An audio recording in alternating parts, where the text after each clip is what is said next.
J'ai l'honneur de déposer sur le... I have the honor to lay upon the table the Report to Canadians for 2021. Good. Right there? No, that's not there. Okay, we're right here, so very good. Tabling of documents. Dépôt de projet de loi émanant du gouvernement. Introduction of government bills. Déclaration de ministre. Statements by ministers. Reports from interparliamentary delegations. Presenting reports from committees. Introduction of private members' bills. Okay. Mr. Johns, seconded by Mr. Massé, moves for leave to introduce a bill entitled An Act to Amend the Income Tax Act, Volunteer Firefighters and Search and Rescue Volunteer Services. This motion is deemed adopted. The Honourable Member for Courtenay Alberni. Well, thank you, Mr. Speaker, and I want to thank my colleague from Windsor West for seconding this bill. Mr. Speaker, this bill calls on the Government of Canada to increase the tax exemption for volunteer firefighters and search and rescue responders from $3,000 to $10,000 in the tax code. Mr. Speaker, we know that search and rescue responders and firefighters are on the ground right now in British Columbia, doing the important work, helping people at a time of need, and that's when they always show up. When we're in difficult crisis, fires, floods, accidents in our local communities. These volunteer firefighters account for 83% of Canada's total firefighting essential first responders. Approximately 8,000 essential search and rescue volunteers respond to thousands of incidents every year. The Tax Code of Canada currently allows volunteer firefighters and search and rescue volunteers to claim a $3,000 tax credit of $200 if they do 200 hours of volunteer services and they were completed in a calendar year. This works out to about $450 per year, which we allow these essential volunteers to keep of their own income from their regular jobs. It's about $2.25 an hour, Mr. Speaker. And if they volunteer for more than 200 hours, which many do, this tax credit becomes even less. These essential workers give their time, training, and efforts to Canadians on a voluntary basis, often putting their lives at risk and allowing local governments to keep property taxes lower than if paid services were required.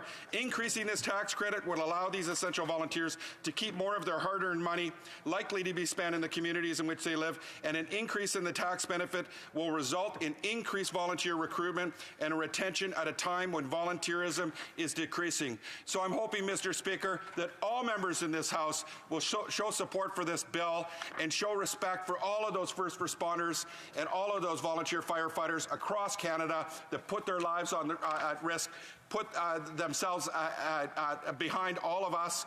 And we saw the work they did in COVID-19, Mr. Speaker. They were there. And I want to thank you, Mr. Speaker, for the time to talk about this important bill, and I hope I'll get the support of this House. Hear, hear. Mr. John, seconded by Mr. Massé, moves that the bill be now read a first time and be printed. This motion is deemed adopted. First reading of this bill, première lecture de ce projet de loi. When shall the bill be read a second time? At the next sitting of the House. Introduction of private members' bills. Mr. Garrison, seconded by Ms. Zarillo, moves that for leave to introduce a bill entitled An Act to Amend the Criminal Code Controlling or Coercive Conduct. This motion is deemed adopted. The Honourable Member for Esquimalt-Saanich-Sooke. Thank you very much, Mr. Speaker. Today I rise to reintroduce my bill to make coercive and controlling behavior in intimate partner relationships a criminal offence.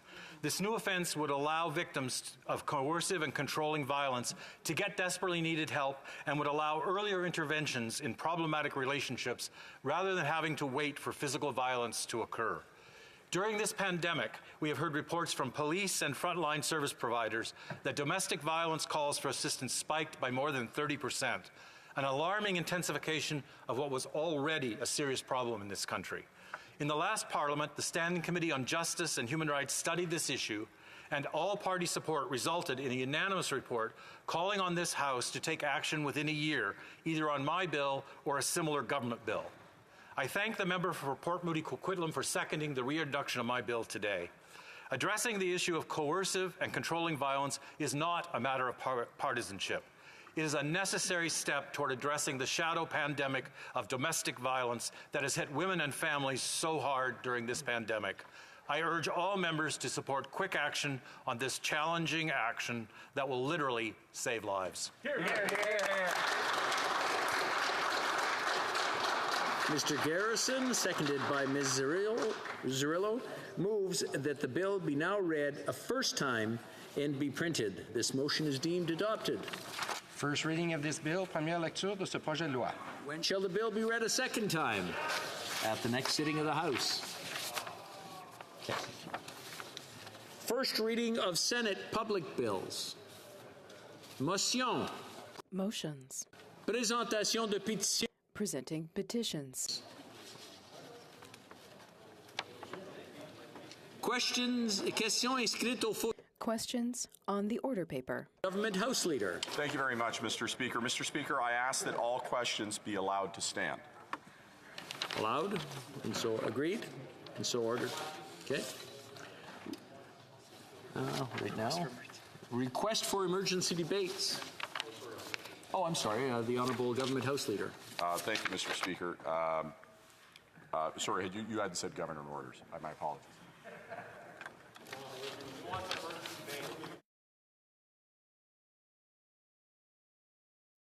Right after and go from there.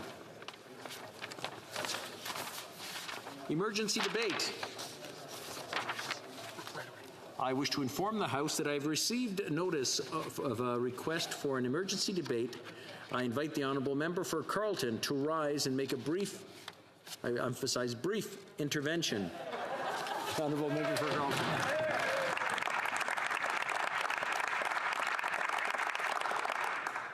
My reason for rising is the need for an emergency debate on the Liberal inflation tax.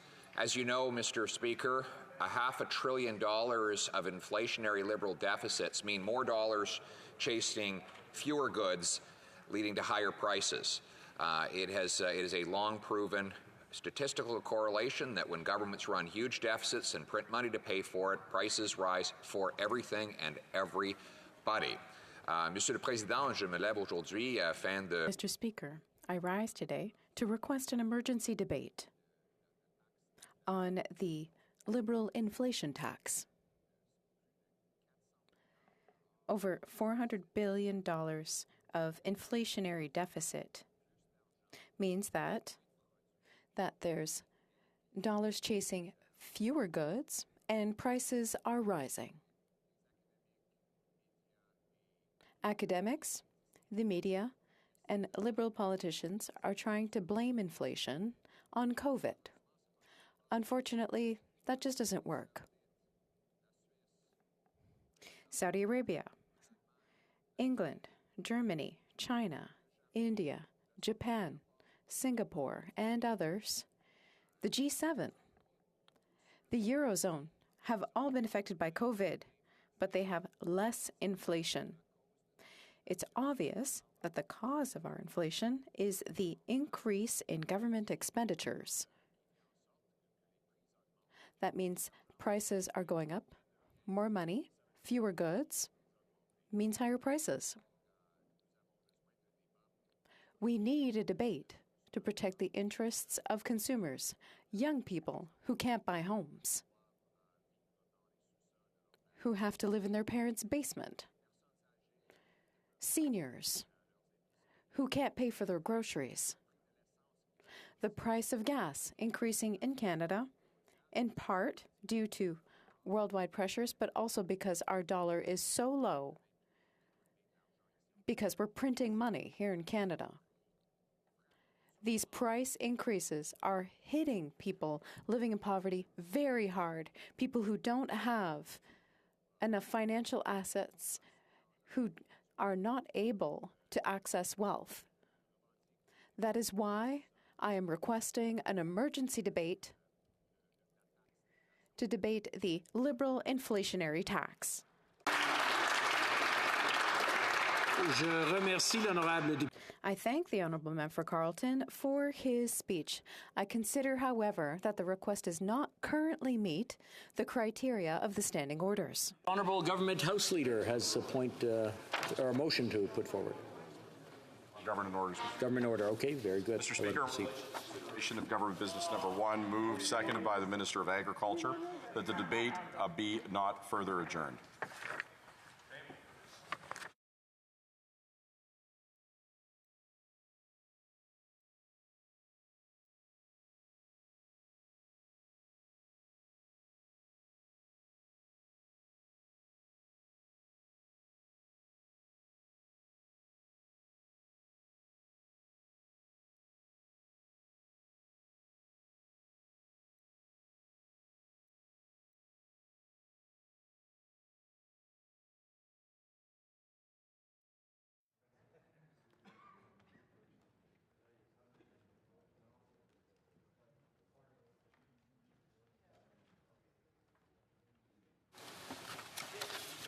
Just, oh, I see.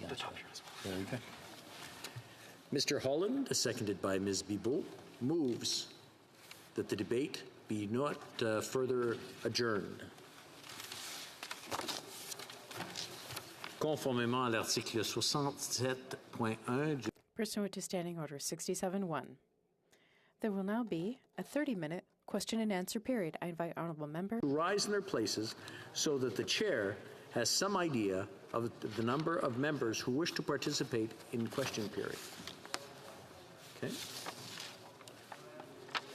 And I'll go through that as well.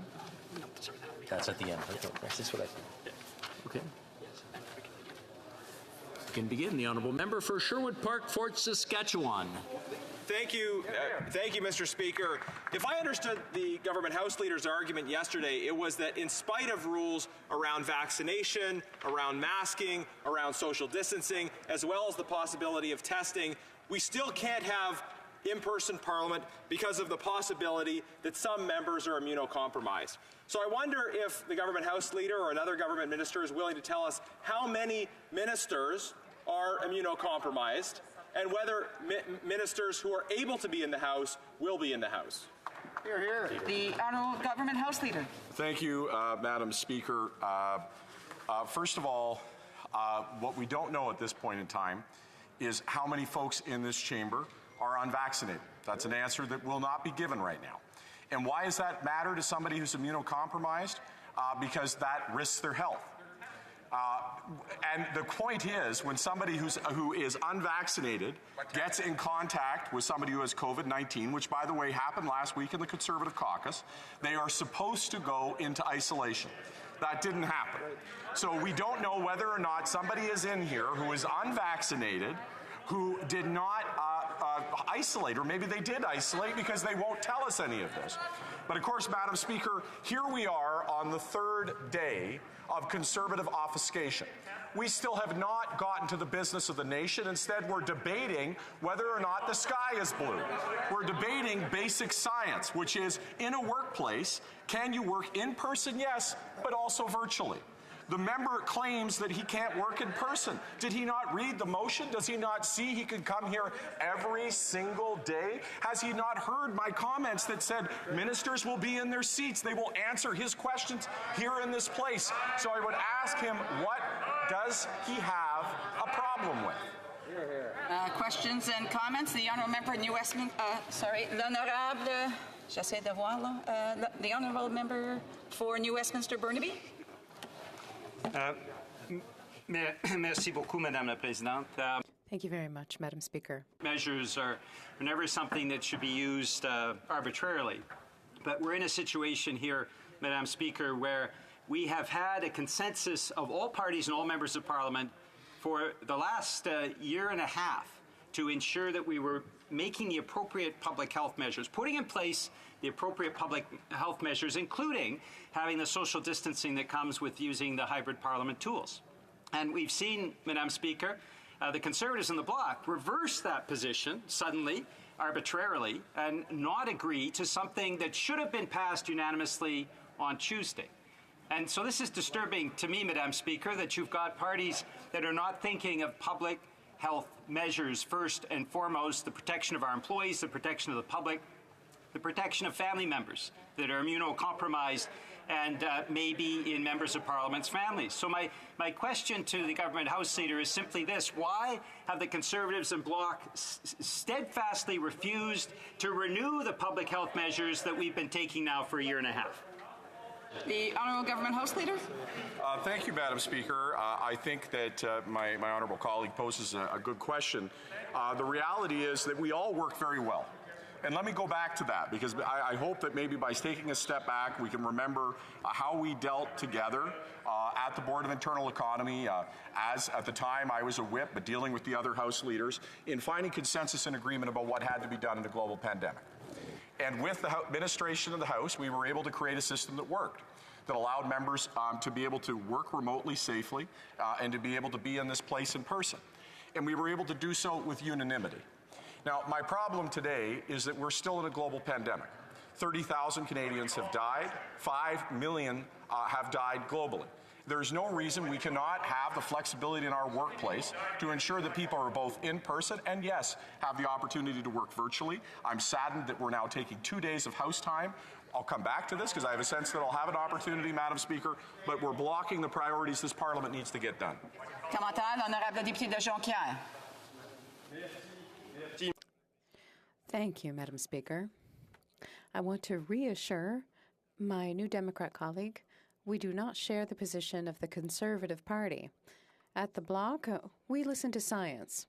What we're proposing is to be present in the House. Democracy can't be done in a piecemeal fashion. Would you please be quiet? We saw in the last session that on the other side there was a single person.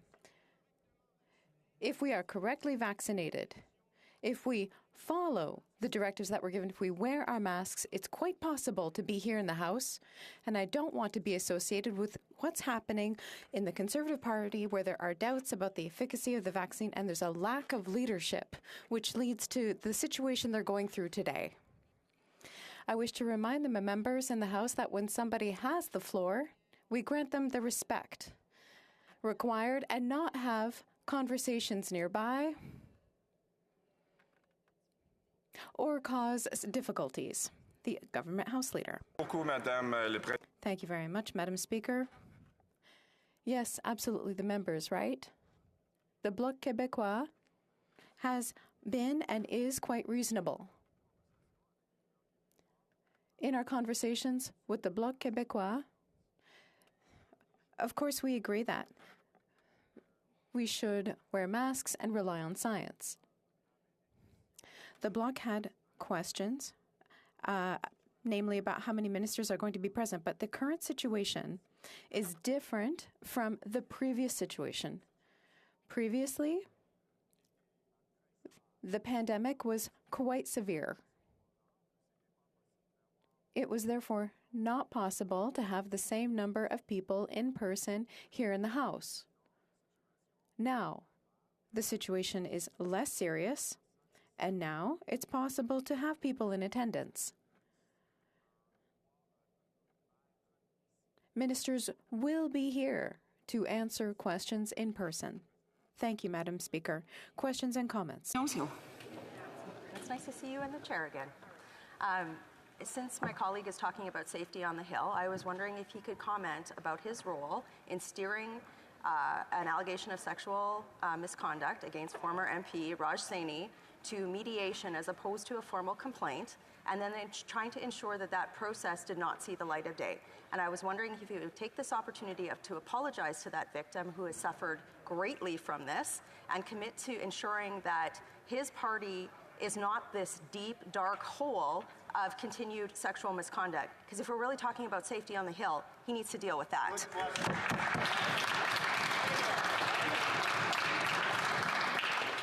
The question that's before the House has nothing to do with the actual debate that is before the House. I see that the Government House Leader has risen. I'm wondering if he wants to speak to that or if we should... Okay, the Honourable Government House Leader. Bases. The first basis is that any allegations placed against any member or any individual should have the opportunity to furnish evidence in their defense and should have the opportunity to be heard. This is not a place where where a member uses their privilege to hide, to actually make allegations, say things as if they're fact. So let me be very clear about what the process is done in every single instance when I was rep. Every single instance, when an allegation came forward, we would ensure that there was a rigorous process to look at whether or not that complaint has validity. In the instance that a complaint has validity, Madam Speaker, obviously that is going to be acted upon. In the instances where the 360, where environmental assessments determine that there isn't, then that is a different story. And those things are not to be adjudicated on the floor of the House of Commons. And I would say that all members of Parliament may, from time to time, find themselves involved in an allegation against them. And I could tell you, well, I could list the members from the Conservative Party or other parties that have faced this. And I would say the place to adjudicate those matters is not on the floor of the House of Commons, which I say is a matter of principle, Madam Speaker, that the place to adjudicate these matters is in an HR forum where it is a... Okay. And I want to take this time as well to remind members that they need to have their masks on unless they are speaking. Questions et commentaires. Questions and comments. The Honourable Member for Salaberry-sur-Roi. Thank you, Madam Speaker. I'm pleased to be able to respond to my colleague, whom I worked with in the last Parliament. Now, my question is simple. I honestly want to try to understand why the decision to extend the hybrid parliament to June 23rd, 2022 was made. Now, we know that the House administration, IT technicians, everyone could decide unanimously to push a button and move to the hybrid session. Given the situation today, we don't need to have a hybrid parliament all the way until next June. We could take it on a month-by-month basis because the situation is rapidly evolving. So can my colleague explain what justifies having a hybrid parliament until next June 2022 and why they made this decision with the NDP? The Honourable House Leader. Thank you very much, Madam Speaker, and I really appreciate the opportunity to work with my excellent colleague across the way. It was a great pleasure for me to work with her as whip and to find solutions with her. Now, on this question, this isn't a hockey match.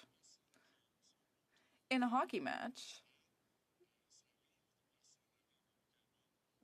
people might be coming to watch, but they're coming from the local area.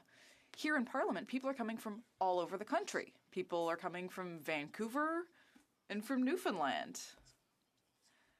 And they're not just coming to watch a game for 3 hours. They're staying for entire days, day after day after day. And people who are in a vulnerable position in terms of their health don't have a choice. They need to come here and do their work. That's not the case for a hockey game, for example. In that case, people who are in a vulnerable health position could just watch the game on television. But here, if we don't pass this motion, that won't be an option. Questions and comments? Thank you, Madam Speaker, and congratulations on returning to your role in this chamber. During the pandemic, we've seen Canadian companies scale up to produce personal protective equipment. And my question is about the safety here, and I'm wondering if the Government House Leader has had a chance to even bring this forward in terms of having Canadian suppliers of PPE.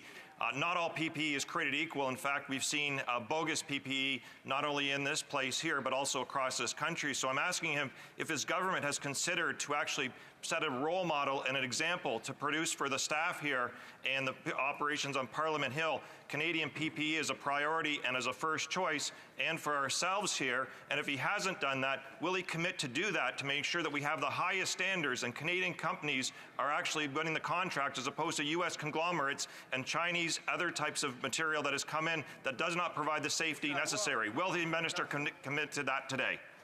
The Honourable Government House Leader.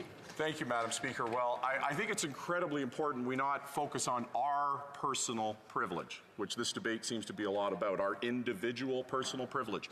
When I take a look around who works here, pages, House administration, staff, journalists, and yes, indeed, MPs, my concern first and foremost is their safety. And to the member's opposite question, at the Board of Internal Economy, I think we have to rise to the highest and best standard.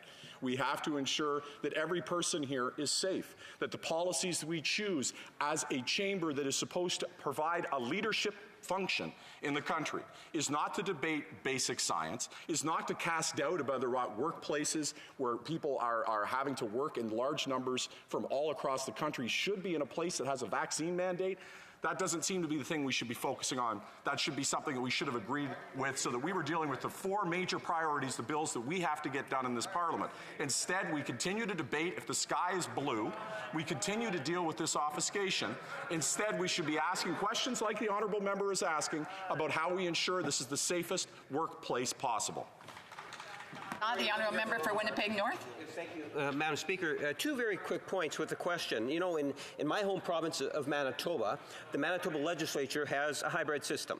So today, where they debate over the next 10 days, they will have the option to do virtual versus being in person. And it's a progressive conservative government. Now, the question I have is the member from Beauce actually is not with us. He won't be able to vote on this particular motion. There's members that in the future, in the days ahead, that might not also be able to participate. And my question to the government House Leader is, does he not feel it's somewhat ironic, but very important, that we advocate for those members that would like to be able to have the opportunity to be fully engaged in every aspect of debating, voting, committees, and so forth, and that's what this bill motion does. The Honourable Government House Leader. Thank you, Madam Speaker. And the member for Winnipeg North is absolutely right. That the odd situation here is that if somebody, for example, a Conservative MP who contacted COVID-19 needs to go into isolation, or the people who are unvaccinated from the Conservative Party who were in contact with said person, that they need to be in self-isolation, the position of blocking a hybrid parliament actually blocks the privilege of the members they're talking about protecting. And on the point of privilege, if I could continue that point, I think that privilege should start from the most vulnerable. Let's remember, Madam Speaker, that a member who feels comfortable being in this chamber, who is fully vaccinated, has every opportunity to be in this chamber. Nobody would block them. But a member who is vulnerable, who is in an immunocompromised situation, who doesn't feel safe, they don't have that ability. I believe in a workplace where vulnerable people are put first, where their interests and the interests of their health are placed first. When we're talking about personal privilege, we don't start with our own personal privilege, but rather we look at those that are most vulnerable and ask about their privilege and how they, as members of Parliament, could be protected in the carryings of their duties. And that's what I'd like to hear about. I'd like to hear from the members opposite about how they're caring for the most vulnerable in this place and ensuring they could do their duty. Questions et commentaires. Questions and comments? The Honourable Member for Kildonan St. Paul. The government House Leader is making this argument that it's dangerous to travel to Ottawa because we're in a pandemic, and it's his government that opened up travel again. It's his government that called a federal election in the middle of the pandemic when the Delta wave was raging. They campaigned in hospitals during that election, Madam Speaker. The Prime Minister traveled all across the country, and his government just sent a delegation of 200 people across the ocean to Scotland for COP26. So I'm just really not clear on his argument about making travel dangerous to come to Parliament to do our jobs and represent Canadians and hold this government accountable. It just doesn't match up, Madam Speaker. Absolutely. The Honourable Government House Leader. Madam Speaker, what's not clear to me is how many Conservative members are unvaccinated. Is it 1? Is it 2? Is it 3? Is it 4? Is it 5? Is it 6? Is it 7? Because they will not say how many of them are unvaccinated. And Madam Speaker, I have a real problem when members who will not tell us whether or not they are unvaccinated talk about how safe it is because people are vaccinated. When you get on an airplane, you are vaccinated. You know everybody around you is vaccinated, without exceptions. Now when we're in this chamber, I don't know who's vaccinated. I look across the way, I don't know who's done the responsible thing. I don't know who's done the irresponsible thing. I don't know who they've been in contact with. I don't know if they're following public health because they will not answer basic questions. And guess what? Yes, that makes people feel uncomfortable in this place. And absolutely, as in any workplace, no employee should feel unsafe in their place of work. They should be supported, Madam Speaker. Questions and comments. The Honourable Member for Longueuil-Saint-Hubert. Y a-t-il des points d'ordre ici?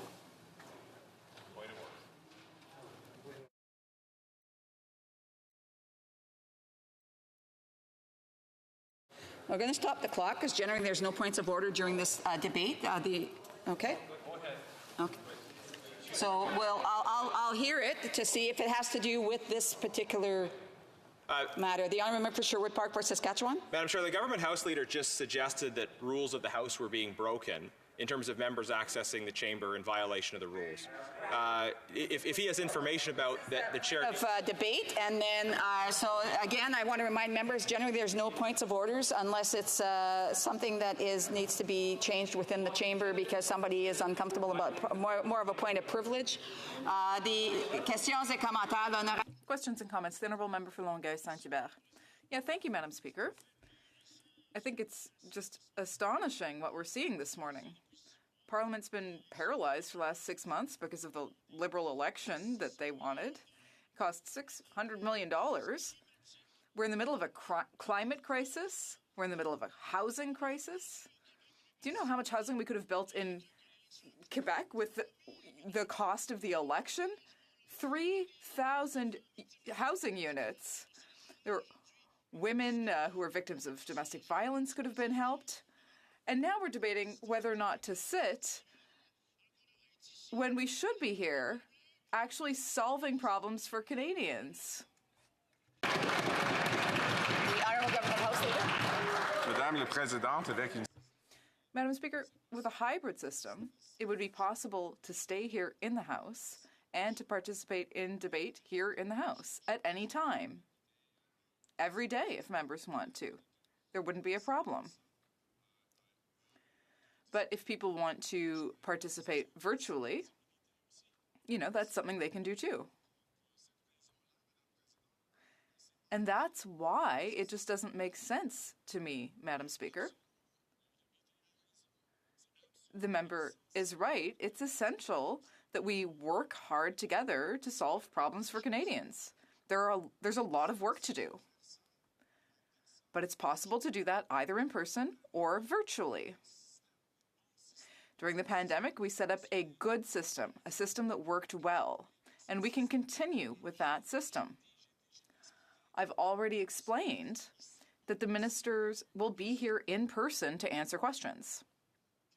So I'll ask again, what's the problem, Madam Speaker? Comments, questions et commentaires. L'honorable député. The Honourable Member for Argenteuil-la-Petite-Nation. Yes, Argenteuil-la-Petite-Nation. Yes, thank you, Madam Speaker.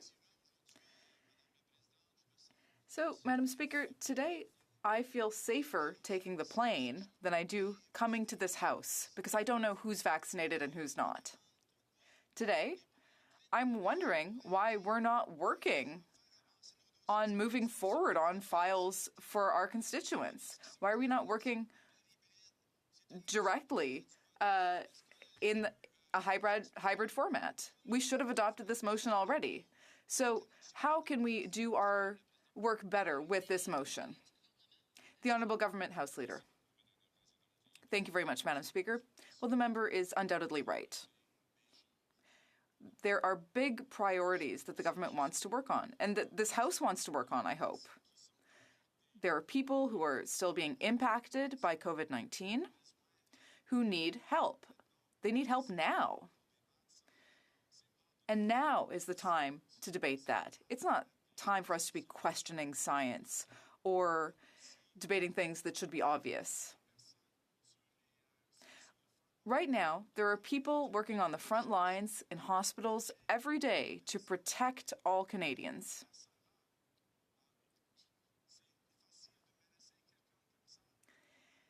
But it's still possible to threaten those people who are doing that work and to make their work difficult. So we need to solve that problem here. And there are other priorities as well, like the conversion therapy ban. That's essential too. These are the real priorities of Canadians. And these are things that we can get done and start working on today, if the opposition is willing. Questions and comments. The Honourable Member for Rosemont-la-Petite-Patrie. Thank you, Madam Speaker. Now, I don't think anyone is surprised that the Conservatives would question science and vaccines and, new ways of working like telework. What surprises me is that the Bloc Québécois is lining up with the Conservatives here. Why should we maintain the hybrid system? Well, because we're in a fourth wave. In Quebec, we went from 400 cases a day to 900 cases a day because people in Quebec, are facing a fourth wave. It's 2021 now. Should we not apply the precautionary principle? How can we explain that the Bloc Québécois is lining up behind the Conservatives on this issue? The Honourable Government House Leader. Thank you very much, Madam Speaker. I think it's clear that the pandemic is still underway. We are in a fourth wave. There may even be subsequent waves. It's essential that we debate these important issues and that we protect the most vulnerable. It's essential, I think, that we have a system where those who are most vulnerable in this House can still vote, can participate in question period, can participate in committees, can participate in all aspects of parliamentary life. And a hybrid system would make that possible. For other people who feel safe, who aren't facing any health problems, they can come to the House, they can ask questions in person. It's not a problem. Ministers will be here to answer the questions. So what's the problem with that, Madam Speaker? Why are we still debating this? I think this is a huge waste of time. Comments, the Honourable Member for Cumberland Colchester.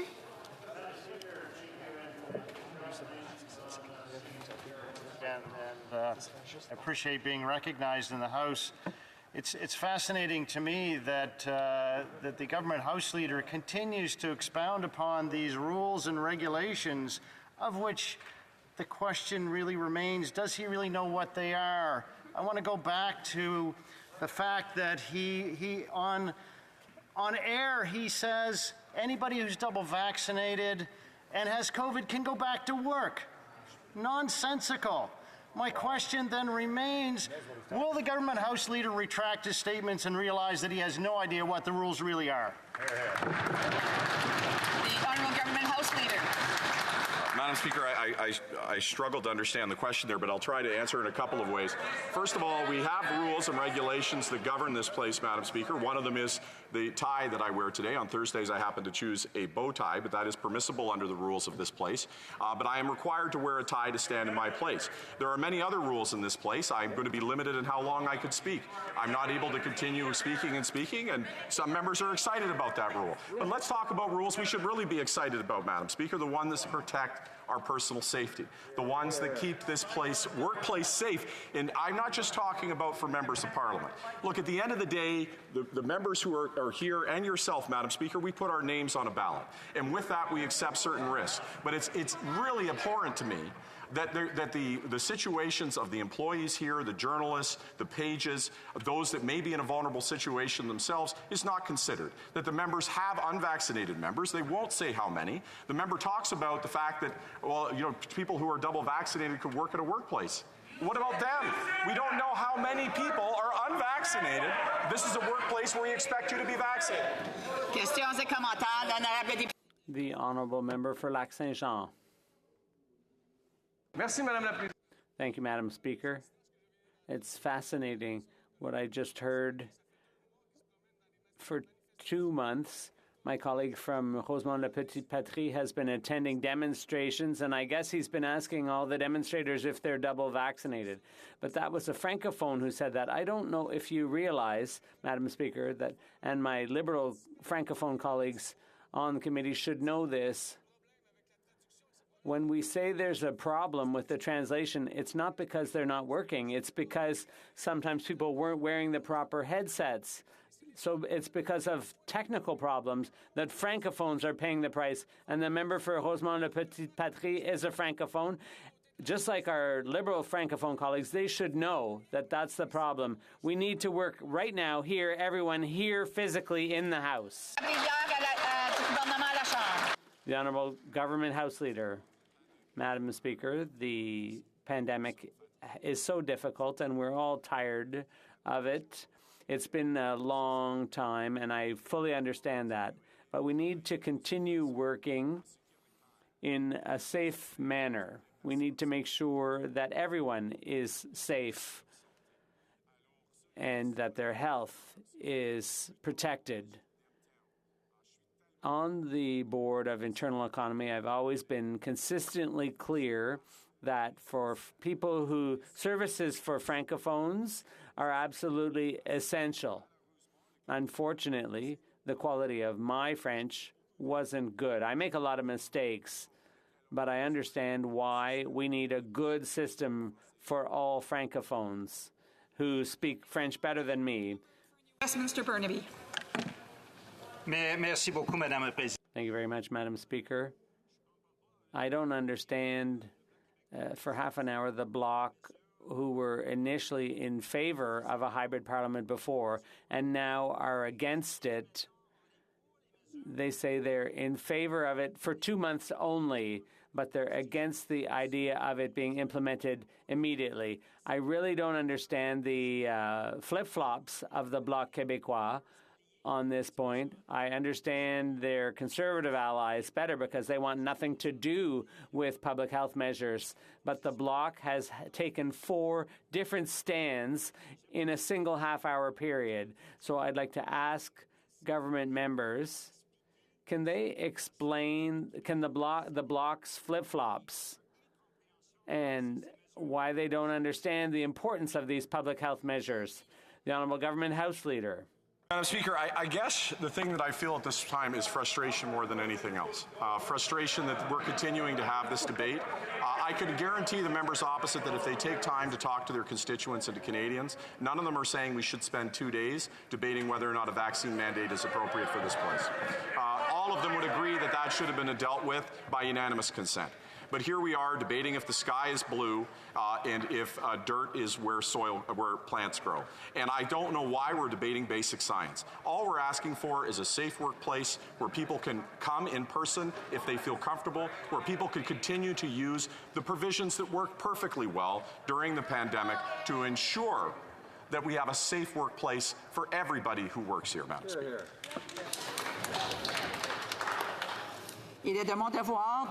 It's my duty to interrupt the proceedings now and put the question to a vote.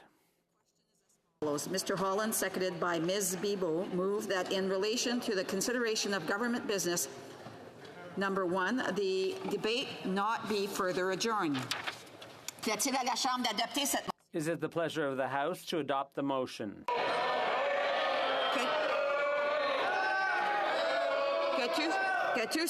All those in favor of the motion will please say yay. All those opposed will please say nay. In my view, the nays have it. Call in the members.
question est la suivante.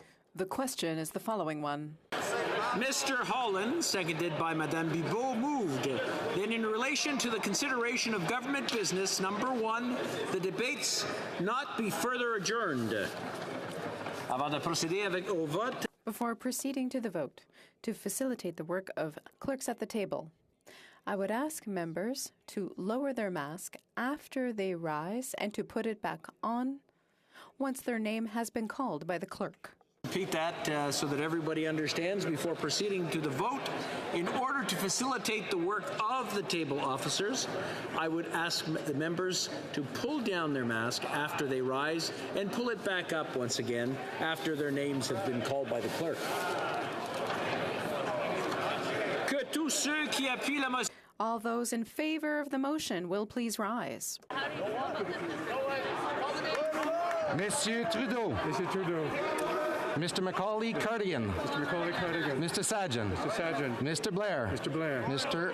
O'Regan. Mr. O'Regan. Miss Bennett. Miss Bennett. Monsieur Duclos. Monsieur Duclos. Miss Qualtrough. Miss Qualtrough. Monsieur Rodriguez. Mr. Rodriguez. Monsieur Leblanc. Monsieur Leblanc. Mr. Holland. Mr. Holland. Miss Freeland. Miss Freeland. Monsieur Champagne. Mr. Champagne. Miss Annan. Miss Annan. Monsieur Lametti. Monsieur Lametti. Mr. Algabra. Mr. Algabra. Monsieur Guilbeault. Mr. Guilbeault. Mr. Wilkinson. Mr. Wilkinson. Miss Hutchins. Miss Hutchins.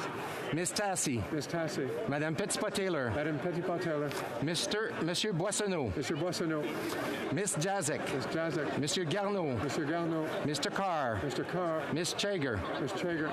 Mr. McKay. Mr. McKay. Miss Scroll. Miss Scroll. Miss Fry. Miss Fry. Mr. McGinty. Mr. McGinty. Mr. Scarpelegia. Mr. Scarpelegia. Madame Saint-Onge. Madame Saint-Onge. Miss Cara. Miss Cara. Monsieur Vandal. Miss Vandal. Madame Fortier. Madame Fortier. Miss Murray. Miss Murray. Miss Gould. Miss Gould. Monsieur McKinnon-Gatineau. Mr. McKinnon-Gatineau. Miss Ing. Miss Ing. Madame Jolie. Madame Jolie. Miss Ian. Miss Ian. Miss Haidu. Miss Haidu. Monsieur Miller. Mr. Miller. Mr. Mendocino. Mr. Mendocino. Madame Le Boutillier. Madame Le Boutillier. Madame Bibeau. Madame Bibeau. Mr. Hussein. Mr. Hussein. Mr. Fraser. Mr. Fraser. Madame Mendez. Madame Mendez. Mr. Oliphant. Mr. Oliphant. Mr. Casey. Mr. Casey. Miss Jones. Miss Jones. Mr. Dollywall. Mr. Dollywall. Monsieur Dubourg. Mr. Dubourg. Mr. Anand Sangre. Mr. Anand Sangre. Monsieur Arsenault. Mr. Arsenault. Mr. Area. Mr. Area. Mr. Badaway. Mr. Badaway. Mr. Beach. Mr. Beach. Mr. Biddle. Mr. Biddle. Mr. Chen. Mr. Chen. Mr. Cormier. Mr. Cormier. Ms. DeBruson. Mr. Bruson. Ms. Demoff. Ms. Demoff. Ms. Dillon. Ms. Dillon. Mr. Lamoureux. Mr. Lamoureux. Monsieur Drouin. Mr. Drouin. Mr. Duguid. Mr. Duguid. Ms. Zerowitz. Ms. Zerowitz. Monsieur Elkoury. Mr. Elkoury. Mr. Erskine Smith. Mr. Erskine Smith. Monsieur Fergus. Mr. Fergus. Mr. Assassi. Mr. Assassi. Mr. Fillmore. Mr. Fillmore. Mr. Fisher. Mr. Fisher. Mr. Fonseca. Mr. Fonseca. Mr. Fragiscatos. Mr. Fragiscatos. Mr. Gerritsen. Mr. Gerritsen. Mr. Hardy. Mr. Hardy. Mr. Housefather. Mr. Housefather. Mr. Yacono. Mr. Yacono. Mr. Johari. Mr. Johari. Miss Khalid. Miss Khalid. Monsieur Lauzon. Mr. Lauzon. Monsieur Lightbound. Mr. Lightbound. Mr. Long. Mr. Long. Mr. Longfield. Mr. Longfield. Mr. Maloney. Mr. Maloney. Mr. May Cambridge. Mr. May Cambridge. Mr. McDonald Avalon. Mr. McDonald Avalon.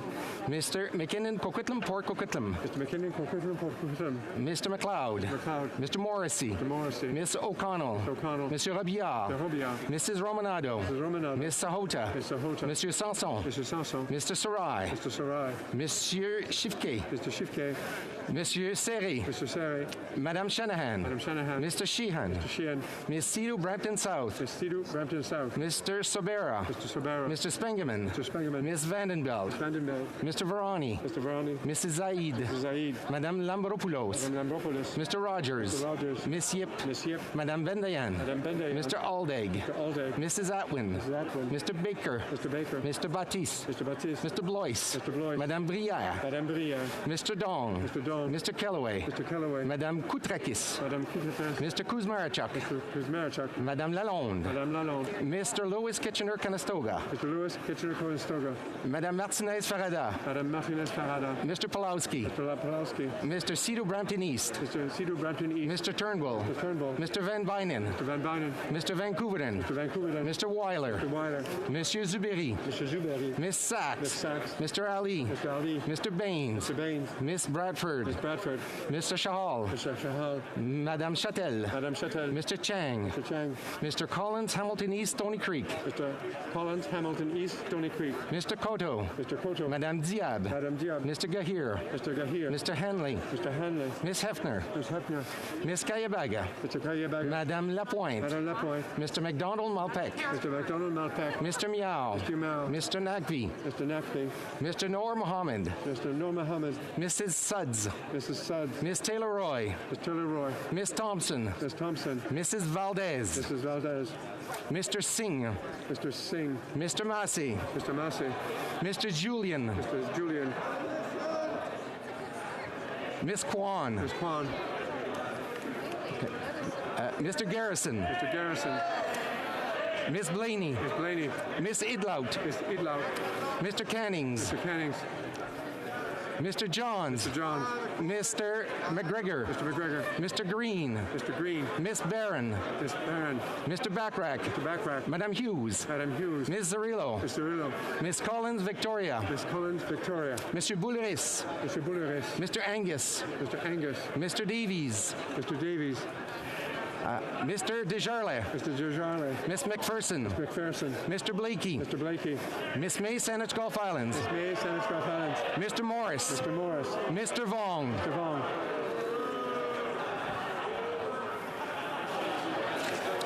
Que tous ceux qui s'opposent. All those opposed to the motion will please rise. Mr. O'Toole. Mr. Fast. Miss Finley.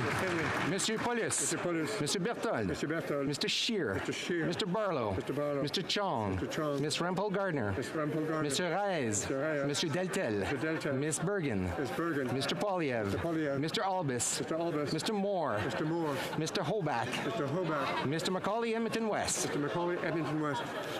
Mr. Schmale. Mr. Schmale. Mr. Vidal. Mr. Vidal. Mr. Baldinelli. Mr. Baldinelli. Mr. Lake. Mr. Lake. Mr. Lawrence. Mr. Lawrence. Mr. Lloyd. Mr. Lloyd. Mr. Martel. Mr. Martel. Mr. Jennis. Mr. Jennis. Mr. Generou. Mr. Generou. Mr. Nader. Mr. Nader. Mr. Duncan Stormont Dundas, South Glengarry. Mr. Duncan Stormont Dundas, South Glengarry. Mrs. Gray. Mrs. Gray. Mr. Bazan. Mr. Bazan. Mr. Barrett. Mr. Barrett. Mr. Richards. Mr. Richards. Mrs. Lanceman. Mrs. Lanceman. Mr. Upal. Mr. Upal. Ms. Dancho. Dancho. Mrs. Kuzi. Mrs. Kuzi. Mr. Molilo. Mr. Lillo. Mr. Brassard. Mr. Brassard. Mr. Lobb. Mr. Lobb. Mr. Aitchison. Mr. Aitchison. Mr. Reed. Mr. Reed. Mrs. Gallant. Mrs. Gallant. Mr. Calkins. Mr. Calkins. Mr. Tucker. Mr. Tucker. Mr. Steinley. Mr. Steinley. Mr. Stewart. Mr. Stewart. Mr. Perkins. Mr. Perkins. Mr. Zimmer. Mr. Zimmer. Miss Ferrari. Miss Ferrari. Mr. Caputo. Mr. Caputo. Mr. Viss. Mr. Viss. Mr. Small. Mr. Small. Miss Rude. Miss Rude. Mrs. Vecchio. Mrs. Vecchio. Madame Vien. Madame Vien. Mrs. Goodridge. Mrs. Goodridge. Mrs. Cramp Nyman. Mrs. Cramp Nyman. Mr. Hallan. Mr. Hallan. Mr. Ellis. Mr. Ellis. Mrs. Block. Mrs. Block. Mr. Kimmich. Mr. Kimmich. Mr. Doherty. Mr. Doherty. Mr. Allison. Allison. Mr. McKenzie. McKenzie. Mr. Dreeshen. Dreeshen. Mr. Workington. Workington. Mr. Carey. Mr. Carey. Mr. Gould. Mr. Gould. Monsieur Généreux. Mr. Généreux. Mr. Seaback. Mr. Seaback. Miss Lewis Haldeman Norfolk. Miss Lewis Haldeman Norfolk. Mr. Falk Provencher. Mr. Falk Provencher. Mr. McGuire. Mr. McGuire. Mr. Albutev. Mr. Albutev. Mr. Arnold. Mr. Arnold. Mr. Cooper. Mr. Cooper. Ms. Gladue. Ms. Gladue. Mr. Kelly. Mr. Kelly. Mr. Leipert. Mr. Leipert. Mr. Shields. Mr. Shields. Mrs. Stubbs. Mrs. Stubbs. Mr. Vierson. Mr. Vierson. Mr. Waugh. Mr. Waugh. Monsieur Godin. Mr. Godin. Mrs. Wagenthal. Mrs. Wagenthal. Mr. Weber. Mr. Weber. Mr. Motts. Mr. Motts. Mr. Benson. Mr. Benson. Mrs. Thomas. Mrs. Thomas. Mr. Dalton. Mr. Dalton. Mrs. Falk Battleford's Lloydminster. Mrs. Falk Battleford's Lloydminster. Mr. Davidson. Mr. Davidson. Mr. Bragdon. Mr. Bragdon. Mr. Dowdall. Mr. Dowdall. Mr. Epp. Mr. Epp. Mr. Cram. Mr. Cram. Mr. Currick. Mr. Currick. Monsieur d'Entremont. Monsieur d'Entremont. Mr. Lewis Essex. Mr. Lewis Essex. Mr. Mazer. Mr. Mazer. Mr. McLean. Mr. McLean. Mr. Morant. Mr. Morant. Mr. Morrison. Mr. Morrison. Mr. Padzer. Mr. Padzer. Mr. Redicop. Mr. Redicop. Mr. Shipley. Mr. Shipley. Mr. Soroka. Mr. Soroka. Mr. Ruff. Mr. Ruff. Mr. Van Pupta. Mr. Van Pupta. Mr. Brock. Mr. Brock. Mr. Chambers. Mr. Chambers. Mr. Muse. Mr. Muse. Mrs. Roberts. Mrs. Roberts. Mr. Tolmie. Mr. Tolmie. Mr. Williams. Mr. Williams. Monsieur Blanchet. Monsieur Blanchet. Monsieur Sainte-Marie. Monsieur Sainte-Marie. Monsieur Thérien. Monsieur Thérien. Madame Normandin. Madame Normandin. Monsieur Simard. Monsieur Simard. Monsieur Garon. Monsieur Garon. Madame de Bellefeuille. Madame de Bellefeuille. Madame Michaud. Madame Michaud. Monsieur Fortin. Monsieur Fortin. Monsieur Brunel-Duceppe. Monsieur Brunel-Duceppe. Monsieur Villemur. Monsieur Villemur. Monsieur Thériault. Monsieur Thériault. Madame Godreau. Madame Godreau. Madame Larouche. Madame Larouche. Monsieur Perron. Monsieur Perron. Monsieur Plamondon. Monsieur Plamondon. Madame Vignola. Madame Vignola. Madame Posé. Madame Posé. Monsieur Champoux. Monsieur Champoux.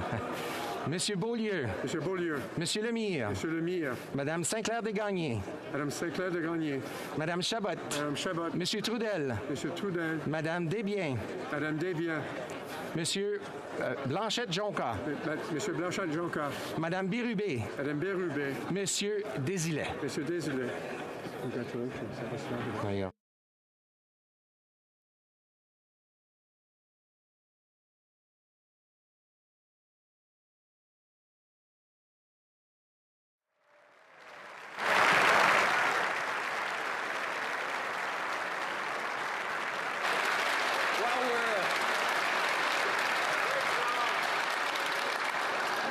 While we're waiting for the vote count, I want to point out that Robert Benoit did a flawless job. Il a reconnu tout le monde.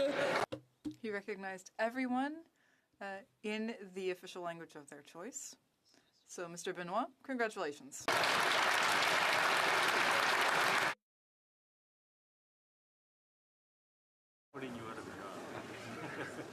Yeas pour 181, 181.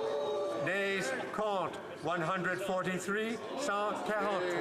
I declare the motion carried.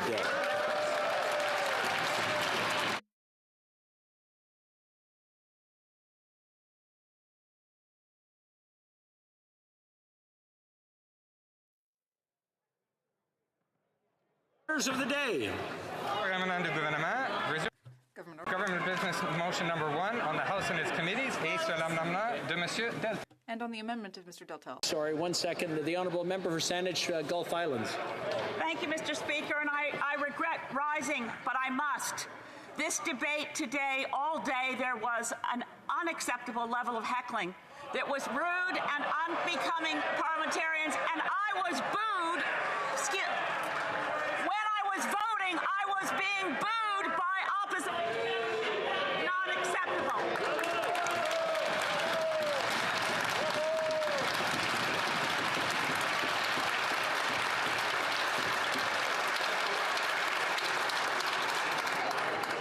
I want to thank the honourable member for her observation and her point of order. Now we'll go to orders of the day. I'm sorry, we kind of...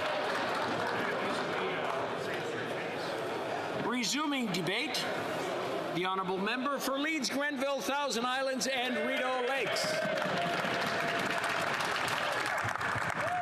Well, thank you very much, Speaker. It's a pleasure to rise to conclude my my remarks with respect to this motion. And while we heard great enthusiasm from the government benches and their coalition colleague from the independent member from Saanich Gulf Islands, I would expect, of course, nothing but silence and peak attention from the government benches as we discuss this important motion.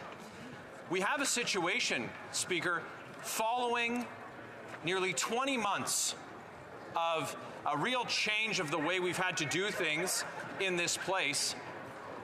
And now the government is looking to do what they've done many times over that 20 months. And that's to limit accountability, to hide from their responsibilities, to answer to Canadians, to answer to the opposition, and of course, to answer to the media. Well, Canadians have returned to their workplaces while they follow the best public health advice. We too, as parliamentarians, continue to do the same. But what's different here? Well, unlike most Canadians, these Liberals are looking to pull a fast one. Take advantage of Canadians while they're still settling into the new way of doing things during the pandemic, a new way of going to work, masking and the like, but they're looking for that opportunity to hide from accountability. So while the rest of Canadian society looks to get back to normal, get back to a new normal, they're looking to do anything but. And we saw it all. We saw it all during the previous Parliament. Technical difficulties that wouldn't allow them to participate.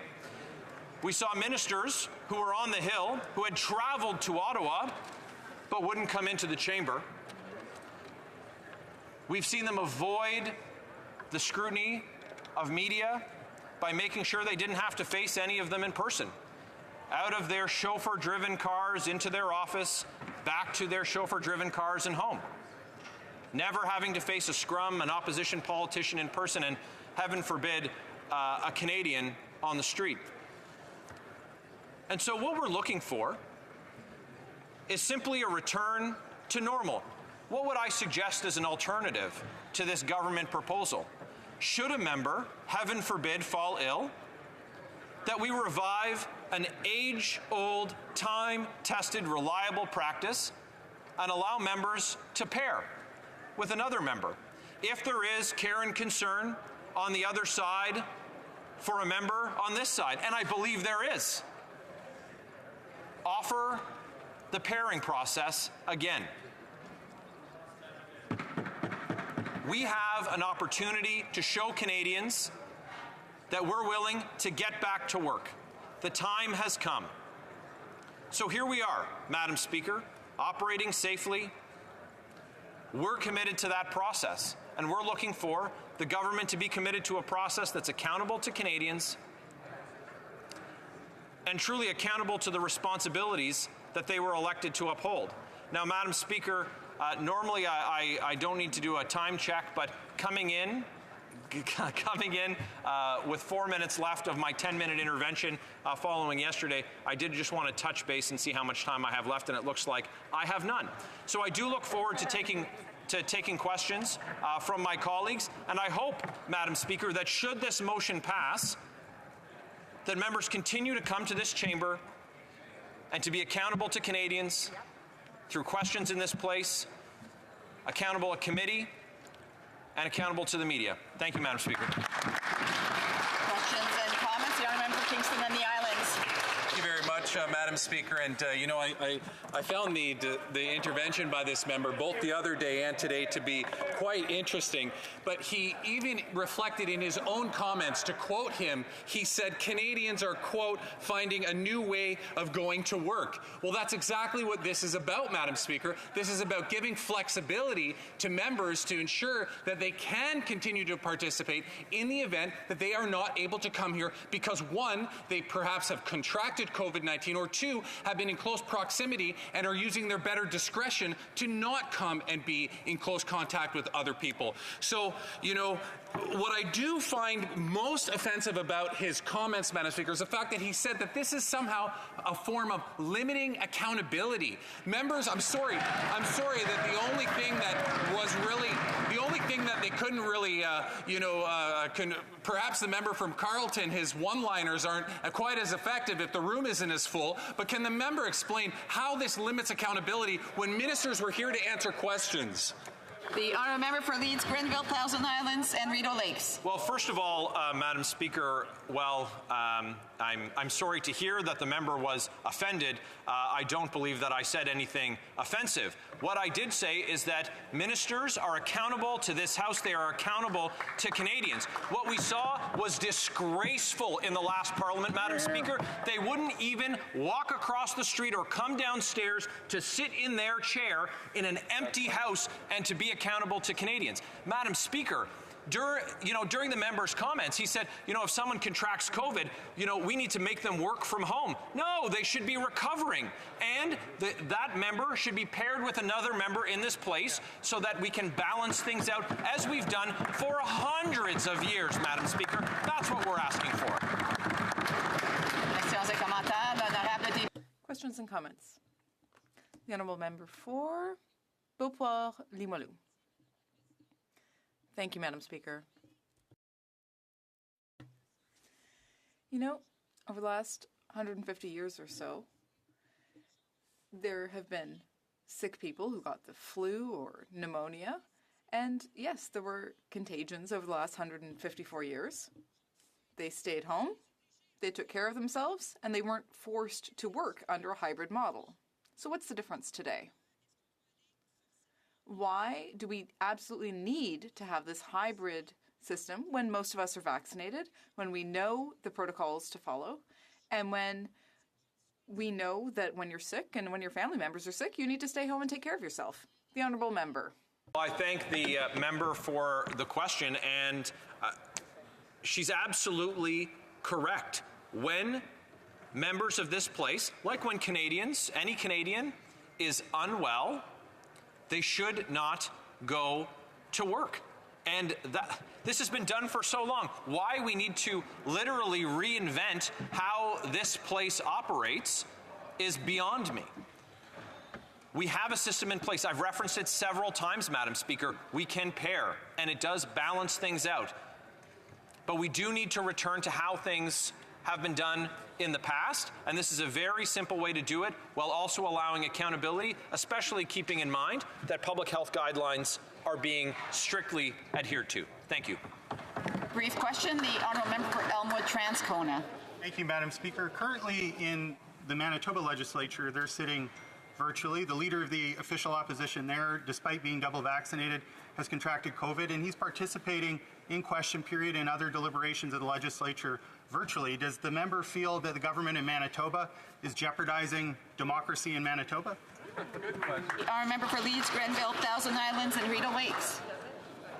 Madam Speaker, what we've seen in this place is ministers, the Prime Minister, parliamentary secretaries, backbenchers on the government side duck accountability, absolutely avoid this place like it was the plague that has affected Canada. Parliamentarians are accountable to Canadians. There is an accountability mechanism. They can come to this place safely. It's not too much to ask. And I hear these members say blah, blah, blah. You just ran to come to this place, and now you want to get paid to sit in your basement at home. Do better for Canadians. Before I recognize the next speaker, I do want to remind members that heckling should cease. When someone has the floor, it's important for them to have the respect of the House. And if members wish to say anything, then they should wait until it's time for questions and comments or their turn to do the speeches. Resuming debate, the Honourable Member Calgary Nose Hill. Thank you, Madam Speaker. What we are doing here today is debating a motion put forward by the Liberals, which would take away several vital components of the functioning of Canada's democracy. What the Liberals have done with this motion is suggest that members in this place should not be attending this place. And that to me is very unreasonable. And I'm going to lay out why.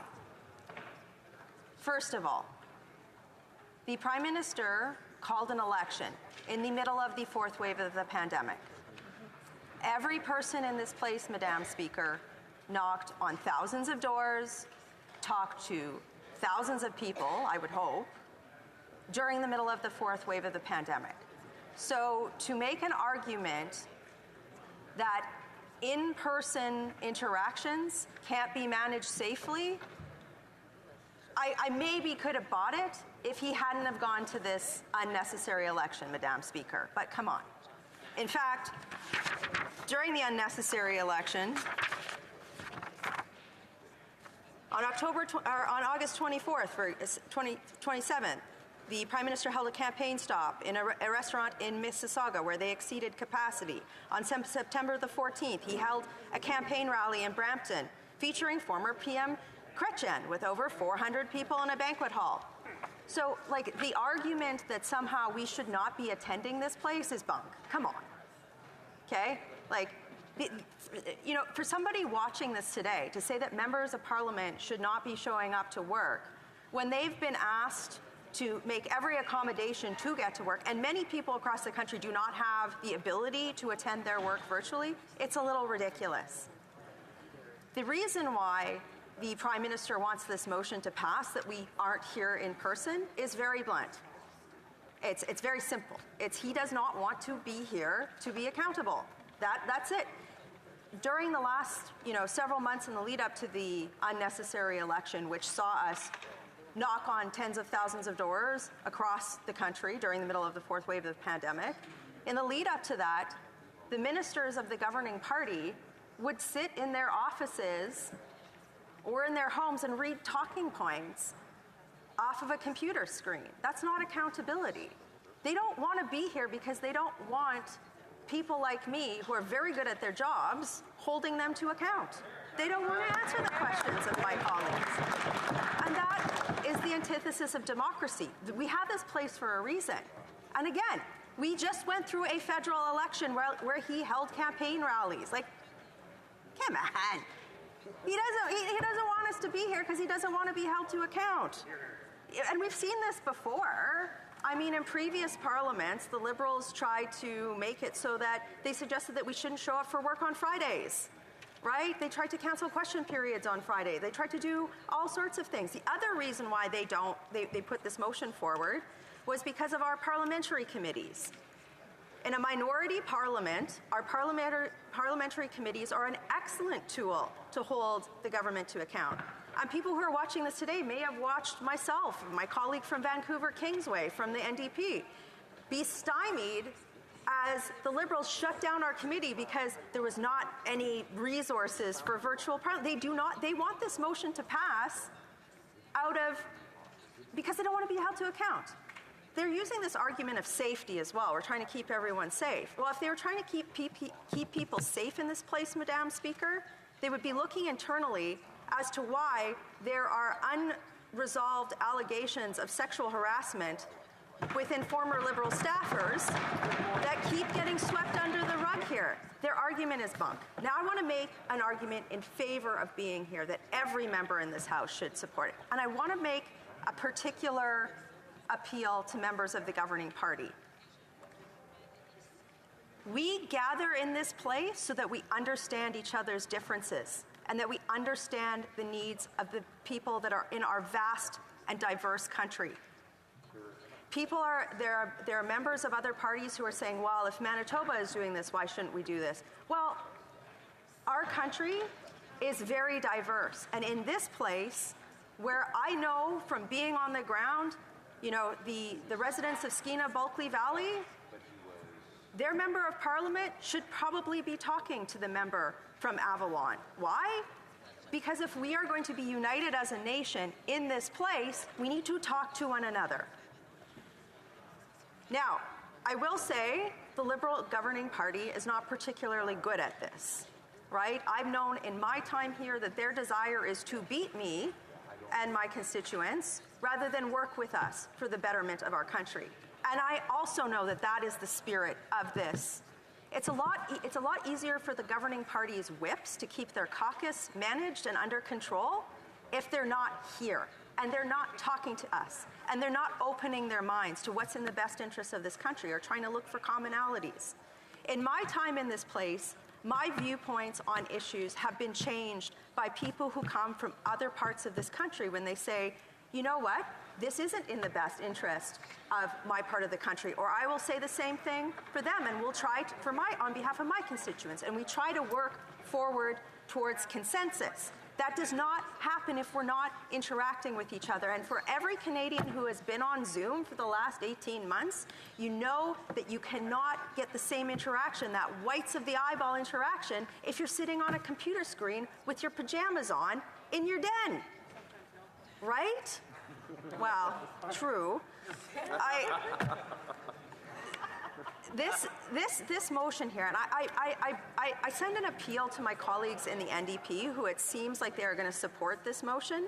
This will prevent you from getting this, being an active voice for your constituents on parliamentary committees. Madam Speaker, members from the NDP have sat on committees with all of us where we've tried to get motions passed, and then all of a sudden there's not resources, conveniently, at the head because of one of the Liberal chairs saying that, right? Or members of the NDP have tried to get questions answered on behalf of their constituents, and then the minister won't show up. They won't do press conferences. Every Canadian, even if they vote Liberal, should be concerned that the Prime Minister of Canada, the governing party, is trying to make it so that people can't be here. Like, it's actually crazy. We should be showing up for work. And think about this. Think about this. We're actually saying that somehow this doesn't matter, and it matters. Every day, my eyes are opened up to what is happening across this country by people who represent other parts of it. I don't have to agree with everything, but that is supposedly what this place is for. Now, some of my colleagues have also raised, well, you know, if somebody is sick, can they not represent their constituents? I have been sick before, and I have still managed to represent my constituents, right?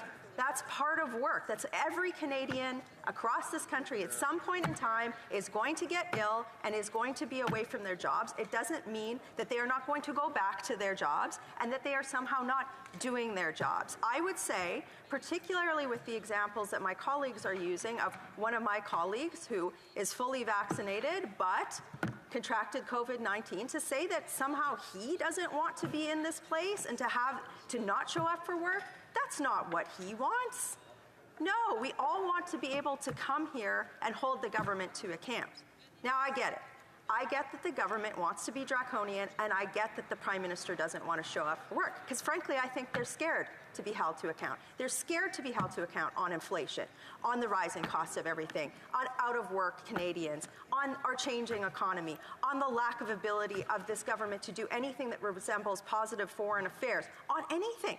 Even the accountability for the billions and billions and billions and billions of dollars that this government spent without scrutiny of this place during the pandemic, that has already, with just the minimal amount of review that we've been able to do, shown great scandal. Remember the We Charity scandal? Remember the Kielburgers? Right? They don't want that to happen, and that's why they don't want us to come here.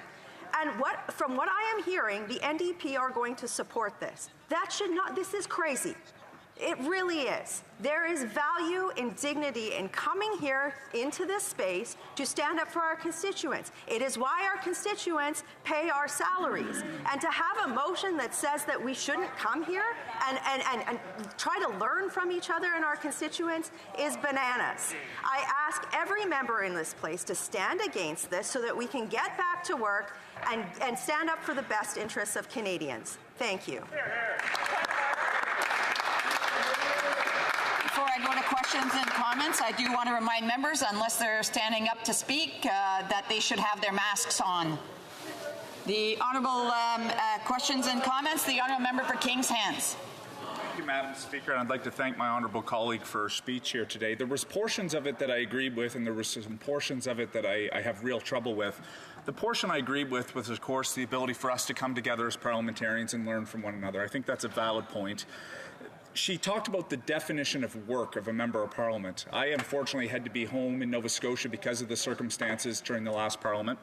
But I guess my question to her would be, go check the Hansard, go check the e-blues. Does she think that I was not working? Because at the end of the day, in this parliament, if I have a brush with COVID, I want to be able to participate. And right now, she's going to be denying that with her position here in this House. So can she answer that?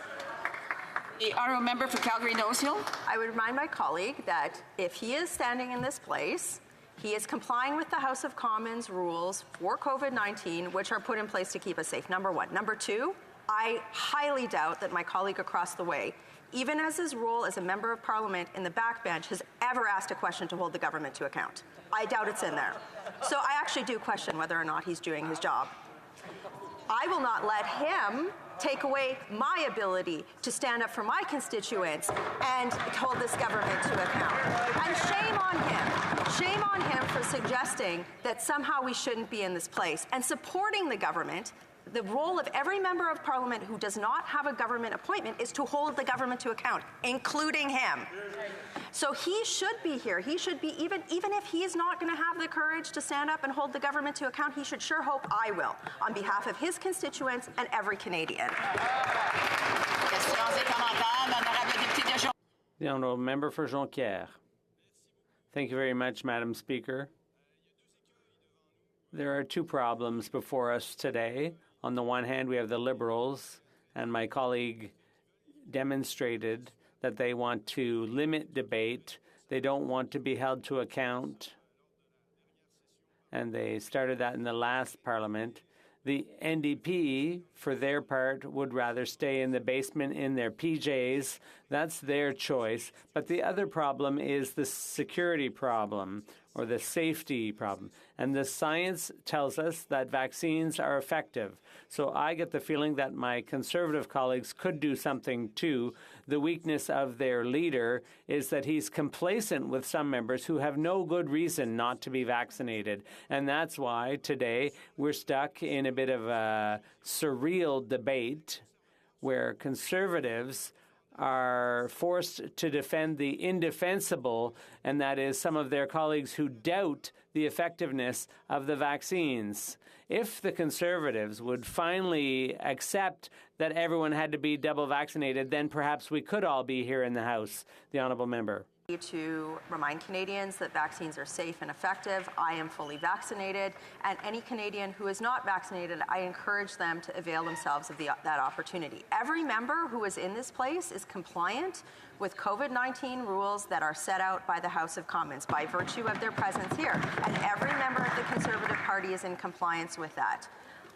No member in this place should be taking medical advice from the Liberal Party of Canada.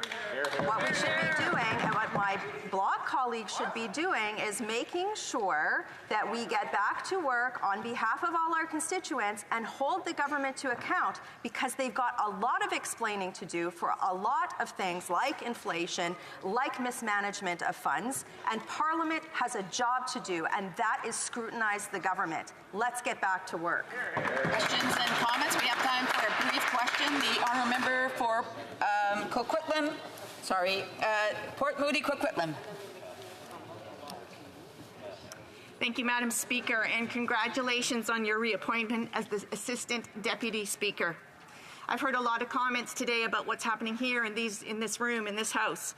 And I just wanted to say that at this moment, the effects of this ongoing pandemic are playing out on the backs of women and children.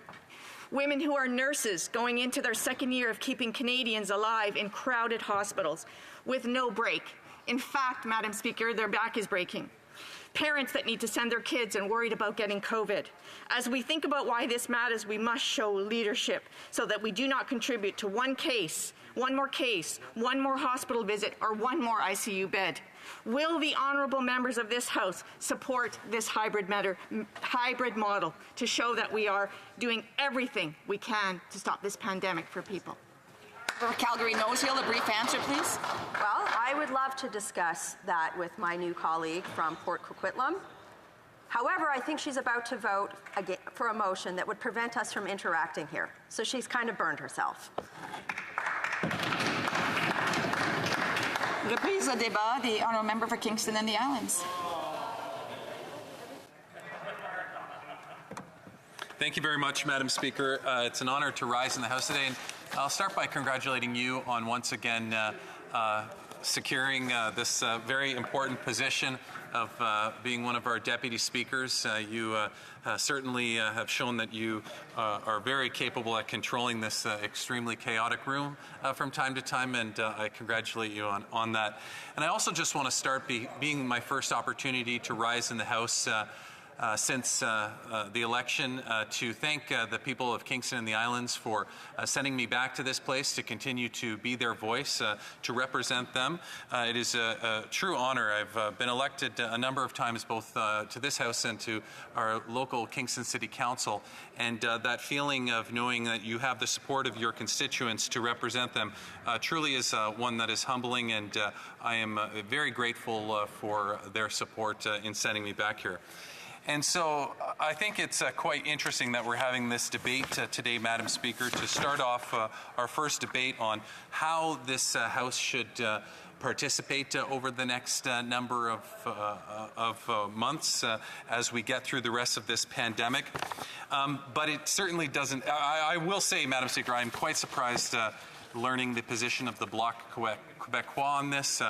You know, they had always been very progressive as it related to the need to have proper measures in place to protect not just MPs, but more importantly, the staff and the administration of this House. And so to see their position on this today is surprising for me. However, I'm certainly not surprised by the position taken by the Conservatives. You know, this has just been an ongoing thing for them. They've always seemed to be one step behind as it relates to public opinion, as it relates to the need to take care of Canadians. We saw at the beginning of the pandemic, they were the last and probably begrudgingly put on masks. They certainly didn't want to do that. They complained about vaccines not being ready. The member from Calgary Nose Hill said on a number of occasions we weren't going to have vaccines till 2030. That certainly didn't be the case. Madam Speaker, when I was here, I hear the member from Sherwood Park, Fort Saskatchewan heckling me. When I was here, and it's been said many times that I was the only person in this House from the Liberal bench for a number of months. I may have been the only person physically here, but I certainly wasn't the only person participating. And not all of our members, and they're laughing. They're laughing as though there's some kind of difference between participating virtually and physically here.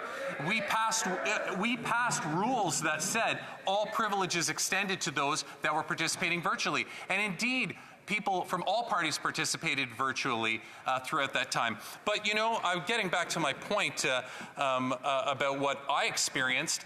You know, in the lack of seriousness that Conservatives took towards this pandemic, I would sit in this House and I would, from time to time, hear explosions of laughter coming from the opposition lobby, you know, as if they were having a party or something back there. You know, they just haven't taken this pandemic seriously from the beginning. And it's showing today, Madam Speaker, in their position on this and some of the rhetoric that we're hearing. I know that members are really anxious to participate in questions and comments, but this is not the time right now. And I would ask members to jot them down, what their thoughts down. The member has over 16 and a half minutes to go with his speech, and I would just ask members to allow him the respect that they would want when they're speaking. So the honourable member for Kingston and the Islands can continue to speak, and I hope that the tone will be reduced here in the House to allow the members that respect.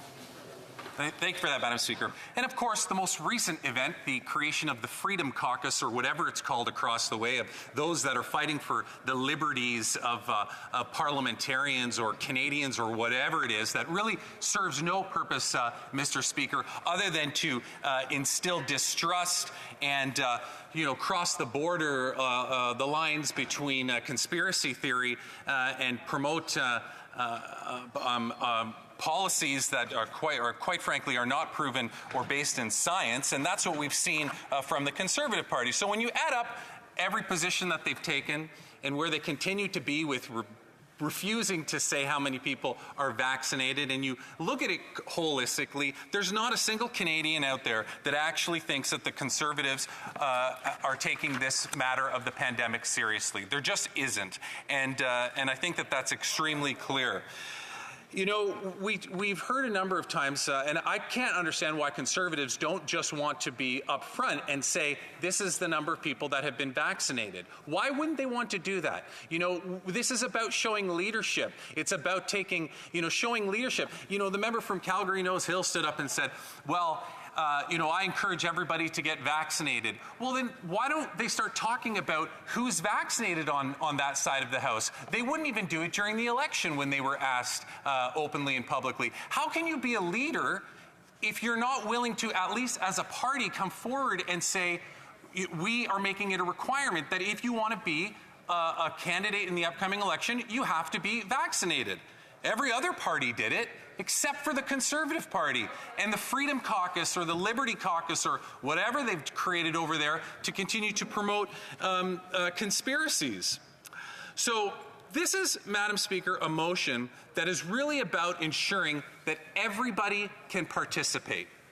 You know, the member from Leeds, Grenville, Thousand Islands, Rideau Lakes, who spoke before the member from Calgary, Nose Hill, said, well, anybody who contracts COVID needs to be at home recovering. Like, it's as though he's unaware of how this disease is spreading, especially those that are double vaccinated can actually contract the disease and continue to spread it and not even know that they're doing it because they've been vaccinated. There are a lot of people out there that that can actually physically continue to participate but do not want to spread this disease. Look at the member from Bose, for example. You know, this member has not been able to participate in the election of a speaker, participate in the throne speech, participate in any of the debates up to this point, participate in a vote. We have a point of order from le membre.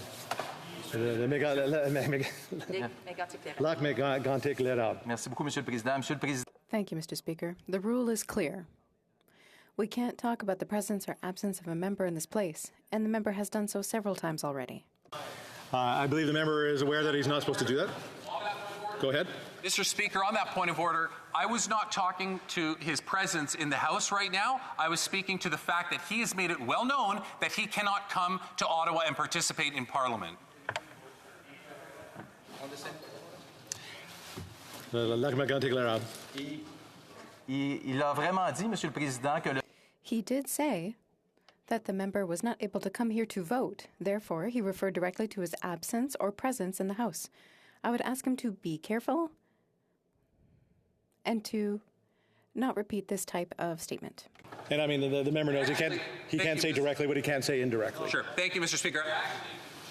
Voting record and saw that he didn't vote, so I assume that he wasn't here. I apologize if that didn't get across to the member, but that's how I know for a fact that he wasn't here, because the voting record doesn't reflect it. But in any event, the point is that if there are members out there, Mr. Speaker, that cannot participate because perhaps they have come into close contact with somebody who's tested positive and are waiting for the results to ensure that they're not going to be somebody that continues to pass along the disease, then it's important that we provide opportunities. And, you know, the member from Leeds, Grenville, Thousand Islands, Rideau Lakes talked about how we're doing things differently. Work environments are changing. Canadians are getting back to work. They're wearing masks. That's, I guess, how he defines work environments being different. But there are a lot of people out there that are still working from home or that are working from home and in the workplace in a hybrid format. So it's nothing new.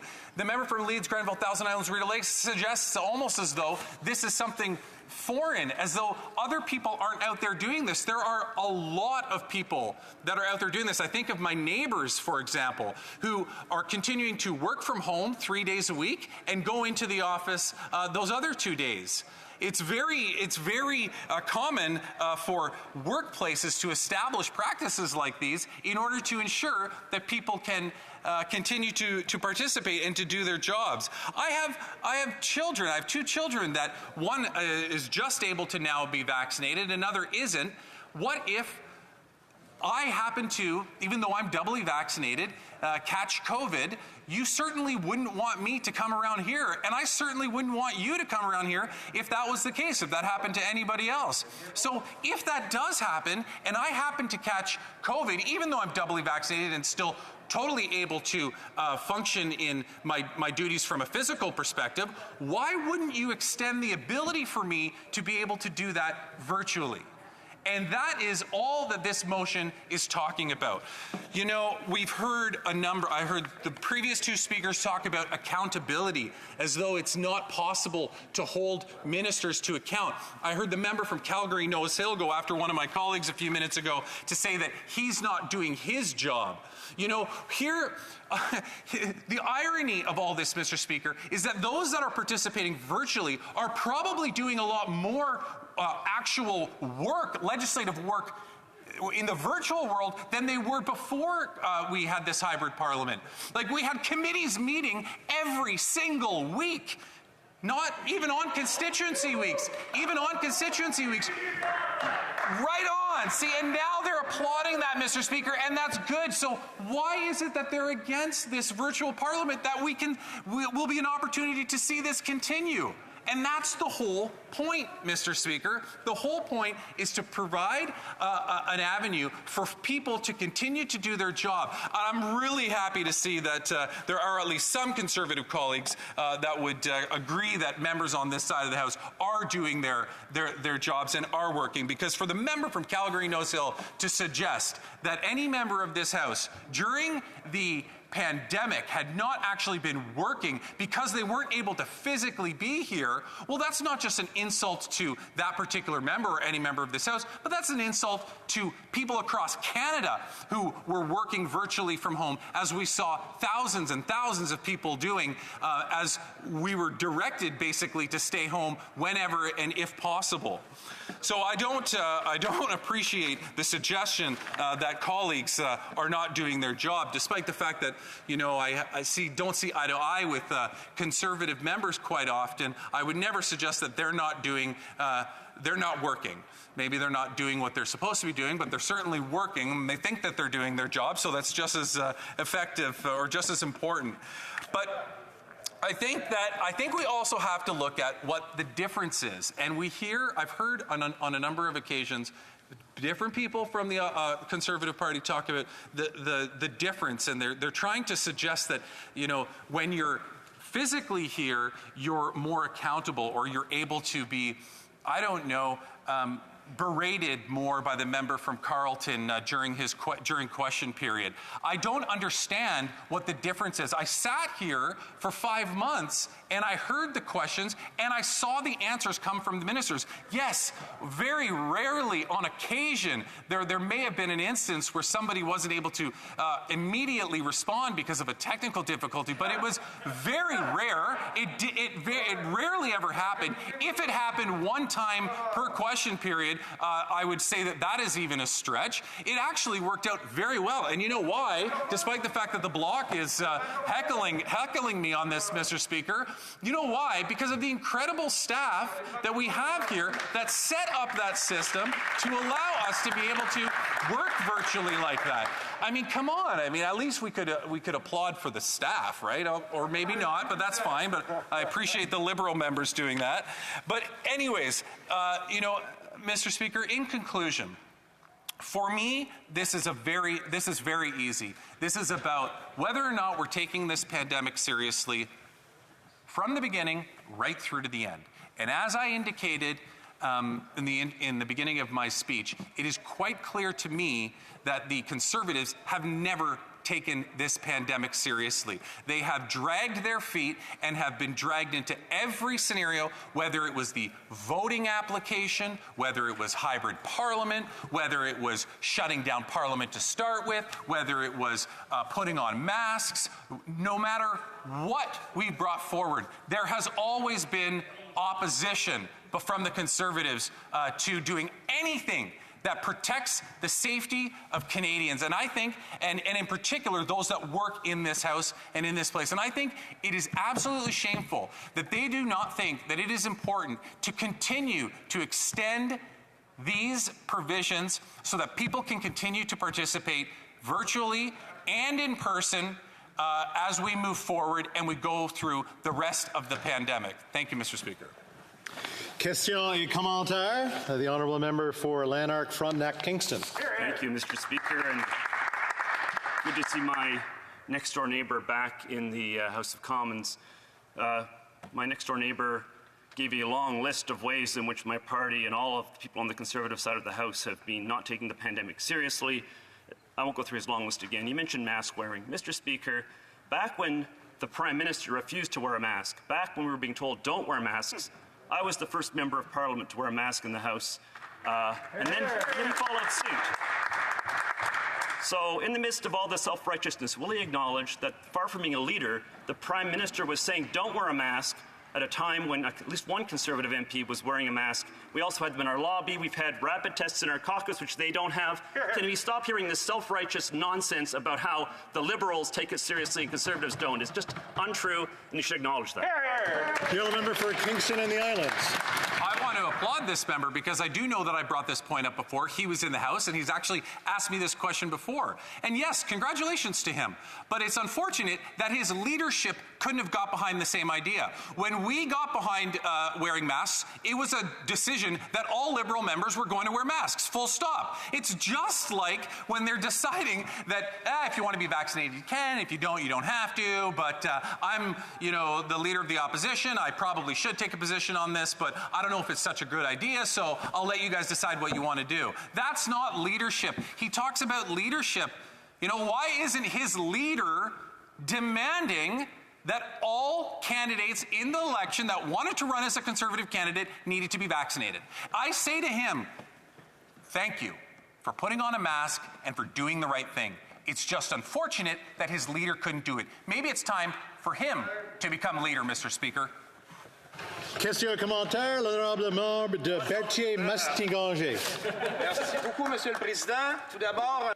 Thank you, Mr. Speaker. It's the first time I'm speaking during this 44th Parliament.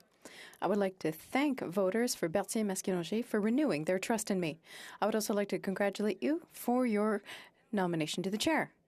And now, let's focus on the content. My honourable colleague mentioned the goodwill and cooperation from the Bloc Québécois from the very beginning. Indeed, we had proposed a hybrid model.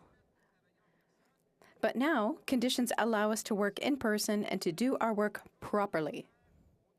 Parliamentary debates are important. We are humans. We need to have conversations in the hallways. And my colleague is neglecting an important aspect of our work, which is the difficulty in obtaining interpretation services for francophones.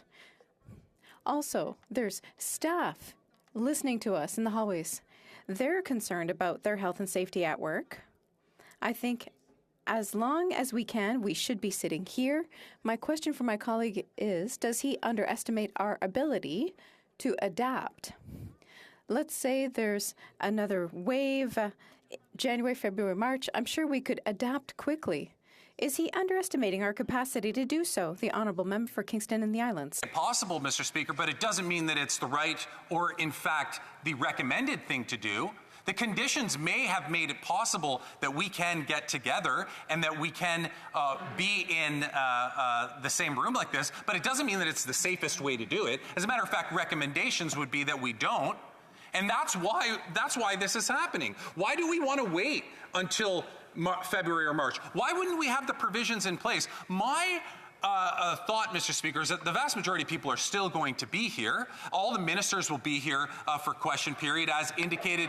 Well, I guess they weren't listening to the debate because the House Leader said that yesterday. So, this is about providing options for people based on safety and their own personal circumstances. The honourable question et commentaire. The honourable member for Edmonton Strathcona. Thank you, Mr. Speaker. It's nice to see you on the seat. My question for my colleague is this: I plan to be in this House every day that it sits, as long as my health is well enough to do so, and I plan to represent the constituents of Edmonton Strathcona as best as I can in person, as often as I can. My question is, in the last Parliament, we often saw that there were not, we were given assurances that the government would show up, that they would be here, but often they did not. And as much as I do appreciate the interventions my colleague has made, we heard many interventions from my colleague during the last Parliament. I'm just curious, and I know he has reassured us, but what reassurance do we have that the Liberals will be here, that they will answer questions, they will allow me to play a role as the opposition of this government? Honourable member for Kingston and the Islands. You would think, and I appreciate the question, but Mr. Speaker, you would think that every Liberal MP didn't want to be here in the last Parliament during the pandemic. That wasn't the case. People wanted to be here, Mr. Speaker. People were asking all the time, can we come back to Ottawa? Can we come back to Ottawa? It was about making the right decisions that were in the best interest of public health and safety at the time. And as we've now learned, we can start to expand that. And we can start to make that, have more people in the room together. I have no doubt, as she asks for an assurance, she certainly knows that I can't provide her with one, other than refer her back to what the House Leader said yesterday. I have great confidence that people want to be in the House and that people will be here to answer the questions that come from the opposition and from government members. Question et commentaire, the honourable member for Kings Hands. Thank you, Mr. Speaker, and congratulations on your role as the deputy. Great to see one of my Nova Scotia colleagues in the seat. I really appreciate the speech from my colleague here today. The member from Calgary Nose Hill had explained at one point in her speech just previous about MPs working. And as the member would know, I would sit up on that screen, probably sitting in my seat at home in Nova Scotia, and would participate in the debates, would be involved in the committee work. Could my honourable colleague be able to speak to the fact, and let me be very clear, I intend to be here, but in the case that either my fiancé, who's a lawyer in Halifax, may be exposed to COVID, maybe perhaps myself travelling back and forth from Nova Scotia, I still want to have the privilege to be able to bring the voice of my constituents to this place, whether it be here physically or virtually. Can my colleague speak to the fact that working as a member of Parliament can be done virtually? It can be done here, but it needs to happen. Thank you. The honourable member for Kingston and the Islands. Yeah, and I just want to, apologize to my colleague from Kings Hands again for the extremely ironic statement coming from somebody that was known to be out of the country while participating in Parliament is now accusing a member. Oh. Order, the honourable member for, I'll get there, Elgin, Middlesex, London. I really appreciate the passion that this member has. I sat with him on proc and 73-day filibuster later. My point of order is that the derogatory remarks that he's about to make and has began to make and has had okay, thank you, Mr. Garretson, sorry. Thank you from the member. But it's constantly bashing, and if this government is going to continue to talk about what a great job they're going to do in the House of Commons, perhaps he can show some restraint at always attacking my fellow member. Thank you for that intervention, but I think that's really a debate amongst two people. So, hang on, Mr. Speaker, on a point of order. Sure. The honourable member for Lanark, Frontenac, Kingston. Thank you. I think my honourable colleague from Kingston and the Islands was in the middle of drawing attention to the absence of a member from the House.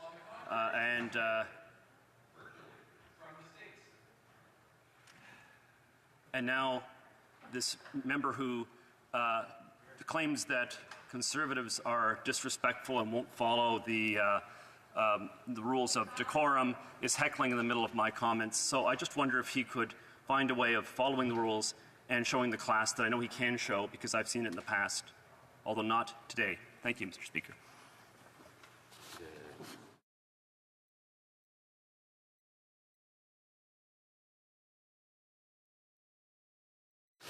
Thank you very much for that intervention as well. As we know, we can't do directly what we can't do indirectly. So I'm just saying, keep it on the line there. The honourable member for Kingston and the Islands. I'm shocked that I sit through question period and listen to what comes from that side of the House, and then I get accused of being derogatory for literally just telling folks what happened. Maybe it's my tone. I don't know what it is. I didn't know tone was a thing in Parliament that would offend members so grievously. I apologize if that's the case. But to the member's question, there's no difference, and I brought this up on so many occasions, that there is no difference between participating virtually or physically in the House.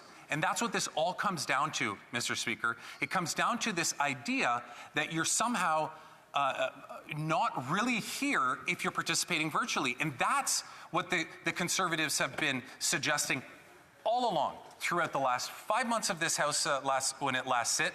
And indeed, what they're suggesting is going to happen now is that you're somehow not really in Parliament if you're participating virtually. They should really read the motion and the rules, because that's exactly not the case. Questions and answers? Questions and comments. The honourable member for Peterborough, Kawartha. Thank you, Mr. Speaker.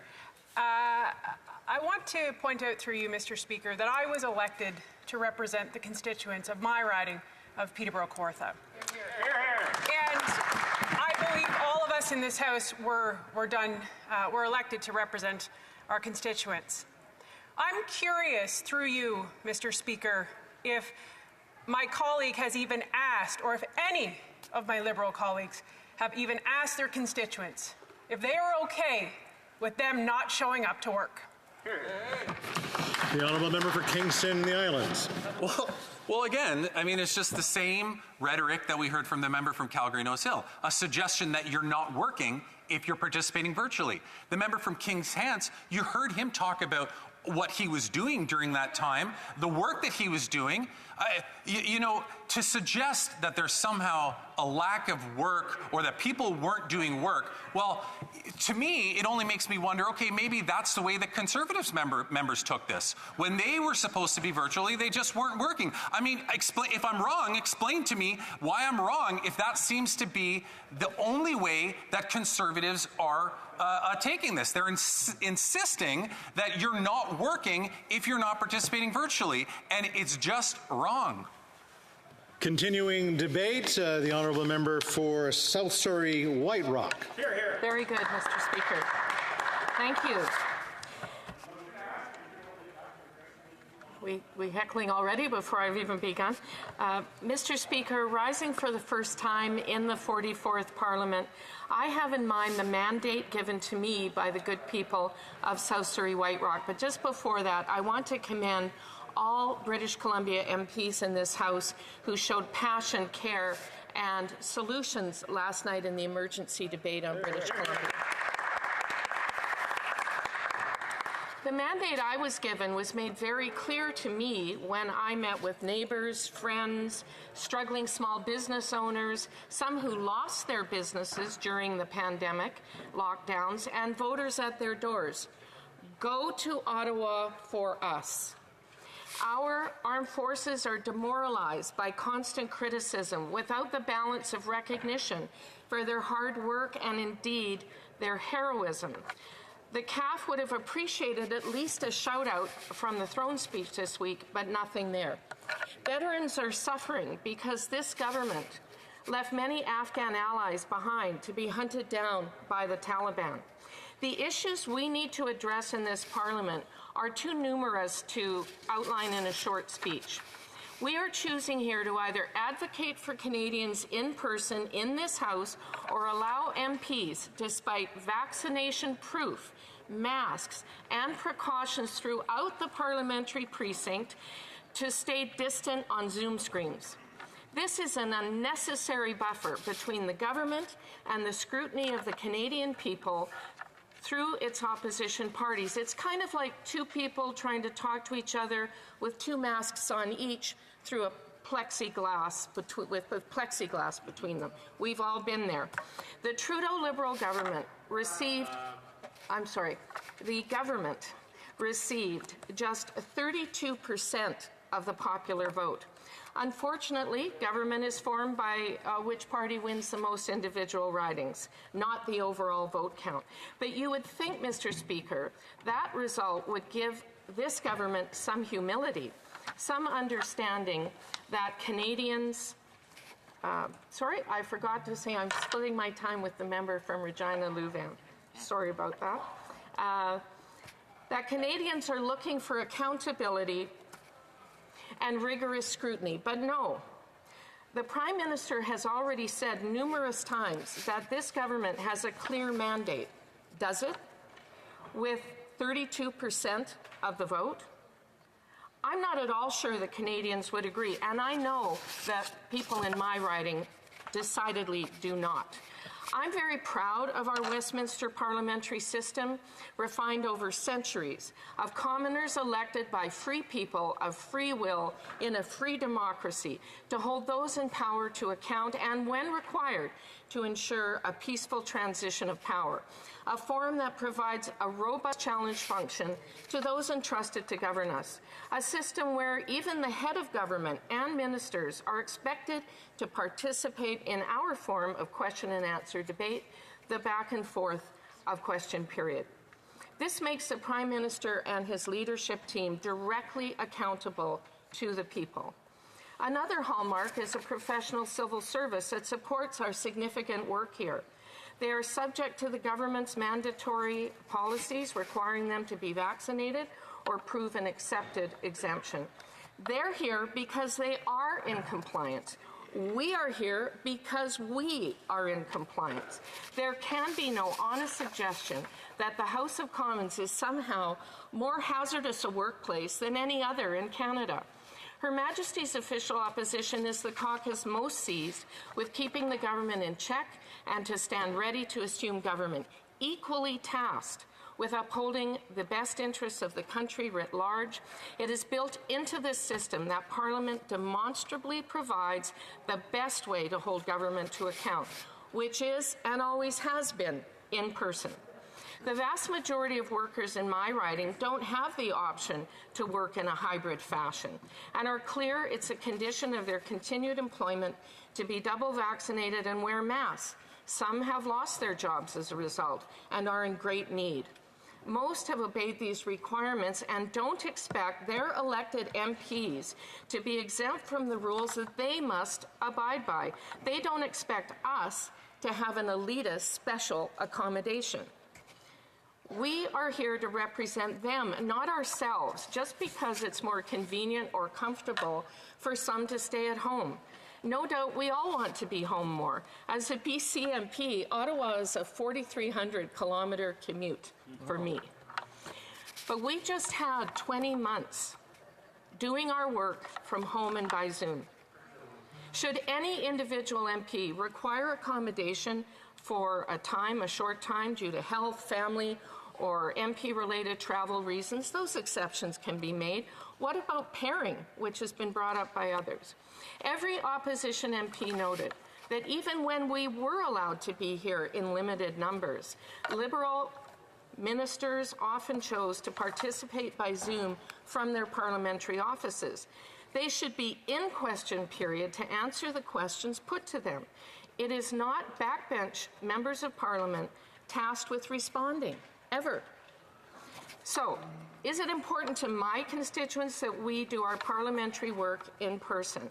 Not one told me that it's a good idea, unless we have no other choice to be safe. I'd like to share with this House, through you, Mr. Speaker, what some South Surrey White Rock folks tell me, because they care about what we do in this place, and these are all exact quotes. Dorothy, my only wish is that Mr. Rhoda, meaning the Speaker, will halt question period to new questions if the Minister refuses to answer the question put forward. Canadians deserve better than they've been receiving from this Parliament. Dawn, looking forward to seeing you in action, in person. Speaking to the devastation in BC, Patsy said both levels of government were late to the table. Wade simply said, fix it. When I posted my appointment as a Shadow Minister for National Defence, Dawn wrote, Canada so desperately needs a serious voice on our national defence. Julie, got a big job there, but keep on the minister. Colin, ask the new Minister of National Defence about her government's lack of commitment to the previously announced timeline for the $19 billion purchase of fighter jets. Marie said, I do hope you will finally be able to get back to Ottawa, should we have a real government someday. Alana, please do what you can. It is very scary what's happening. I have so many examples of people saying, of course we do work in our ridings, of course that's work, and of course it's important. But what we do here is unique, and we are voted in to represent people who cannot have a voice here.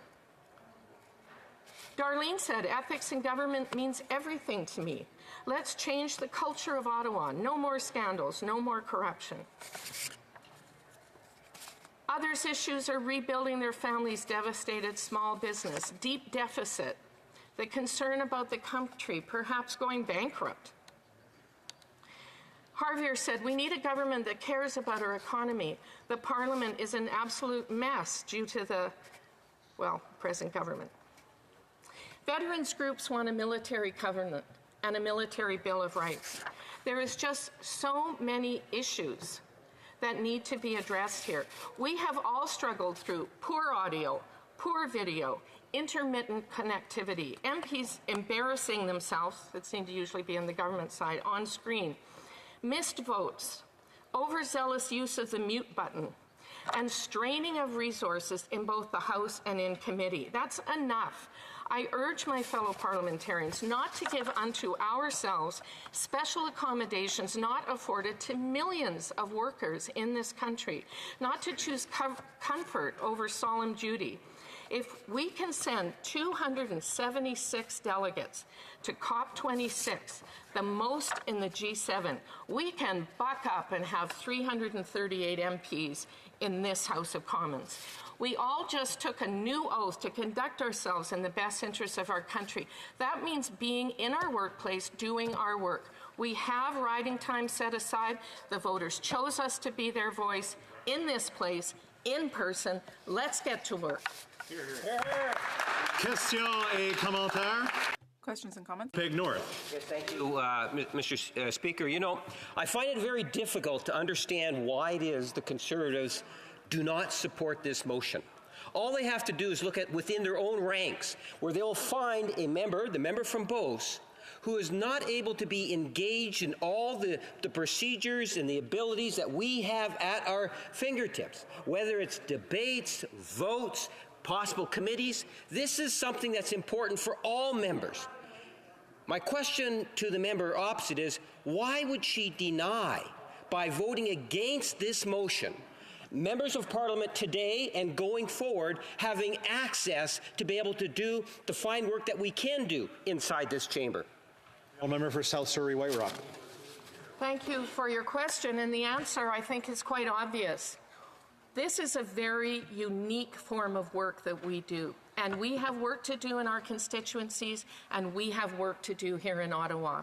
And doing the work here in Ottawa on Zoom screens is very problematic. As I said, we have all experienced lack of connectivity, people not being able to get in, ministers mixed up on who the question was actually going to, crackling and high voices on the screen. We don't need to do that right now to be safe. Those were temporary measures we agreed to. But now the whole parliamentary precinct is taking the appropriate precautions to keep us all safe. We can make some exceptions here and there for people who need a short time or some accommodation.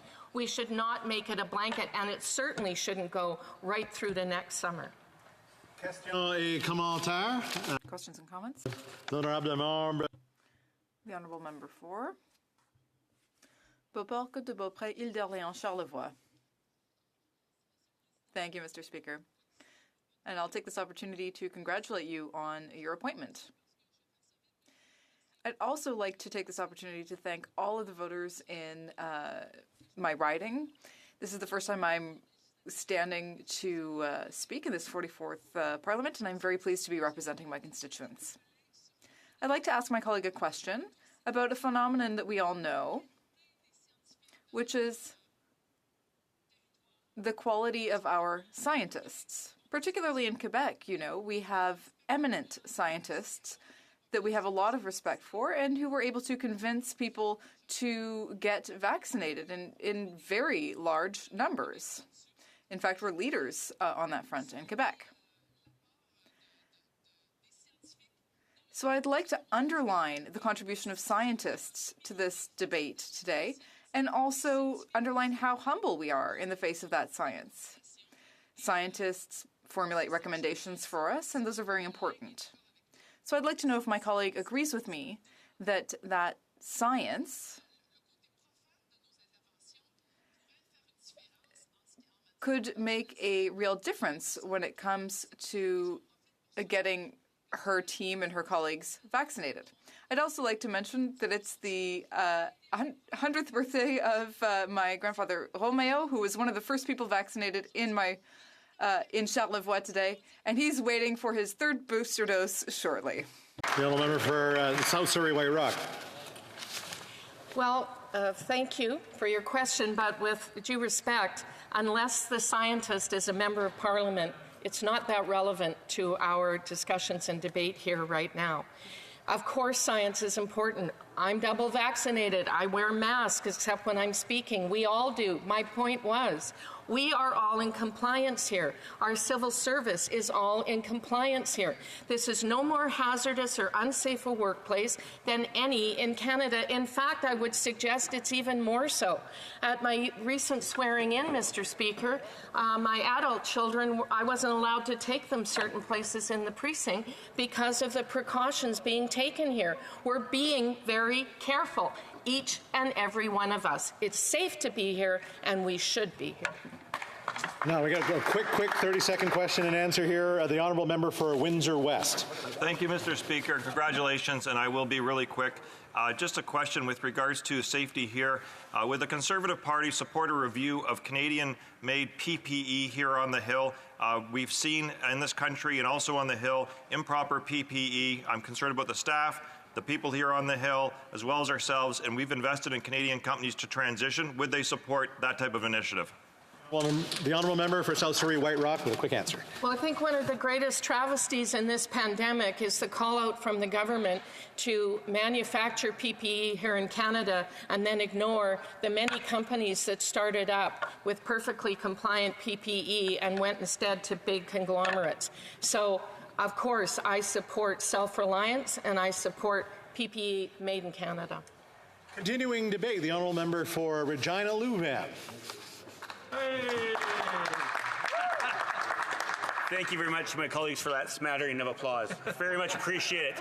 Well, this is the first time on my feet in the 44th Parliament, Mr. Speaker. I do have a few thank yous I'd like to get to for the people that have allowed me to take my place in this august chamber once again, and that starts with the voters of Regina Louvain. It's my second term. The class of 2019 didn't have a really a bit of an unusual first Parliament. We were in this chamber for about 5 weeks, I'd say, at the start of our parliamentary careers, and then COVID hit about March 13th to 14th of 2020, and it was a different experience for us, and we did go through the hybrid experience, and I'm going to speak for some of us on this side and maybe some others. That wasn't the best experience for us as parliamentarians. I think it did add an extra layer of difficulty, and being new members of Parliament, I think that also added on how we thought we needed to represent our constituents and how we needed to stand up for them in this place. For me, a lot of people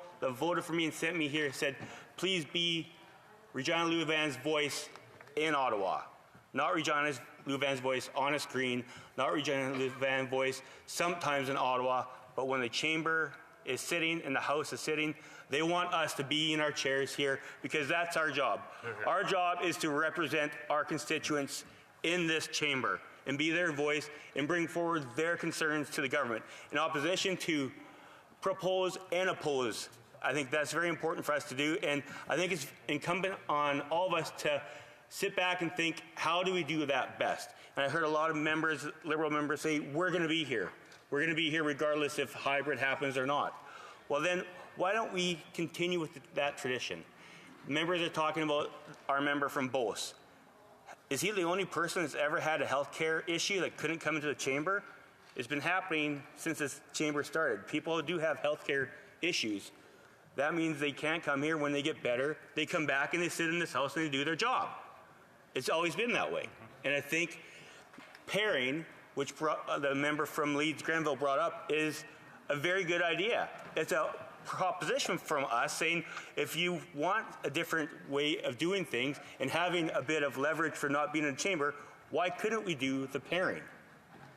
And I haven't heard a response from the Liberal government or from the NDP colleagues who are propping up this Liberal government's decision to take away accountability, why that wouldn't be an option for us to make sure that we can continue to do our jobs in this chamber.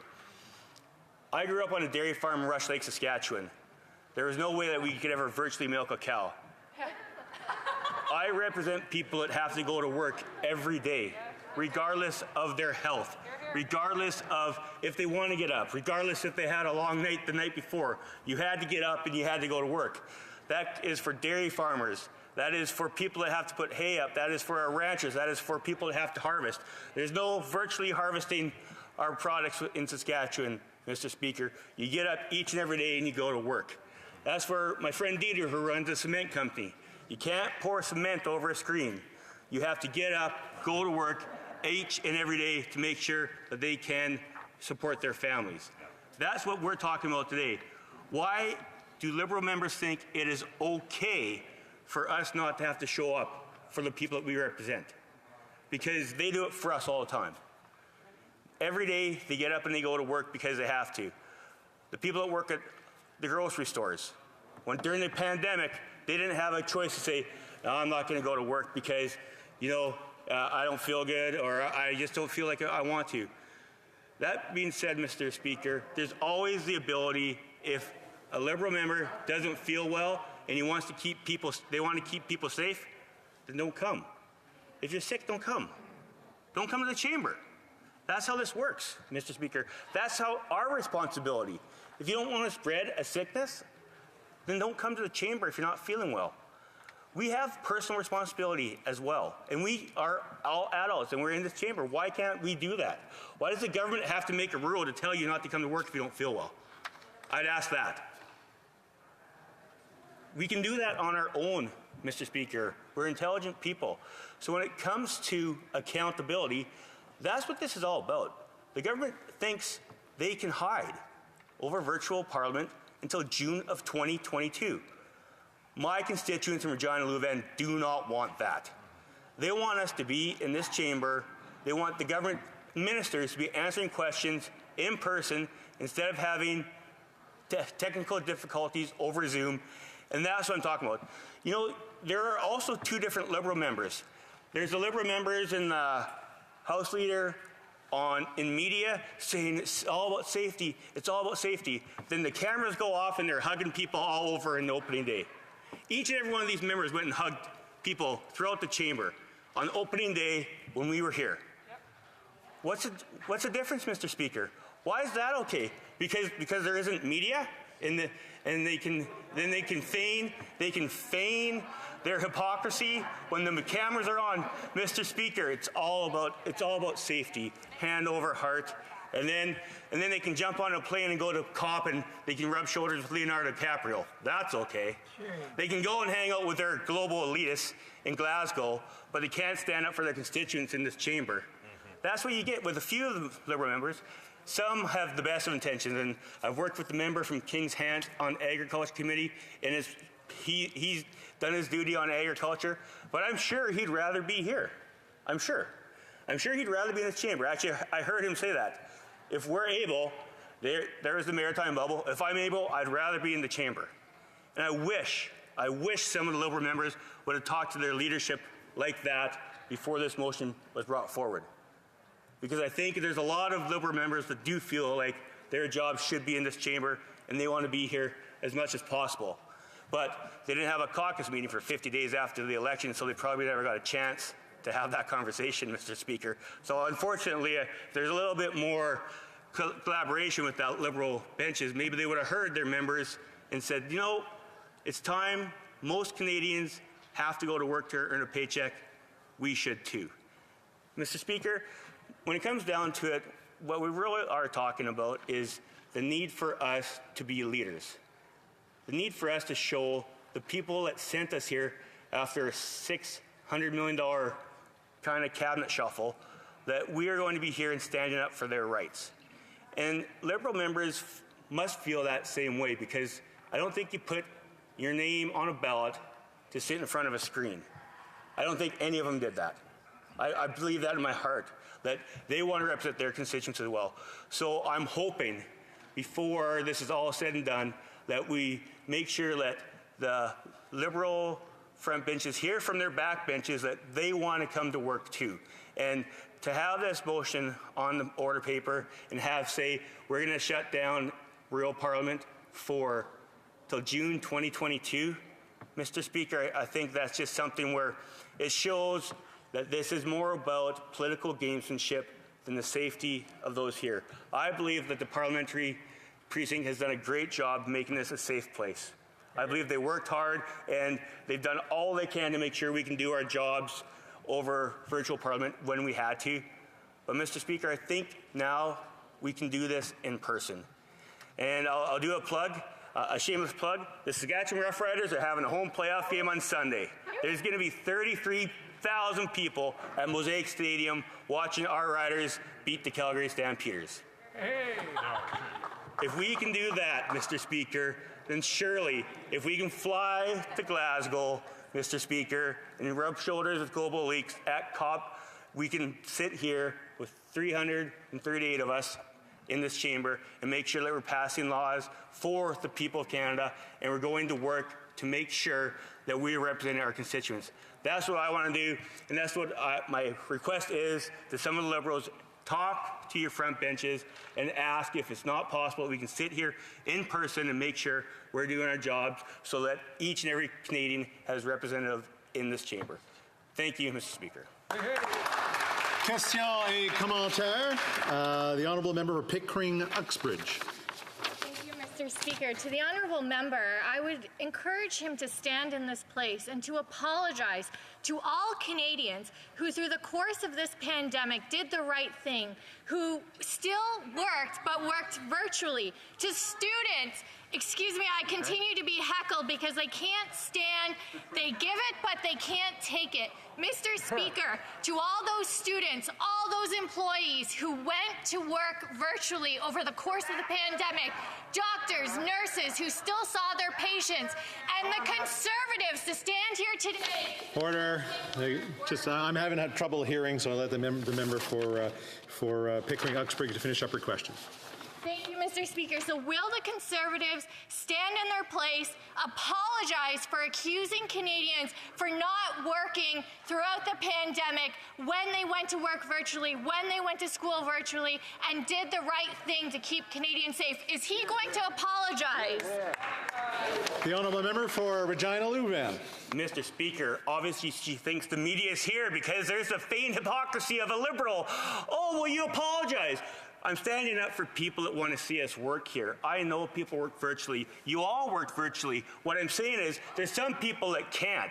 There's some people that have the ability, that have to get up and go to work every day, that don't have the opportunity to do it virtually. And what I'm saying, Mr. Speaker, is I'm standing up for ranchers, oil and gas people that have to go to work, put their boots on every morning and go to work. That people that they don't respect, they hate what we do in Western Canada, and every time they get on their high horse, it must be because of media up there, and they feign their hypocrisy, and then they rub shoulders with their global elites in Glasgow and make sure that they look down their nose at all of us. So I'm standing up for the people of Regina Louvain, and I have no need to apologize for that, Mr. Speaker. I just want to remind the members of the House when we're using the word you. I never thought I'd actually get to rule on someone using the you. Just be careful on that one. The honourable member for Port Moody Coquitlam. Thank you, Mr. Speaker. Up to 1/4 of adult Canadians live with a disability that does not allow them to lift hay or farm in fields. Yet they do work. They work in every area of our economy. I ask the honourable member if they acknowledge that work does not mean physical labour, does not mean physical ability or attendance here in this House or anywhere else. The honourable member for Regina Louvain. Thank you very much for the question, and I agree. Work means almost everything to my honourable colleague from Port Coquitlam. Work means many different things to many different people, but would she agree that also there are people that have to go to work each and every morning and don't have the option of doing it virtually, don't have an option of doing it over a computer screen? They have to put their boots on and go to work every morning. Why do we always talk about divisive policies like this, Mr. Speaker? Why can't we really stand up for all working people across Canada instead of pitting East versus West, Mr. Speaker? I think it's one of these things that has happened because this government has not done one thing to try and unite Canadians, and that's what we'd like to talk about on the Conservative side, is everyone going back to work, everyone having an opportunity to support themselves, everyone having a better life and a better future for them and their children. That's what Conservatives want to talk about. I'd really love to stop talking about this divisive East versus West. Questions and comments? L'honorable membre de Longueuil. The honourable member for Longueuil-Saint-Hubert. Thank you, Mr. Speaker. I reacted a bit quickly earlier. I didn't have a chance to thank the people of my riding for the confidence they've put in me again. There's a bit of luck involved maybe the first time round, but when you get re-elected, you think, well, maybe not. And I'd like to congratulate you, Mr. Speaker, on your appointment. When you listen to the Conservatives, you always have to think about where they stand on science. In Glasgow recently, all the experts said we have to get off fossil fuels, but they're wearing signs that say, I love oil and gas. So you get the feeling that they're opposite that. Now, the Liberals are no better. They've been investing billions in the oil patch ever since they were elected. There are some environmentalists who even miss the Conservatives. And when it comes to vaccination, there's about 30% of Conservative members who got an exemption, apparently, from vaccination, whereas in the total population, there's only 1% of Canadians who get an exemption. So my question is simple. Do the Conservatives believe in science? Mr. Speaker, I'm not a doctor, so I don't know about the medical exemptions. I don't play one like the Deputy House Leader tries to play on here, talking about medical exemptions. But what I do know is I love talking about the oil and gas sector and the fact how a strong oil and gas sector makes a stronger Canada and bringing Canada together. So I appreciate my colleague said that. And to end, Mr. Speaker, congratulations on your appointment. Very well deserved. Great job. Continuing debate, the honourable member for, I'll get it correctly in a second here, as everybody, I'll go this way. Ottawa West Nepean. Thank you. Thank you very much, Mr. Speaker. I will be sharing my time with the honourable member from Outremont.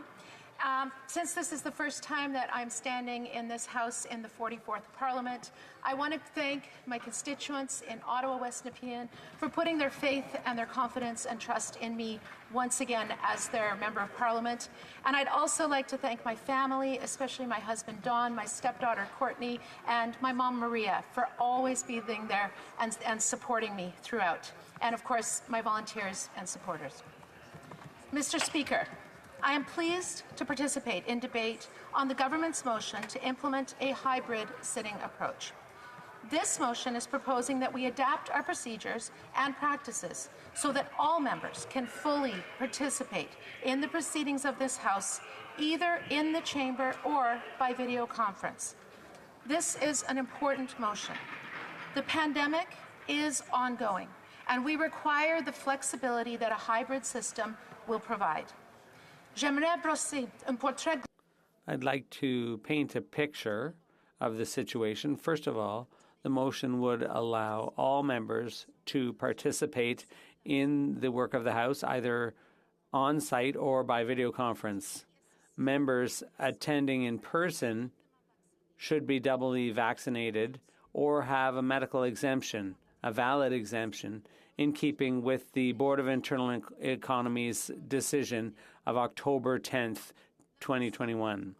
The motion also proposes some changes to the standing orders in order to take into account virtual participation by members. For example, members participating remotely would be accounted for quorum purposes, and all provisions of the standing orders,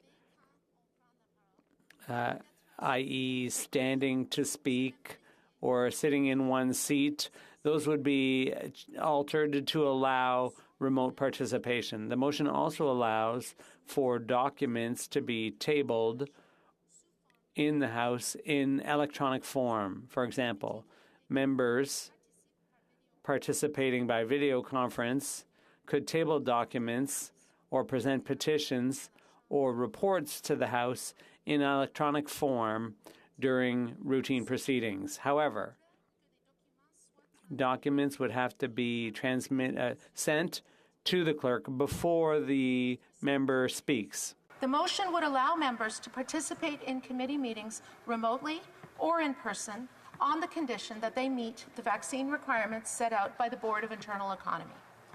The motion proposes a process for recorded divisions in hybrid proceedings. The motion would bring the remote voting application back into use. This application was used successfully for over 120 votes in the second session of the 43rd Parliament. The remote voting application would also allow members to cast their votes safely, securely, and conveniently. However, the motion takes a cautious approach. It would direct House administration to carry out an onboarding process of all members, which would be completed no later than December 8, 2021. The remote voting application would be put into use no later than December 9th. Until the remote voting application was implemented, members in the chamber would continue to vote by standing votes, and members participating remotely would be called one by one to cast their votes. The motion proposes measures to ensure the integrity of the remote voting application. Votes would need to be cast from within Canada using a House-managed device. A member's visual identity would need to be validated for each vote. Any member unable to vote due to technical issues would be able to connect to the virtual sitting to indicate their voting intention.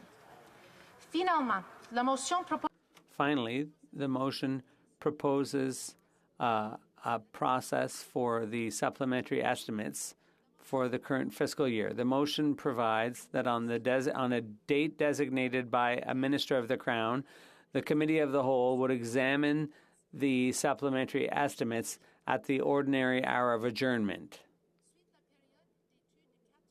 After the 4-hour study, the Committee of the Whole would adjourn and would be deemed to have reported the supplementary estimates back to the House. This approach was used in the beginning of the last Parliament, given the composition of the Standing Committee's composition had not yet been determined.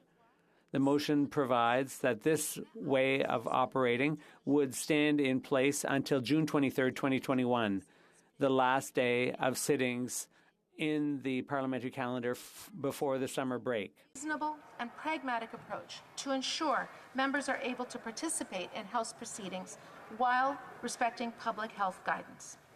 This motion supports the fundamental role of members of this House.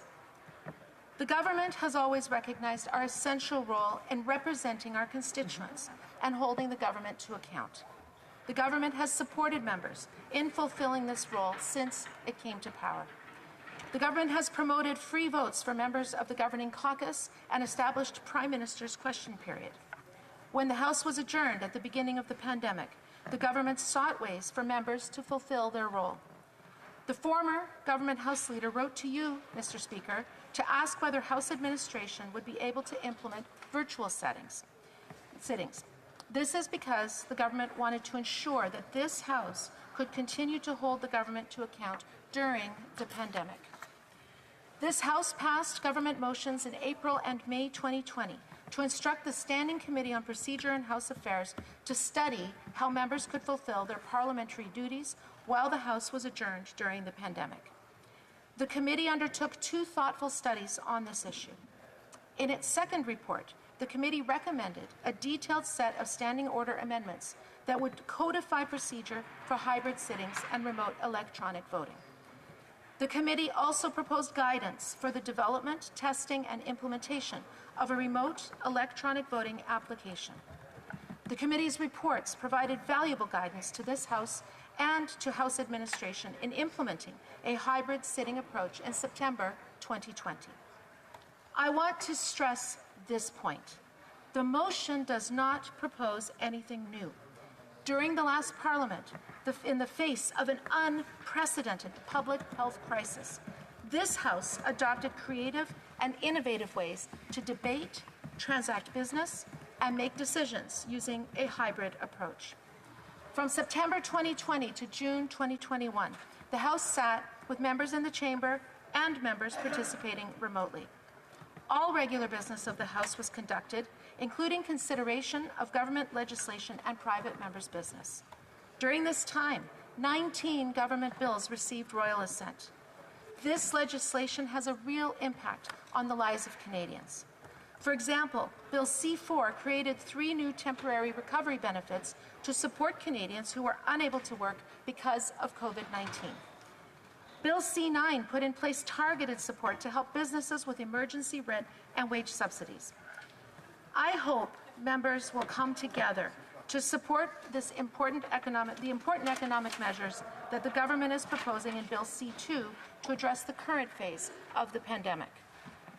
Regarding private members' business, 6 private members' bills received royal assent, and 6 private members' motions were adopted during hybrid sittings. This success shows that it is possible to consider legislation and other important matters in a hybrid approach.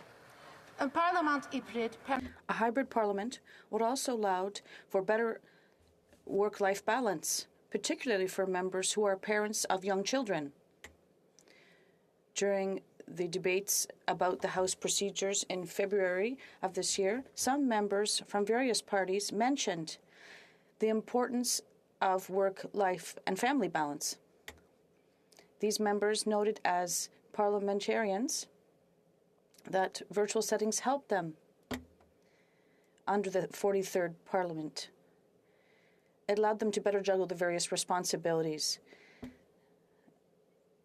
Being able to participate either virtually or personally in the House allows them to better fulfill their professional and family responsibilities. We'll look at this reasonable motion and we'll pass this motion so that we can do our work in a safe way for our constituents. Thank you, Mr. Speaker. Questions and comments? The Honourable Member for Thornhill. Mr. Speaker, congratulations. It's an honor to stand in this House. It's been a mere few days for me as a newly elected member, and I was sent to this place to get to work, and not the debate, the desire to hide in a basement. It was hugs on the other side on a Monday, and we are debating hiding by Thursday. How is it that the Prime Minister can call an election, can crisscross the country, can campaign in hospitals, can gallivant around Scotland with a delegation of hundreds at COP26? Why is it that 18,000 people can go see our Toronto Raptors win? And the government can't agree to have 338 members in the House. How does the new member explain this to the good people of Ottawa Nepean who sent her here? Awesome. The Honourable Member for Ottawa West Nepean. Mr. Speaker, I've been in this House for 6 years, and I know that members in this House work hard every day.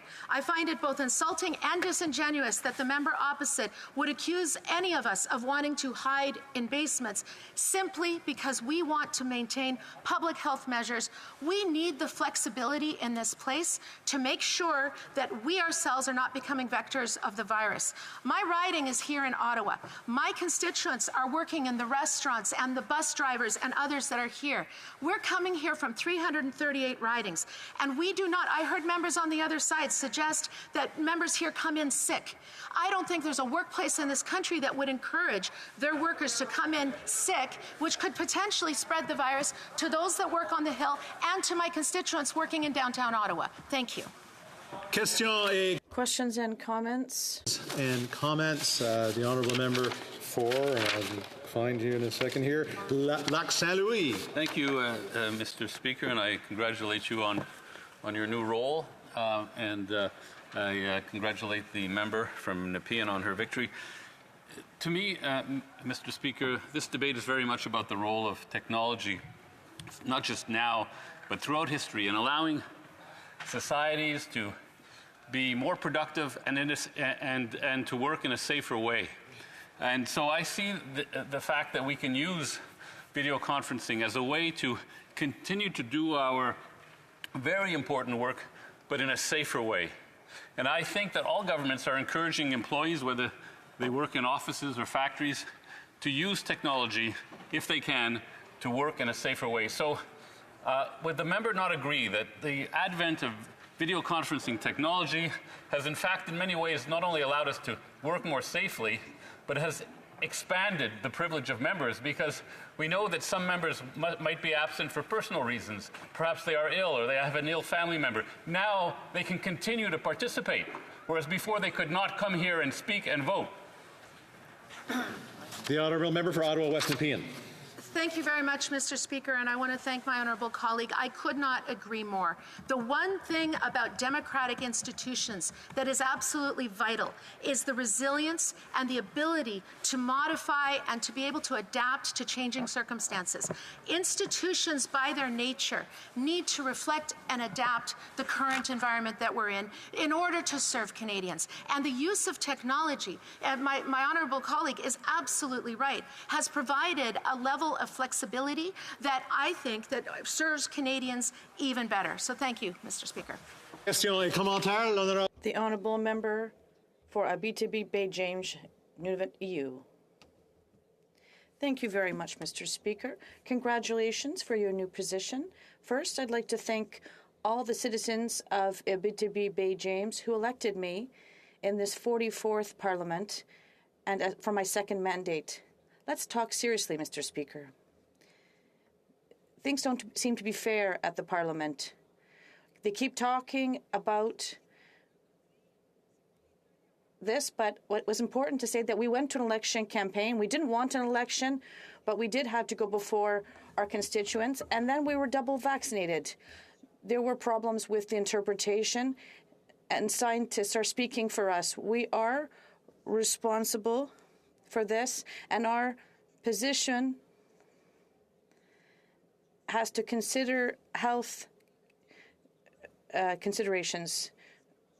Things have to make sense. So how come things were hidden until June? Nepean with a really quick answer.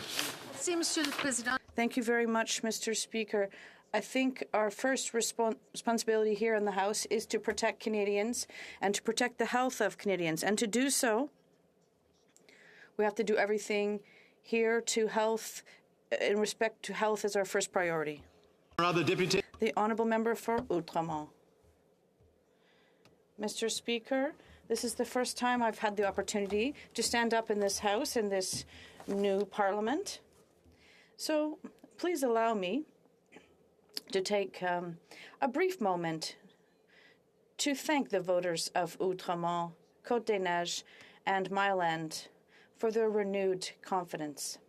And Mr. Speaker, my constituents have sent me a clear message.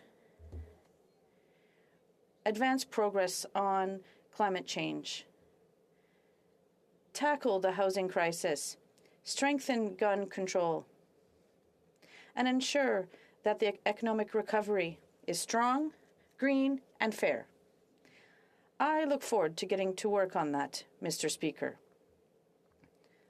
This is my first time rising in this chamber, in this new Parliament, Mr. Speaker. I'd like to take a moment as well to thank my family, and particularly my husband, for his incredible support as he is back home in Outremont with our young daughter so that I could be here in Ottawa. I would also like to thank all of my volunteers and supporters, in addition to, of course, all of the voters in Outremont, Côte-des-Neiges, and the Mile-End for their renewed trust and confidence in what was my third election in 2.5 years.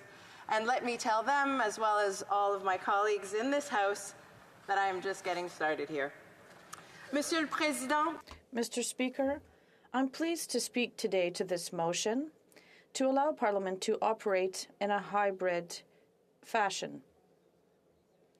As many have already noted, the pandemic is not yet behind us, and we need the flexibility that a hybrid system offers.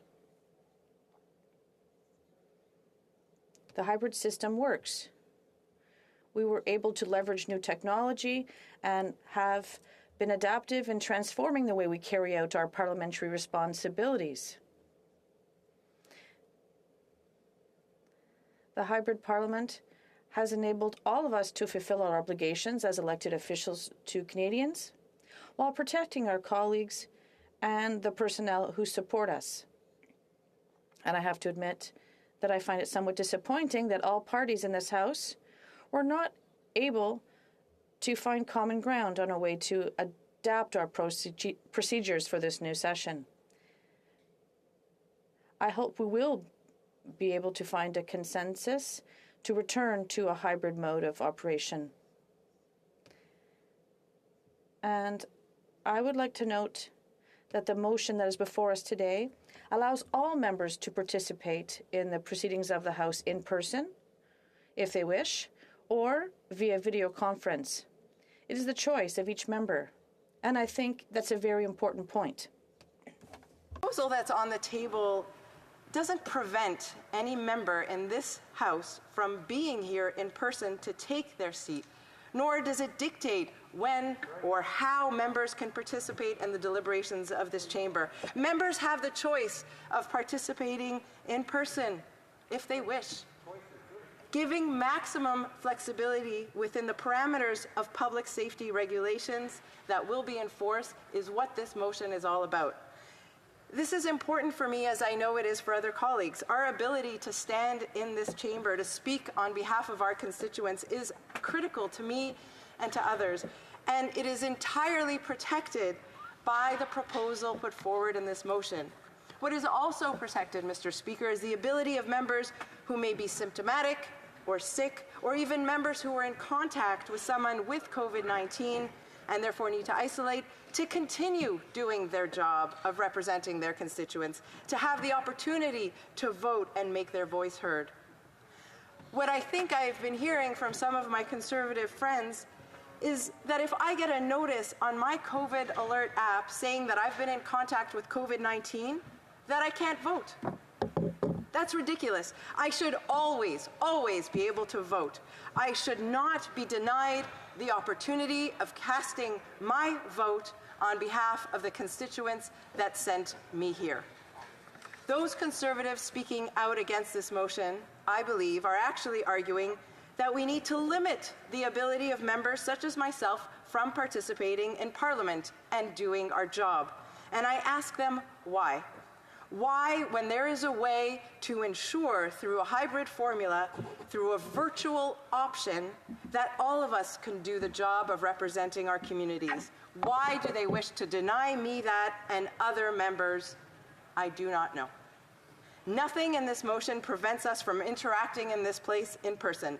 Absolutely nothing. The motion simply provides the opportunity to those who cannot be here in person to continue doing their job, which is what Canadians sent us here to do, our job. Comme vous le savez, Monsieur.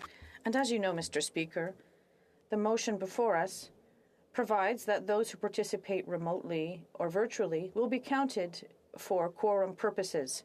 The motion also proposes certain changes to the standing orders to take into account the virtual world.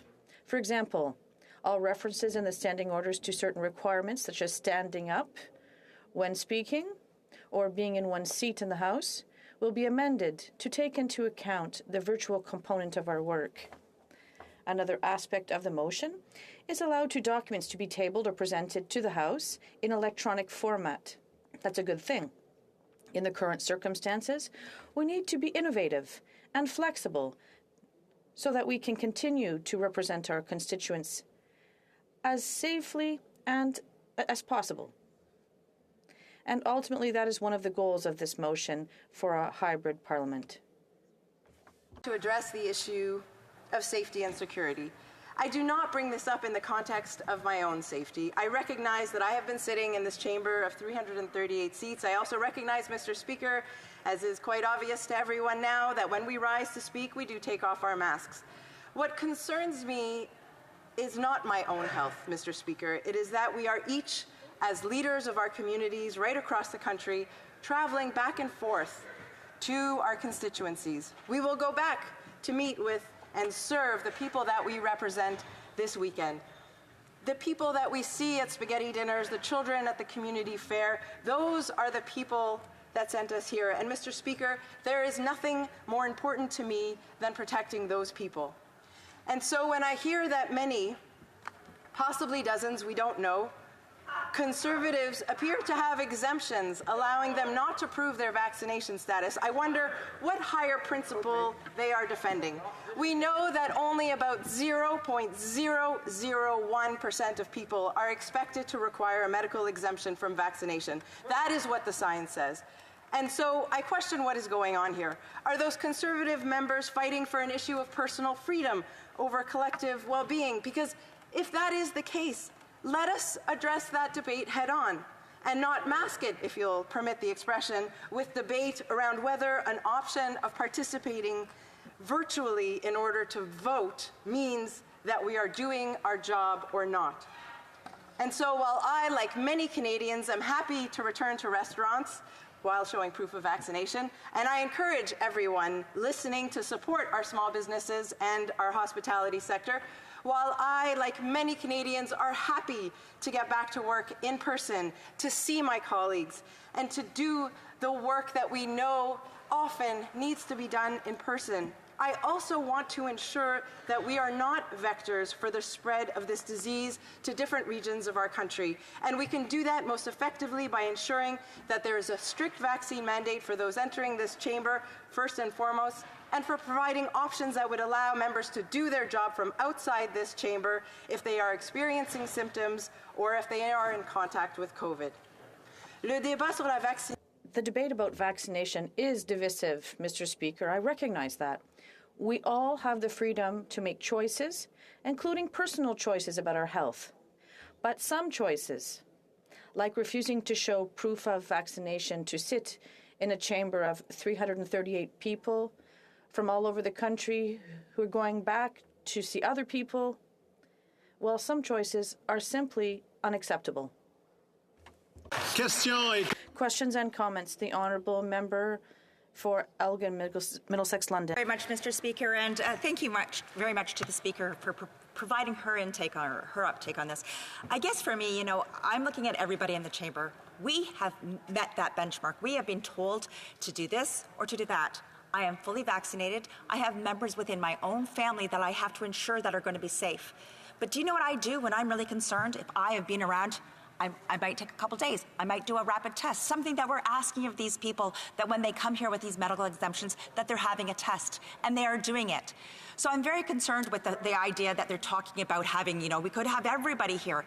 I think that's very, very unfair. But I think of myself as a mother, and I know that the member over there speaking too is very proud to be a mother.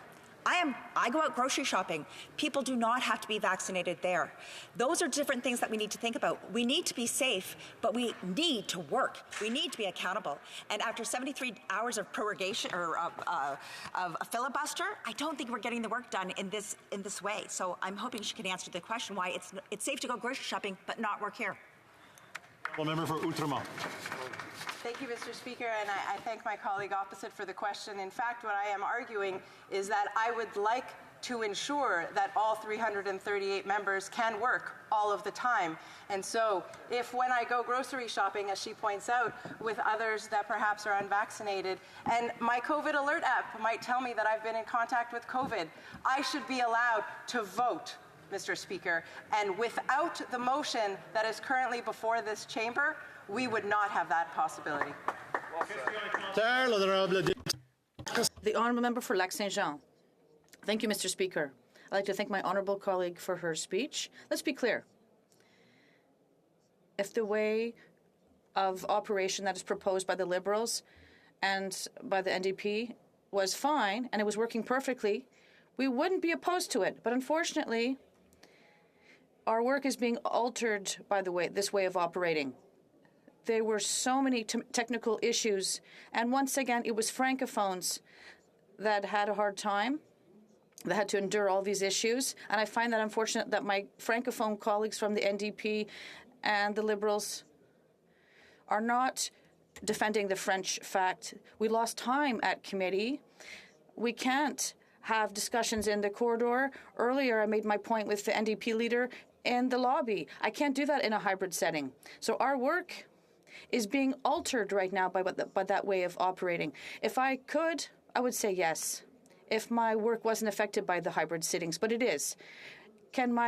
Does my honourable colleague think that's the way we have to do things, that our work be affected by the proposal of the Liberal Party? The Honourable Member for Outremont. Thank you, Mr. Speaker. I'd like to thank my colleague, and I think he is raising a very important point with respect to the operation of our hybrid setting. During the last Parliament, we were all online virtually, and I hope there'll be more than 300 or even 338 in this House participating. But what I want to make sure is that if someone can't be in this chamber because they're symptomatic or perhaps they've been in contact with someone who has COVID, that this person can continue to operate and continue to vote. And I think it's really important to be able to ensure that, Mr. Speaker. Call this the quick snapper round. The questions and commentaires. L'honorable. The honourable member for Rosemont-la-Petite-Patrie. Thank you very much, Mr. Speaker. I'd like to thank my colleague from Outremont for her speech. I'm always a little bit surprised when I hear the Bloc aligned with the Conservatives. Most MPs should be here in the House to do their work, but how come we can't keep this option open? Parliament could allow people to work from home, and we did this for a year and a half. We adapted to it, as did the society. In Quebec, we're at a fourth wave of the pandemic, and there were more than 5 deaths recently, so let's keep this option open. I would like to hear what my colleague has to say about why the Bloc is refusing to have this option. If we have to help interpreters, well, he should make an option for more resources for interpreters. Une courte réponse. Quick answer from the member from Outremont. Thank you very much, Mr. Speaker. I'm pleased to have reached an agreement with my colleague from Rosemont-Petite-Patrie, and I'd like to pay tribute to the proposal he made, that we could perhaps find more resources for interpreters so that everyone can understand and hear either in English and French, both of our official languages. Thank you. Resuming debate, the honourable member from Mégantic-L'Érable. Merci beaucoup, Monsieur le Président. Je vais partager mon temps. Thank you very much, Mr. Speaker. I'll be sharing my time with the member for Selkirk-Interlake-Eastman. Now, this is my first opportunity to rise in the House for this Parliament, so I'd like to thank the voters of Mégantic-L'Érable and my volunteers, everyone who worked on the campaign. I want to thank them for their support. I'm very proud to be here in the House, in this chamber where so many things have happened over the last number of years. And I really want to thank my constituents for letting me be a part of that. Now, we're here today, Mr. Speaker, to discuss a very important issue. But it also is related to another issue that shouldn't have happened. Now, we're talking about the option of having a hybrid parliament, but the government chose to discuss this motion by forcing closure, which would prevent members from properly discussing the best way of having a hybrid parliament and having members represent their ridings. Now, the Liberal government chose to limit debate on the very first motion that it tabled. That doesn't bode well for the coming weeks, Mr. Speaker. This is just huge hypocrisy.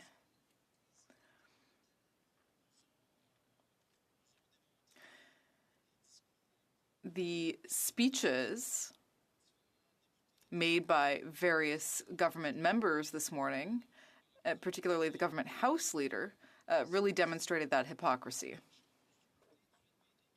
And I could say the same of the NDP, who decided to be buddy-buddy with the Liberals on this gag order motion.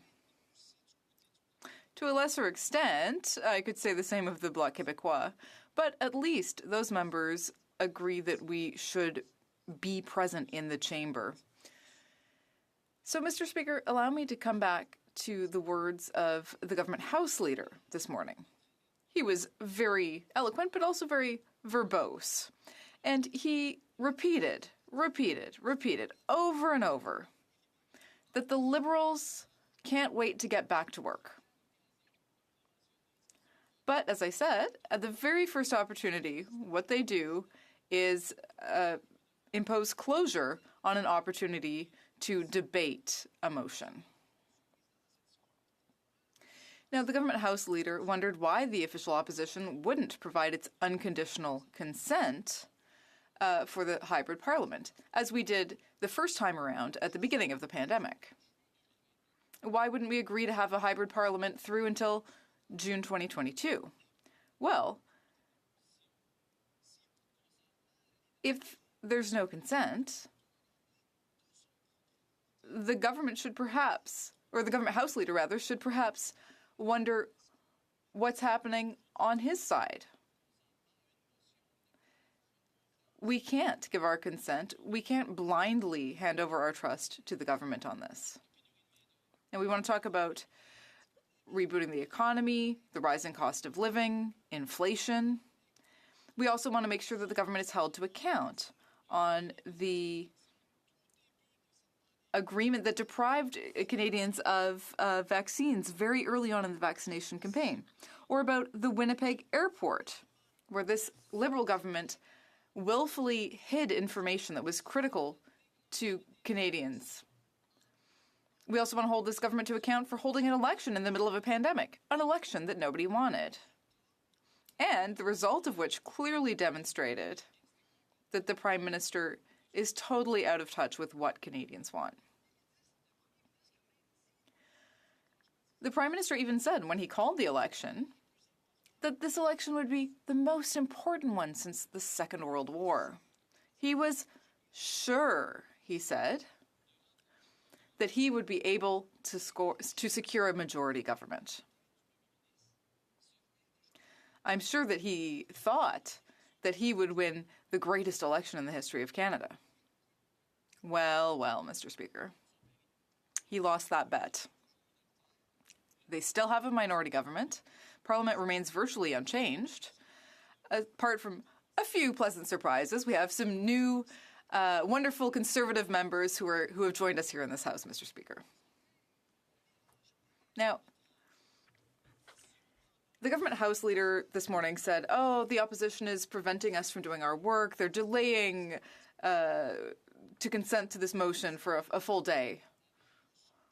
Well, how long did it take for this Prime Minister to recall Parliament after his failed attempt to retake control of the government? How long did it take him to meet with his own caucus members, Mr. Speaker? One thing is sure. It took less time than it took him to organize a 2-day trip to Tofino to go surfing. It took him 2 months to recall Parliament. 2 months after an election that no one wanted, but that was so important to him. And today, the Liberals would have Canadians believe that they're in a big rush. I've never heard such hypocrisy, Mr. Speaker. Now, I'd like to tell Canadians what was happening in this House over the last few months, or over the last months of the 43rd Parliament, rather. Only a pre-established number of people could participate in person in this House in order to respect all of the health measures. Well, which parties answered the call? Which members actually showed up in person in the House? Which ministers actually answered questions while looking in people's eyes? Mr. Speaker, I had my seat on this side of the House, and every time that I was allowed to, I would ask questions. I asked questions about the weed charity scandal, about Lac Mégantic, about the labour shortage. Now, we're used to scripted responses from the minister, but this was worse than ever. It seemed as though they had to receive their answers by email before they would even stand up and answer. I was sitting here in person as often as I was allowed to.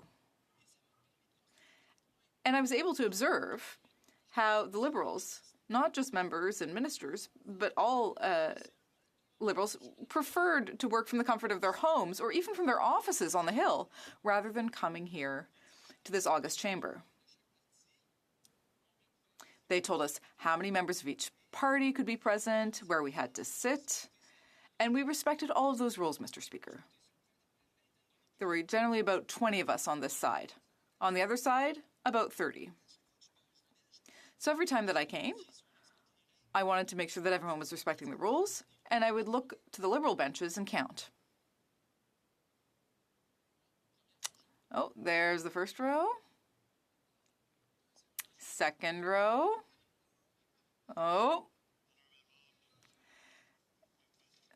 A point of order. Oh, no, don't minute. No, sorry. The Honourable Member for Glengarry Prescott Russell. Mr. Speaker, congratulations on your appointment, but the member across the way was rising to discuss the fact that we couldn't refer to the absence or presence of members in the House, and now I believe he's doing the same thing. So I would ask him to withdraw his comments. Thank you. Well, to the member from Mégantic-L'Érable, the other member has a point. If I could just respond to that point of order, Mr. Speaker. I wasn't referring to a specific member's absence or presence. I was referring to the general state of empty seats across the way. So, Mr. Speaker, there was only one row of benches that wasn't empty. And I was happy to see that. Now, I won't make the same point about the ministers because I don't want to cause another point of order here. But in some cases, the number was actually 0. There was no one present to answer my questions. The ministers had chosen to answer questions in question period from a screen. They preferred to do that rather than to look people in their eyes when they asked questions. Now, we're here to discuss a hybrid parliament, Mr. Speaker. It's important that we be able to deal with this issue because, indeed, we're being told today that, yes, ministers will be present. Ministers will be here to answer questions. They said, we will be here to answer your questions. Well, they could have done this for months, and they didn't. They didn't show up at all to answer opposition members' questions. So how can we trust them today, Mr. Speaker? Mr. Speaker, it's clear that the Prime Minister loves crowds. We want to ask questions to the Prime Minister, but if he doesn't have a crowd behind him, do you really believe that the Prime Minister will show up to answer questions if it's not a Wednesday? Every member in this House has the right to ask questions, and we have the right to expect concrete answers on behalf of our constituents. That's why I, as the member from Mégantic-L'Érable, will be here in person, and I hope that all of my colleagues will do the same, will be here in their seats defending the rights of their constituents, whatever riding they come from. Thank you. Just a quick comment on the point of order that I want to make sure that we all remember that we can't do something indirectly that we can't do directly. I think I probably got that one backwards, but I just want to make sure that we can't be inferring things that we're not allowed to infer anyway. The honourable member for Kingston and the Islands. Thank you very much, Mr. Speaker. I am just absolutely perplexed by the last comments of the member. You would think that he hadn't been here. The Prime Minister was here answering questions for about 4 months without anybody behind him. Why would he suggest that the Prime Minister is not going to come when he knows that, to their own claim, the Prime Minister was the only one that was physically present in the House? So, is the member aware, or was he not working during that time? I mean, we were doing important work, even though a lot of it was virtual. Perhaps this member was just not doing anything, and that's why he wasn't aware of the fact that the Prime Minister had actually been here participating and answering questions from this very chamber. The Honourable Member for Mégantic-L'Érable. Mr. Speaker, I would just remind the member that you can't talk about the absence or presence of members in this House. So I would remind my honourable colleague, if he wants to do that, we should be able to do that too. But Mr. Speaker, what's important to remember is that we currently have a unique opportunity. We are able to be here right now in person to defend the interests of our constituents. And that's what people expect from us.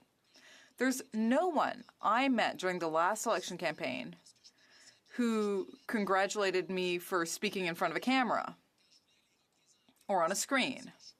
They want me to be here in person in the House with my colleagues so that I can ask questions and move forward on subjects that matter to my constituents. Come on. Questions and comments? For Edmonton Strathcona. Thank you, Mr. Speaker, and I'd like to thank my colleague for his comments in the House today. I do have some concerns, though, because, he spoke about not working when we are actually online. And, of course, during the beginning of this pandemic, we did have to be online to work. It was very important. I'm very proud to say that I attended 100% of the online sessions of this place. And I do know that many of my Alberta colleagues did not, and some of them, in fact, attended none. So I wonder if the member's actual concern is that his colleagues may not show up for work if we have an online session. The Honourable Member for Mégantic-L'Érable.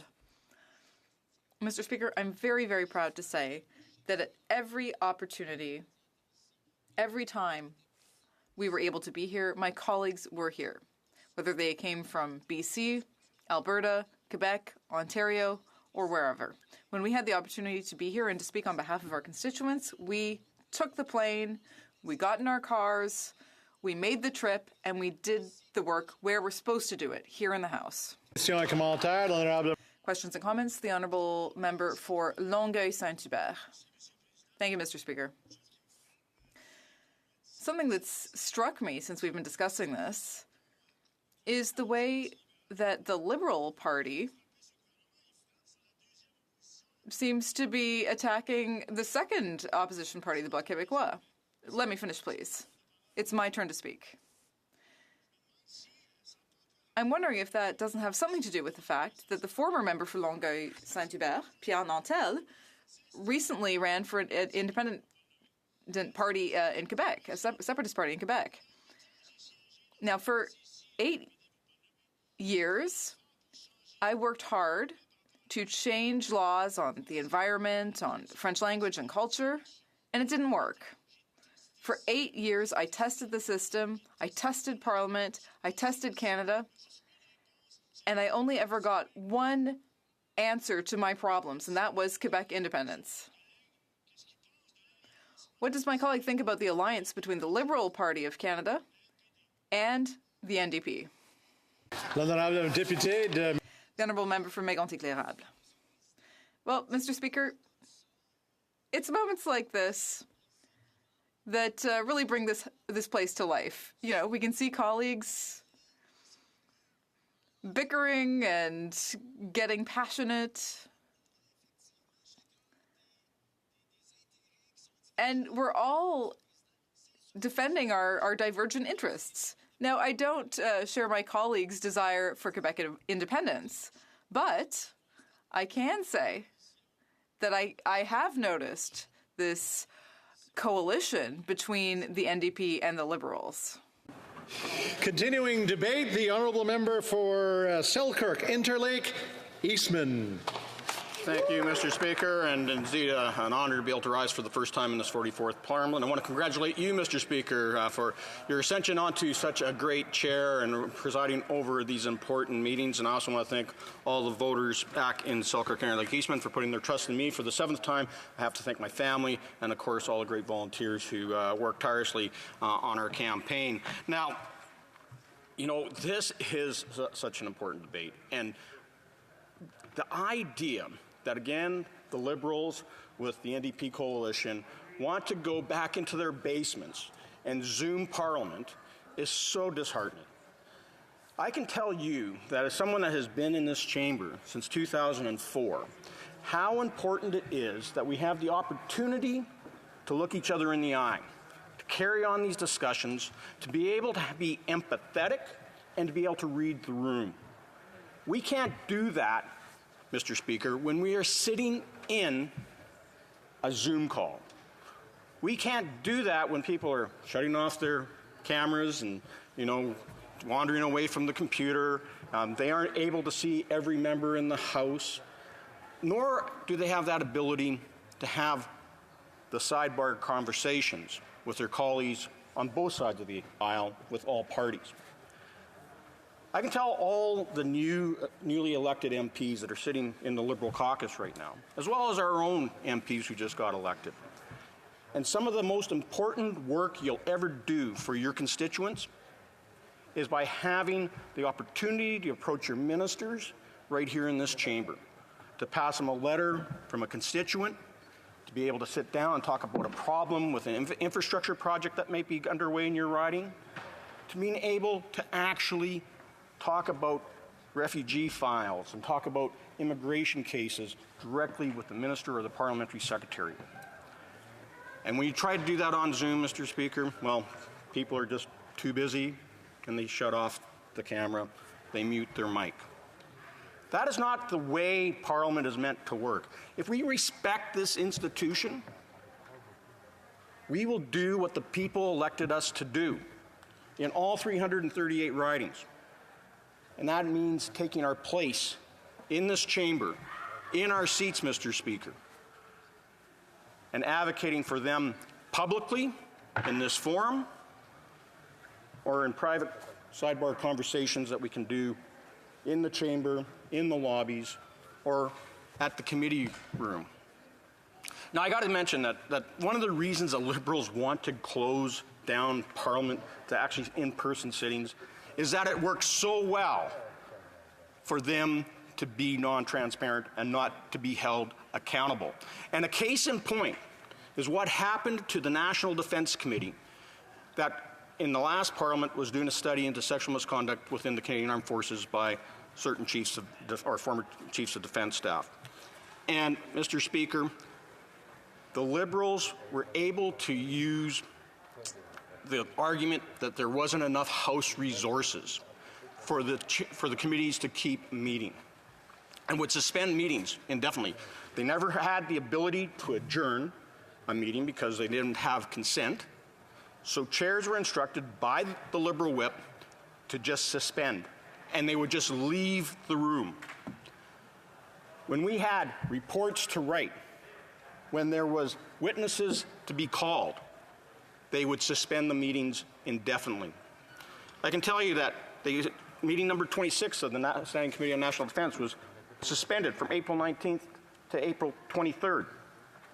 You know, it was the same meeting running over all those days. Meeting number 28 was suspended from April 30th to May the 7th.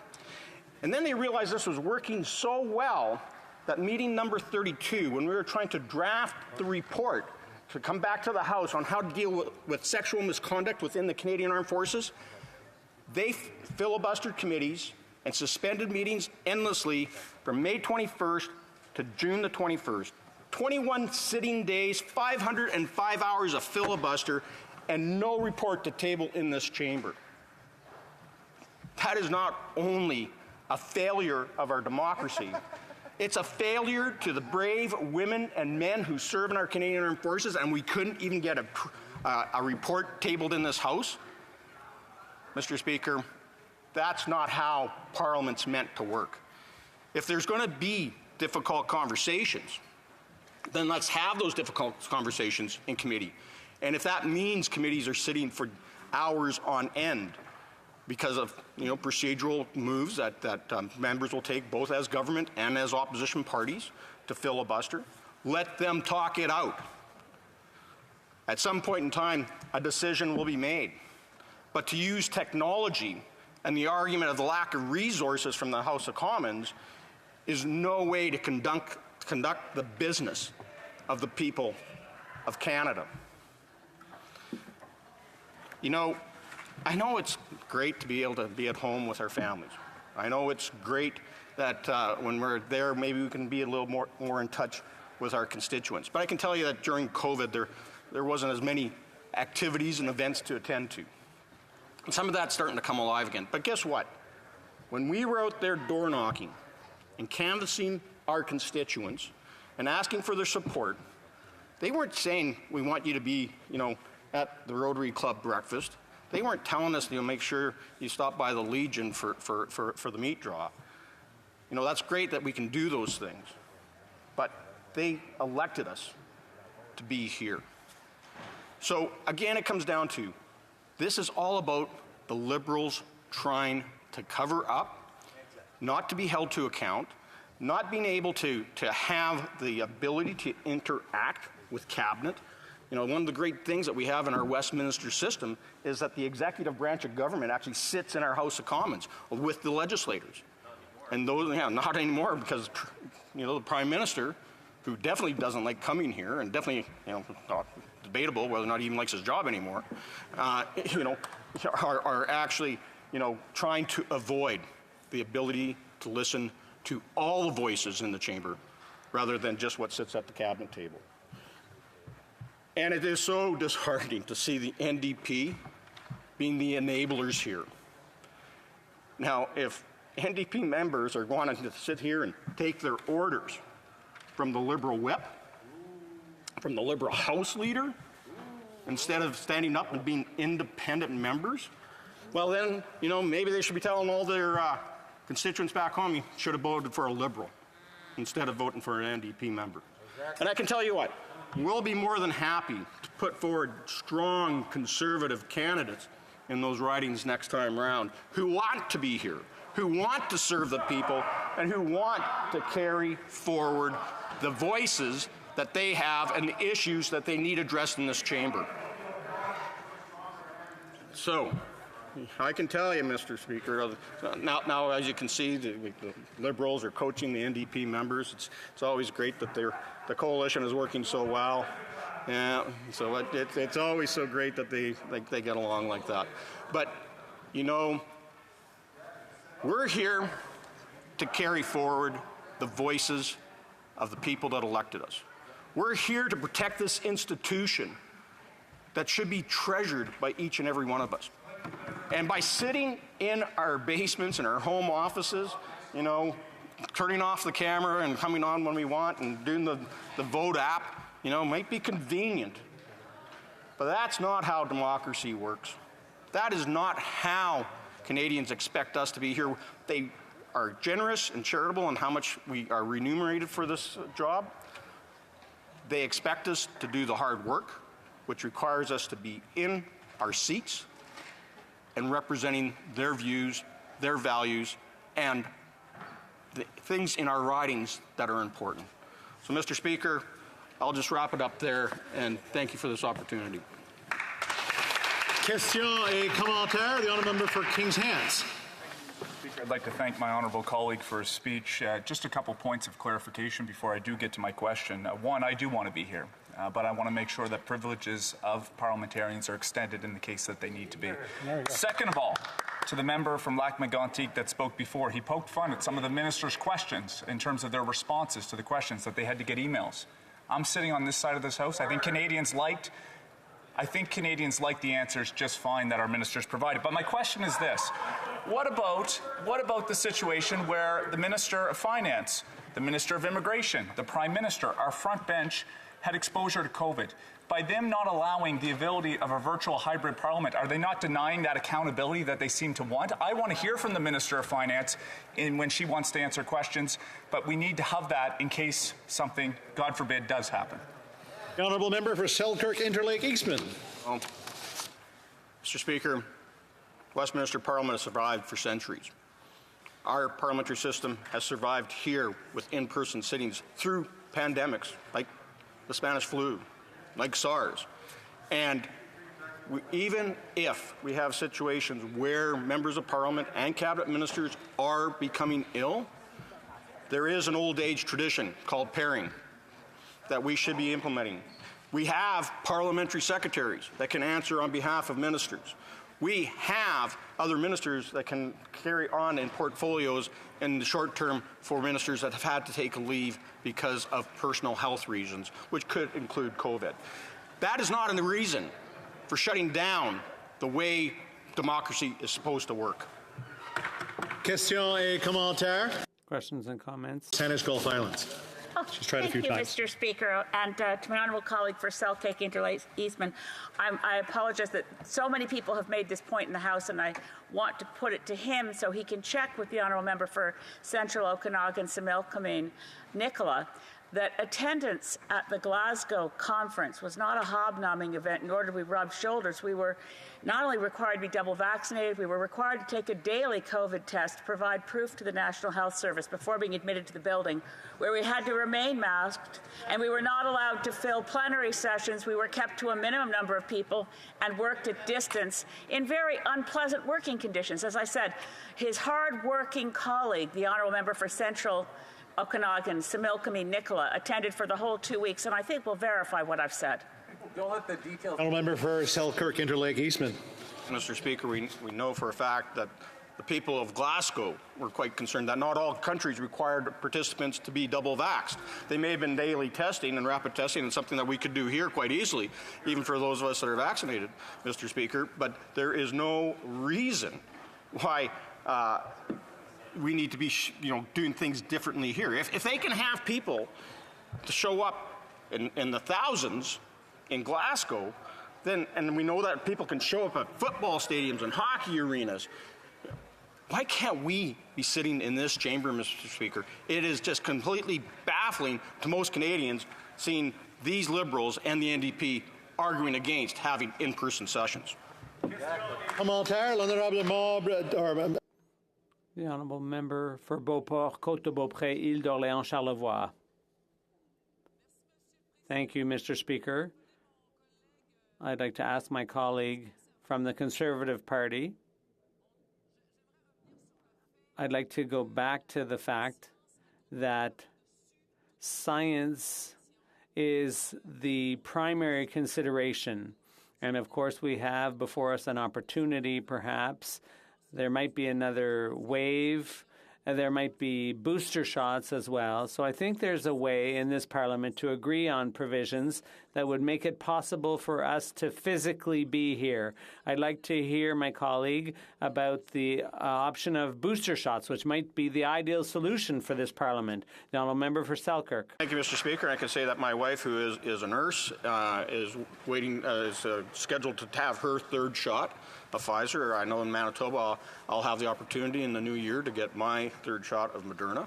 I know that there is great opportunities for all of us, and I think we could actually administrate some of those vaccinations right here in Parliament. In the past, Mr. Speaker, we know that we have offered the flu shot in Parliament to all members of Parliament, and all you had to do is walk across the hall and go into one of the side rooms, and one of the nurses would be there to give you a vaccination. So there is advantages to being here and allowing us to be at the same level of protection.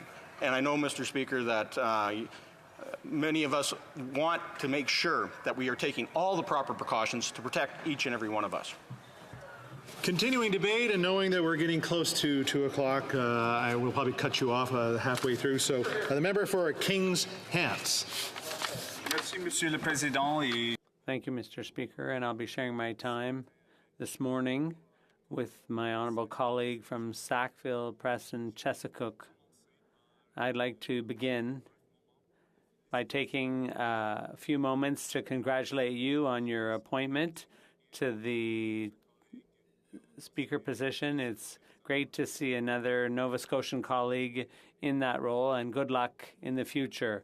I'd also like to take this opportunity to thank all my staff and volunteers who made it possible,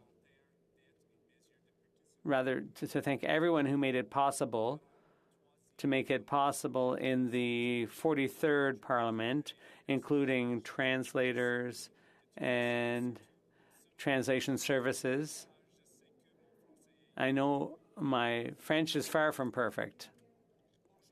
Today, we are here to talk to motion number 1, the government motion for a hybrid parliament. Mr. Speaker, I, for the first time, had the privilege of sitting in this House after the 2019 election. And I had about 2 weeks of regular sittings before the world radically changed. I recall taking the plane to go home on March 12th, 2020. And we thought that this might be a 2-week thing. Of course, the situation was far worse than we had anticipated. The Atlantic provinces restricted travel, and the Atlantic bubble ultimately was created.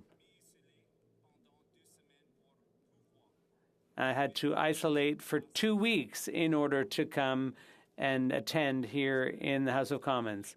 The virtual parliament gave me an opportunity to participate. Without that, I wouldn't have had the opportunity to participate. I would have preferred to be in Ottawa in person, absolutely, but the situation required us to do our work in a virtual form. Although at times that was a source of isolation, I think we should all remember that we were the privileged few who were able to do our work in that way. When I look at this motion, I truly believe that it's reasonable. And let's identify some of the realities of where we're at today. COVID is still prevalent. We are still in the midst of a global pandemic. The United Kingdom, just 3 days ago, had over 40,000 cases reported just in that day alone. We see in Europe some of the situations where there is truly a fifth wave occurring right now, and the variant remains a challenge. So while we are in a different situation than we were over a year ago, and the fact that there are members in this House that were able to gather, the reality is provincial and territorial health protocols still dictate that if an individual is exposed to COVID, if they contract COVID, they're required to isolate for 2 weeks. And this motion, at its fundamental core, Mr. Speaker, is about allowing our individual parliamentary privilege. And I've had the opportunity to be here all this morning to be able to talk to this particular motion, and I've stressed that point to my colleagues.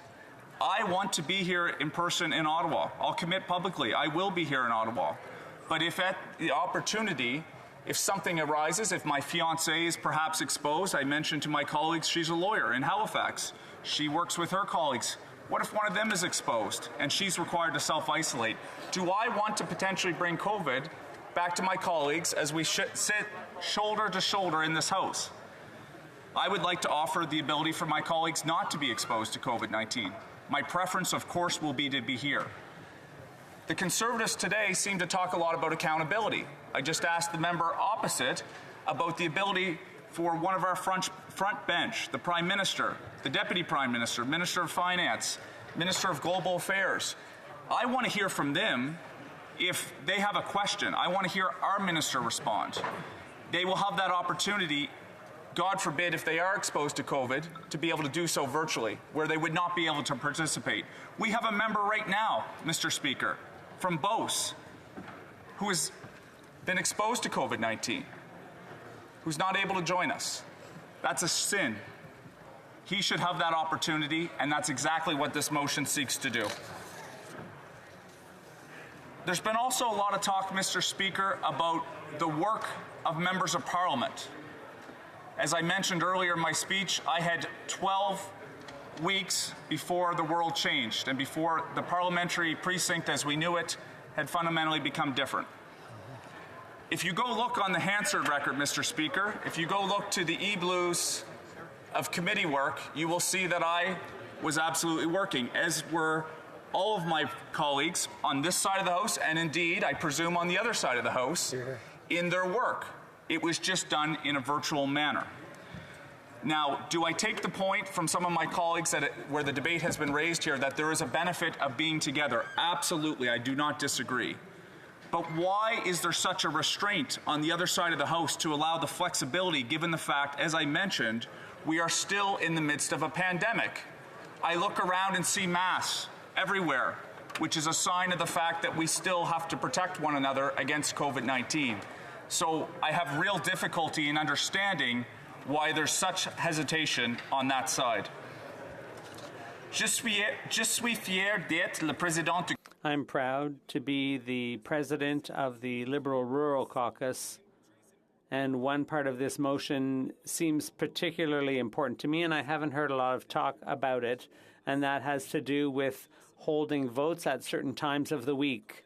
Many of our colleagues from regional areas, from rural areas, don't have the same transportation options to come to Ottawa, and those provisions would not be fair and equitable to them.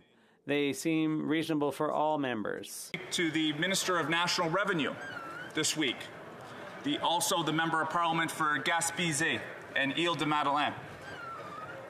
It is quite the struggle for the honourable member to be able to get to Ottawa.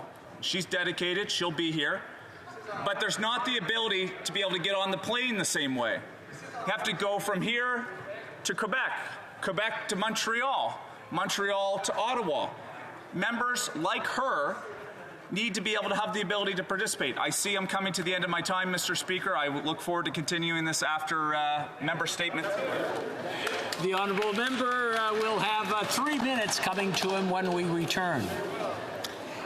Before we continue, it is my duty to lay upon the table, pursuant to subsection 23(5) of the Auditor General Act, the full 2021 reports from the Commissioner of the Environment and Sustainable Development.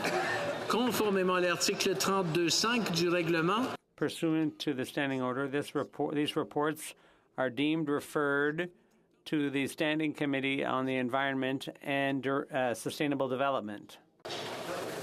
Statements by members. Déclaration de député. The honourable member for Oakville North Burlington.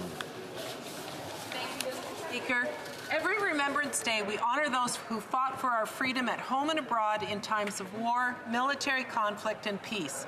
But many veterans of the Cold War, which dominated global relations from the end of World War II to the fall of the Berlin Wall in 1989, often feel their vital role in national security is overlooked.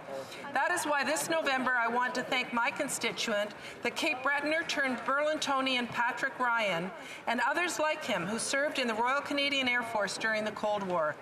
During the Cold War, the former Soviet Union was a global threat. Canadian Armed Forces members constantly guarded against Soviet bombers and submarines that carried nuclear weapons and probed our defenses. Cold War vets protected our nation from imminent threats that many of us never even knew existed. Thank you for your service, lest we forget. The honourable member for North Okanagan, Shuswap. Mr. Speaker, I'm honoured to return to this House as a member for North Okanagan Shuswap, and I thank the voters, volunteers, family and friends who supported me here as their voice. Like so many British Columbians, my constituents have persevered through the pandemic, wildfires and flooding that have ravaged our province. Now, more than ever, they need action and results, and I'm here to be their voice. Seniors are struggling with grocery and home heating costs while this government claws back their OAS benefits. Indigenous communities need clean water and housing. We need resources for mental health and overcoming addiction. Hardworking families continue to face housing insecurity and mounting inflation. Workers are needing training opportunities, and employers need a government that will work with them, not against them. I'm here to be the voice of all constituents of the North Okanagan Shuswap, and I will pressure this government to listen. Thank you. The honourable member for Ottawa Centre. I want to use my first statement in this House to acknowledge that my children and I have the honour to live on the unceded territory of the Algonquin and Anishinaabe people. It is our collective responsibility to work closely with Indigenous peoples in our communities and advance reconciliation. C'est notre responsabilité. It is our responsibility to work with our Indigenous partners towards reconciliation. And 6 generations ago, or you are a recent immigrant. This is everyone's responsibility as a citizen. As someone who has lived in Canada for 32 years, and as a father, I recognize my duty every single day to seek out the truth, and as a settler, learn from elders and work with Indigenous leaders and communities towards reconciliation. Here in my riding of Ottawa Centre, there are local organizations like the Tiwigan Youth, Gigno Housing, and Tungshu Wingat Inuit who are serving Indigenous communities through access to housing, vital resources, and support. We have a lot more to do, but I believe that Canadians are determined to walk the path towards reconciliation. In the words of Algonquin grandfather, the late Chief William Commanda, we must come together with one heart, one mind, one love, and one determination. Miigwech. The honourable member for Berthier-Masquinongé. Mr. Speaker, on November 16th, we learned that Martin Caron, a dairy producer for Louisville, had been involved in the union for 35 years and officially became the new president of the Union of Producteurs Agricoles on December 2nd. I'm therefore extremely proud to tell you today that the next president of the UPA is a resident from my riding, and that his land is very close to my constituency office. Mr. Caron is a man of conviction, and I'm convinced that he will leave his mark. I sincerely congratulate him. I would also like to underline the extraordinary contribution of Marcel Groslot, who held the position of president for 10 years. Mr. Groslot would have known throughout all these years how to popularize agricultural information for the general public and how to advance the interest of producers in the interest of all. Let us never forget that without agriculture, we're nothing. Hats off to you both, and long live the agricultural world.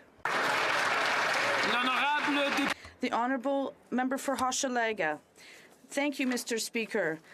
I would like to congratulate all the elected and re-elected members of Parliament. It is an honour and a great privilege to be back in this Parliament. I would like to thank the citizens of Hochelaga for their renewed confidence in me. It's with a great sense of pride and responsibility that I will represent them for my second term here in this chamber. My riding includes several neighbourhoods, namely Hochelaga, Maisonneuve, Long Point, Mercier West, and Rosemont East. These neighbourhoods need more affordable housing, more green spaces, help for people who are homeless, and we have to ensure a strong socio-economic safety net. And most of all, we have to work together for a sustainable and inclusive development. I would also like to thank my family, friends, my team, Alex, Rose, Reem, Arnaud, Ariane, Victor, Malia, Camille, Laurent, Sébastien, Béatrice, and Mado. Thank you to all of you. Without you, I would not be here today. Thank you for your support, commitment, and determination. We have a lot of work ahead of us, so I'm sure that we'll succeed all together. The Honourable Member for Wellington, Halton Hills. Mr. Speaker, Canadian Dr. David Card was awarded the Nobel Prize in Economics last month for his pioneering empirical approach. He shares the prize with two other economists. David, the son of Yvonne and the late Ted Card, grew up on a dairy farm in Wellington County, just down the road from where I grew up. In fact, we both worked at different times for the same farmers long ago. He's now a professor of economics at the University of California, Berkeley. We're proud of the contributions this great Canadian has made to the field of human knowledge. This is the third Nobel Prize awarded to a Canadian from southwestern Ontario in the last 10 years. Alice Munro of Wingham was awarded the prize in 2013, and Donna Strickland, formerly of Guelph, now of Waterloo, was awarded the prize in 2018. These three Nobel Prize winners are a reflection of the industriousness, the hard work, and the creativity of the people of southwestern Ontario. The Honourable Member for Lac St. Louis. Share news with members of the House that one of my constituents, Rachel Watts, a fourth-year journalism student at Carleton University, is the recipient of this year's Fraser McDougall Prize for Best New Canadian Voice in Human Rights Reporting. This prestigious prize is awarded to an exceptional piece of student journalism with a human rights focus. Rachel's winning entry, entitled Pandemic Intensifies Silent Sorrow of Canada's Asylum Seekers, was a truly compelling and insightful piece on a vital and timely issue. Rachel possesses a rare gift for the written word and an ability to capture a subject in a way that is capable of engaging public opinion and influencing public policy decisions. Indeed, this is the role and power of great journalism. Rachel Watts is clearly on the cusp of a promising and exciting career as a journalist. Mr. Speaker, I just want to be clear. This statement is very much meant to be on the record. The Honourable Member for Mississauga, Streetsville. Mr. Speaker, I want to take a moment and say congratulations on your re-election as Speaker of the House, and also to take a moment to thank my husband, kids, family, campaign team, and volunteers for their support, and all the residents of the beautiful riding of Mississauga, Streetsville for giving me the honor to serve them. There are many who heed the call to serve a greater purpose in life. For some, it happens because of great loss. Adam Hurt is from Mississauga, Streetsville, and is biking across Canada to raise awareness for arrhythmogenic right ventricular cardiomyopathy, built a family support network in Canada and supports research into ARVC. It is a disease of the heart muscles that can lead to life-threatening heart rhythms, causing sudden cardiac arrest in young, otherwise healthy Canadians, often without warning. I had the chance to meet him and his team where I learned his story. His wife died suddenly at the age of 31, and his son, 23, has been left in critical condition by the disease. Adam's stoicism and activism is inspiring, and I encourage everyone to learn more and support the foundations of a future where this disease is beaten. Thank you, Mr. Speaker. Hear, hear. Well done. Congratulations. The Honourable Member for Foothills. Thank you to the constituents of Foothills for once again showing their trust and confidence in me to be their member of Parliament and their voice in Ottawa. It is an honour. But it is these same constituents who faced the BSE crisis and the 2013 flood. The road to recovery was long and arduous. It is heartbreaking now to see farm families in BC facing their own crisis. Dairy, pork, and poultry producers have lost thousands of animals. Fruit growers have been decimated. BC farm families face a challenging and long road to recovery.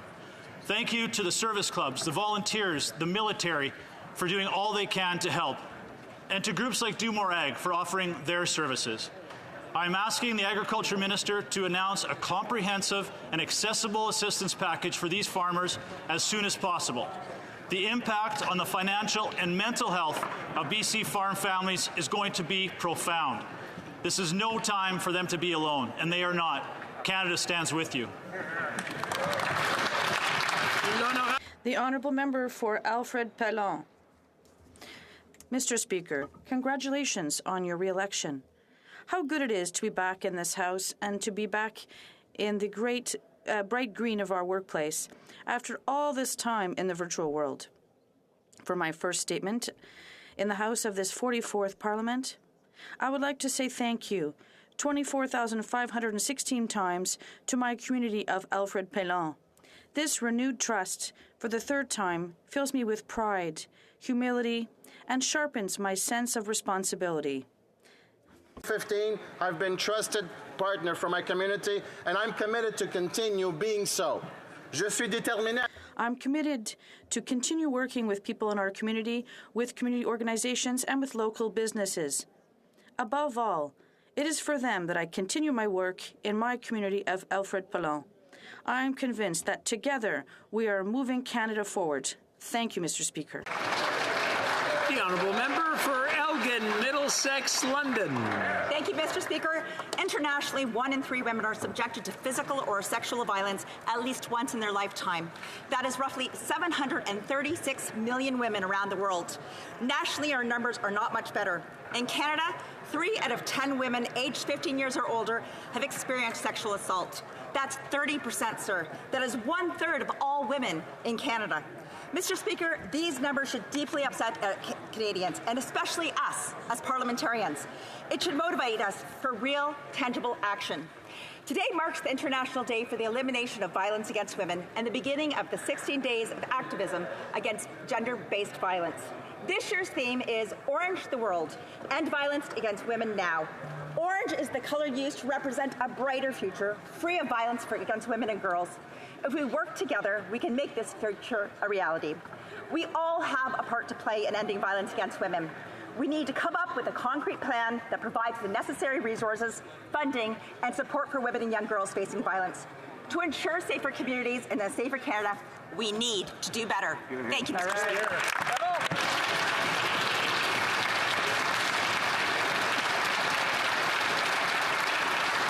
The Honourable Member for Selkirk, Interlake, Eastman. Mr. Speaker, this Saturday marks the 88th anniversary of the Holodomor genocide. In 1933, Joseph Stalin's brutal Soviet regime used food as a weapon to exterminate upwards of 10 million Ukrainian men, women, and children. At its height, Stalin's starvation edict killed 28,000 Ukrainians per day in 1933. To illustrate the extent of the Holodomor genocide in modern times, imagine if in Western Canada all the food was forcibly removed from all homes, produce, crops, and livestock seized from farms, and all the grocery shelves stripped bare. and then let every man, woman, and child slowly starve to death in Manitoba, Alberta, Saskatchewan, and British Columbia. That would be the equivalent of the evil perpetrated on the Ukrainian people by Stalin and his communist thugs. Their only crime was being patriotic Ukrainians wanting to keep their language, culture, and traditions. And today, Ukraine's very survival is threatened by Putin's kleptocratic regime, who is amassing Russian tanks and troops on Ukraine's border. This Saturday evening, I invite every Canadian to light a candle in remembrance of the millions of lives lost and honor those who survived.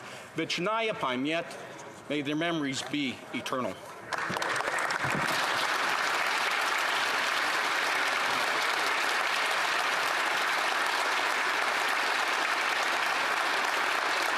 The honourable member for Nunavut. I speak today on International Day for the Elimination of Violence Against Women. Indigenous women experience significantly more violence in Canada. On September 1, 2016, the National Inquiry on Missing and Murdered Indigenous Women, Girls, and Two-Spirited People began its work. 3 years later, on June 3, 2019, after many testimonies across Canada, the Commission published its calls to justice. 2 Inuit women in Montreal and in Nunavik were recently lost to violence.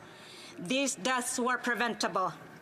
These deaths are evidence of incremental justice, a practice unjustly a norm in Canada. To my colleagues in this House, I ask that we make implementing the calls to justice a priority. To Indigenous girls and women and Two-Spirited people, you are loved. Be strong. Use your voice. Keep defending your rights. Kuyanami.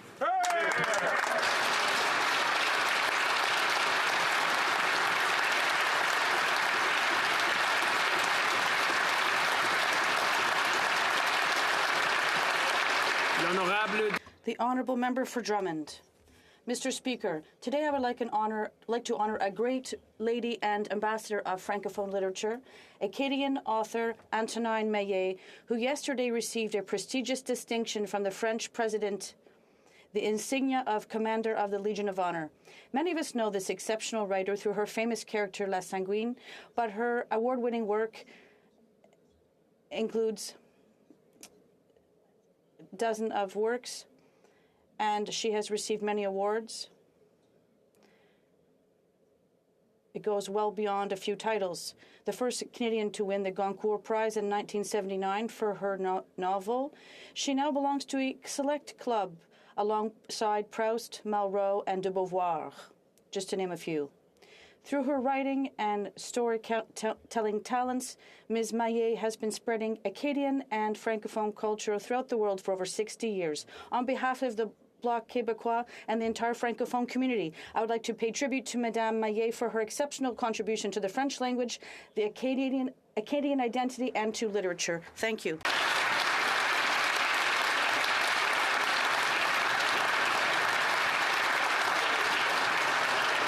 The honourable member for Leeds, Grenville, Thousand Islands, and Rideau Lakes. The leader of the NDP was spotted in a TikTok video sitting on a swing, plucking a daisy's petals. He was heard whispering, "Do I have a coalition with the Liberals or do I not? Do I have a coalition with the Liberals or do I not?" With the upcoming vote on the Liberals' latest anti-accountability motion, Canadians will get to see in prime time just what kind of dance these partners have planned. It certainly won't be a Western swing, but more like the job-killing jive, the shutdown shuffle, or the inflation waltz. A Liberal NDP coalition will be an absolute disaster for Canadians who are already struggling to get by because of the skyrocketing cost of living due to the Prime Minister's reckless spending. This coalition promises to wreck the economy, kill jobs, and raise costs for Canadians. The Liberals and the NDP are the dance partners Canadians cannot afford. Will the Prime Minister get his wish and form a coalition with the unprincipled NDP? Tune in tonight, Mr. Speaker, to witness what the final pull of the daisy's petal will reveal.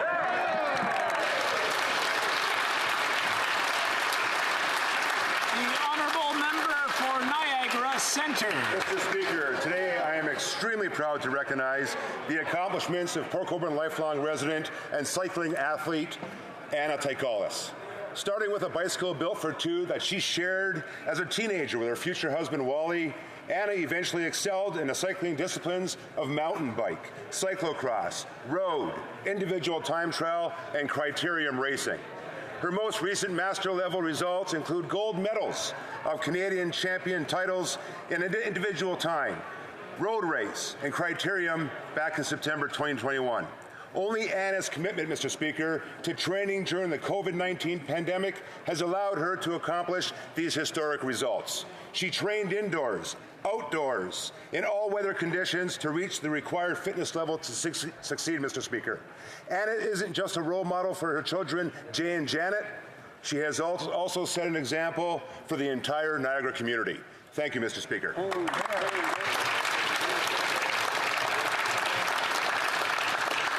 Before going to oral questions, I just want to remind all the members that statements by members are 60 seconds. I let them go a little bit longer, and some of them went a little bit longer. And it's good news. It's wonderful news coming, well, for the most part, coming from ridings. And I just want to make sure that we don't want to cut anyone off, and the 60 seconds is well practiced beforehand. Oral questions. Question orale. The Honourable Leader of the Opposition.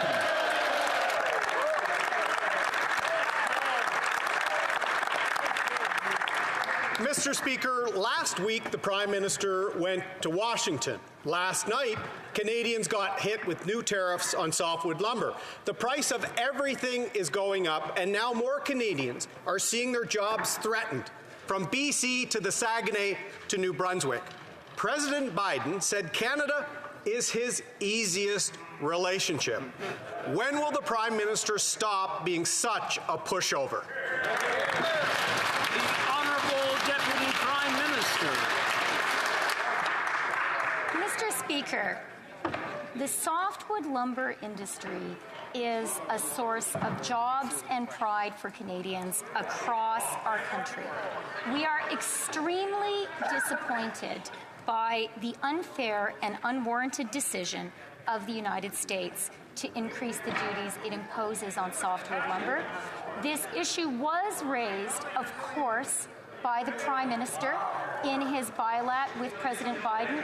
I have raised it with Secretary Yellen, as have all of our colleagues.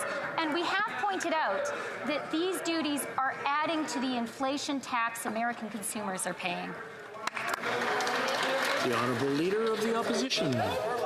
Mr. Speaker, another thing the Prime Minister pointed out was electric vehicle subsidies. He failed on that too.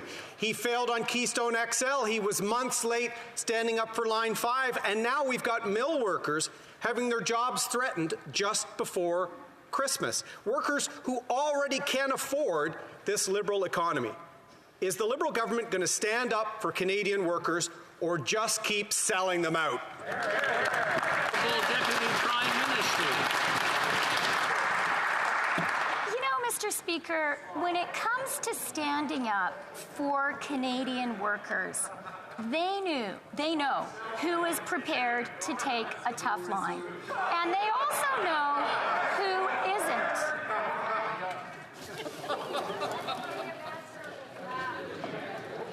I'm having a hard time hearing the answer. I'm going to ask the Honourable Deputy Prime Minister to start from the top so I can hear the whole reply. Please start. Mr. Speaker, when it comes to standing up for Canadian workers, they know who is prepared to take a tough line and who isn't. They remember that the man who is now the leader of the official opposition during our 232 tariff fight publicly called on us to drop our retaliation. He thought we were being too tough. We weren't, we won, and we'll win this fight too, Mr. Speaker. The Leader of the Opposition. Mr. Speaker, perhaps the Prime Minister's new foreign minister will rectify the failures of the Deputy Prime Minister when she was in that role. Now the Prime Minister stopped our potato exports because of threats from the Americans. more threats. Doesn't sound like a friend to us, Mr. Speaker. And it's nice this Prime Minister informed the U.S. State Department before he informed the Premier of PEI. Farmers, foresters, factory workers, all being failed by the Liberal government. Will failing the Americans be a chapter in the Deputy Prime Minister's new book? The Honourable Deputy Prime Minister. Mr. Speaker, I will leave it to Canadians to judge the success of our NAFTA negotiations and of our successful fight to have the illegal 232 tariffs lifted. We won that fight. Now, I do want to say something specifically to the potato farmers of PEI. I grew up on a farm too. I know how important farming is to our communities. Our members of Parliament, our ministers, our Prime Minister are fighting for PEI potato farmers, and we're going to get this done, Mr. Speaker. The Leader of the Opposition. Monsieur le Président, Mr. Speaker, last week the Prime Minister went to Washington. Last night, Canadians were hit with new tariffs on softwood lumber. The price of everything is going up, and more Canadians are seeing their jobs threatened. From Saguenay to Northern Ontario, when will the Prime Minister stop racking up failure after failure with the U.S.? The Honourable Deputy Prime Minister. Mr. Speaker, softwood lumber is one of the key industries in this country. And our government will always be there for workers in that industry.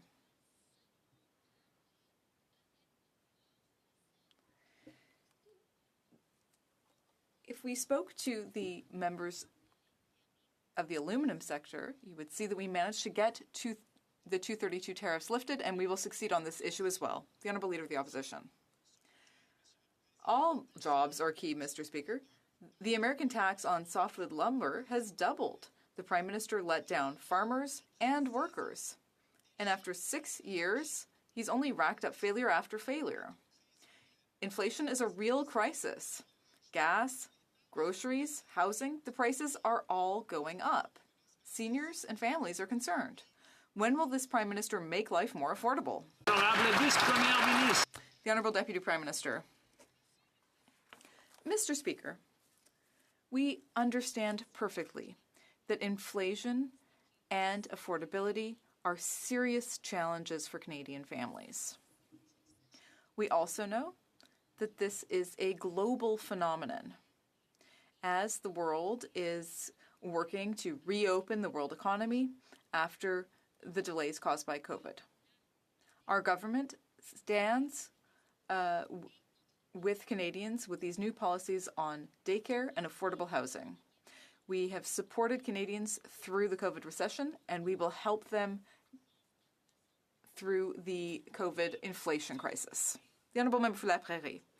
Mr. Speaker, progress was made yesterday when it comes to Ottawa-Quebec relations. Yesterday, the Prime Minister explained that in Canada, in a federation, there's something called provincial jurisdiction. Oh, bravo. Then, Mr. Speaker, he explained, listen closely, that there are things that the federal government can do and other things that only the provinces can do because it's their jurisdiction. Wow. Now, I think we've understood, and I hope that the Prime Minister has understood too. So, will he transfer Quebec the money it's asked for healthcare? The Honourable Deputy Prime Minister. Mr. Speaker, I know that I can't go head-to-head with my Bloc colleague when it comes to wordplay in French, but I hope that my colleague understands that our government sincerely wants to work in collaboration with the Bloc Québécois and with the province of Quebec. We want to work to help Quebecers, and I think we've demonstrated that. We will continue to do that work. The Honourable Member for La Prairie. Mr. Speaker, in the throne speech, the government refused to commit to increasing the health transfers. But worse, it wouldn't even commit to talking about it. The Bloc Québécois proposed organizing a summit to publicly discuss health care funding. It was the least they could have done, Mr. Speaker, after everything that happened during the pandemic. But even there, they weren't able to make that commitment.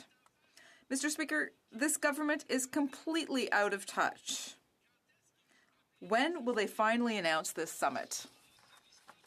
The Honourable Deputy Prime Minister.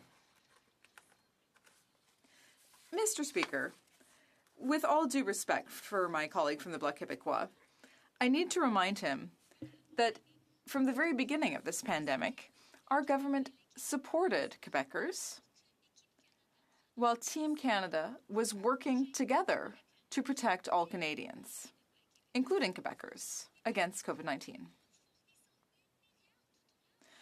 We gave $1 billion to have a successful vaccine rollout across this country.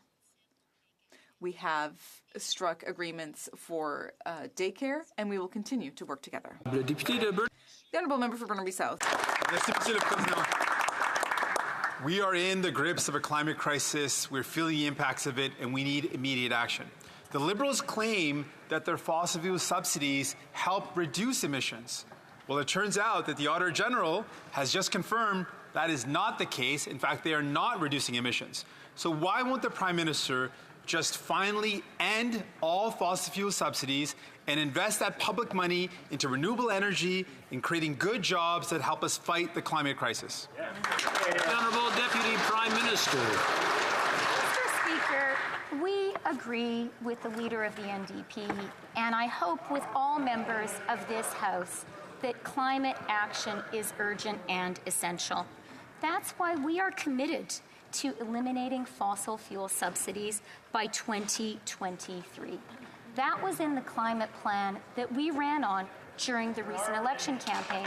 And I would like to point out, with the greatest respect for all of my colleagues, that a raft of independent experts found our climate plan to be the best. The Honourable Member for Burnaby South. Monsieur le Président. Mr. Speaker, we're in the middle of a climate crisis, which is hitting people hard. We need to take action quickly. The Liberals claim that their subsidies to the oil industry are bringing down greenhouse gas emissions. But the Auditor General said no, that's not the case at all. So, Mr. Speaker, why won't the Prime Minister eliminate these subsidies to the oil and gas industry and instead invest public money in renewable energy sources to create good jobs and fight climate change? The Honourable Deputy Prime Minister. Mr. Speaker, we completely agree with our colleagues from the NDP, and I hope that we agree with all of our colleagues, including the members of the Conservative Party, that the climate crisis is real and that we all need to fight against this crisis. That's why our government committed to fully phase out subsidies to the oil industry by 2023. Member for Calgary Nose Hill. Mr. Speaker, something very puzzling just happened. President Biden just doubled the tariffs on Canadian softwood lumber in spite of two things: the World Trade Organization, which came out in favor of Canada, and the Prime Minister of Canada just meeting with President Biden days ago. This will undoubtedly hurt Canadian forestry workers who are already struggling during this difficult time. Has the Prime Minister considered the uncertainty that this constant failure to manage Canadian-American relations will have on other industries like auto manufacturing and agriculture? The Honourable Minister of International Trade. Mr. Speaker, I want to thank the Honourable Member for that really important question. We, of course, are very disappointed with the results of the administrative review that will increase tariffs for the Canadian softwood lumber industry and the forestry sector. This is an issue that we take very seriously. We will continue to defend our workers and our forestry sector. the opposition member says is correct. The WTO, as well as panels in NAFTA, have found Canada to be fair in its trading practices, and we will continue to fight for Canadian workers, forestry workers, all the time. Member for Calgary Nose Hill. Well, if a doubling of tariffs is what defense looks like from this government, I hate to know what their definition of success is. Like, it's just crazy. Like, the tariffs have been doubled. It's been 6 years. I think they've gone through 5 foreign ministers and 4 international trade ministers in the last 6 years. They haven't been able to get anything, and they doubled it. This is going to hurt Canadian forestry workers. We can't have these platitudes anymore. So my question is this. I think this is rotation number 6 in that minister's office. What's going to be different this time? And when are we going to get justice for Canadian forestry workers? The Honourable Minister.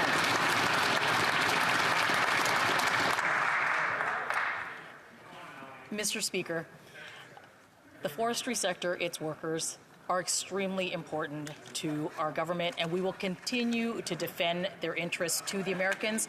We raised this issue with the President of the United States last week. I raised this issue with my counterpart, the United States Trade Representative. I think that this government's record in standing up for Canadian businesses, in negotiating a trade agreement that works for Canada, that improves North American competitiveness, is the record that we stand on. I won't take any lessons on asking us to capitulate to the former president. The Honourable Member for Chicoutimi-Le-Fjord. Mr. Speaker, the Canadian softwood lumber crisis is still not resolved. In what's becoming a habit for the Liberal government, they've abdicated responsibility. They said it was too difficult to negotiate with the former Republican president. But on this side of the House, we knew that it would still be difficult under the new president. So what new excuse will the Liberals find now that the U.S. has announced their intention to double the tariffs on Canadian lumber imports? The Honourable Minister.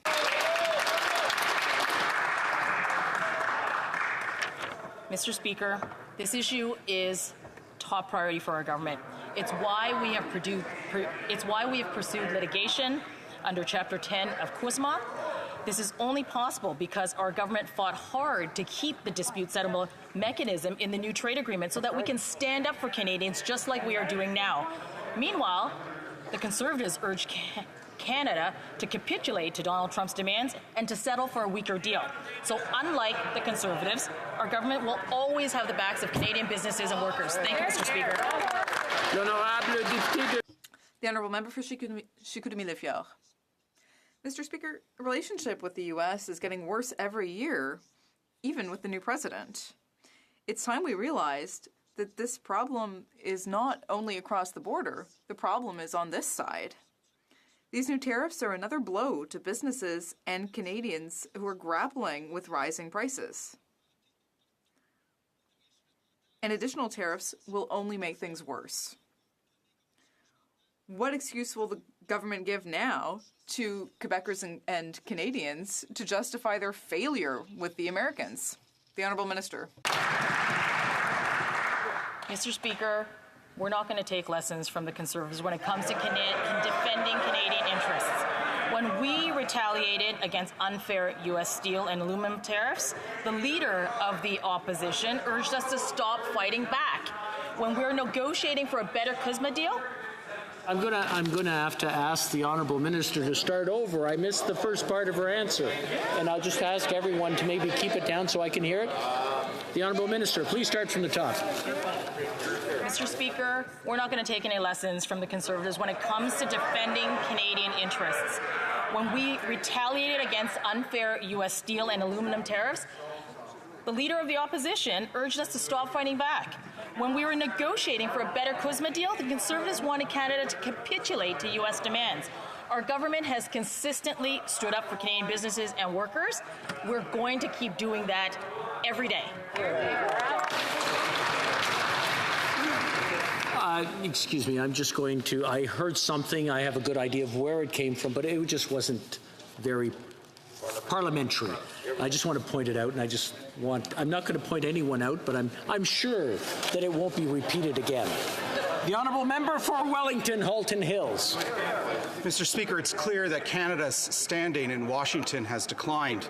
The Prime Minister committed to a renewed relationship with the Biden administration. Instead, we got electric vehicle tax credits that threaten auto jobs, stringent Buy American policies, measures targeting our dairy farmers, actions against pipelines that have contributed to skyrocketing energy prices, and now a doubling of softwood lumber tariffs. It's clear this Prime Minister does not have a close working relationship with the President.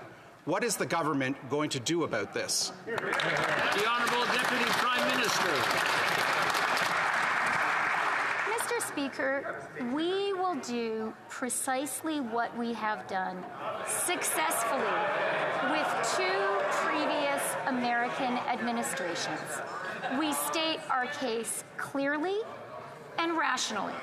We also make very, very clear that Canada is prepared to retaliate, to defend the national interests. We've done it before. We'll do it again if we have to. Honourable member for Wellington, Halton Hills.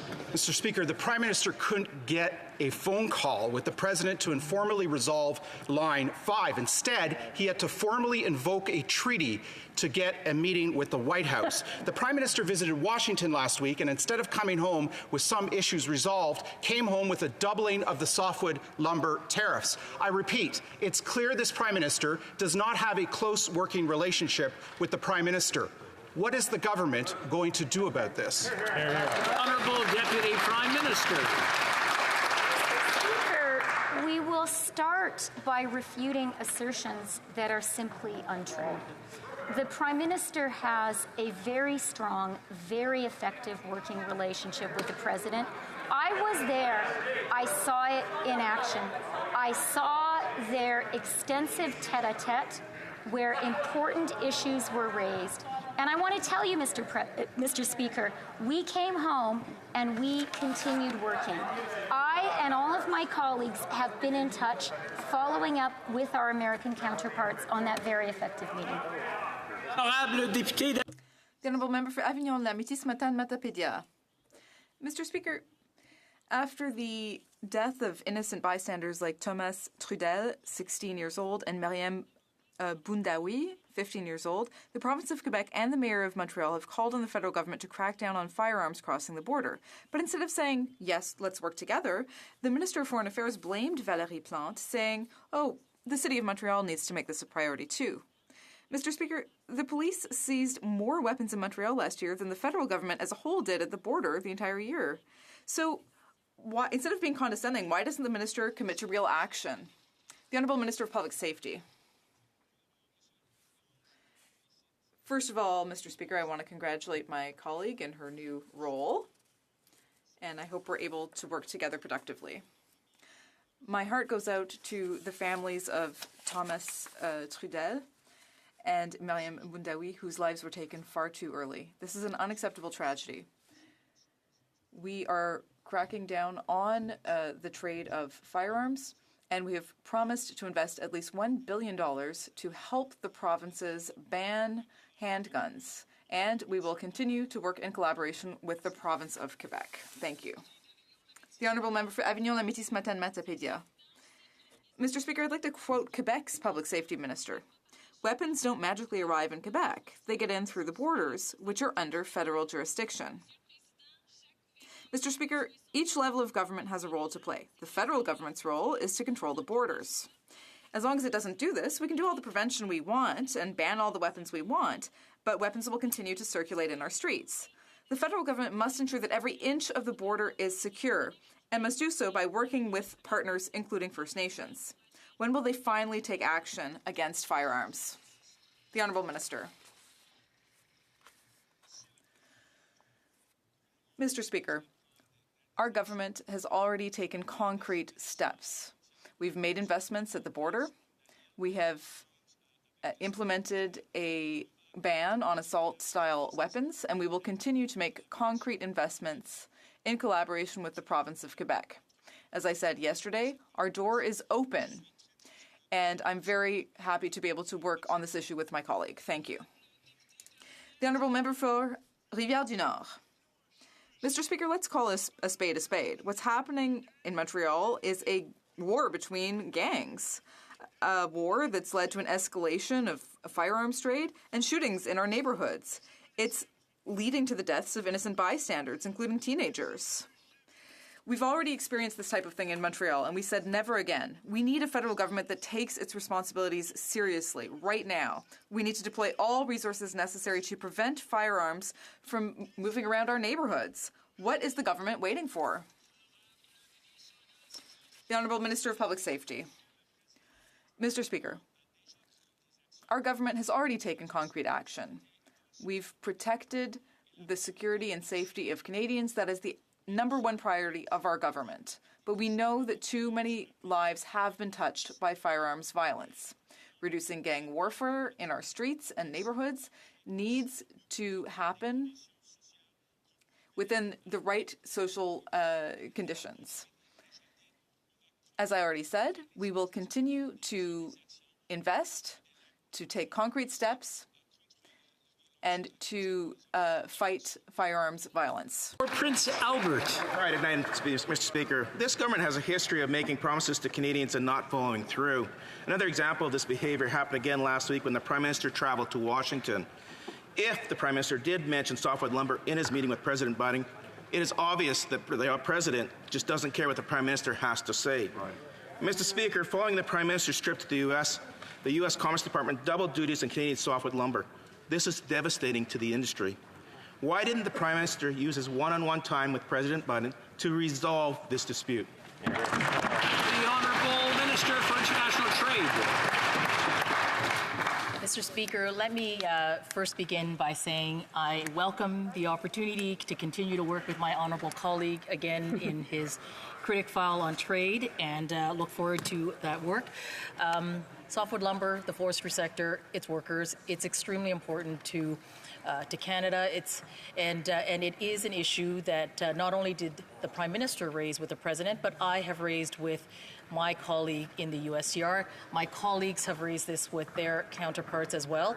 Know that it is an issue that we will continue to work and to defend the interests of the sector, the workers, and we'll continue to do that. And I look forward to, of course, working with my colleague here.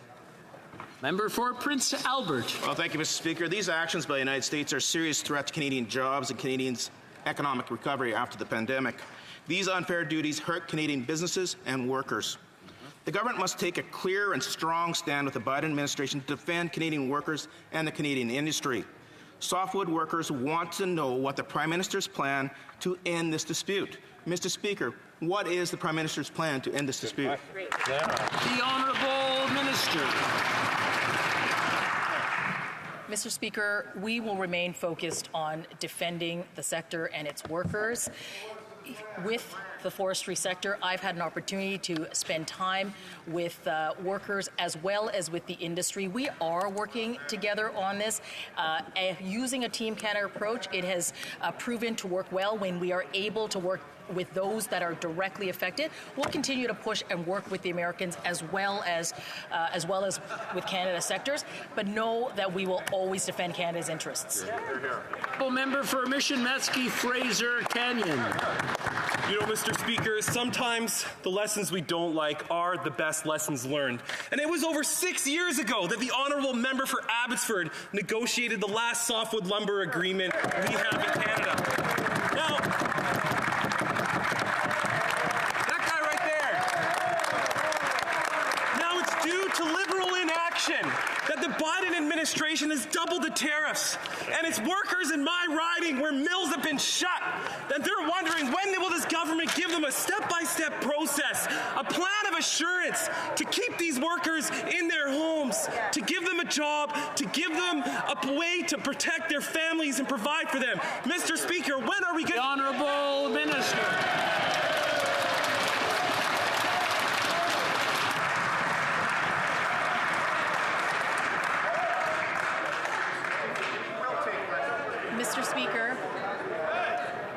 Mr. Speaker, I absolutely share the impassioned plea that my colleague in the member opposite have shared. We too want to ensure that Canada's forestry sector and their workers are absolutely defended, and we've said consistently that these tariffs are unfair and they're unwarranted, whether it's at the CUSMA panel or at the WTO. We have litigated this, and in those litigations, Canada has won. We have been deemed to be fair trading partners. So we're going to keep standing up here for those workers and for the forestry sector. Thank you, Mr. Speaker. I just want to remind the honourable members, if they're not answering or asking a question, they should have their masks on. Alors, je veux rappeler aux députés que s'ils ne demandent pas ou ils sont pas en train de demander. I'd like to remind members that if they're not asking or answering a question, please keep your masks on. Quo Quitlam. After 6 years of the Trudeau government, 1 in 3 Canadians cannot afford to buy a home. In my own riding, most of the new housing are luxury condos. A home should not be a privilege, Mr. Speaker, accessible to only the wealthiest. We need truly affordable housing, housing that is accessible to everyone.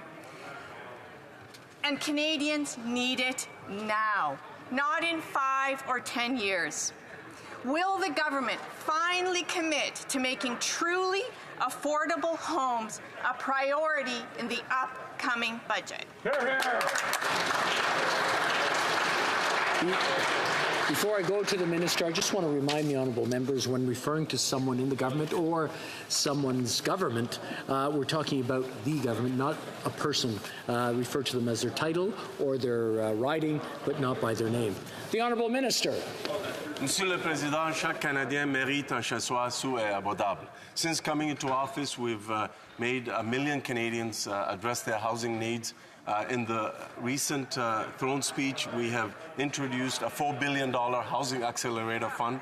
We have introduced an innovative and groundbreaking rent-to-own program, and we will work to make sure that more Canadians have access to affordable housing by working with the municipalities to increase housing supply and nonprofits to acquire land and buildings. We've worked with all our partners through the National Housing Strategy. We know there's more work to be done, and we're determined to do it. The honourable member for Edmonton, Griesbach. Since the start of the pandemic, the unhoused population in Edmonton has doubled. In ridings like mine, which is home to one of the largest urban Indigenous populations in Canada, the housing crisis hits especially hard. However, Liberals failed to include a for Indigenous, by Indigenous housing strategy in their throne speech. They have been promising to address the issue for years, but still aren't backing up their words with action. Will the minister finally commit to delivering a strategy to help Indigenous people in desperate need of affordable housing? The Honourable Minister for Indigenous Relations. As it's my first time to rise in the House, I do want to thank the constituents of Thunder Bay Superior North for electing me yet again for a third time. And it's with a profound sense of responsibility that I assume this role as Minister of Indigenous Services. So many Indigenous people live in the communities that I represent, and I'm so proud to have this role. Mr. Speaker, absolutely, housing is a priority, and I look forward to working with Indigenous partners on an Indigenous-led specific strategy to improve housing no matter where you live in this country. The honourable member for Hamilton Mountain. Mr. Speaker, COVID-19 exacerbated the realities of gender-based violence across the country. Today is the International Day for the Elimination of Violence Against Women and the start of 16 days of activism against gender-based violence. It is a time to reflect and renew our commitment to ending violence against women, girls, and people of all gender identities and expressions. Would the Minister of Women and Gender Equality and Youth please update the House on how our government is addressing the prevention of gender-based violence? Honourable Minister. I first and foremost, Mr. Speaker, want to thank the member from Hamilton Mountain for her work and also for her advocacy. Mr. Speaker, today we take time to remember our mothers, our sisters, our daughters taken from us because of senseless, preventable violence. No one, Mr. Speaker, should face violence for who they are. Yet for far too many women, youth, and people of all gender identities and expressions, this is their terrifying reality. GBV must not and will not be tolerated in Canada. We introduced the first ever federal strategy to address GBV, and in Budget 2021, $3 billion over 5 years will advance initiatives to preventing it. I look forward, Mr. The Honourable Member for Charlebourg-Haut-Saint-Charles. Mr. Speaker, for over 3 years, the Prime Minister told Canadians he couldn't seal the breach in the border at Roxham Road. But at the height of the pandemic, somehow miraculously, he found a way to stop illegal entries to Canada. This proves he wasn't telling Canadians the whole story. And since Sunday, the border's been reopened to illegal entries. Why? The Honourable Minister of Immigration. For the question, and I'm sure he can appreciate the exceptional nature of a once-in-a-century pandemic that required exceptional measures to prevent the spread of COVID-19 and to save the lives and protect the well-being of Canadians in our communities. As the public health imperative changes, we have domestic and international legal obligations that we will meet in a way that respects the dignity with compassion of asylum seekers, and we will do it in collaboration with our provincial counterparts in the province of Quebec. The Honourable Member for Charlebourg-Haut-Saint-Charles.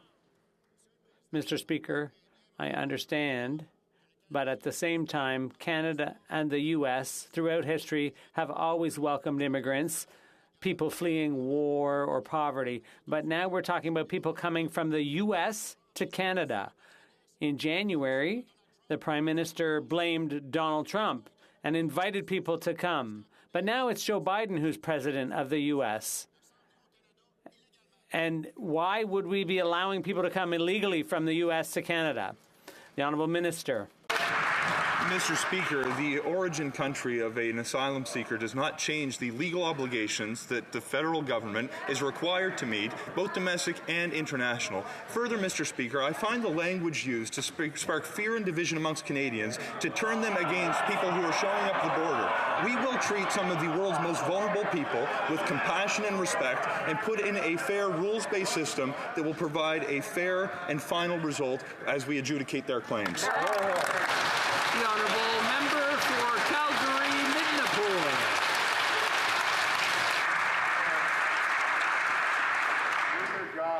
Mr. Speaker, sectors across Canada are grappling with labour shortages. A BDC report found that 64% of companies say that difficulties finding workers is limiting their growth.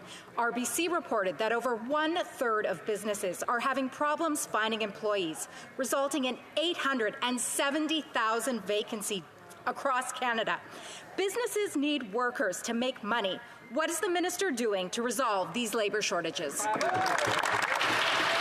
The Honourable Minister. Mr. Speaker, some sectors in Canada are actually outpacing their ability to find workers, and that's because of the strength of our economy.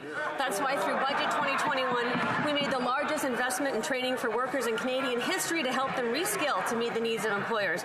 Moving forward, we have a plan to address these labour shortages by welcoming talented workers to Canada, keeping experienced workers in the workforce, boosting the participation of diverse Canadians in the skilled trades, and addressing the specific needs of evolving sectors. Thank you.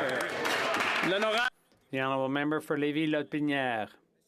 Mr. Speaker, this week I listened to and then read and reread this Liberal government's speech from the throne. Unfortunately, there was no mention of the labour shortage, which is a big problem all across Quebec, particularly in my region of the Chaudière-Appalaches. It's truly scandalous after putting us through an election that changed absolutely nothing. Mr. Speaker, will the government undertake to work with Conservative members from Quebec on finding solutions to the labour shortage for our Quebec companies? The Honourable Minister.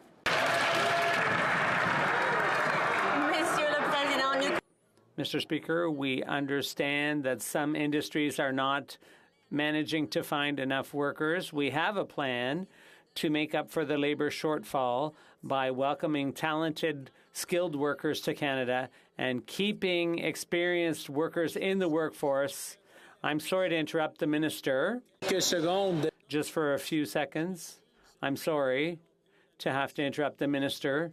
I was trying to listen, but I couldn't hear anything. I would ask the minister to start her answer over so I can understand everything she says.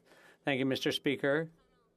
We understand that some industries can't find enough workers. And in order to move forward, we have a plan to make up for the labor shortfall by welcoming skilled workers to Canada and retaining experienced workers in the workforce by increasing the participation of various Canadians in specialized fields and by meeting the specific needs of evolving sectors. The Honourable Member for Jonquière. Thank you, Mr. Speaker.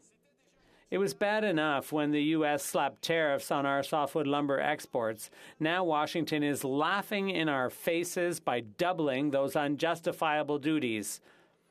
At a time when Ottawa should be able to get the U.S. to completely scrap these tariffs, what's happening? The opposite. They're doubling them. It's disgusting, Mr. Speaker. Quebec Forestry is a fair trading partner, and the U.S. has absolutely no reason to take issue with our producers. What is the government doing to defend Quebec Forestry? Do they realize they can't give in to bullying? The Honourable Minister. Mr. Speaker, I want to thank the Honourable Member for that important question, and he's absolutely right. This is a very, very important sector to Canada, to Quebecers, and I want to assure him, I want to assure forestry workers, I want to assure the forestry industry that we will continue to defend them. These duties are unjustified and they are unfair and they do hurt workers on both sides of the border. I've communicated this to my counterpart. We will continue to stand up for the Canadian forestry sector, and we're going to keep doing this work. The Honourable Member for Jonquière. Well, because I'm right, I'm going to keep going. It's very worrisome what's going on with the Americans. Ottawa tries to get softwood lumber tariffs scrapped. Washington responds by doubling them. Ottawa tries to get an exemption for electric vehicle protectionism. Washington responds by adding a whole new layer of protectionism. In 1 week, our main economic partner has twice behaved like an adversary. Before, people said Trump was the problem. Today, it's Biden, and we have the same problem. So whose fault is it? Could it be that the problem lies on our side of the border? International trade. Mr. Speaker, let me answer the other question that the honourable member raised with respect to electric vehicles, and this is very much a top priority in the discussions that we have had with Washington last week. The Prime Minister has had them, the Deputy Prime Minister, myself, along with colleagues. We are going to continue to find solutions that work for Canadians, whether it's on the EV issue or on the softwood lumber issue. We're going to be there every single step of the way. We're going to work to find solutions that are going to be acceptable to Canada, to our industry, and to our workers. Thank you, Mr. Speaker. Honourable Member for Calgary Forest Lawn. In October, Polaris Strategic Insights reported on systemic racism throughout IRCC. The report highlights mocking of racialized employees, calling a department known for having a lot of ethnic employees as the ghetto, and references to certain African nations as the Dirty 30. What faith can anyone have in this new immigration minister to solve issues of racism in IRCC and its toxic workplace when he couldn't even stand up to the Prime Minister for doing racist blackface? The Honourable Minister of Immigration. On an issue as important as addressing systemic racism in the public service, we need to ensure that we behave like adults when we're having conversations.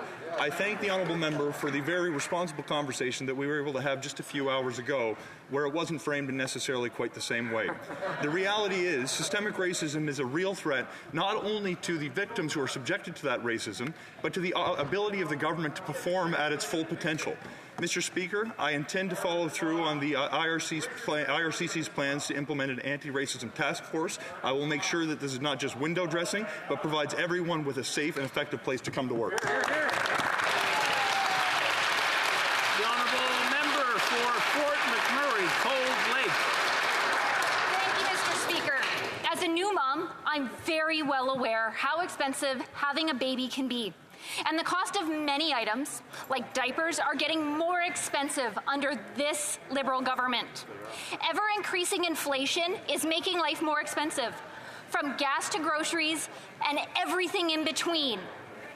When will the Prime Minister recognize the inflation crisis and help the many families that are struggling today? The Honourable Minister. Congratulate my new colleague, who I know is a new mother, and I'm looking forward to working with her to make life more affordable for families. And in fact, I'm really pleased to announce in this House that just a week ago, we were in Alberta to announce $10 a day daycare.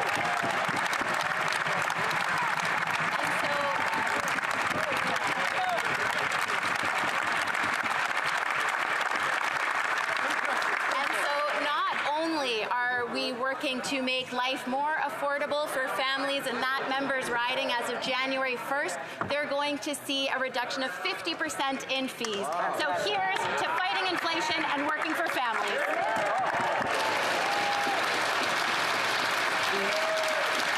The Honourable Member for Fort McMurray Cold Lake. Universal childcare is a promise that's been made and broken by Liberals since I was in grade school. So forgive me for not necessarily trusting this Liberal government. The cost of necessary everyday items like diapers and formula are rising. Affordability in childcare is a priority for many working families, but so is feeding their children and keeping the heat on. Will the Prime Minister at least acknowledge these massive increases to the cost of living are being caused by your government's policies?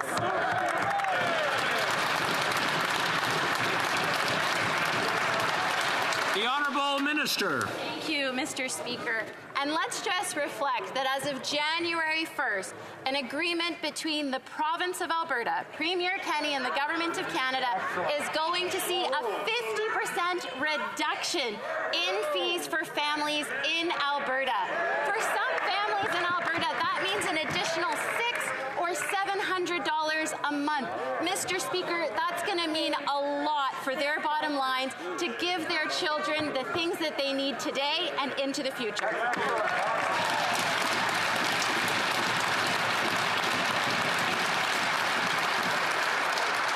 I just want to remind the honourable members, and when placing a question or even answering one, to place it through the chair, not to the chair. I assure you that I have no government here. The honourable member for Acadie Bathurst. Thank you, Mr. Speaker. Mr. Speaker, tourism and hospitality businesses are key economic drivers in my riding of Acadie Bathurst. They create thousands of jobs and contribute to the local economy.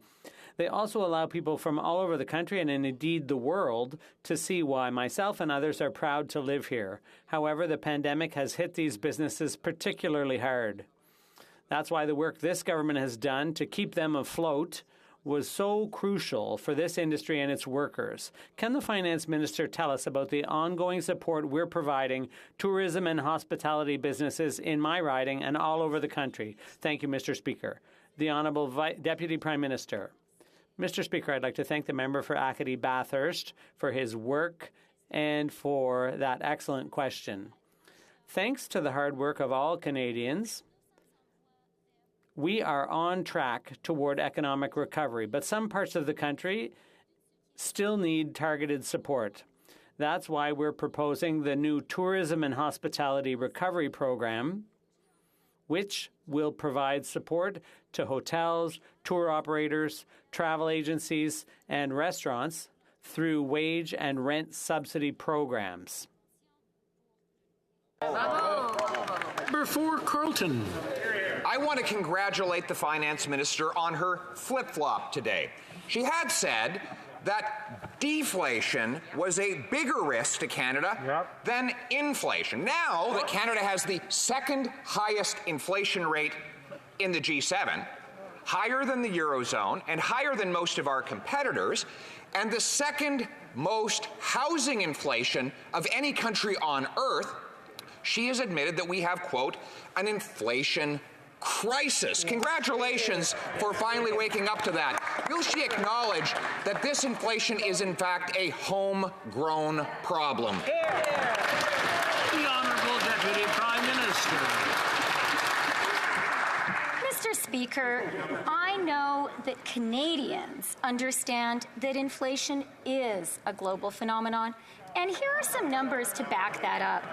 Inflation in Canada in October was 4.7%. In the United States, it was 6.2%. In Mexico, 6.2%. In New Zealand, 4.9%. The G20 average is 4.6%.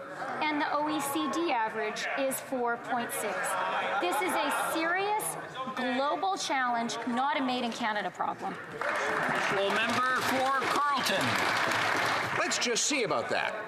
You know, land doesn't have a global supply chain. It was supplied by geological factors many millions of years ago. And yet, how land prices in Canada have gone up by 20% in 1 year, giving Canada the second highest real estate inflation on planet Earth, ahead of every other nation on Earth except for New Zealand.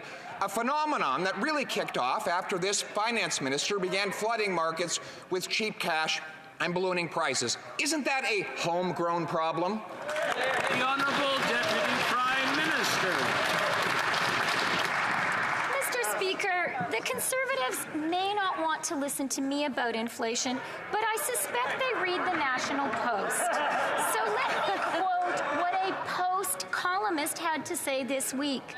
Inflation is a global phenomenon. It is being influenced by external factors like supply kinks and global bond yields. The National Post was likewise unimpressed by the antics of the member for Carleton, describing him as charging out of his corner arms windmilling. I suspect that will be the judgment of most Canadians, including the conservative readers of the National Post. The Honourable Member for Carleton. Well, it would be impossible to listen to what she has to say about inflation because before today she hadn't even mentioned the word.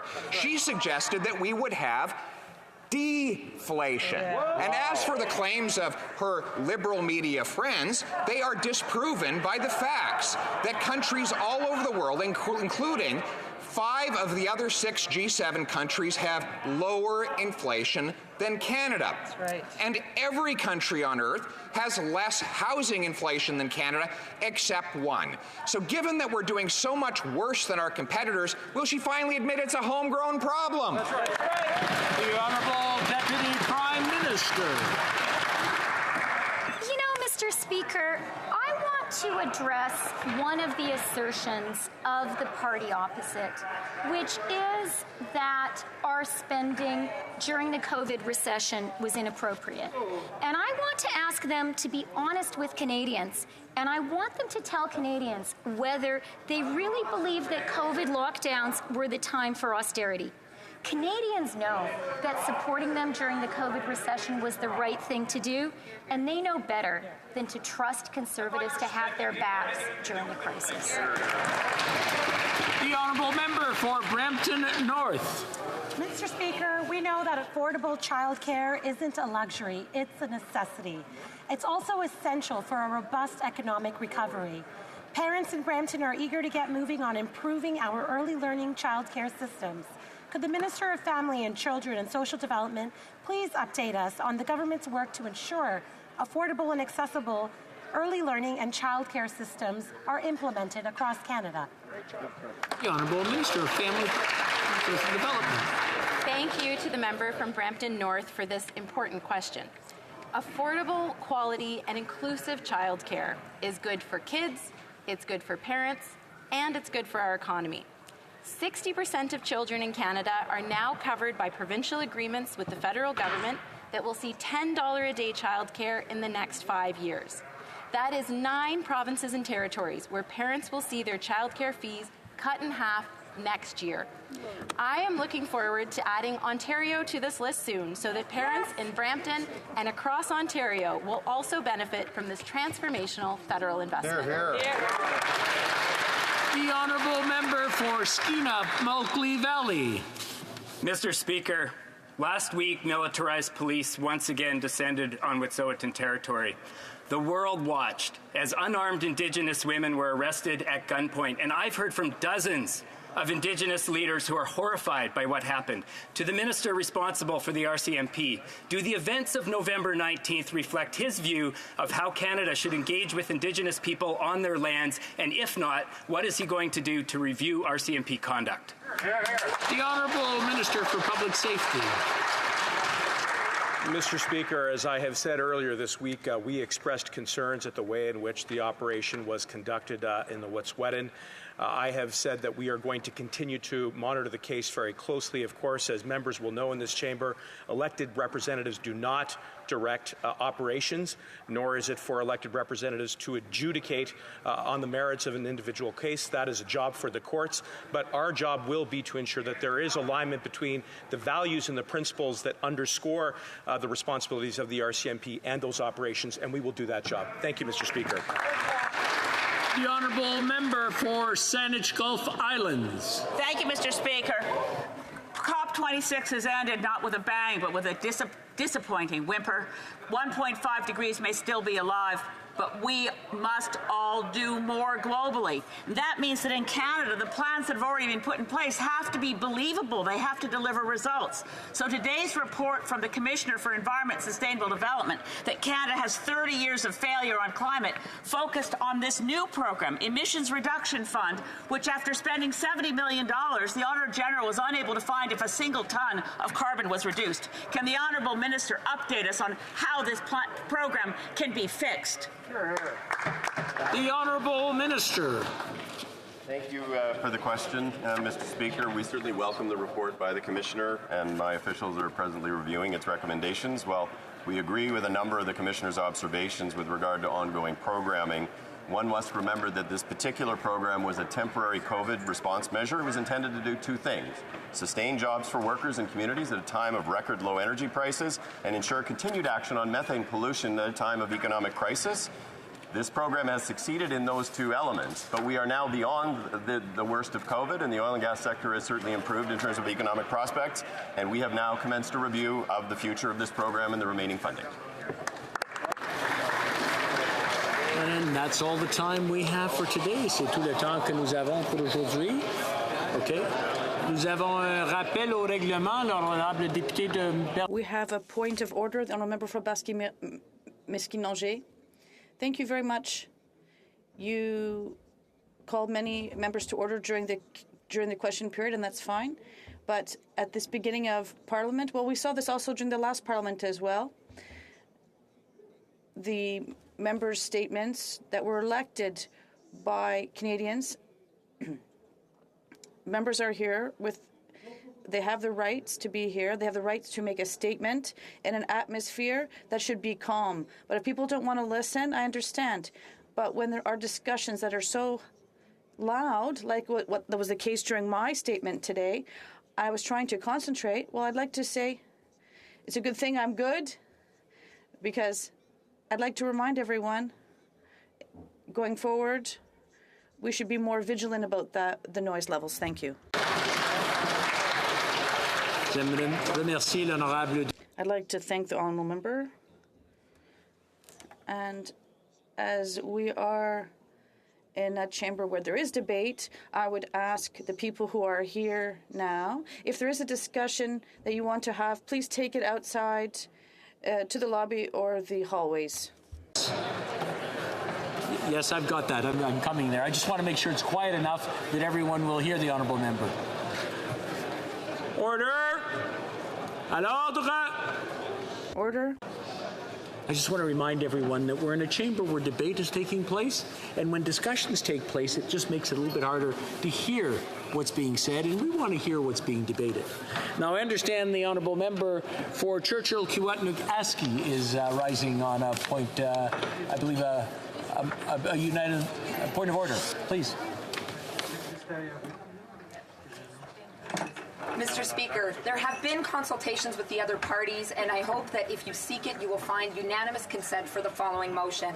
That given that tomorrow is Make Amazon Pay Day, and in light of the fact that Amazon, despite record profits as a result of pandemic profiteering, doesn't pay their fair share of taxes, Amazon has a clear anti-labor record, including in Canada, where workers trying to unionize faced retaliation, and has abysmal environmental practices, including a carbon footprint the size of entire countries. The House call on the government to stop coddling the ultra-rich by refusing to properly tax Amazon while giving them cushy government contracts. It is time to make Amazon pay. Does the honourable member have unanimous consent of the House to move the motion? No, I'm afraid there's no unanimous consent.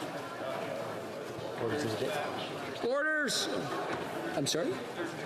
Oh, I'm sorry. The Thursday question. The Honourable Opposition House Leader. Thank you so much, Mr. Speaker. What a great pleasure to get back to the truth and habitude that we have here in the House of Commons with this Thursday's question between both House Leaders. Monsieur le Président, permettez-moi. Mr. Speaker, allow me to officially congratulate you on your election. We've showed over the last 4 days that Parliament is functioning well. Now, in the coming days, what has the government planned? That is my question for my honourable colleague across the way, the Government House Leader. The Honourable Government House Leader. Thank you very much, Mr. Speaker. That's an excellent question. I do love the Thursday question. So I can say that tomorrow we'll be starting debate at second reading stage of Bill C2, an act concerning additional support in response to COVID-19, which was tabled yesterday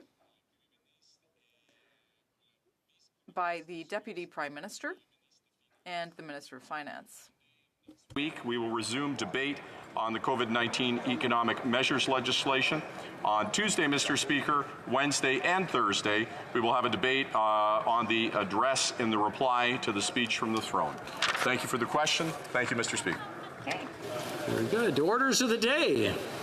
Ordre émanant du gouvernement, Government order. Of government business number 1 on the House and its committees et sur l'amendement de Monsieur Deltel. And the amendment of Mr. Deltel.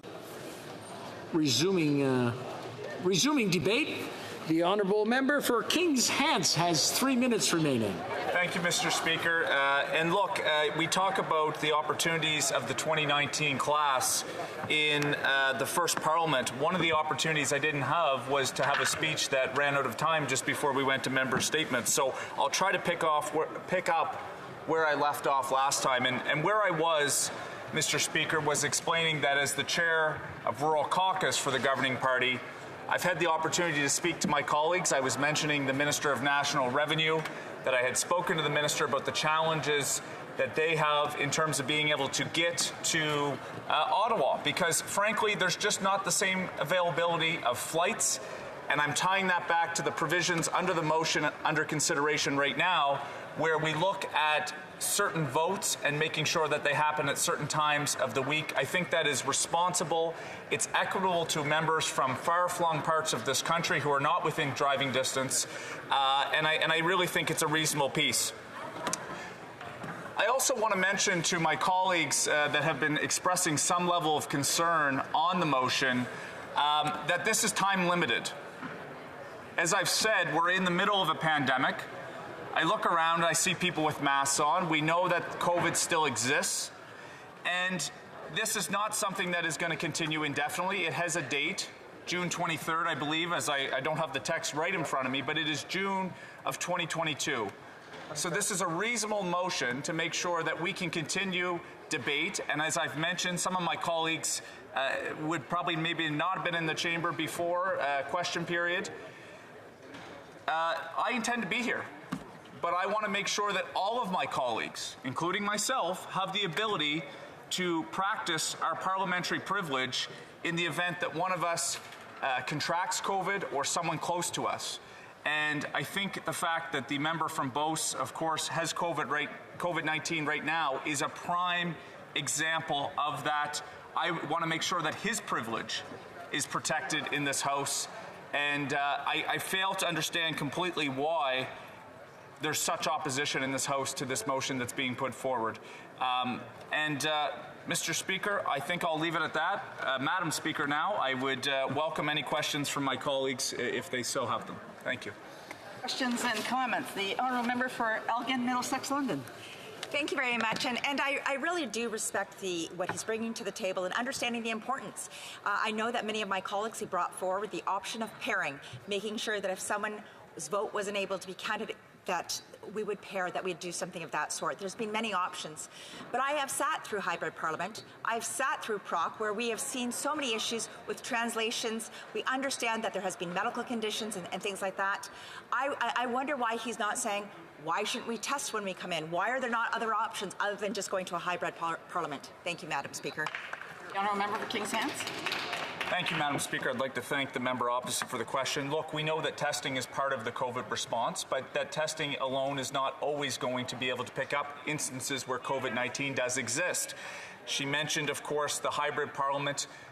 Again, I would dare say that the majority of the members, if not all the members in this House, prefer to be here. But we are still in the midst of COVID-19. We have to make provisions for members, if they do contract COVID-19, that they can participate. She mentioned pairing. I wouldn't want to take away anyone's ability in this House to come here physically if they choose to do so, because of the fact that perhaps I contracted COVID-19 and then would have to ask a member from the opposition or from the other parties to not physically show up. I would rather just have that ability to come in and tune in from Nova Scotia, regrettably, because I'd rather be here, but still have the opportunity to bring the voice of my constituents to this place. Commentaire, l'honorable député de Mirabel. Questions and comments. The Honourable Member from Mirabel. Madam Speaker, we saw in the speech from the throne that this government talks but doesn't act. This government talks about science but doesn't actually follow science. So can someone explain why the City of Montreal, the National Assembly of Quebec, the City of Toronto, the City of Winnipeg respect health measures and have legislatures and municipalities that serve their citizens, whereas apparently that wouldn't be possible in Ottawa? The Honourable Member for Kings Hands. Merci, Madame la Présidente. Thank you, Madam Speaker. And I want to thank my colleague opposite for the question.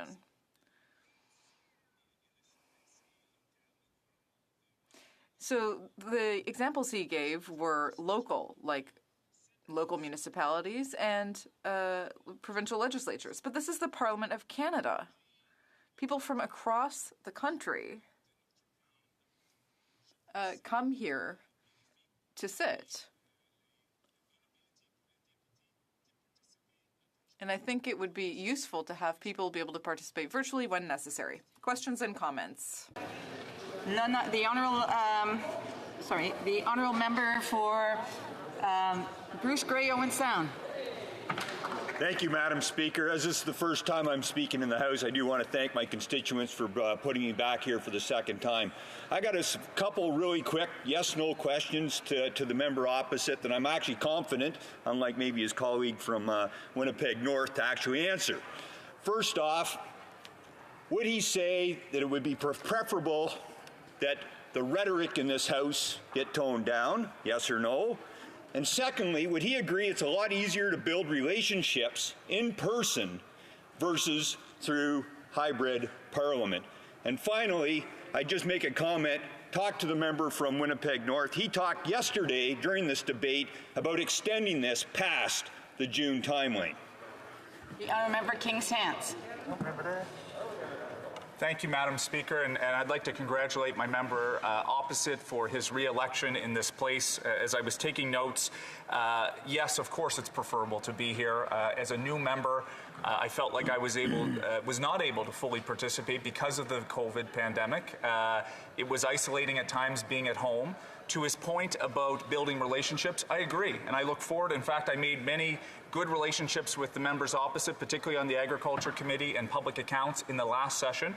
I'll continue to be here in person, but I want to make sure that members have the ability to continue their privileges in the event that they have an exposure to COVID-19 or their partner or their family member has to isolate. They should still have that privilege. We can still continue to have this respectful decorum and relationship, but we can also do it and protect our members' privileges when necessary. Thank you. Resuming debate. The honourable member for Sackville, Preston, Chesapeake. Thank you. Thank you, Madam Speaker. And it gives me a great pleasure to stand on the 44th Parliament once again and represent the great people of Sackville, Preston, Chesapeake, in Nova Scotia, of course. And I do want to thank them for electing me a third time and giving me the privilege to continue to represent them, speak on their behalf, and advocate for them and all their communities in my riding. I do want to also thank the volunteers in my riding that came out to support the democratic process and do the work that's so important in delivering the message of Canadians during an election, what we are committed to and how we're going to deliver that. And that's really important. And finally, Madam Speaker, I do want to thank my family, because we all know that when one of us is running, the whole family is in this together. It's a challenge, but it's an enjoyable experience, and I do it again, maybe. Très content de présenter. Very pleased to be able to express myself on this motion, which is before us today, which would aim to reconvene the hybrid parliament,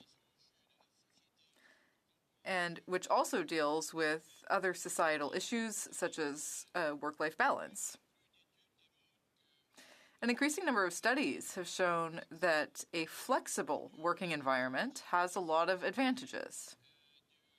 For example, it allows people to reduce stress and increase one's satisfaction and productivity at work, which is really important.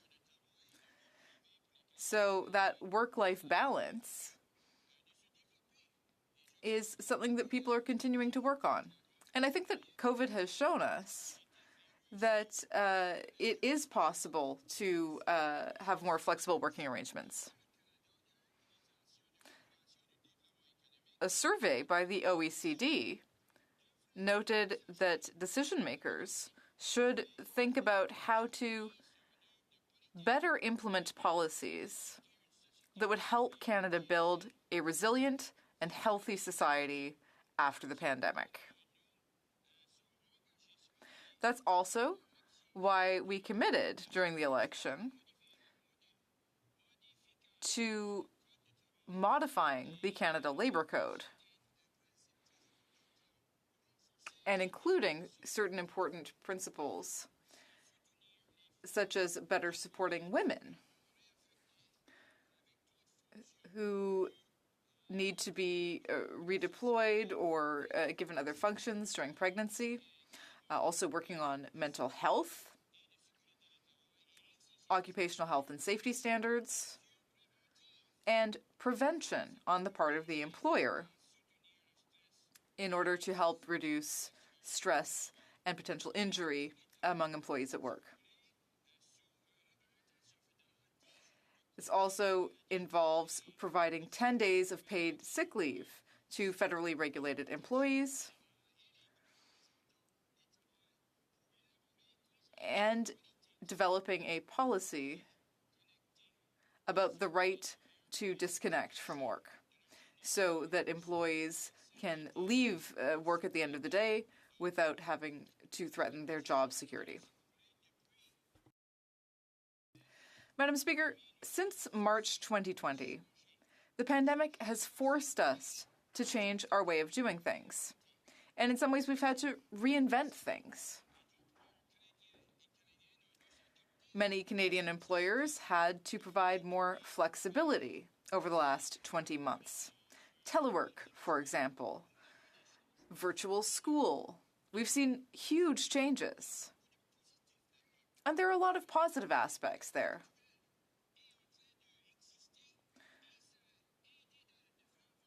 Virtual schools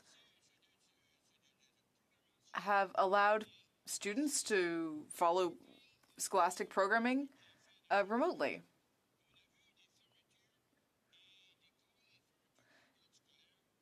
Sometimes there are school closures, which, stressed parents quite a lot. And so it's important to do everything that we can to manage the pandemic and to accept that as we return to normal post-pandemic, we do need to consider a balance between work and personal life. Now, the House administration has shown a great deal of creativity and power of adaptability. They were able to deliver a hybrid parliament in very little time. 150 or so years ago, there was no way for anyone to vote without being physically present in the House. But all of a sudden, thanks to the amazing work of the House administration, we were able to do so, and we will be able to benefit from this for years to come. So we were really able to take something positive out of this negative situation. The motion we're debating today is very similar to the one that we debated in the previous Parliament. Despite an increasingly high rate of vaccination, and of course the approval of the Pfizer vaccine for children aged 5 to 11, and the advent of booster shots, there are still cases which are increasing because we're getting into the winter months, and we know that there will be an increasing number of cases. We've already seen case numbers going up across Canada, and that's why we need to find ways to function despite the pandemic. But the important thing is that we do our work, whether we're at home or in this building, whether we're voting at home or in this building, we're here to work, we're here to vote and to represent our citizens. And if we end up being home an extra day in order to be able to do an important activity in the riding, well, that's to the benefit of our constituents, and we should be able to do that work. Thank you, Madam Speaker. Questions and comments? The Honourable Député de Shefford. Honourable Member for Shefford. Thank you very much, Madam Speaker. I want to thank my colleague for his speech. I was listening to it, and I wondered, does he really want a hybrid parliament to become the norm long term? The reason we were elected was to be physically present in Ottawa, to be able to debate and make laws. That's why the citizens of Shefford elected me. You know, Tuesday night, I went to see the Genesis show. There were thousands of people there. I brought my vaccine passport. I washed my hands. I wore my mask. And I didn't feel unsafe for one moment. If the government of Quebec can allow thousands of people to get together while respecting health measures, why can we not get together here to carry out our role as parliamentarians? The Honourable Member. I appreciate my colleague's comments, and I also want to congratulate her on her re-election. But there's absolutely nothing in this motion that says that she can't come here if she wants. She has the right to come every day. The important thing is that she can do the work here when she wants to be here, and if there's something very important happening in her riding, that will allow her to stay in her riding while still moving forward on important motions here. She won't lose her right to vote. Once I had to leave for 36 hours because my wife had an operation and I missed a vote. Does that make sense? Did I not have a democratic right to vote here? With the hybrid parliament, we will be able to do this. Thank you for the question. Questions and comments. The Honourable Member for Cumberland Colchester. Madam Speaker, thank you very much. I think it interesting that my honourable colleagues across the aisle continue to talk about science. I'm not sure how many scientists there are over there, but that being said, that's a whole other matter. I think it's really, really important, though, that we look at this. We've never done this before, besides last year. How many people really know that it works? Is it effective? Have we really studied it? We have not. And I think it a shame that after 150-odd years of Parliament in Canada, that we allow the opposite side to control the destiny of democracy in Canada without any study at all, and to say that this is a virtual Parliament that's going to go on and on forever. I guess my question is when are we going to look at the science that all of you continue to speak about? Madam Speaker, I want to congratulate my colleague from Nova Scotia for being elected in the House of Commons. As you know, we represent people and communities, and it's our responsibility, doesn't matter where we live, to support them. And I congratulate you to be here. But I know my poor colleague was not here the last 6 years when this party across the floor here refused to listen to science. And even today are still refusing to listen to science. This, just because we didn't do it for the first 150 years, doesn't mean it's not good and we can't do it. That's what's very important here. This is an opportunity for us to allow us to do our job even better. Thank you. Questions et commentaires. The Honourable Member for Salaberry-sur-Roi. Thank you, Madam Speaker. Look, I'd like to thank my colleague for his speech, but there's something that really got stuck in my ear. I'm a whip, and I took part in the creation of the hybrid parliament, but that was supposed to be a temporary tool to get through a pandemic. But what I'm hearing is that people are saying that this is fashionable, telework, and so on. So why is the government changing the whole way we operate on the basis of one motion? You don't change history on a whim. We are elected to sit here in this place. From Sackville, Preston Chesapeake. Merci, Madame. Thank you, Madam Speaker. Once again, I congratulate my colleague on her question and her comments. She must understand that this motion isn't for eternity. It doesn't say it's forever. My colleague earlier said, I read that it was June 23rd, 2022. That's what the motion says. And that my speech is a reflection of that. Thank you to my colleague. Resuming debate, the Honourable Member for Saint-Jean. Thank you very much, Madam Speaker. First of all, I'd like to announce that I'll be sharing my time with my delicious colleague from Laurentides-Labelle, and I'd like to wish him happy birthday again. He's turning 23, so happy birthday once again to my colleague from Laurentides-Labelle. Vous m'en voudrez pas non plus, Madame la... And if it's okay with you, Madam Speaker, I'd like in turn to give a shout out to the people who supported me during the election campaign. Obviously, this fall, there's your family who are your most dedicated fans and volunteers, but also we have our teams of volunteers and our constituents who put their trust in us. The first time you might be tempted to think it's an accident, but when you're re-elected, that's a true sign of confidence.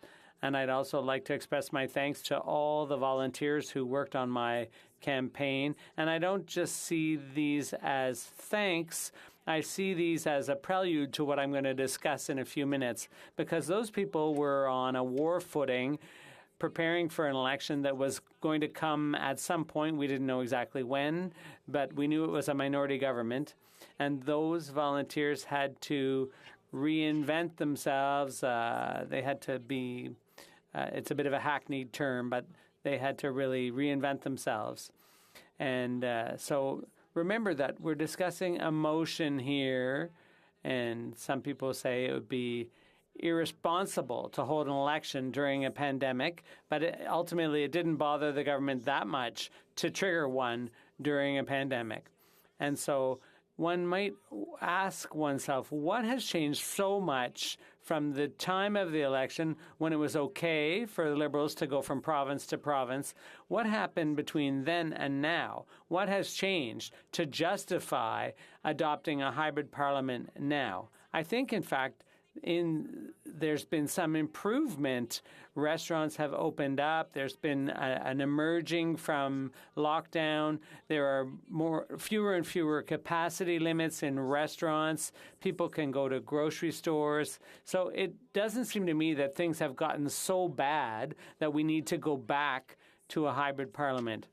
And there's also a motion from the Bloc that would enable us to operate despite the pandemic, because the situation, obviously, it's not the ideal situation. Ideally, we would have no pandemic. We still do have a pandemic. So what the bloc is proposing, in our view, is the most reasonable, balanced proposal, and that is to have all 338 MPs return to the House with proof of double vaccination. And that's what we're seeing in companies, too, and in all societies with strict public health measures. My colleague from Sackville, Cheston, Cheset's-Cook, made a speech. It's hard to say his writing name, but I made an effort before my speech to pronounce it correctly. So there are a number of arguments that seem to go beyond the pandemic. They're using arguments to justify a hybrid parliament that have nothing to do with the pandemic. So that leads me to think that these arguments are all kind of specious. They're a bit bogus in an effort to justify a perpetual hybrid Parliament. There seem to be a lot of red herrings. They talk about sickness, maternity benefit, maternity leave. I'm not saying that those are not good arguments, but they're not a good argument when combined with the pandemic as a justification for a hybrid Parliament.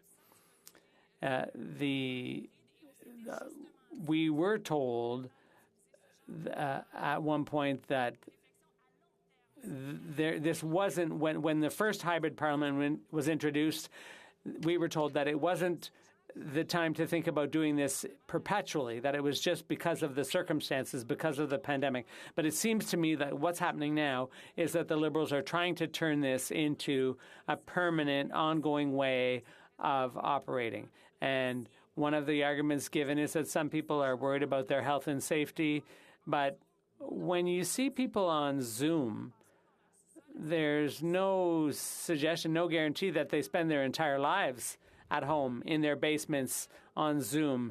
There's no reason to think that they're not meeting with their constituents and not going to bingo halls and so on and campaigning in their riding. What we also see with a hybrid parliament, and this is important to talk about, we lose, and we saw this in the 3 days that we've been meeting, you lose the natural, organic human contact.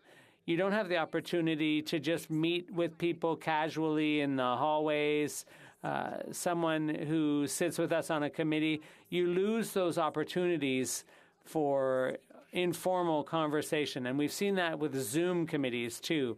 You don't have the same dynamics. You can't just look at someone and raise a finger to say, oh, come over to the coffee station and I have something I want to tell you. So you lose a lot of your effectiveness. You also lose a lot of accountability. That's one of the biggest drawbacks. This government, that might be what's behind their wanting to be in hybrid mode, because reporters no longer have access. They can be booted out of a Zoom meeting and you won't see or hear from them again. You also lose sight of the work of our support staff who've been burned out through the use of hybrid parliament. I'm thinking of the IT people who've worked miracles. I think we really have to give them a shout out, but they've been overworked, overused, because of the use of hybrid parliament and hybrid committees. And I think about the interpreters, too, who've often had to deal with very poor sound quality on Zoom, and they've been burnt out through this pandemic, and it would be quite a favor to them if we could go back to the regular way of doing things in person. We were asked what would happen if we went back to the usual way of doing business. Well, it would be the same as it was before. If we needed to go back, if we needed to revert to a hybrid parliament, we could do that overnight. We could simply do what we did before. And when we look at what would happen if there was another lockdown, well, we can just look at what's going on in the provinces and Quebec. And I think we could pivot quite quickly and quite simply, since we've already been there and done that.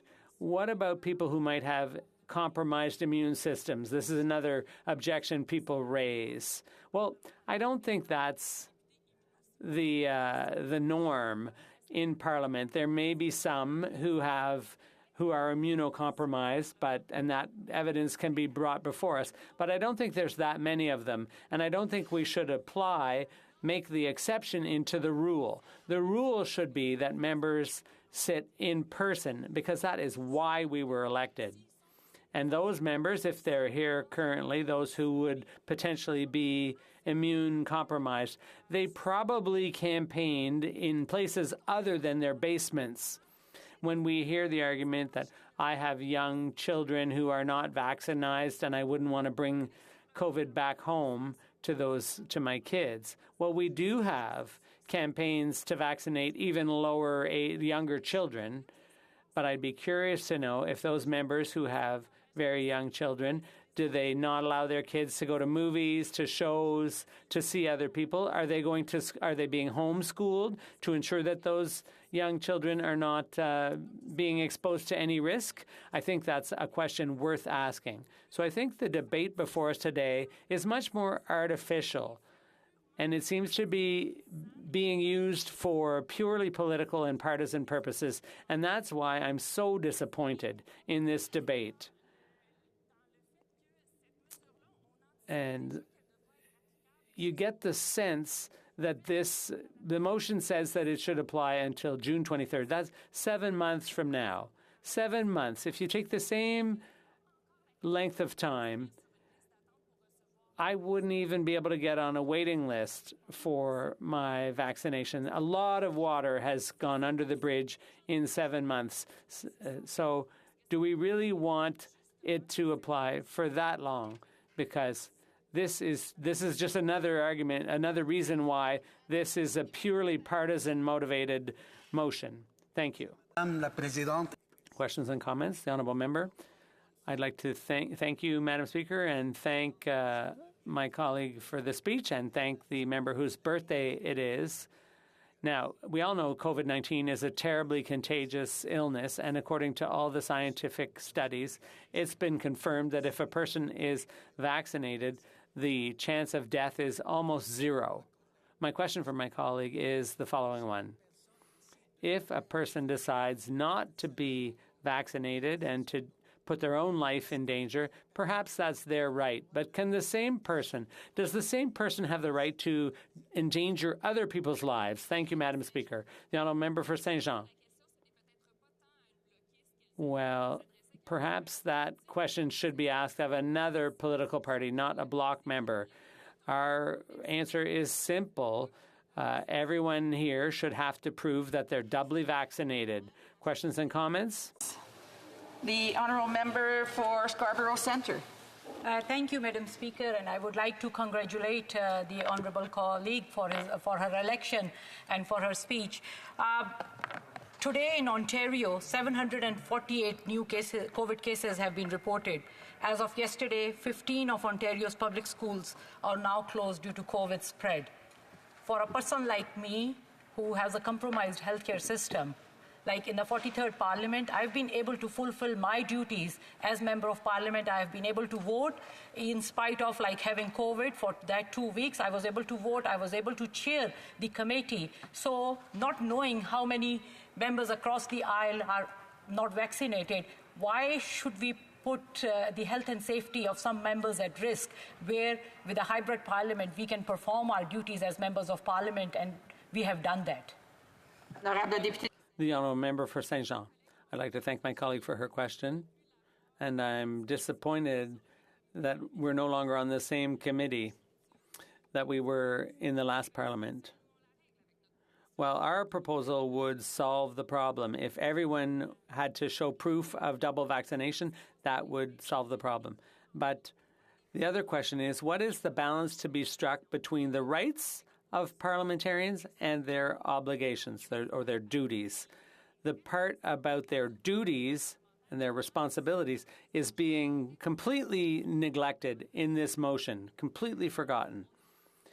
It only talks about rights, and it completely disregards the issue of responsibilities. The member for Cumberland Colchester. Thank you, Madam Speaker. I really want to congratulate my Liberal colleagues on how much concern they have over the people who aren't immunized. I really think that's fascinating.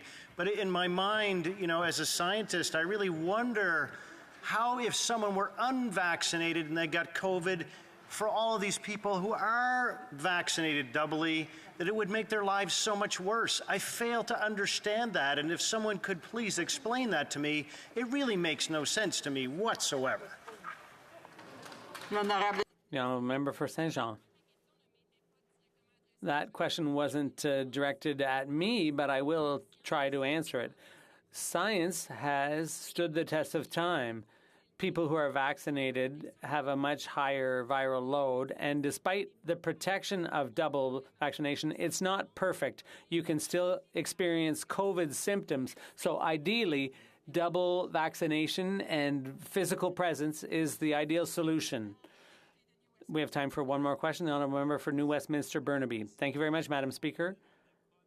And we see the number of COVID cases going up constantly in Europe. Many countries are already back in lockdown. In Canada, even in my riding in Burnaby, there have been many outbreaks of COVID, and we see that the effectiveness of the vaccine is starting to wane over time. So for all those reasons, I would ask my honourable colleague this question. Why take lightly this issue when you see the number of cases going up all over the place, including Quebec? The honourable member for Saint-Jean, a brief answer. I understand that my honourable colleague from New Westminster Burnaby is concerned about the fact that some people are taking the situation lightly and they're lifting restrictions. But as I said in my speech, we will follow public health guidelines. And if there were a lockdown, then it would make sense to go back into hybrid parliament. But that's not the case right now. Resuming debate, the honourable member for Laurentides-Labelle. Good afternoon, Madam Speaker. I'd like to congratulate you on your appointment. For hours now, we've been debating, and there are a lot of arguments on the table. So I'm going to take this time, since it's my first opportunity to take the floor in this 44th Parliament, I'd like to express my thanks, because all things considered, all told, everything's already been said, and the debate is coming to an end. So first of all, I'd like to thank the people of Laurentides-Labelle who gave me their trust for the second time. I'm very proud of that. With, I must say, an overwhelming majority. I'm very proud of that, truly proud of that. And you can count on me to represent you well, to defend your interests, and to take all the time it takes, because ultimately we have 26 weeks as lawmakers here in this place, and in 1 year we'll have 26 left to make sure that we get to know our constituents and their issues thoroughly. So you can count on me. I will be there for you always. I'd like to thank my two daughters, Anne-Sophie and Marie, and obviously my partner of 26 years. They've been there from the beginning. In 2019, it was quite a challenge for the Bloc Québécois, and I was part of that team, and I'm very proud of that, and thank you for your confidence in me.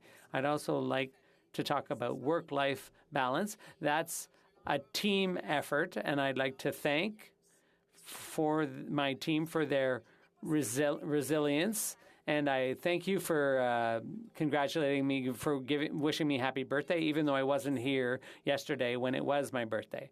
And we can never give enough thanks to those who make the sacrifices to support us.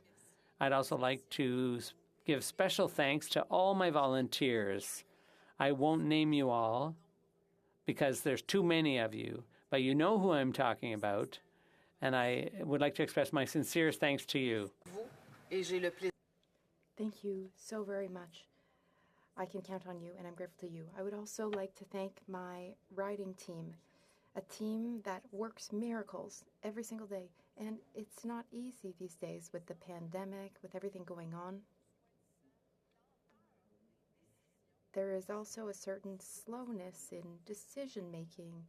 We have lost a lot of time, and people are wondering how it's possible that bills that were supposed to be passed in the fall have to now be started again from scratch. In the Mont-Laurier office, I thank Maryse Laurent and Annick Poirier. In the Sainte-Agathe office, Maxime Cahouette and Michel Kiefer. Our newest addition to the team, Annie Lajoie, and Mathieu Laroche-Casama, who works on the Hill. He works with me for my parliamentary duties and also helps me as caucus president for the Bloc Québécois. I have 1 minute left. I have a few more thank yous. The people closest to us are so essential in our lives. My mother, Françoise, helped me figure out what I want to do in life, which is to stand here in the House and speak before you, fellow members, in order to work towards well-being and the greater good. I also like to thank Solange and Lévi. And Dad, I think about you every day. I hope you are proud of me. Granddad, I hope that you're proud of me, watching me from above. Lastly, hello to my predecessor, Joanne Deschamps, who during 4 parliaments had an important role as president of Laurentides Labelle. And Madam Speaker, we are here now to discuss a proposal for a hybrid sitting format. I was discussing this earlier with some people in my riding. Here's what I asked them. I asked them, what do you think about this? What do you think about the fact that now we can do so many things? We can use different services. We can go see shows because we have followed public health advice put forward by public health authorities and scientists. Their answer? Well, it seems logical. We are able to feel safe in safe environments. And what of the work that we do outside the House of Commons? What of the work that we do when we walk toward the Hill, when we have very important constructive conversations? When I arrived on Monday, I greeted my colleagues, I greeted new members, and I realized that a short, simple conversation can move a specific file or matter forward, a matter that might matter greatly to our constituents. And as you know, Madam Speaker, it's been a very, very long time since I've experienced a regular parliament. The pandemic's been ongoing for a long time. So I have sat on committee for a long time in hybrid or virtual mode. There have been many filibusters. Sometimes in person, though, we work more effectively. In person, we can discuss with colleagues and reach our goals more quickly. There's also the issue of language. Interpreters have done truly incredible work. I congratulate and thank you, interpreters. Everyone here should technically be bilingual, though. And sometimes members have to listen to the original more in hybrid format because sometimes members speak too quickly, so it's difficult to interpret. Or sometimes when we speak, we want to make sure that we've actually understood before we vote, because once a vote happens, it's too late. I feel that this wasn't the best format to accomplish our work. Committee work should be done in person, and the same goes for this House.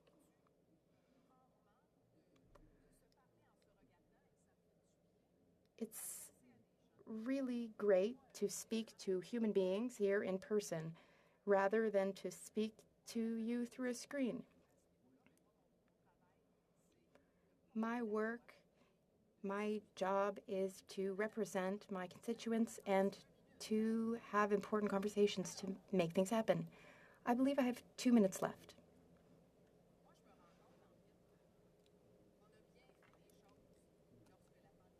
I feel that when the pandemic first started, we did things well. We showed Canadians, as my colleague rightly said earlier, that we were able to make the right decisions even in 24 hours. We were up to the task. We were bold enough to use the right technology, and it was essential to do so at the time. Now, we really need to make the best use of the time we have. Sometimes we try to do 2 or 3 things at once, but what we do here is crucial. When we're here in person, we are truly here and able to do what we need to do. I trust the experts.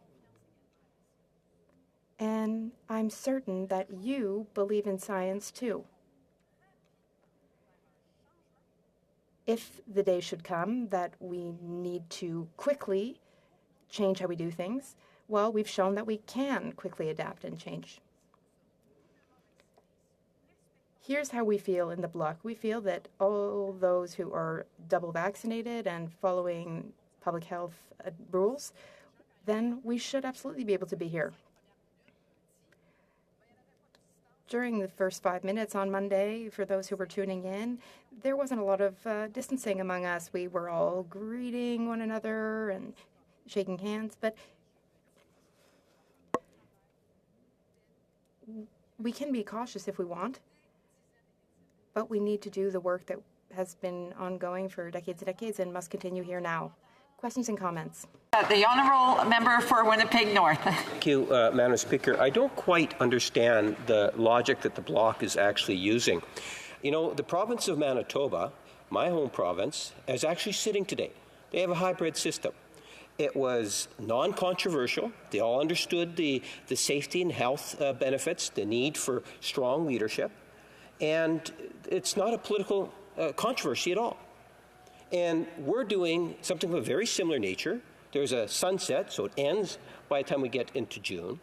It seems to me that maybe it was the Bloc that kind of got conned into this by their cozy cousins, the Conservative Party. And I'm wondering if she has any regrets in regards to not recognizing that there is absolutely nothing wrong with enfranchising and enabling parliamentarians at a time which they could be infected by the COVID to be able to participate fully, like the leader of the official opposition in the province of Manitoba today. The Honourable Member for Laurentides-Labelle. Thank you very much for the question. At the beginning of my remarks, I talked about making the best use of our time. And being in person allows us to work better, work more effectively, and to find solutions to important problems, to find them faster.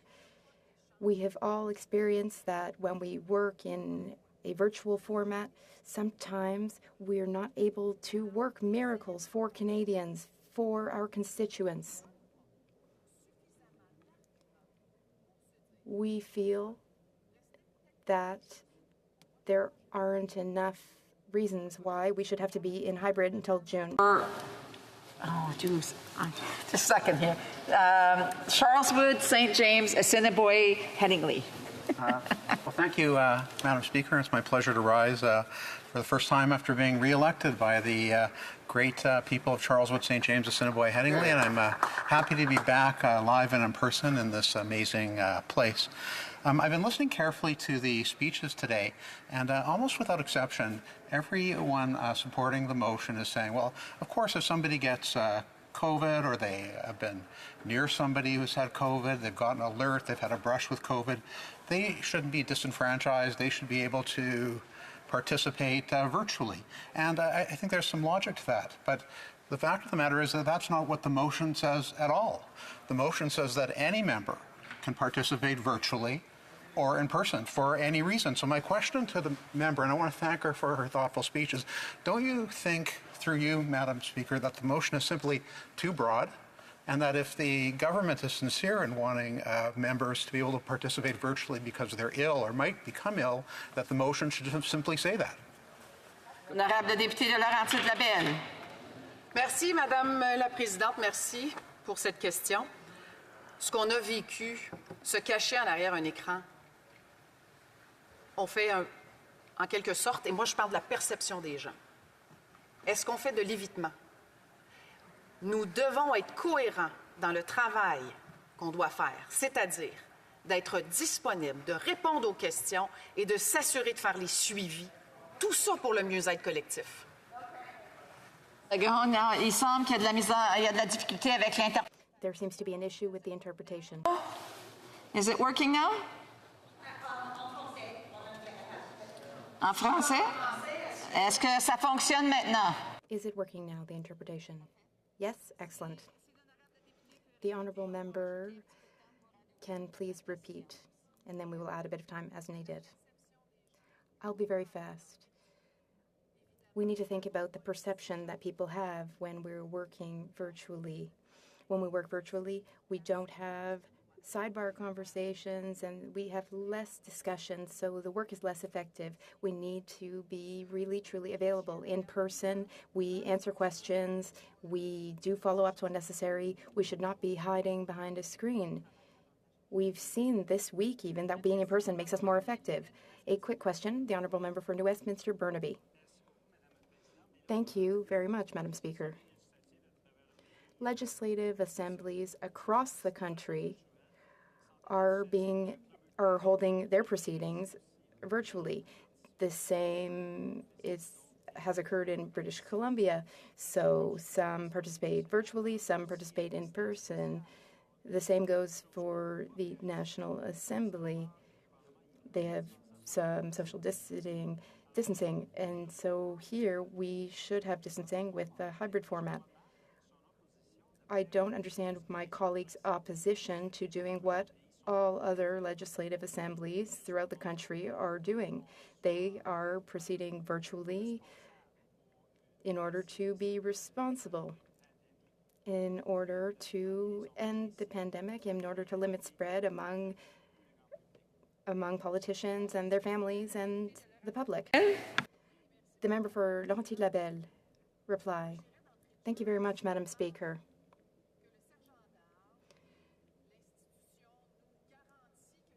The Sergeant-at-Arms and this institution, we serve to protect people, and they protect us.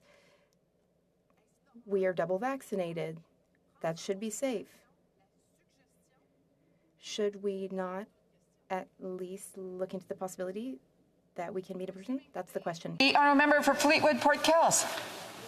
Thank you, Madam Speaker. I want to, with pleasure, note that I'll be sharing my time with the honourable member from Brossard St. Lambert. And I also want to spare a moment for all of us in British Columbia. There are more weather events on the way. Thoughts are with our emergency services people and everybody else who are still trying to recover.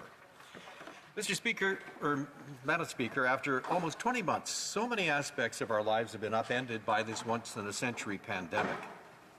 As difficult as it's been, Canadians have found ways to adapt, and this includes finding new ways of working and doing business that minimize the risk of transmitting the COVID-19 virus. This House hasn't been an exception. In the last Parliament, we agreed to modify our proceedings in accordance with public health guidelines. This has included a hybrid approach, with members participating in the House and committees, proceedings both in person and through video conference. This was a reasonable approach because it allowed all members to participate in all types of House business while limiting close physical contact with too many people. We know that limiting close contacts is a key measure in a way to stop the spread of the virus. It was the right thing to do, not only because we wanted to keep parliamentarians safe, but also we wanted to keep safe the staff who support us, our families, and our constituents. Madam Speaker, COVID-19 is unpredictable. I know a family of three, two people in their late 50s and a mom in her 80s, all with compromised health systems, all who had COVID and didn't know it. On the other hand, we have a robust chap in his late 50s, an outdoorsman, an enthusiastic Bangla dancer, the husband of one of our staff, in fact, who ended up in an induced coma for 2 months, a candidate for a lung transplant, still doing his best to walk for more than a few minutes without needing to rest. We've seen examples of long haulers who suffer for extended periods. A recent Washington Post article noted the worst effects include debilitating weakness and fatigue, post-traumatic stress disorder, anxiety, depression, difficulty thinking, and hard-to-define challenges functioning in daily life. Family members suddenly thrust into the role of caregivers for seriously ill loved ones endure emotional and practical difficulties of their own. A year ago, next month, we thought we would see the end of the pandemic in sight, thanks to Canada's world-leading vaccination program as it rolled out. Unfortunately, at the outset of this 44th Parliament, the pandemic lingers longer than we'd hoped. We're getting close to finishing the fight against it, but we still must remain vigilant. We know that government members from the New Democratic Party, the Bloc Québécois, and the Green Party are fully vaccinated. Personally, I don't see any problem disclosing my status as a breach of my right to privacy. Rather, it's a signal to our family, our staff, and everybody here that I'm not among those more likely to spread the virus. But if I am unlucky enough to be laid low by COVID-19, I think I owe it to the people of Fleetwood Port Kells, whom I thank for honoring me with my third term, to keep doing what I was elected to do. What our government is proposing here will allow that. It's a mystery that the leader of the Conservative Party would want to deny that ability to anyone in this place, especially members of his own caucus. But his opposition to a reasonable, tried and tested alternative will do just that. It's a further mystery why Ottawa's best-kept secret is whether or not that Conservative MP next to you in the lobby or at committee is vaccinated or not. I wouldn't be surprised if a Conservative raised a point of privilege on that matter, the right to a safe, secure workplace. We saw a member of the Bloc do so a couple of days ago, and it is a mystery to see the Bloc's position on this. I'd point out, Madam Speaker, that vaccine mandates aren't new. The United Kingdom had one in 1853 to address the smallpox epidemic. In 1905, the United States Supreme Court, in the case of Jacobson versus Massachusetts, upheld the constitutionality of mandatory smallpox vaccination programs to preserve public health. Conservatives might think of themselves as the Freedom Party, but those freedoms exist in the context that also recognizes the duty we have to one another in the interests of the common good. As the party of the Charter, we Liberals fully understand that in some ways, personal choice should not trump our collective rights.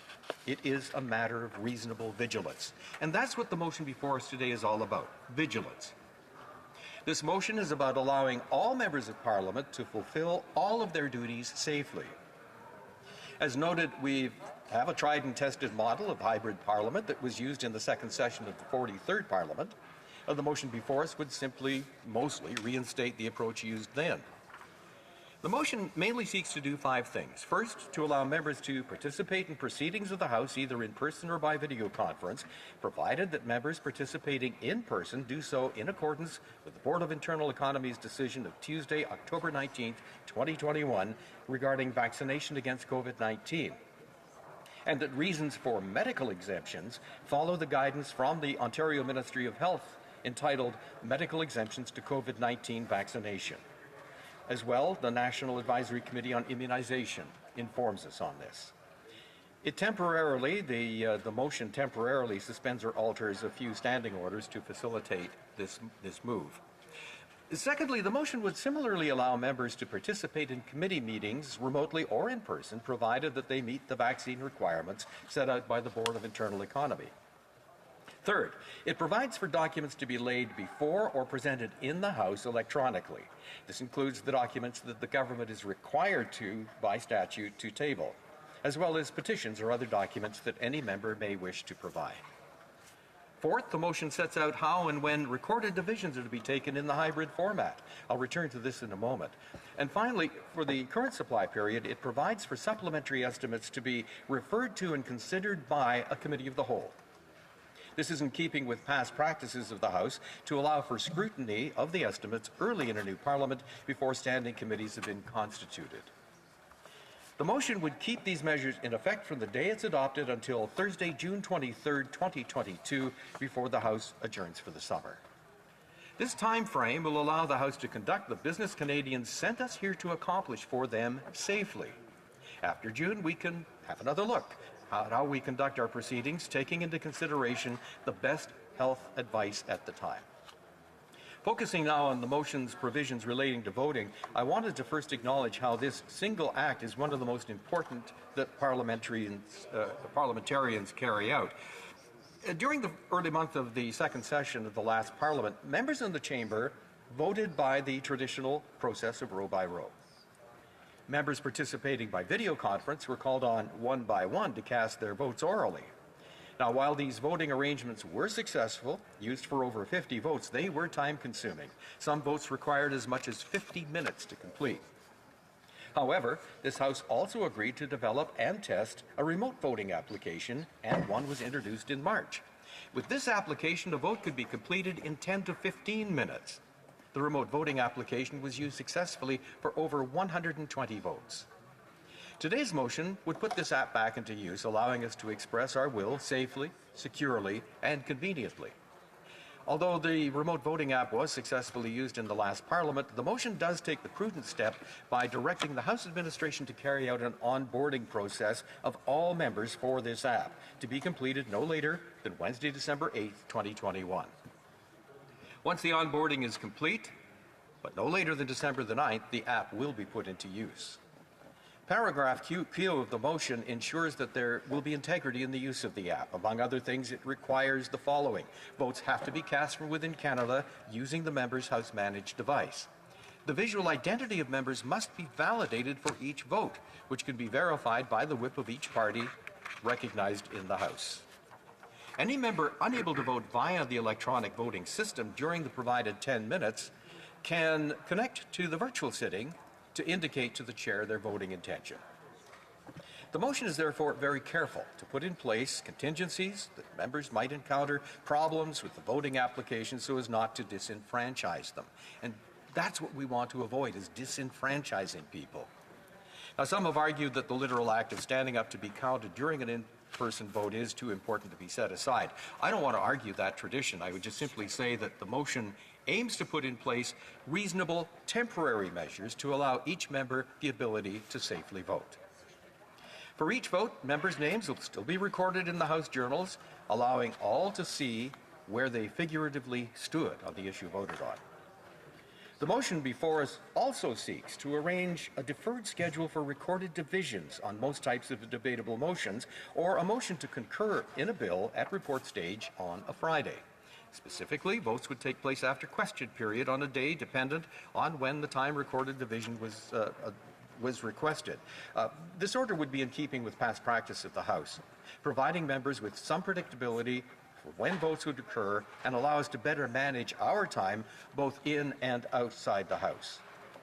Madam Speaker, I know all members of this House agree that we want to put this pandemic behind us. Through the speech from the throne, we set out an agenda to do just that. We're securing the next generation COVID-19 vaccines, especially for kids aged 5. The time is up, and the honourable member will be able to add more during the questions and comments. Questions and comments. The honourable member of Cypress Hills Grasslands.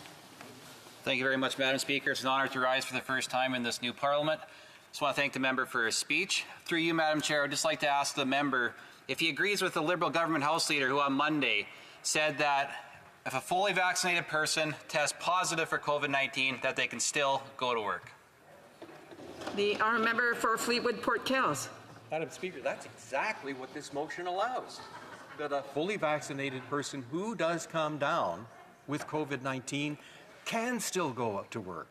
The Conservative opposition to this measure would deny the person the opportunity to serve their constituents. The honourable member for St. Jean. Thank you, Madam Speaker. I'd like to ask the following question. He listed a number of advantages to the hybrid mode, but if he was sick with COVID, for example, he could stay at home instead of voting here in the House. And in fact, other people have been sick in the past and not been able to vote. Does he agree with me that that question is one of the possibilities that we could have with a hybrid mode? And that should be studied at PROC, and it should not be studied on a gag order as this is being done. Port Kells. I think we're missing an important point here, that in spite of the presence of a hybrid voting system, anybody and everybody would be free to come to the House to fulfill their duties, except if they were sick or if they are fearful of getting sick, at which point the hybrid system would allow them to do their job. Questions and comments? The Honourable Member for Timmins, James Bay. And I want to thank my honourable colleague for his well thought out speech, and I was really moved at the beginning when he spoke about our shared concern about the climate crisis happening in British Columbia, because we've just come off COP26 where the Prime Minister made great statements, and yet we see the RCMP going with sniper rifles against unarmed Indigenous people defending their territory. I'd like to ask my honourable colleague, while I have the chance to be here with him, the climate crisis is here. The Environment Commissioner has just given a damning report to this federal government on their failure to stand up and actually make moves on targets. So will the member explain whether or not he's standing with the Wet'suwet'en people in the face of the RCMP attacks? The honourable member is asking a question that is not really on the matter that's before the House. I'm not sure if the honourable member for Fleetwood Port Kells still wants to answer, or if he wishes me to go to a different question. Point of order, the honourable member for Timmins, James Bay. I think that the Speaker will realize that it is about it, because it is about my presence in the House being able to ask a question, and that's what we're debating today. The honourable member for Fleetwood Port Kells. Madam Speaker, I respect my colleague a great deal, and I have no problem answering his question. What's going on with the Wet'suwet'en territory is concerning. It is troubling. We do, as politicians, stay out of the way of policing matters. We also have to defer to the province of British Columbia, who are the ones basically setting the framework for what's going on there. That said, in the spirit of reconciliation, I think that more work does need to be done, and I appreciate his question because it raises a very important, pertinent, current matter. Questions and comments? The honourable member for Caribou Prince George. Madam Speaker, following up on the question from my honourable colleague from Timmins, James Bay, if it's deemed relevant, I would like to ask my honourable colleague from the Liberal Party is why his Prime Minister, his leader, did not denounce the activist David Suzuki, who were threatening to blow up pipelines regarding the protests. Again, I do want to remind members that when they're asking questions, it should be relevant to the matter that is before the House, which is the time allocation and the issue about hybrid sittings. I will allow the honourable member to answer this question, but I do want to advise members to please focus the debate on the matter that's before the House. So if the honourable member for Fleetwood Port Kells wants to answer the question, that's fine. If not, I will move on. Again, out of respect for a person that I do respect quite a bit, I will answer. The fact is that Dr. Suzuki issued a statement today which he retracted his comments and apologized for them. We have to recognize that this gentleman is extremely passionate, and sometimes the passions will get away on you. Lord knows who among us hasn't been guilty of that from time to time. So I believe that, you know, the story is now straight, it's hopefully settled down, and we can move on. Thank you. Reprise de débat. Resuming debate, the honourable member for Brossard, Saint-Lambert. Thank you very much, Madam Speaker. And I would like to congratulate you very warmly on the fact you've been re-elected to the Speaker's chair. I'd also like to take advantage of this first opportunity at the 44th Parliament to thank my constituents in my riding for having given me a landslide victory. I'd like to thank them and for bringing me back here for a fourth time. I'm very honored and very touched. I have the honor to join the debate today on the motion by the Government House Leader, which is going to, or rather by the House Leader, which would allow for hybrid sessions at the beginning of the 44th Parliament. I've heard a number of arguments that were for and against this motion, obviously, and I think that there's a controversy about this that is needless. I am the first to want to sit here in person full time. I love the House of Commons. I love the conviviality of it. And I'm very fond of all of my colleagues. And I'm very pleased to be here in the House in person. In fact, I was here as much as possible in the months in which we were holding virtual sessions. Now, the fact here, the motion here is not meant to send us home. It's meant to give us an option in situations where we might feel less safe and where we might have to resume social distancing measures, hopefully without not going back to the harshest measures of the pandemic, but it would give us a certain amount of flexibility. And it would give us flexibility to be able to vote and to be able to take part in the debates in the House without having to be here on site. We might be ill because of COVID or other. And also the Honourable Member for Saint Jean said herself that before we discovered this possibility, a number of us were sick and we still came to the House because we didn't have the option of staying home. But progress being what it is, we have now seen that it is possible to hold hybrid sittings in this House. And I think that that is something that this motion seeks to show, is that we are still in a very fragile situation. The pandemic has not yet been stamped out, and we have not reached herd immunity as we might have wished. Children are just starting to get vaccinated, those aged between 5 and 11. And so I think in that perspective, the government is bringing forward this motion as an option for people who are unable to come to the House. It is not to send people home. On the contrary, we want to be here as much as possible in person. But I think that the wording of the motion will allow a bit of foreseeability in terms of our work over the next months, because we're still in the midst of a health crisis. So I think that we know how it works. We learned how it worked over the long months of 2020, 2021, when virtual sittings were in place. And we saw that there are a number of difficulties. It's true, a number of technical and human difficulties. And I agree with the colleagues who mentioned how hard it was for our interpreters and how the fact that it inflicted occupational injuries on the interpreters and on other House employees. People had to cope with a certain lack of discipline, for example, but we must admit, and we see it every day in the question period, cacophony is a part of our debates, whether it be via Zoom or here in person. A question period is very loud, and I think that affects interpreters, whether this is happening over Zoom or in the House. And it caused problems with interpretation in committees as well.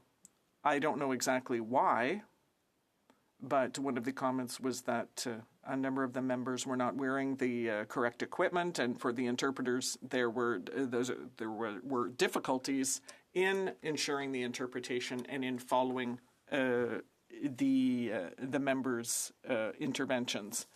And so, yes, I understand how difficult it can be for the interpreters and for our other colleagues in the House. The fact remains, though, that prior to the pandemic, we knew that there were usually about 1,000 employees in the parliamentary precinct at any given time, including, of course, parliamentarians, employees, staff, the support staff as well, the security guards, the pages, the cafeteria staff, the clerks, all of those people who allow us to do our work. Well, that all added up to about 1,000 people in the precinct per day. So that's a lot of people. And obviously, we need to ensure that all those people are double vaccinated. And I think that, well, I presume that that's the case now. We're all double vaccinated. But most of us are going to need a booster shot, a third shot. Quebec has just announced today that people who have received 2 doses of AstraZeneca can receive a booster shot as of now. And so there's still a great deal of uncertainty around the pandemic. And things could go sideways at any time, because we're seeing a rise in cases in Quebec and in a number of other provinces. And the number of complications that can arise from this increase in cases, well, it shows that we need this type of flexibility.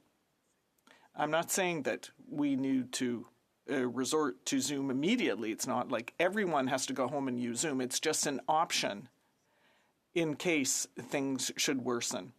And that is why the government is offering this option. That is why we put this motion forward. And I'm going to close by saying that for me, I'm thrilled to be back here in the House in person, to see my colleagues again. It's wonderful. I was really looking forward to this, and I'm very pleased that we've been able to do so. And I certainly hope that we'll be able to continue to do so safely until June 2023. Thank you, Madam Speaker. Questions and comments? The honourable member for Cumberland Colchester. Oh, sorry, I got the wrong. C'est quoi? Coastal Bay, Central Notre Dame. It's okay, Madam Speaker. Last night I called you Mr. Speaker. So it's an eye for an eye till no eyes remain. I'm happy to stand here this afternoon and take this opportunity to thank my family, my friends, and my partner, Tammy, for their support on the journey that's landed me here in this House. Yay. As well, I would like to thank our volunteers for their timeless work on our campaign. It's an honor to be chosen to represent the people of Coastal Bay's Central Notre Dame in this House, and I thank them for the faith that they put in me. Our constituents, yours and mine, want us in this House where we can advocate and collaborate and work for them and be accountable. Instead, the Liberal NDP coalition want virtual parliament. In 2011, Jack Layton chastised the Liberal leader, Michael Ignatieff, for having the worst attendance record in Parliament. He said, when Canadians pay you, they expect you to come to work. What was promised to the NDP in return for voting with the Liberals so that they can stay home? Why is the Liberal NDP socialist coalition following Mr. Ignatieff's example? Yeah, so how did I get here? I was elected to come here, and I want this place to be here for the people.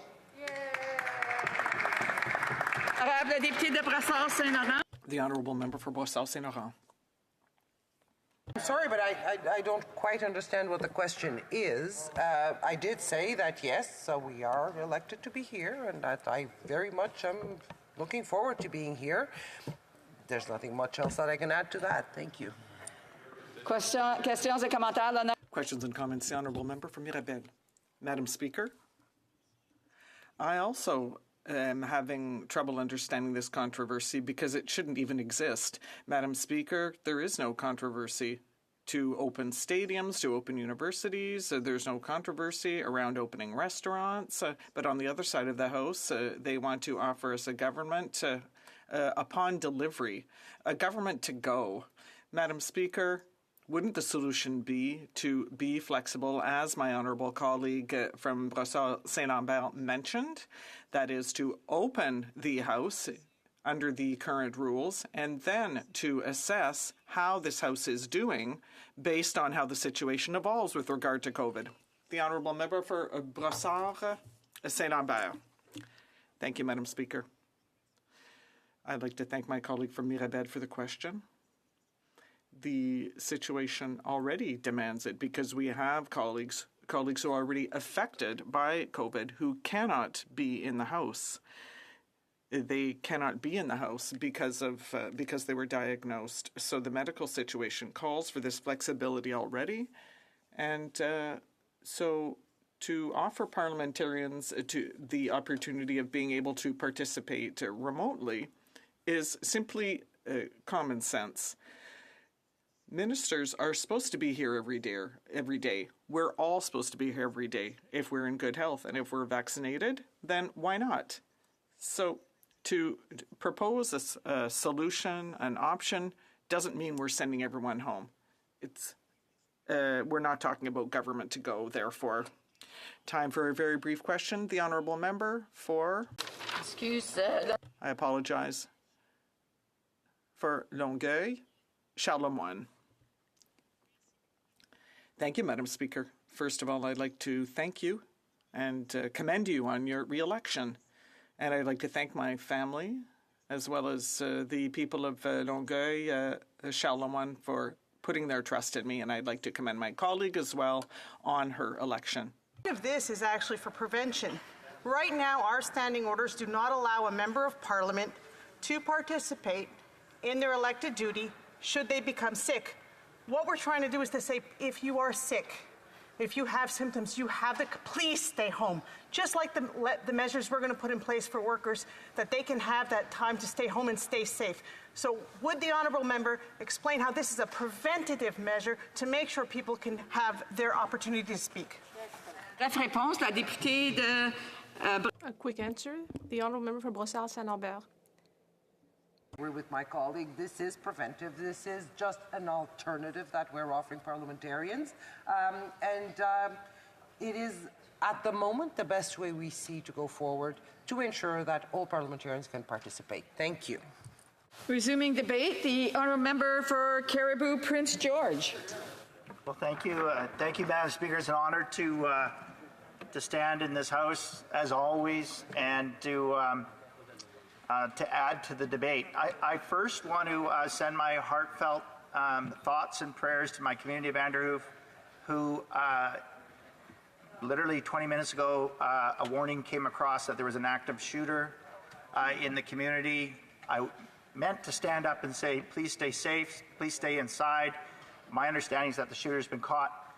And ladies and gentlemen and colleagues, it speaks to the debate that we're talking about today.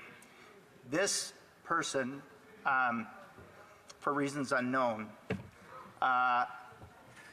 shot into our RCMP detachment. And thankfully, as far as I know, no one was wounded. And he was taken into custody, or the person was taken into custody. But, colleagues, our country is divided. We've all just come through probably one of the most divisive elections that we've seen in a very long time. We have colleagues from the government side, colleagues from our opposition side that faced intimidation, that faced threats, that faced vandalism. Our family has received threats of violence, threats of death, and I know some of my other colleagues have faced the same. You know, I want to bring us back to just 2 days ago, when we all convened in this House for the first time. And there's pictures that are out there on social media. And we're all sitting there. We are glad handing each other. We're patting each other on the back. Some even gave hugs and fist bumps and elbow bumps. But the happiness of us being back here, and I know I speak for many of us that have gone through the last 6 years, at least for myself, it's good to see you. It's good to be back here. And last night I hosted the National Diwali on the Hill, Parliament's National Diwali, which was started by our great, thank you, which was started by our great former colleague, the Honourable Deepak O'Brien, 21 years ago. He started it here because he wanted to bring light to Canada. He wanted to bring a beautiful ceremony right here to Canada. And I think about this debate that we're having right now, and I think about that significant event. You know, Diwali is about the banishment of darkness and the bringing in of light, hope, and peace. And I think that that's what Canadians need right now, is light, hope, and peace. Well, I think about my riding of Cariboo Prince George and the residents that have been severely impacted by COVID, that have lost everything, including loved ones. I think about my friends and my family and our colleagues down in the Lower Mainland that are battling the worst natural disaster in our country's history. And I think about my friends in Atlantic Canada that are now receiving some of the worst weather patterns that they've seen. And our good friend who spoke yesterday in a member's statement, thank you, a member's statement about losing two members of his community, two young members of his community. Now, Speaker, next up, the gentleman that I'm splitting time with, the member from Cumberland Colchester. He's going to speak about the impacts in his riding as well, and he himself is a physician. It's time that we get back to work here in Ottawa. I know there's important things, and I know that just because we were in hybrid that our days didn't stop. I know that we were all faced with probably more meetings than we could count because it made it easier in some sense. But it also, and I'm sorry, well, no, I'm not sorry.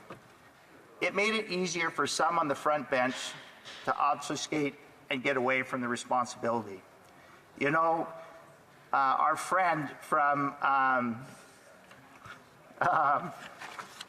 he was here, he was a good soldier. Our friend from, I got to get his riding correct. He's not here now, anyways. Kingston in the Islands. He said that, you know, maybe once, maybe twice a question period, a minister couldn't answer the question. I would hazard to guess that it happened more often than once or twice, but at least he's admitting it. And we saw that during the WE scandal. Everybody remember the WE scandal where we're having committee meetings where all of a sudden there was technical difficulties, or guess what?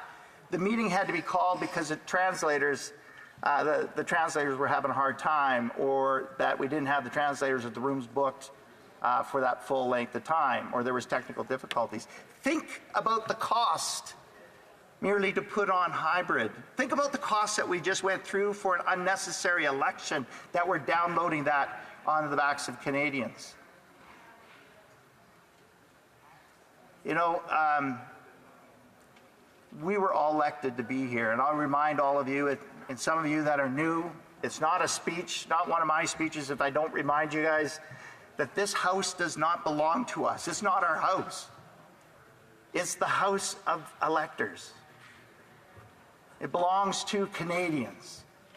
They elected you to be here, to represent them, to bring their voices to Ottawa, not the other way around.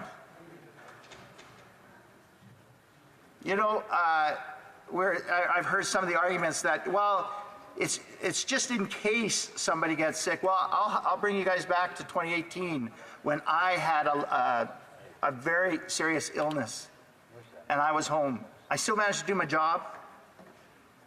I I got incredible notes and messages from all of you that kept me in touch with what was going on with the fisheries file, because I had that at the time. We need to get back to work.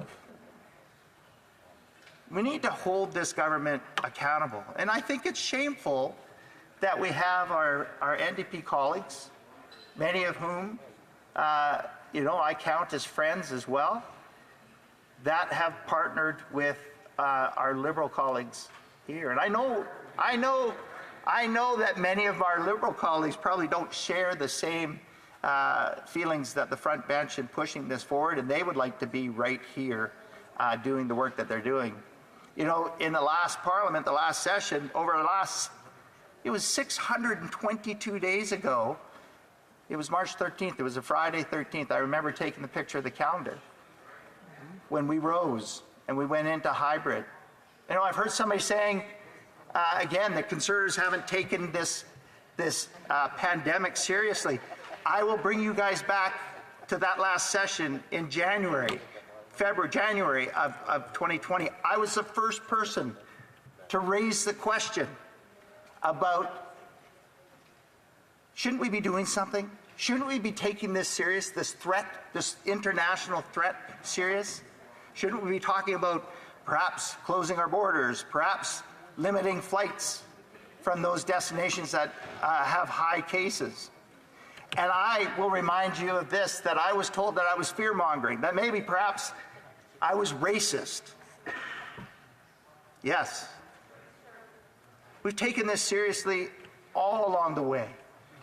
And we've worked tirelessly with our colleagues from all ends of this House to make sure that we have a Team Canada approach.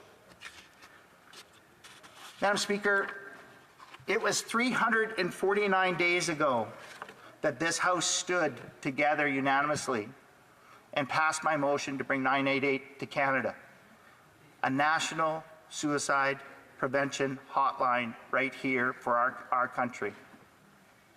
349 days ago, yet we still don't have that. There's something to be said about being in person and looking across the way at the minister, or being able to have those sidebar conversations with our colleagues and those personal relationships to be able to get things done. It's much different than texting and Zooming and video conferencing. It's personal relationships that get things done in this House, and we all know that. We need to get back to work. And where our work is right here in Ottawa. Madam Speaker, I'll end with that, and I look forward to the great questions from our colleagues. Comments? The Honourable Member Etobicoke Lakeshore. Thank you, Madam Speaker. And I'd like to thank the Honourable Member for his remarks. I'm very sorry to hear about the events in your riding today, and my heart goes out to all those affected. Look, I'm glad to see him, Madam Speaker. I'm glad to see everybody in this room, Madam Speaker. I haven't hugged him yet, but I might before the week's out. I agree with much of what he said today. This motion, there's been a lot of rhetoric in the last 24 hours on this motion. That the rhetoric is amped up already. We're talking about hockey games and concerts and all of the things. And I looked at the motion and I can't figure out for the life of me why we're having that discussion. Because what this motion does not say is that I can't come here. I plan on being here, Madam Speaker. So what we need to do is talk about some of the issues he raised in his speech. And we can do that as soon as this motion is passed. And I think he will find most of us are here. So my question is, please, can you go to your colleagues, get unanimous consent on this motion so we can get back to work? Because I'm going to be here, and so are most of us. Remember, he's to address all questions and comments through the chair. The Honourable Member for Caribou Prince George. Well, Madam Speaker, I thank my honourable colleague for his intervention. Madam Speaker, I was so concerned with sending my condolences to my town of Vanderhoof that I forgot to thank, as it is my first time standing, the residents of Caribou Prince George for once again electing me. And I forgot to thank my my wife, and our family for all their support, because without them we can't do what we do. Madam Speaker, to answer my colleague's question, and first off, if he wants to hug me, he can. I'm double vaxxed. you know what? We all want to be back here. We don't need unanimous consent. It's that side of the House that you have to convince. It's down there that you have to convince. Let's get back to work. Let's be here, and let's show Canadians that light, peace, and hope are possible. Questions et commentaires. L'honorable député de Saint-Jean. The honourable member for Saint-Jean. Thank you, Madam Speaker. I'll just give my colleague a chance to put in his earpiece. I'd like to thank him for his speech. I wonder if he agrees with me.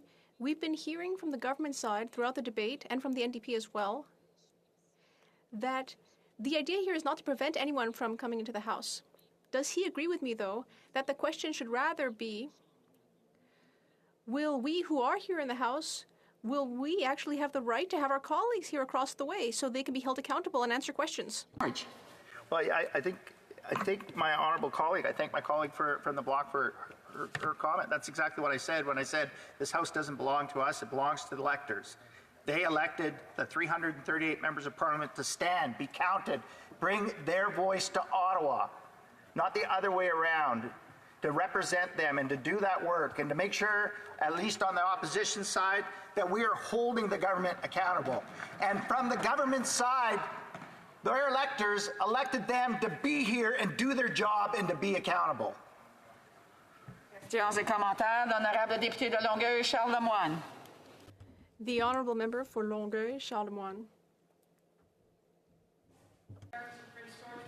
They're on a PMB a couple of years ago, I'll say, and it's great to see you. Madam Speaker, nowhere in this motion does it say that I can't be here. And I can assure the member, I've missed this place too, I've missed all of you, and I'm planning on being back as long as my health and I'm not exposed allows me to.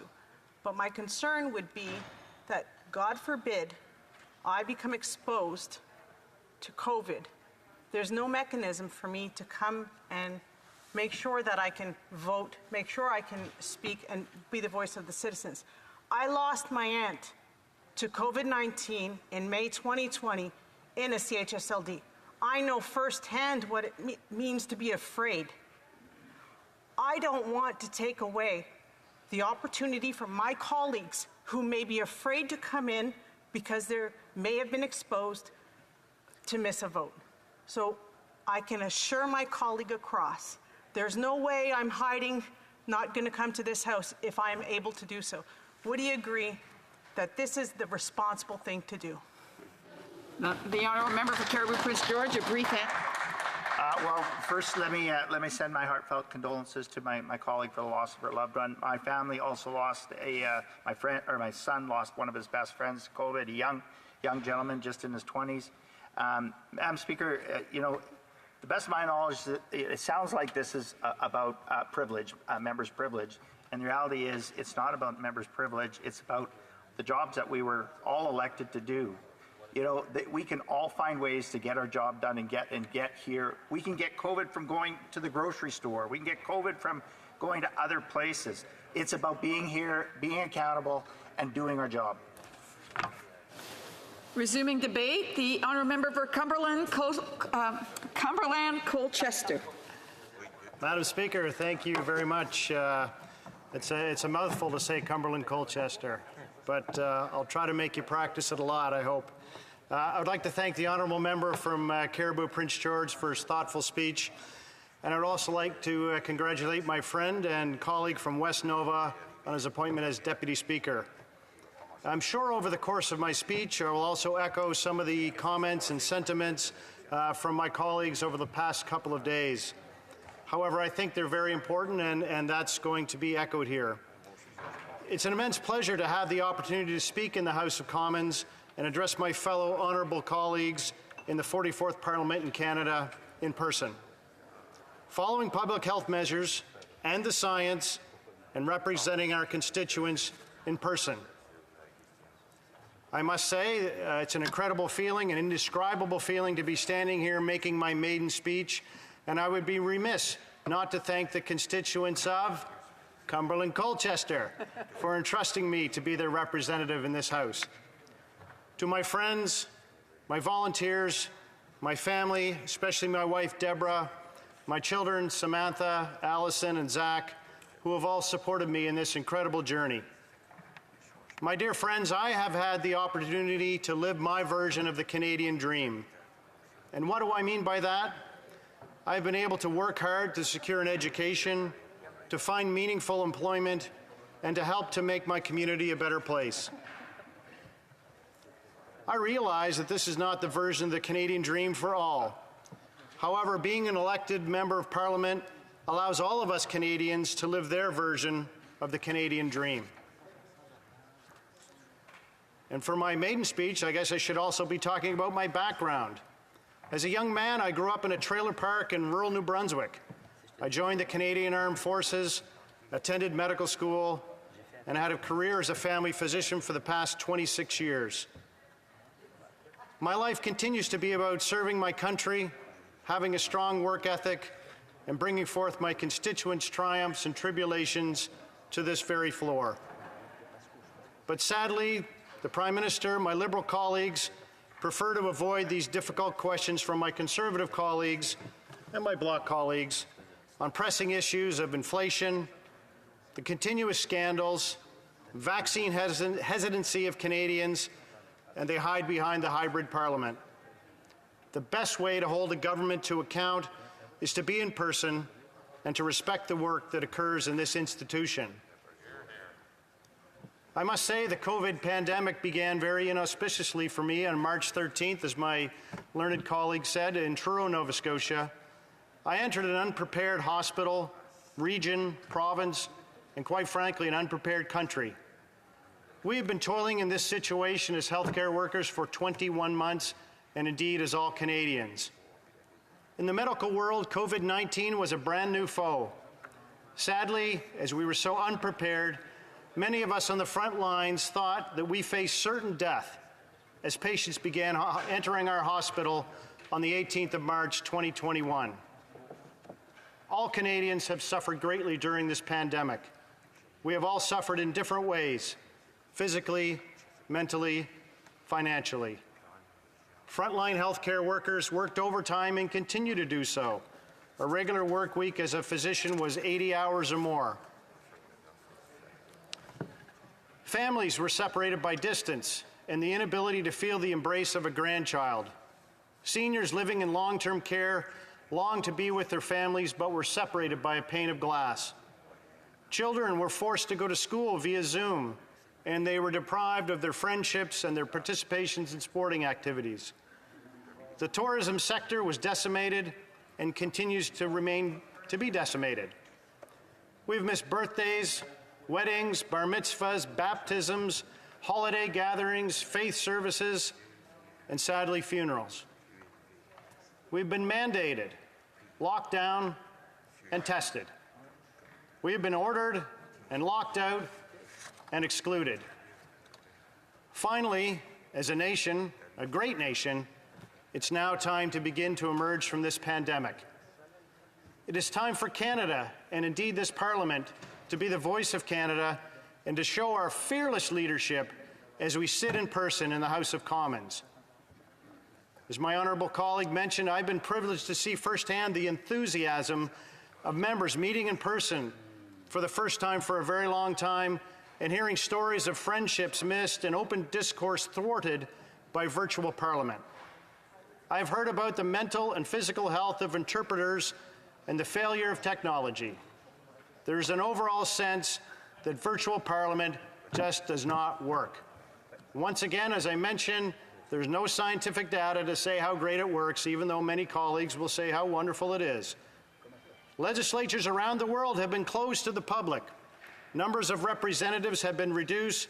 In extreme cases such as Hungary, the Prime Minister is ruling without consulting members of Parliament. As a family doctor at heart, I'm a social scientist, and we as human beings are social beings. There's a grave need to interact with others in person. Indeed, as my colleague mentioned, we have seen the usual handshake replaced by other forms of contact, such as fist bumps and elbow taps. Setting aside the incalculable effects of lack of socialization, we are not here to socialize. We are here to work, to make laws, to consider significant issues, and to lead our great country. We need to be a reflection of Canadians and also to give them hope. They have borne the burden of mandates and lockdowns, and now, as it is possible to emerge, we need to lead the way. Honourable members, if the government does not intend to return to in-person work and intends to stay locked down alone at home in their slippers, the work does not get done, and the benefit of vaccines is lost. Around the world, people are envious of our position, not just the incredible opportunity afforded to us as Canadians, but as individuals who have the opportunity to return to in-person work. We know that our Liberal colleagues have attended in-person social events. We've seen many on TV and social media. Just this week, the House gathered safely to elect a Speaker and to debate the speech from the throne. Another analogy, what if all of our healthcare workers decided to work only virtually? I've tried it. Quite frankly, it stinks. Should we ask Canadians to draw their own blood, listen to their own heart sounds, insert their own chest tubes, insert their own intubation tube? I think not. Then why, might want to ask, should we all not return to work here in the House of Commons? We are not asking parliamentarians to take any greater risk than we ask of other Canadians who report to work every day. My learned colleague mentioned the farmers, fisher people, other people who need to work with their hands. They need to go to work. Indeed, are some of us more equal than others? Well, it is clear to me not being here in person allows the government to continue its reckless platform of overspending and not addressing real crises such as housing, the floods in BC, et cetera, and not having to be held accountable. Real-world issues such as the high cost of living, the censorship of the internet, and an inadequate number of workers needs to be addressed, debated, and solved. Instead of addressing these critical issues, the Liberal government will rather waste time questioning the validity of the House administration and questioning the integrity of medical professionals. Canada has the highest vaccination rates in the G7. The parliamentary precinct has enforced public safety measures to ensure our members' safety. Why must we add rules to rules? Canadians are returning to work, businesses are reopening, and Parliament Hill should be no exception to this reality. Millions of Canadians are unable to participate in a hybrid workspace, so why should this government believe that they can receive special treatment and accommodations? Do people think that we're exempt from the same rules that everyday Canadians follow? I realize I'm a newly elected member. However, I do not believe the good people of Cumberland Colchester have sent me to Ottawa so I could sit behind a screen alone in my home or my office. They sent me here so I'd be here in the middle of the action where I can properly hold this government to account. That is what I was elected for, and the best way to do that is in person. Canada was once an economic powerhouse, a revered nation of peacemakers, a friend to struggling nations, and a beacon of hope in an otherwise dark world. This, my friends, is the Canadian dreams. So, my fellow members, I implore you to do what is best for all Canadians, and that is to vote against a hybrid parliament. Thank you. Questions and comments? Questions et commentaires? The honourable member for Winnipeg North. Thank you, Madam Speaker. I don't quite understand why the Conservatives oppose this motion. Why they're the ones that have made the determination to make this political. You know, my daughter gave a virtual speech inside the Manitoba legislature today. In Manitoba, the leader of the official opposition has the COVID-19. And because it's virtual, he's able to participate as the leader of the official opposition. There is a member of the House today that is not able to come in because of COVID-19. It is a reality. The pandemic is not over. No one's saying that there's not going to be members inside the House. In fact, it's quite the opposite. My question to the member is, does he believe that the Progressive Conservative government in Manitoba is wrong by having a hybrid? Are they assaulting democracy by having a hybrid? Like, really? The Conservative opposition really needs to understand this is about enabling members like his own colleague, the member from Beauce. Honourable member for Cumberland Colchester. Madam Speaker, I thank my member opposite for the question. You know, I think one of the main arguments that needs to be made here is one of facts, one of science, and also, I think, one of trust. It's very clear that there is no science around having a hybrid parliament, how well it functions, what the outcomes are, how are they different from in-person parliament. We do know that over the last 150-odd years in Canada, that in-person parliament works. Therefore, when we know that we have no certainty that hybrid parliament works, I think on this side of the House, Madam Speaker, there's a lack of trust that our good friends do not want to continue this indefinitely and indeed forever. Questions and comments? The honourable member for South Okanagan, West Kootenay. Well, thank you, Madam Speaker, and I'd like to thank my colleague for his speech. His riding represents the homeland of my mother's family, the McCurdy's, so I'm happy to hear from people from Truro, Cumberland, Colchester. But I must admit I have trouble agreeing with him and his, I'm a scientist. He's a medical doctor. He says we have no data. All I can say is from my experience, the hybrid parliament worked very well. I had great access to ministers. I had great access to other colleagues. I fully intend to be here as much as I can throughout this parliament, and I think everybody else will. What this does is give the option for other people who are sick, whatever reason, to participate as well, to exercise that privilege. So what is the problem here? The honourable member for Cumberland, Colchester. Madam Speaker, I think there's a couple of issues that I would address there. My scientific colleague has a study, as we might say in science, of an N equals 1. He has one person in his study, himself. Well, oh, two. Great, and that's quite fascinating. Those studies are very good. We call them useless. That being said, Madam Speaker, I think the other thing is good intentions. There's lots of songs about good intentions and where that road is going to take us with good intentions. We may all have good intentions to show up. We may all have good intentions to exercise every day, to eat better and to be better people. And clearly the majority of us fail on those over and over again. And I think that our concern is it's very easy then to take the easy road and stay home with your fuzzy slippers on and do virtual parliament and say that I have something way more important to do than to come here and do my job. I do want to remind the member that when he's making comments, his comments were actually bordering on personal attacks, and I would just say that that's not what this House of Commons is about. And I would hope that he may want to apologize for that. Questions and comments? The honourable member for l'honorable député de Rivière-du-Nord. The honourable member for Rivière-du-Nord. Thank you, Madam Speaker. Madam Speaker, I've been hearing arguments on both sides, and the Liberals, some colleagues earlier said that ministers are here all the time, but that wasn't my experience during the spring. I wonder what my colleague thinks of that. Does my colleague feel that all ministers will be here?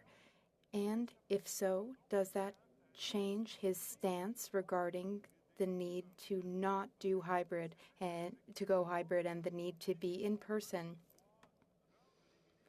Our goal is to hold ministers to account.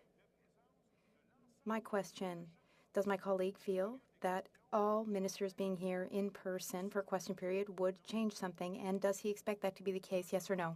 Pastor? Madam Speaker, thank you for the question from my honourable colleague. The expectation for an in-person parliament, of course, that people are here. And that is the standard that has been set over the last 150-odd years. That's what's important, that we want people to be here. We want them to be held, to be able to be held accountable. That is the job of the official opposition, as I know it, and that is what I've been elected to stand here and do in the House of Commons. Resuming debate, l'honorable député de Vimy. The honourable member for Vimy. Merci, Madame la Présidente. Thank you, Madam Speaker. Congratulations on being in the Speaker's chair again. I will be sharing my time with my colleague, the member for York Centre. This is my first time rising during the 44th Parliament. I'd like to thank the voters of Vimy for having placed their trust in me to represent them in the House of Commons. I would also like to thank my team and my volunteers who worked on my campaign with me. I also thank my husband, Jerry, who supported me all throughout this adventure. It is both an honor and a privilege to serve my community, and I am eager for another productive parliamentary session. Motion on the continuation of hybrid sittings. I think this is an important motion that will allow all of us to participate in this House in a way that is safe, productive, accountable, and sets a good example for all Canadians. So that's where I'll start, because I think it's really important that we realize that how we behave, how we adapt, and how we represent the legislative branch of government has an impact on Canadians across this land. We have asked Canadians to modify their behaviors to help protect their family, friends, and communities, and we must do the same. It is our duty as parliamentarians to ensure that we are taking a careful, responsible approach that reflects the ongoing pandemic that we are all living on a daily basis. On peut avoir l'impression. Sometimes it feels as though it's been a decade since the pandemic started, but it was just in March of 2020 that we really took stock of how serious this pandemic, global pandemic, is. We had to take action. This is the first time since the flu pandemic in 1918 that we've had to suspend in-person normal sittings of the Parliament. And Canadians from sea to sea have had to stay home to stop the spread of COVID-19. Today, I would like to thank some of our provincial and territorial counterparts, other governments who also had to find new ways to make sure that in a new world where it wasn't safe to go to work, it was still possible to work in order to support Canadians and businesses in their provinces and territories. If we look back at the period between March and May of 2020, very few provincial and territorial governments were able to meet in person. Most of them held less than 5 sitting days in those 3 first months of the pandemic. These choices were necessary. These choices were leadership in managing this public health crisis. But we knew that there'd be a time where we would need more regular sittings and to be accountable. So how can we do so in a safe and responsible way? The issue that many of our provincial and territorial counterparts would also quickly realize. Legislatures were just not designed with social distancing in mind, with many located in historic buildings which involve cramped seating. However, if you are simply limiting the number of people in the legislature, the question became, how do we also ensure that all representatives can continue to have their voices heard? These are fundamental rights and privileges of members to attend sittings of the legislature to which they are elected. For some provinces and territories, they would focus on the types of measures that would protect in-person meetings. This included measures like limiting the number of people in their legislatures if space would not allow for social distancing, requiring the use of masks, finding ways that allow voting to take place safely, and eventually requiring proof of vaccination to enter the premises. These types of policies would become the norm across the country, not just in governments, but in businesses and gathering places the world over. Others quickly began looking at how technology could be used to allow everyone to participate equally. Fortunately, we live in a time when technology gives us the ability to connect with people around the world at the touch of a button. I admit that it would have been extremely difficult to participate remotely even a few decades ago, when the internet was in its relative infancy. Here we are, less than 2 years after the start of the pandemic, and the word Zoom no longer is synonymous with moving quickly, but instead is an adjective for how we are able to connect with one another. In territories and provinces such as British Columbia, the Northwest Territories, Quebec, and Manitoba, hybrid and virtual sittings started with committee meetings. That was a wise choice, a first step which allowed some governments to test out some technology solutions on a smaller scale before determining whether they could be deployed on a larger scale. They started by organizing virtual committee meetings using video and teleconference technology. These meetings did not only address pandemic-related issues. These meetings ensured that even without in-person meetings, important discussions and oversight could take place. In fact, some administrations, some governments went beyond just virtual committee meetings, and they, as we did at the federal level, had hybrid sittings of their legislative assemblies during the pandemic. The people of British Columbia, our thoughts and prayers go out to them right now. They are facing the impacts of extreme weather events and flooding caused by climate change. Climate change is another major issue for the government.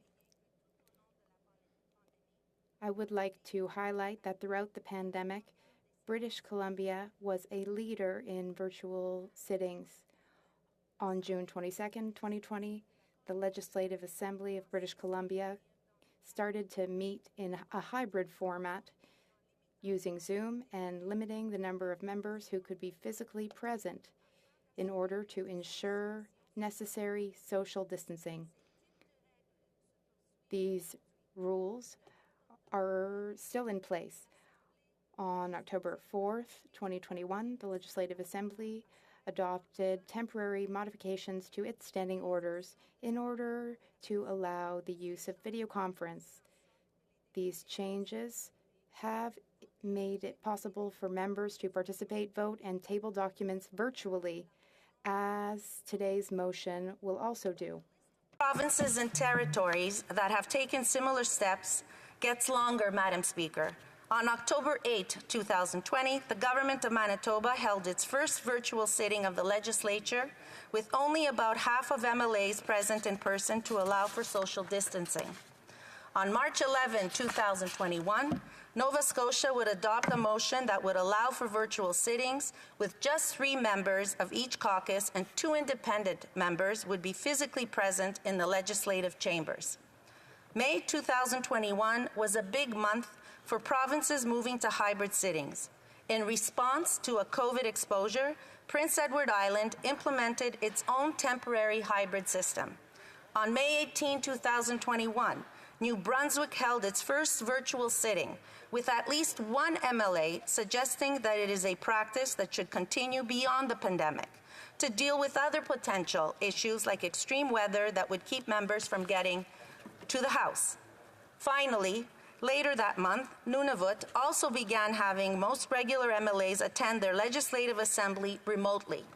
I could go on, Madam Speaker, but suffice to say that the way things are being done has changed drastically in a relatively short period of time. While it might be nice to go back to business as usual, we are reminded on a daily basis that COVID-19 is still a threat to Canadians' health.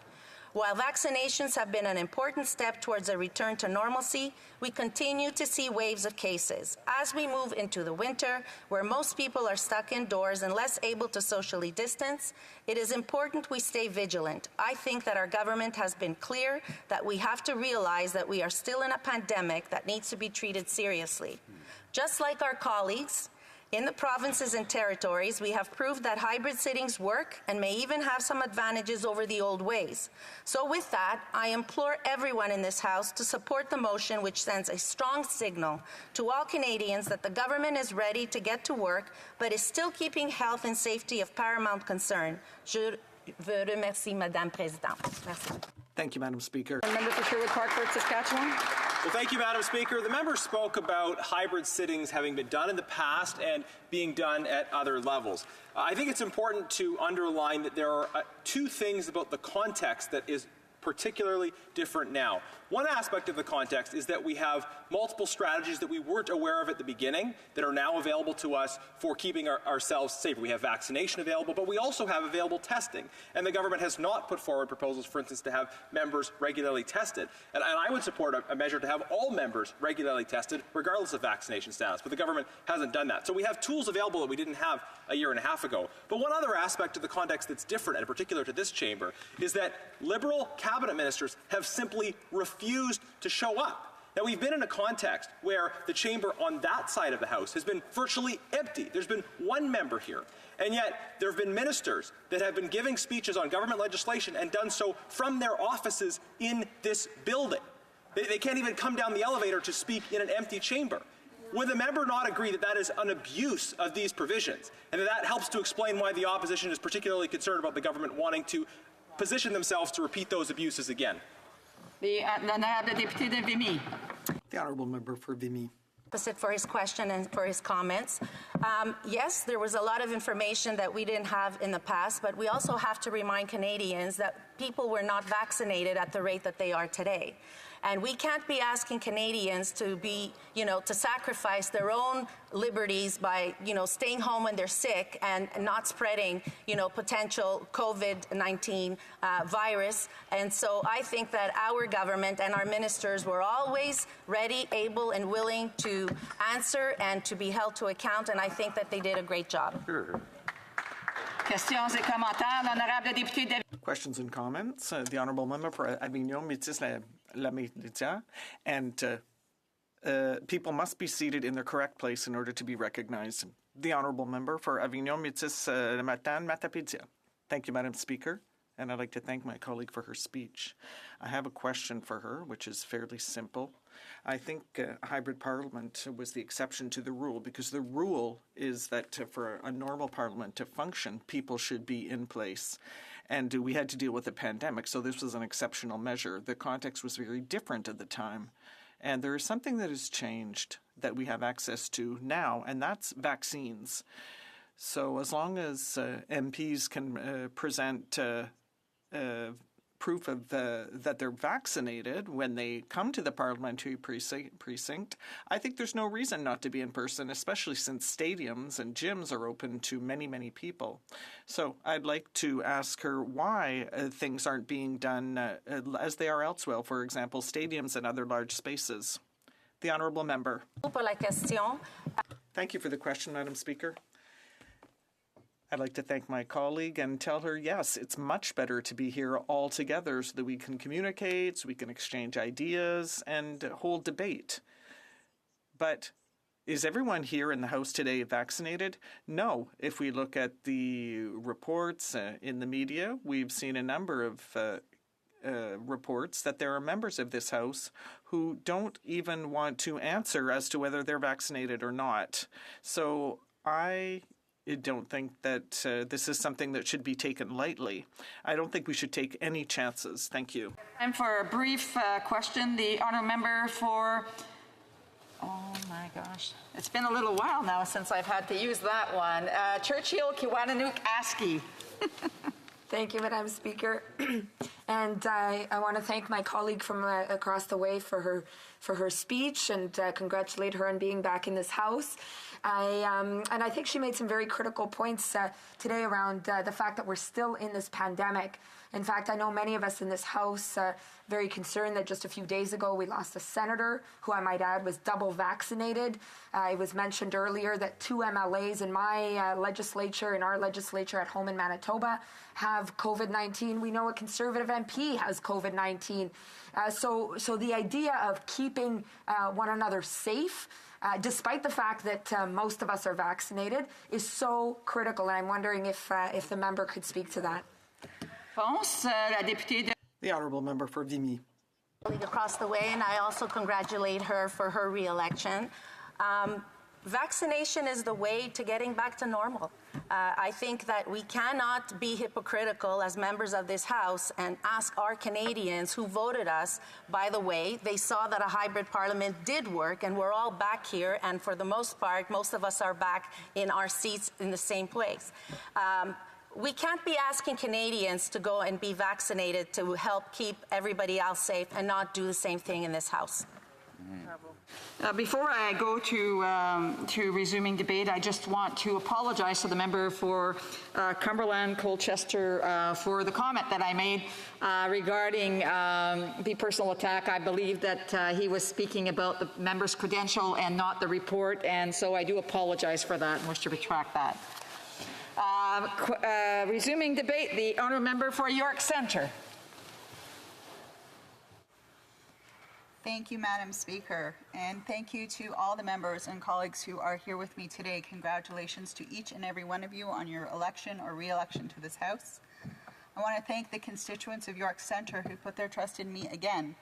I was elected October 2020 and walked into this chamber for the first time exactly 1 year ago today. I want to thank my daughters Taya and Eden, my parents Uri and Nancy, my family members, my community members who helped me in the brave decision in the middle of a pandemic to stand up for my community.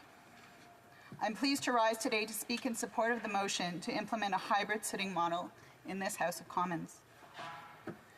As the 100th woman to step onto this House floor for the first time ever, I do not take it lightly that in this day and age, the role of women, both at home and in the workplace, matters more than ever, and our voices need to be heard in this House during the pandemic and as we move forward. And as we embark on a new parliamentary session, I've reflected on the past months and how we adapted our lives to the realities of the pandemic as individuals, families, and as communities. I've thought about how we, as members of this parliamentary community, had to adapt our traditional ways of meeting and representing our constituents in order to keep us, our staff, and House of Commons administration safe. In fact, until this week, that was the only way that I knew how to be in this House. I entered in a Zoom parliament. I worked hard through pieces of legislation with every member in this House, whether it was through committee, whether it was through caucus meetings or other opportunities via email and separate Zoom meetings, to make sure the work of this House got done, that we kept Canadians safe and moved forward with what our government and what this House was meant to do, keep Canada moving forward. A significant way that we achieved this was with the hybrid system, whereby members could participate in person, can participate in person and virtually. That is what we are proposing now. I believe that the development of this hybrid system is a success story and one that should continue in this Parliament. There are so many reasons that a hybrid system is beneficial. First and foremost, it helps keep us and our support staff safe and follows the public health guidance. Second, it ensures that participation of all MPs in proceedings in the chamber, even those across the floor who have tested positive, can be part of the parliamentary process. Third, it provides greater work-life balance for us as members of Parliament as we conduct our responsibilities in our constituencies and in Ottawa.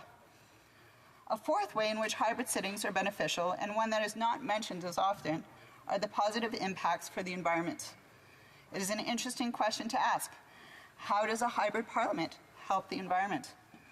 This question of how hybrid approach to parliament benefits the environment was asked as part of a study conducted by the Parliamentary Budget Office just this past February. This study is titled Cost Estimate of a Hybrid Parliament System and was requested by Senator Rosa Galvez. As described on the website of the Parliamentary Budget Officer, the report estimated the incremental costs and savings of a hybrid parliamentary system. The significant decrease in travel reduces greenhouse gas emissions, and as such, this report also attempted to estimate this associated reduction. When the findings of the report were released, Senator Galvez stated, quote, "This is the first time the PBO assesses the Parliament's climate footprint.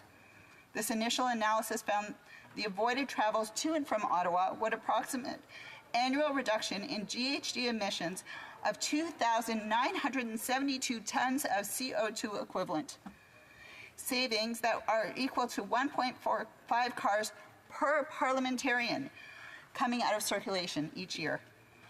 The report offers conservative figures, not my colleagues across the floor, that do not include the use of charter flights by parliamentarians and concepts such as stratosphere GHG emissions of flights, which would effectively double GHG emissions. The PBO report confirms that, quote, a hybrid parliament system is cheaper, more efficient, and climate friendly. Since 2015, the government has been committed to finding real solutions to help tackle the climate crisis, while also creating jobs, strengthening our economy, and growing the middle class. How our parliament works should be part of the solution. We put a rising price on pollution that puts money back into the pockets of Canadians. We've made new investments in public transit, committed to reducing pollution by planting 2 billion trees, and ban harmful single-use plastics to protect our oceans. Another significant achievement was the passage of C-12, a bill that I worked on with my colleagues in this House, the Canadian Net Zero Emissions Accountability Act. It was our keystone piece and a work that I'm proud of in this Parliament, all done on Zoom. Our government promised to put forward a plan that would allow Canada to exceed its pollution reduction targets and create a legally binding process for all future governments to set national climate targets that will achieve the science-based goal of net zero emissions by 2050. Bill C-12 is the fulfillment of our commitment to Canadians to put these legally binding processes in place. I was encouraged to hear the recent speech from the throne on how our government will continue to take strong and bold climate action by focusing on innovation and good green jobs, and by working with like-minded countries, we will build a more resilient, sustainable, and competitive economy. These commitments include investing in public transit and mandating the sale of zero-emission vehicles that will help us breathe cleaner air and increase the price on pollution while putting more money back into Canadian pockets. Honourable members, Madam Speaker, I will conclude my remarks by asking all members to support this motion of a hybrid parliament. It is time for us to get to work. I am here to work, and to do so in a way that is responsible and safe for all of us. This would allow all members to participate in the important debates in this House. Let us continue with a hybrid parliament and do the job that Canadians elected us to do. Thank you, Madam Speaker. To the comments, the honourable member for Thornhill. Madam Speaker, thank you very much. I can't help to see that the government's been presenting arguments all day about the safety of staff and health, and now we're hearing that this is about convenience, this is about the environment, this is about the continuation of a virtual parliament until the end of time. So which reason is it? Is it for the safety of this House, or is it for the environment, or is it simply for the members' convenience? The honourable member for York Centre. Thank you, Madam Speaker, and I'd like to welcome the new member across the aisle who has joined us and is my neighbour in Thornhill. Madam Speaker, first and foremost, we have talked about this all along, the commitment to keep Canadians safe, the commitment to keeping this House running and working. This is not about convenience. This is about making sure that we fulfill our legislative duties, our roles as parliamentarians to represent Canadians from our constituencies from coast to coast to coast. I think it's convenient for her to ask the question. Questions et commentaires? Questions and comments? The Honourable Member for Saint-Jean. Thank you, Madam Speaker. I'd like to thank my colleague for her speech. We heard her talk very extensively about the environmental advantages of a hybrid parliament, but I'd like to know, in her opinion, what has a bigger impact? Stopping the funding of fossil fuels, for example?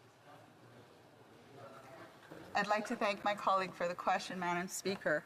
Right now, this debate is why we need a hybrid parliament.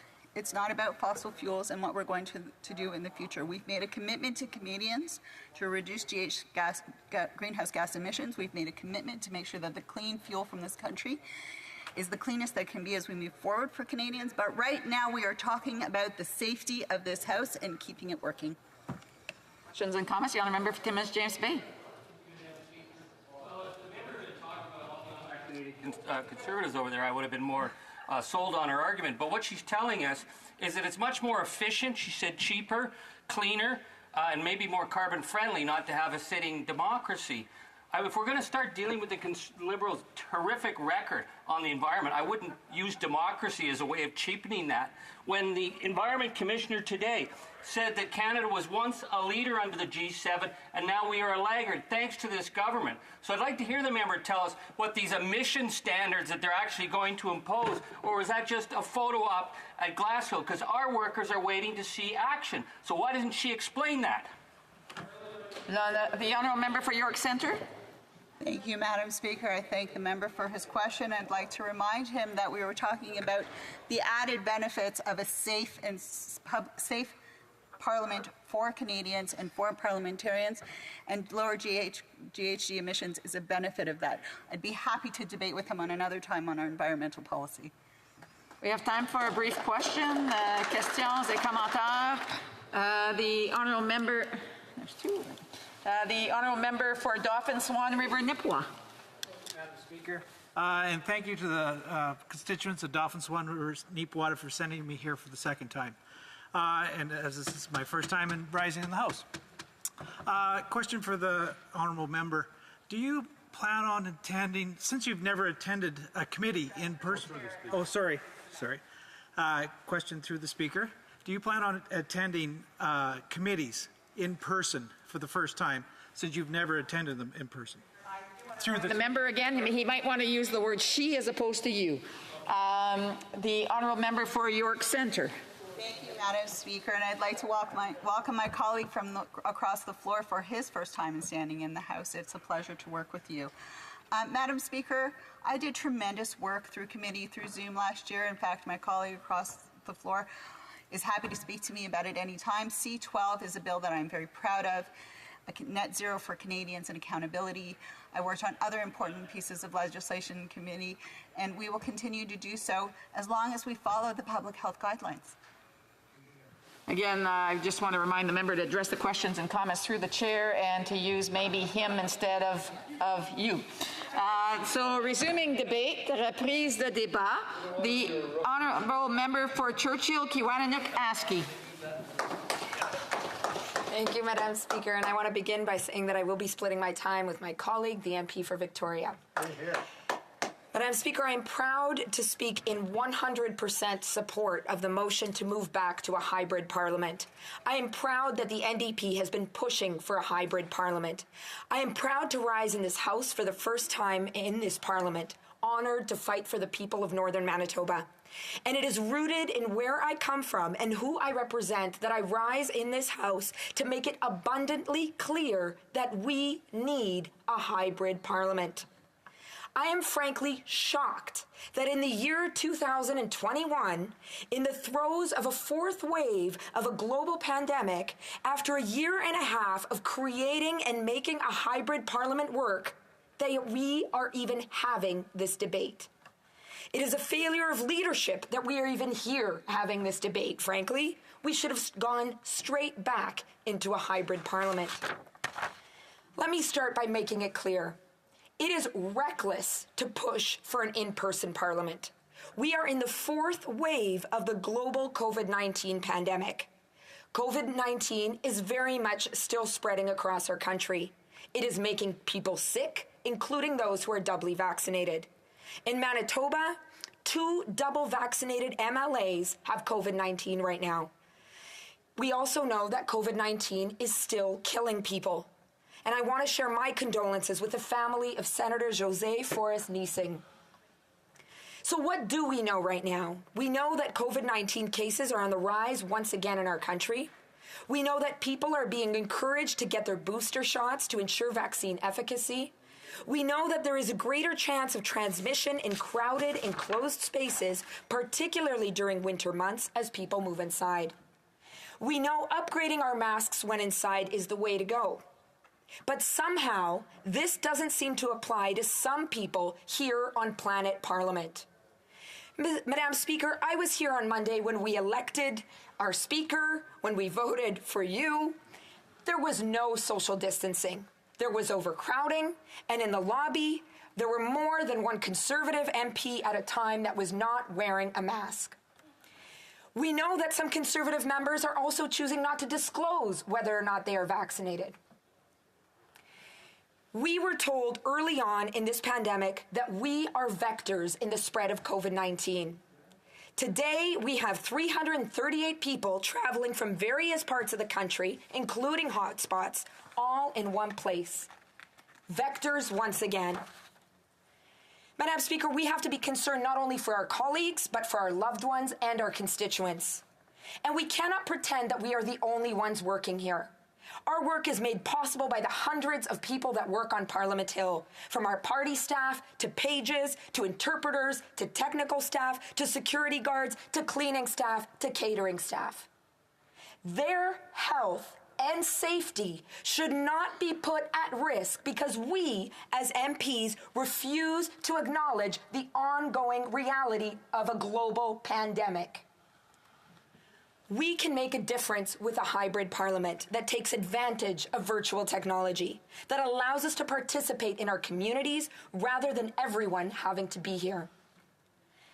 Let's also be clear that a hybrid parliament makes sense in terms of logistics. It has become harder and harder for us to get to and go back from Ottawa. Many flights, many routes have been cut since the beginning of the pandemic. The regional carrier, Calm Air, servicing my community, Thompson, the largest city in my riding, has cut almost half of its flights to and from Winnipeg. Air Canada has no direct flights from Winnipeg to Ottawa and back.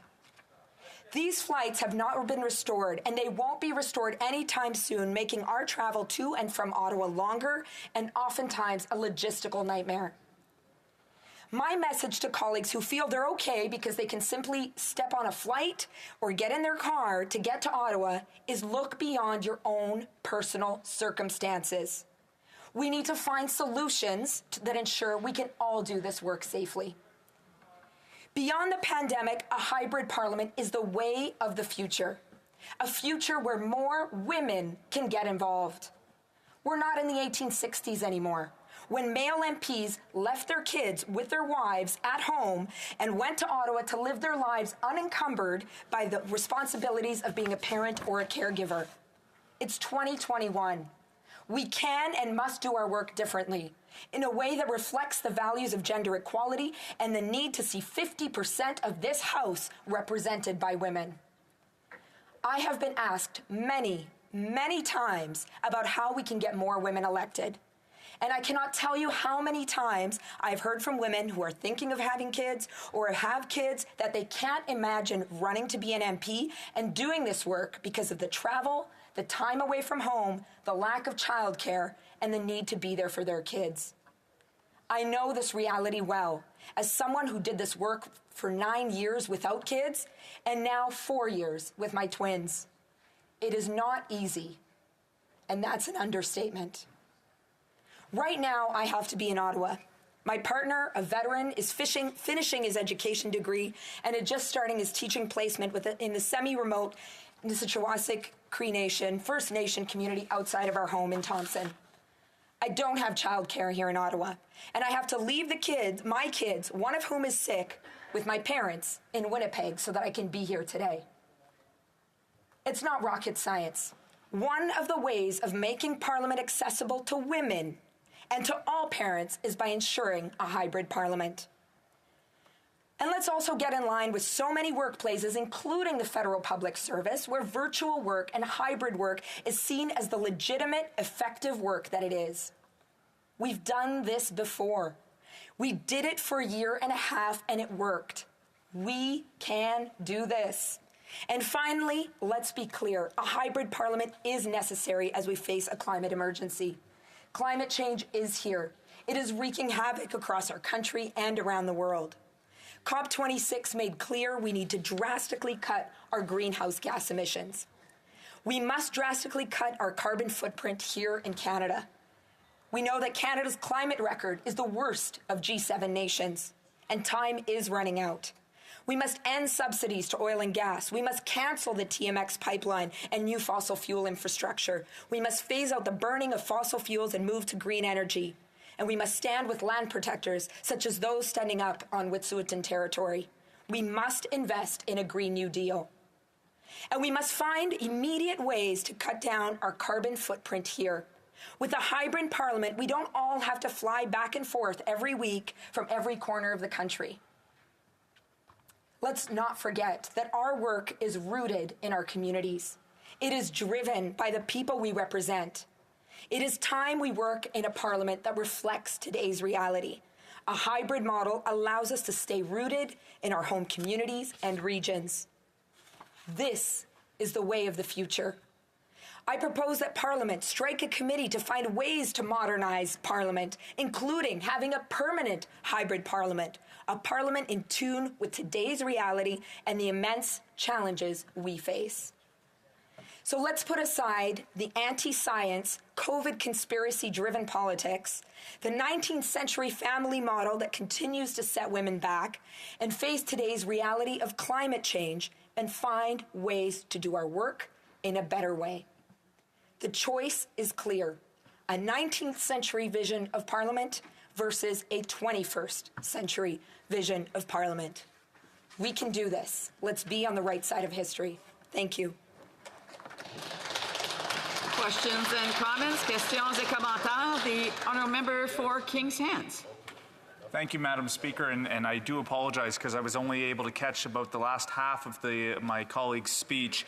But even in that short time, she had some very important points, particularly about trying to increase representation in this House, about trying to make this place accessible, particularly for women with children.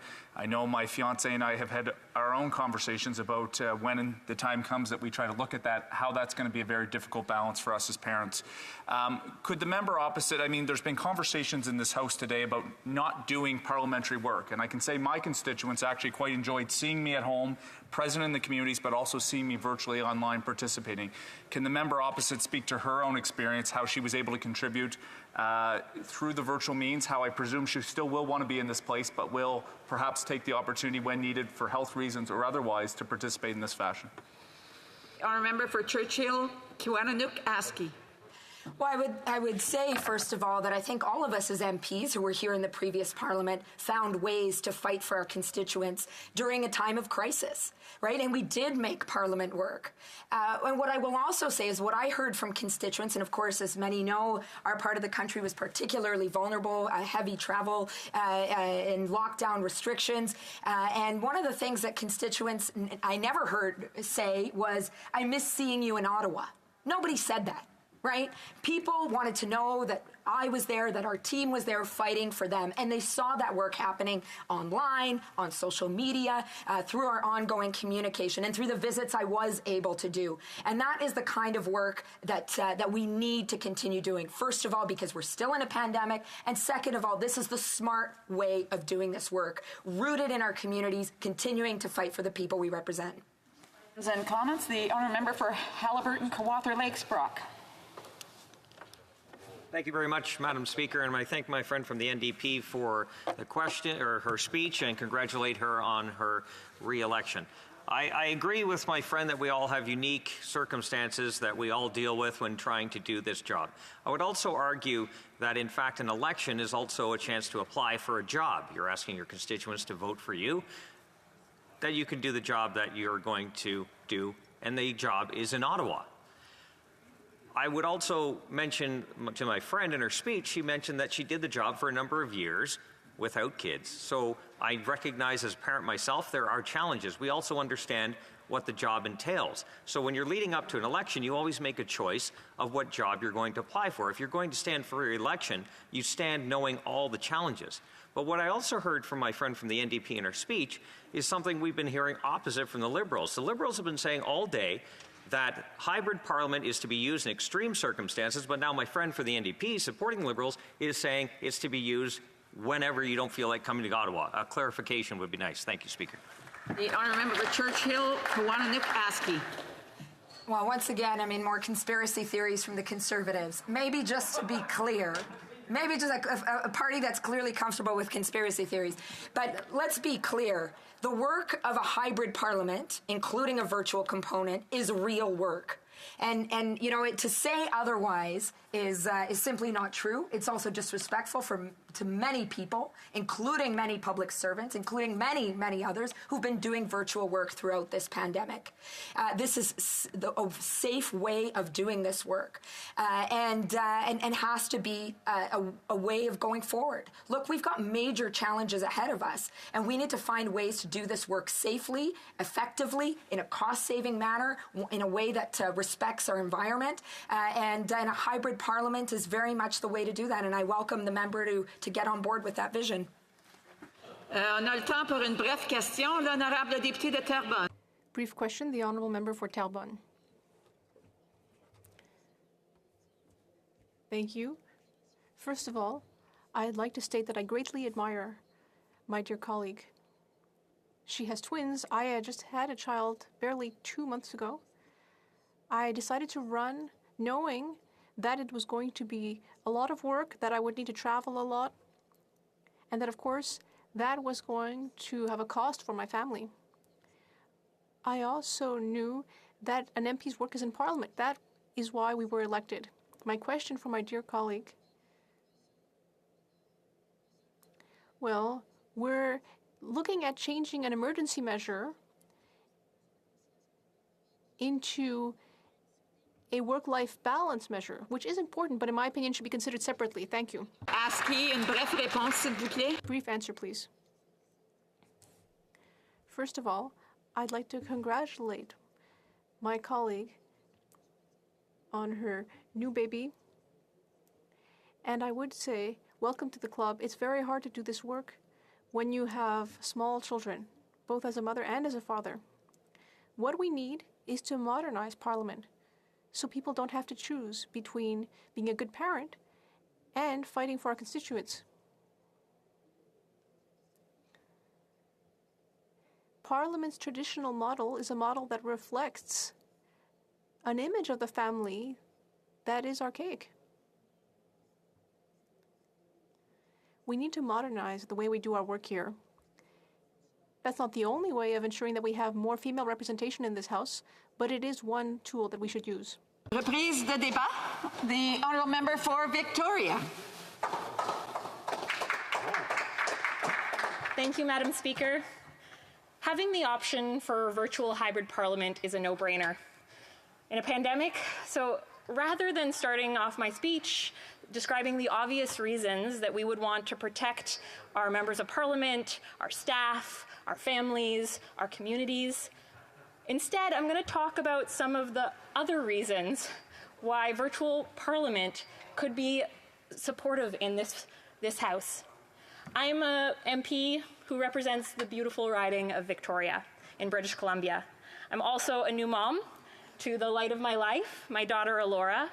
She is 7 months old. And from door to door, our commute is about 10 hours. So there are no direct flights. Mostly we're lucky to take 2 flights, but the past few planes have been 3 in a row. Traveling back and forth with a 7-month-old, it isn't easy. In the past few months, she has been on 12 different planes, and in normal times, that would be exhausting. But in a pandemic, it is also nerve-wracking. And beyond the big worry that flying here might put her at risk, I've also been thinking about what happens when she gets a cold.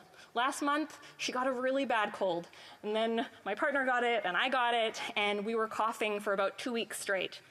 And luckily, we got multiple COVID tests that were negative, but we still wouldn't have been able to get on a plane to fly here if we needed to because we were still symptomatic. And anyone who has raised little ones know that they are constantly getting runny noses, they're constantly getting coughs, they're constantly getting mild fevers. Also, their immune systems are still developing, and babies who are teething often will get fevers. Alora just got her 2 front teeth. They're just starting to come in. And if she gets a fever, we can't fly. We would be stuck in Victoria, far across the country, on Vancouver Island. And so virtual parliament for me means that I could still work, even if I'm stuck in Victoria. Unable to fly because she's still breastfeeding and she's caught a mild cold or has a teething fever. And that's now. When I was pregnant this past year, if it hadn't been for virtual Parliament, I would not have been able to come to work for months in the later part of my pregnancy when I wasn't able to fly. And instead, I was able to continue working into my 9th month of pregnancy. And not every woman wants to do that, but every woman deserves the choice. Women deserve the choice to participate.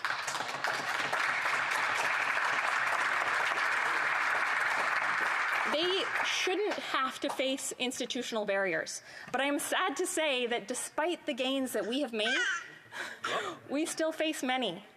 And the vast majority of the members of Parliament here are men.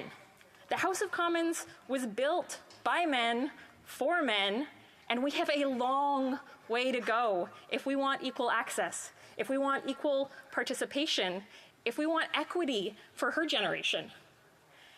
And if we want to encourage more young women to run, one important step is making sure that this Parliament is more family-friendly. One small example is that there is one family room here at Parliament. There are at least 3 moms with babies. Because of COVID, only one family can be in the family room at one time. And that means that if one of the other moms has booked the room, I've been breastfeeding and pumping in the quiet room, the room for meditation and quiet reflection. There's no lock on the door to the quiet room, and so I've had MPs come in, even though I've barricaded the door. It's been awkward and funny, but there are small changes that we could make that would make life less challenging for new moms. It would be great to have more family rooms. It would be great to have a private place to change into my pumping gear, a private place to take my baby when she needs a nap, a fridge to store breast milk in. Those would be small changes and make a small difference. But do you know what would make a big difference, a huge difference? The option for virtual Parliament. Women in every sector have taken on more during this pandemic, whether it's lost employment, whether it's additional childcare challenges, increased unpaid labor at home, increased care for elderly family members. Women have borne the brunt of this pandemic, and we need to address the barriers that women face across Canada. We need to especially address these barriers for women who face additional barriers, women who are single moms, Indigenous women, racialized women, trans women, queer women, women with disabilities. We need these women in Parliament helping us make laws because we know representation matters. And it's not guaranteed, but people who have lived experience of barriers are much more likely to fight to reduce those barriers. Every chance that I get, I encourage young women to get involved in politics, to put their name forward, to run for elected office. But when I'm talking to women about, running to be an MP, women with young kids, women from BC, it's a hard sell. I have to be honest with them about some of the challenges. Being a mom is a demanding job, and that's just on its own. Being an MP is a demanding job just on its own. Doing them at the same time is beyond challenging. And I accept that. I am committed to rising to those challenges. But what's unacceptable to me is when MPs in this House could make this House more family friendly, but they choose not to. What's unacceptable to me is when I hear MPs in this debate say that those who want hybrid Parliament want it because we don't want to come to work. I want to come to work. I want hybrid Parliament so that when she gets sick and I'm stuck in Victoria, I can still participate. I want hybrid Parliament so that pregnant MPs have the choice to keep working. I want a hybrid Parliament so that when I'm talking to young women, I can tell them honestly that things are changing, that MPs in this House are working to make Parliament more accessible, more family-friendly.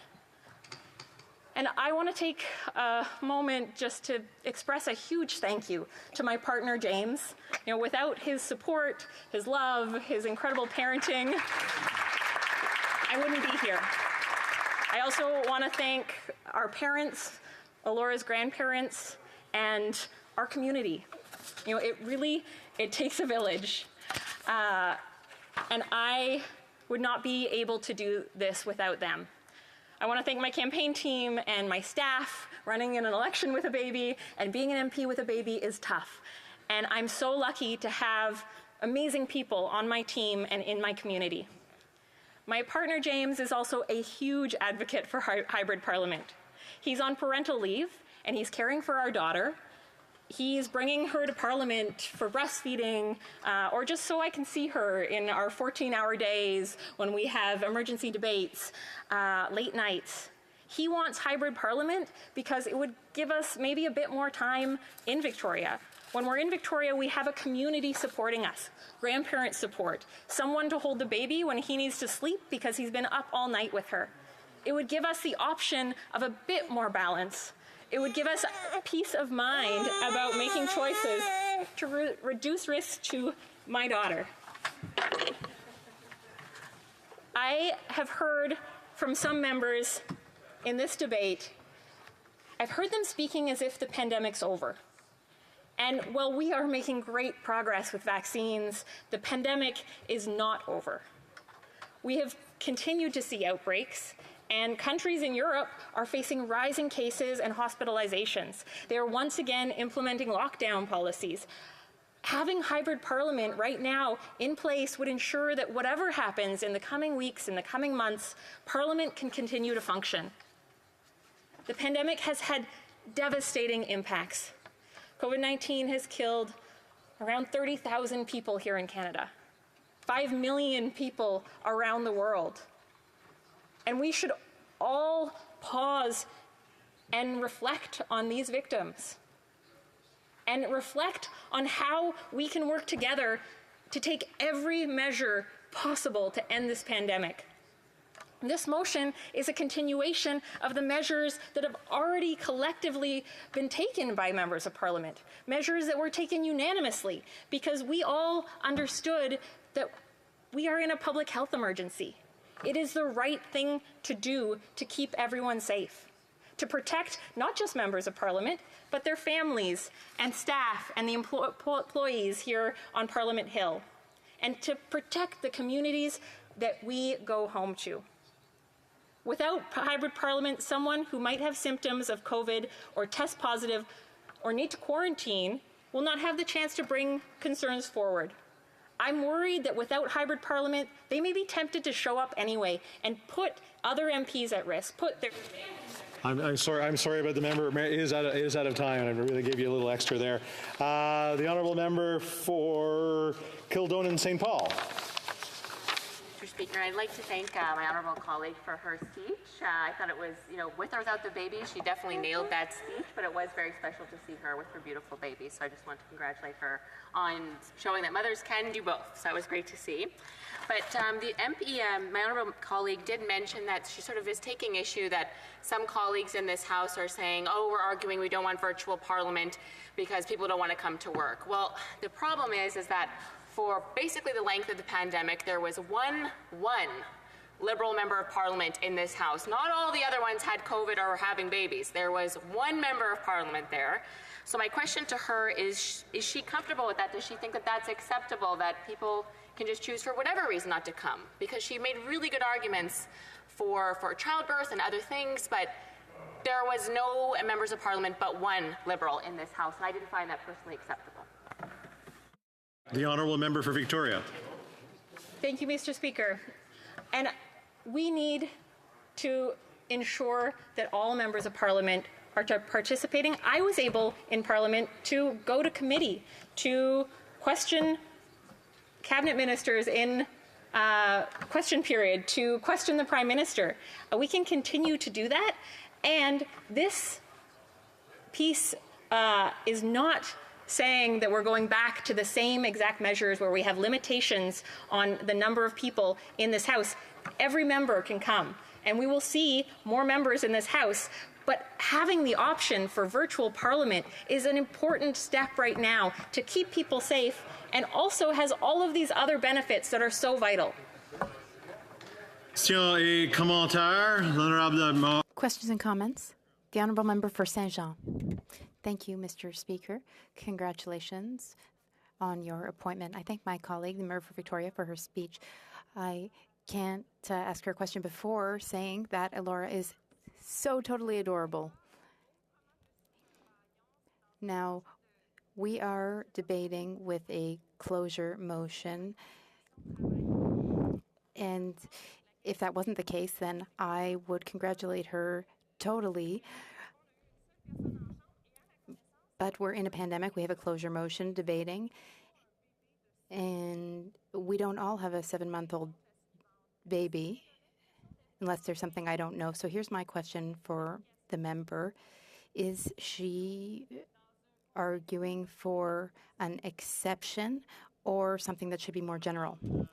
Victoria. The Honourable Member for Victoria.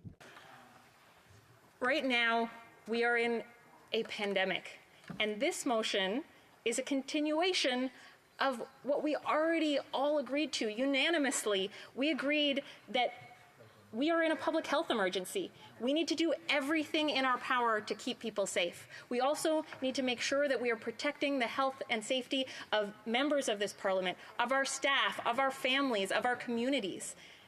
And that is one of the reasons why I'm supporting this motion. But for me as a new mom, it's not just these considerations. We also need to see how this is an opportunity to make Parliament more family friendly and to break down barriers and to support women in this House. Question et commentaire. Questions and comments? I'll get the right piece of paper and I'll find. I know that's what you're doing. L'honorable député de Longueuil, Charles Lemont. The Honourable Member for Longueuil, Charlevoix. My colleague across the way for her excellent speech and congratulate her. She has an adorable child. I think, again, I'm coming back to the idea of prevention. Quebec has 902 cases today, much more than we've had. Just yesterday, the Quebec government renewed the emergency mandate because we see where we're going. This is an opportunity to have in place a plan to continue the opportunity to participate should we need to get in there. Would the member agree that this is the prudent thing to do in terms of not finding us in a reactive manner?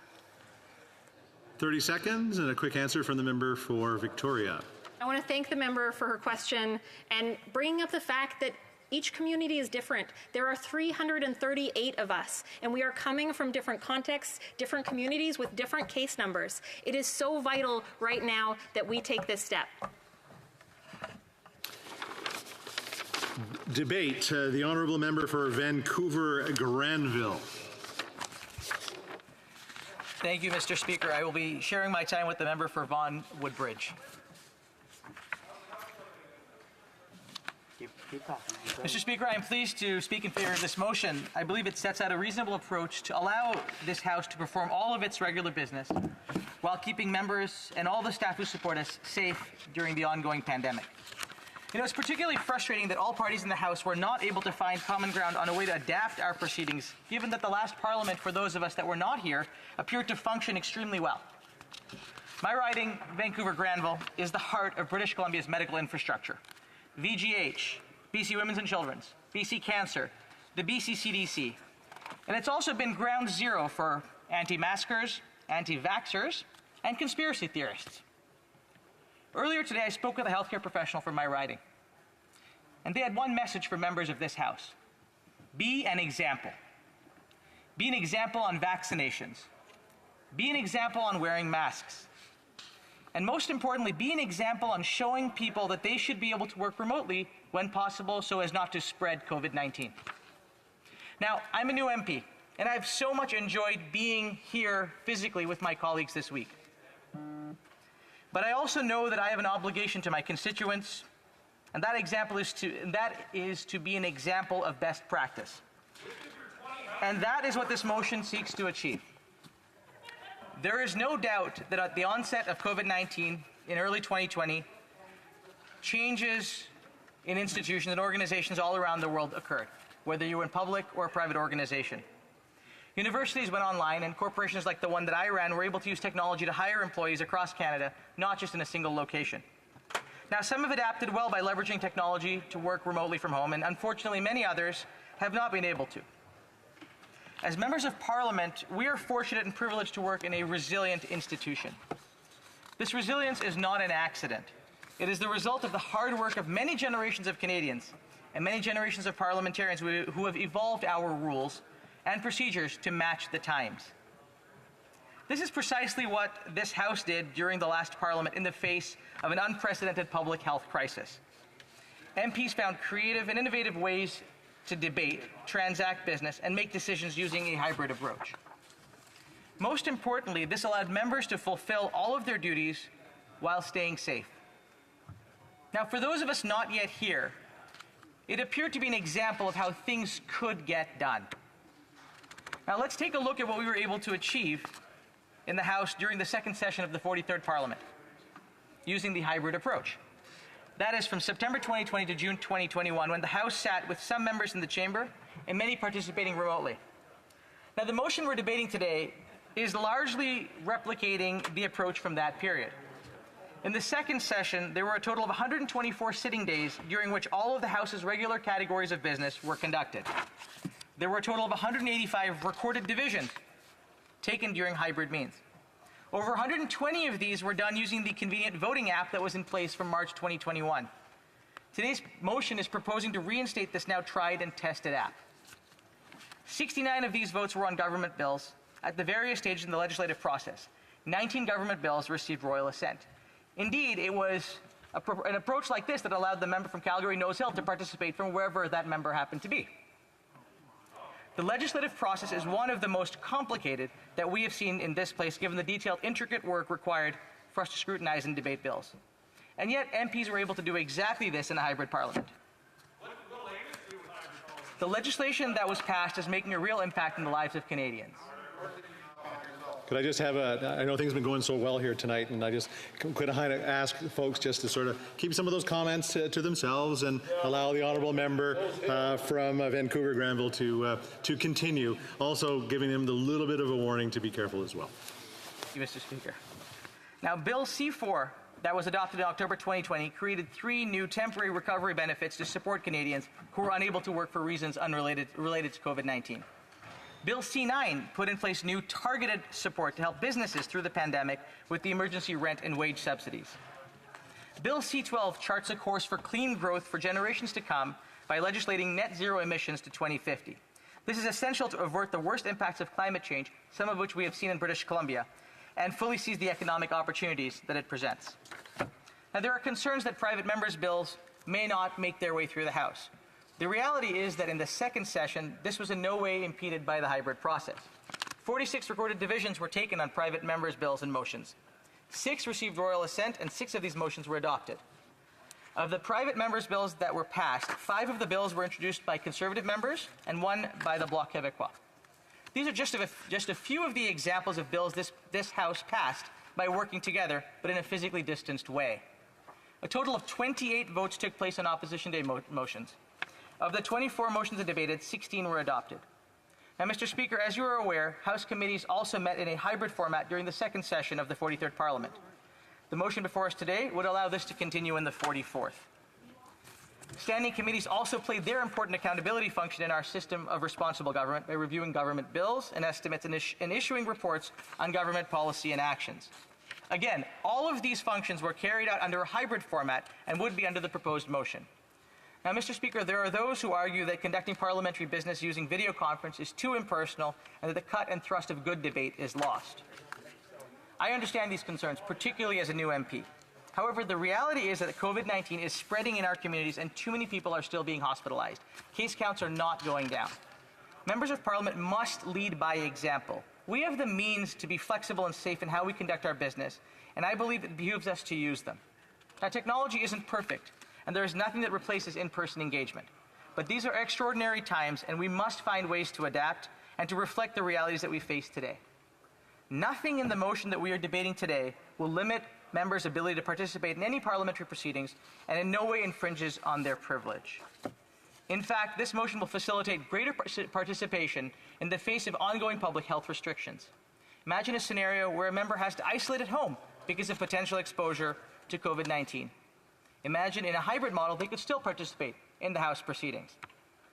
Mr. Speaker, Canadians did not send us to this place to debate our needs as members of Parliament, and they certainly did not elect us to potentially contract and or transmit COVID-19 in our home communities. They elected us to address the issues that matter most to them and their families. And the government has an agenda to do just that. I'm hoping that all members in this House will work together to pass, before the winter adjournment, the crucial legislation that the government has forthcoming. While Canada has the enviable position of having recovered jobs to a level higher than that of the beginning of the pandemic, there are still sectors that are adversely affected by the pandemic and need support. And the government is bringing forward legislation to provide targeted support to the tourism and hospitality sectors and other hard-hit businesses. Particularly during a global health crisis, it is vital that federally regulated workers have access to 10 paid sick days so that they don't have to make the difficult choice of whether they should go to work sick or pay their bills. Frontline workers, many of whom live in Vancouver Granville, always deserve our greatest gratitude, but especially so during a pandemic. This is why it is so disappointing that some are harassing and threatening them at their place of work.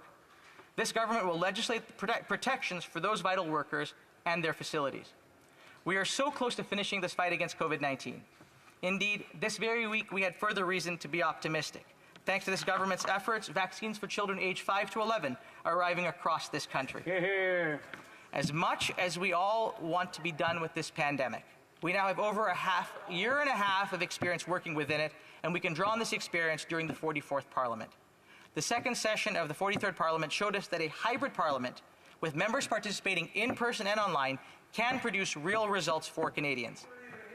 It's the safe and responsible thing to do to keep using this flexible approach. For those of us that were not here, we watched with awe as this House functioned remotely. I encourage all members to join me in supporting this motion. Thank you. Question et commentaire.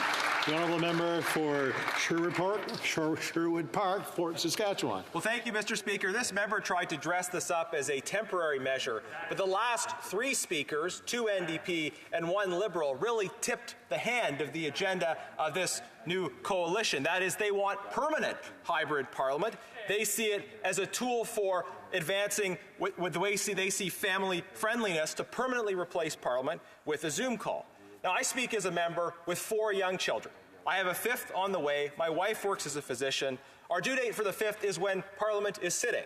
So I understand the sacrifices that families have to make. And I can say, obviously, virtual Parliament was easier for me personally. But it was worse for this institution. And when I ran for office, I understood that personal sacrifices, my family understood that family sacrifices were required for us to be able to do the kind of job that we needed to do to be here. But I'll also say that members have the option of bringing their families to Ottawa. They receive good support in terms of a housing allowance to do it. And certainly there were many Liberal ministers, in fact all of them, who consistently did their work outside of this House, not coming here to be accountable. And I don't understand how it's more family-friendly for ministers with no children to communicate from their parliamentary offices instead of being on the floor in the House of Commons. The honourable member for Vancouver Granville. Thank you, Mr. Speaker. I'm not sure what the question was, but I hear the honourable member's concern, and I think the important thing to remember, Mr. Speaker, is that this process allows for accountability regardless of where individuals are. It enables people to participate in the activities of this House without endangering their communities, without potentially causing super spreader events, and perhaps most importantly, ensuring that Canadians can see their Parliament function as an example during COVID-19. The questions and comments. The honourable member for, and I'll make sure I get this correctly, l'honorable député. The honourable member for Madawaska-Restigouche. Thank you, Mr. Speaker. First, I'd like to commend you on your election. It's always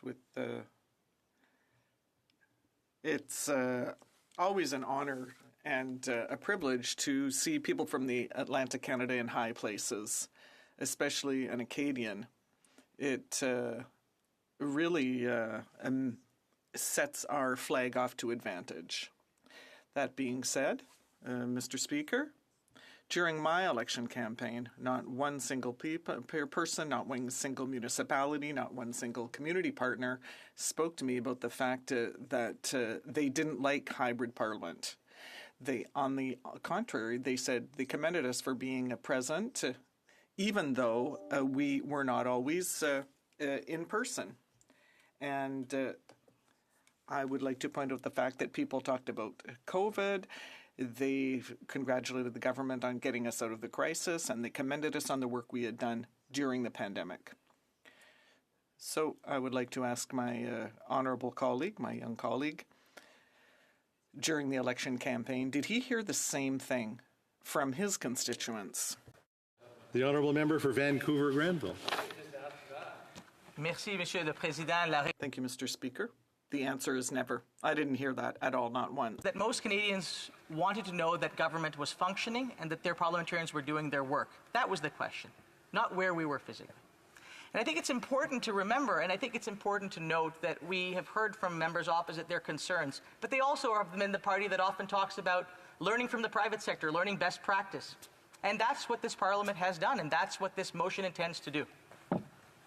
Questions and comments? The honourable member for Peterborough Kawartha. Thank you, Mr. Speaker. I would like to address, through you, Mr. Speaker, the colleagues about being a woman with children and the argument that's being made today that it's hard. I know it's hard.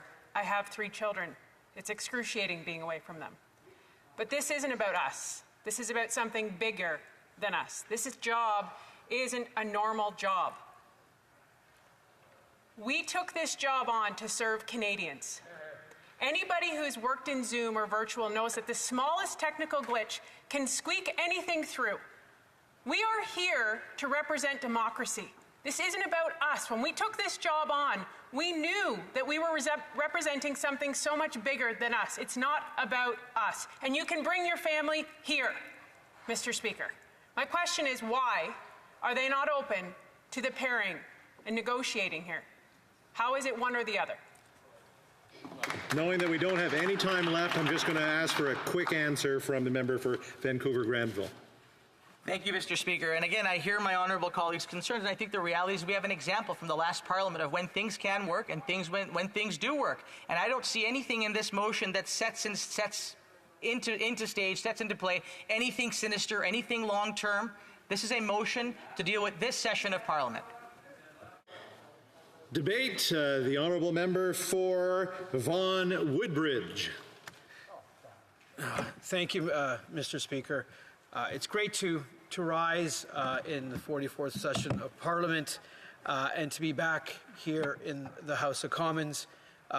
338 Canadians are elected to represent their constituents from coast to coast to coast, and this is my 3rd time being sent here to Parliament to represent the wonderful, innovative, entrepreneurial, and very generous residents of Vaughan Woodbridge as one of the 3 MPs in the city of Vaughan.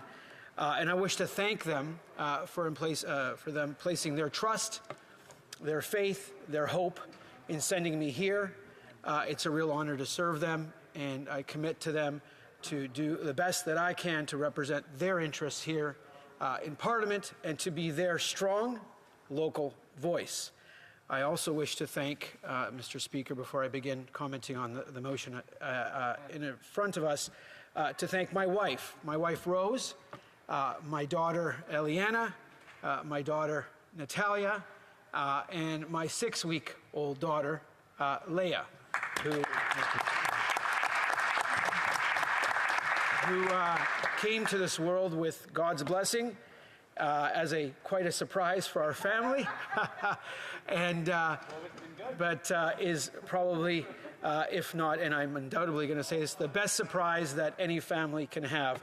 I'm not up to speed to the member from Fort Wood Park, Fort Saskatchewan, where that member is up to number 5. I think we will be stopping at 3. I can be probably assured. But Mr. Speaker, nonetheless, on to the motion at hand. The last 18 months has been trying for Canadians. and we represent Canadians, and has been trying because lives have been disrupted, lives have been lost in all our constituencies across Canada, and we are recovering. And I do want to thank the residents of York Region, where as of tonight, 88.2% of residents 12 years and above are fully vaccinated. And I applaud them for heeding public health advice. I applaud them for doing the right thing.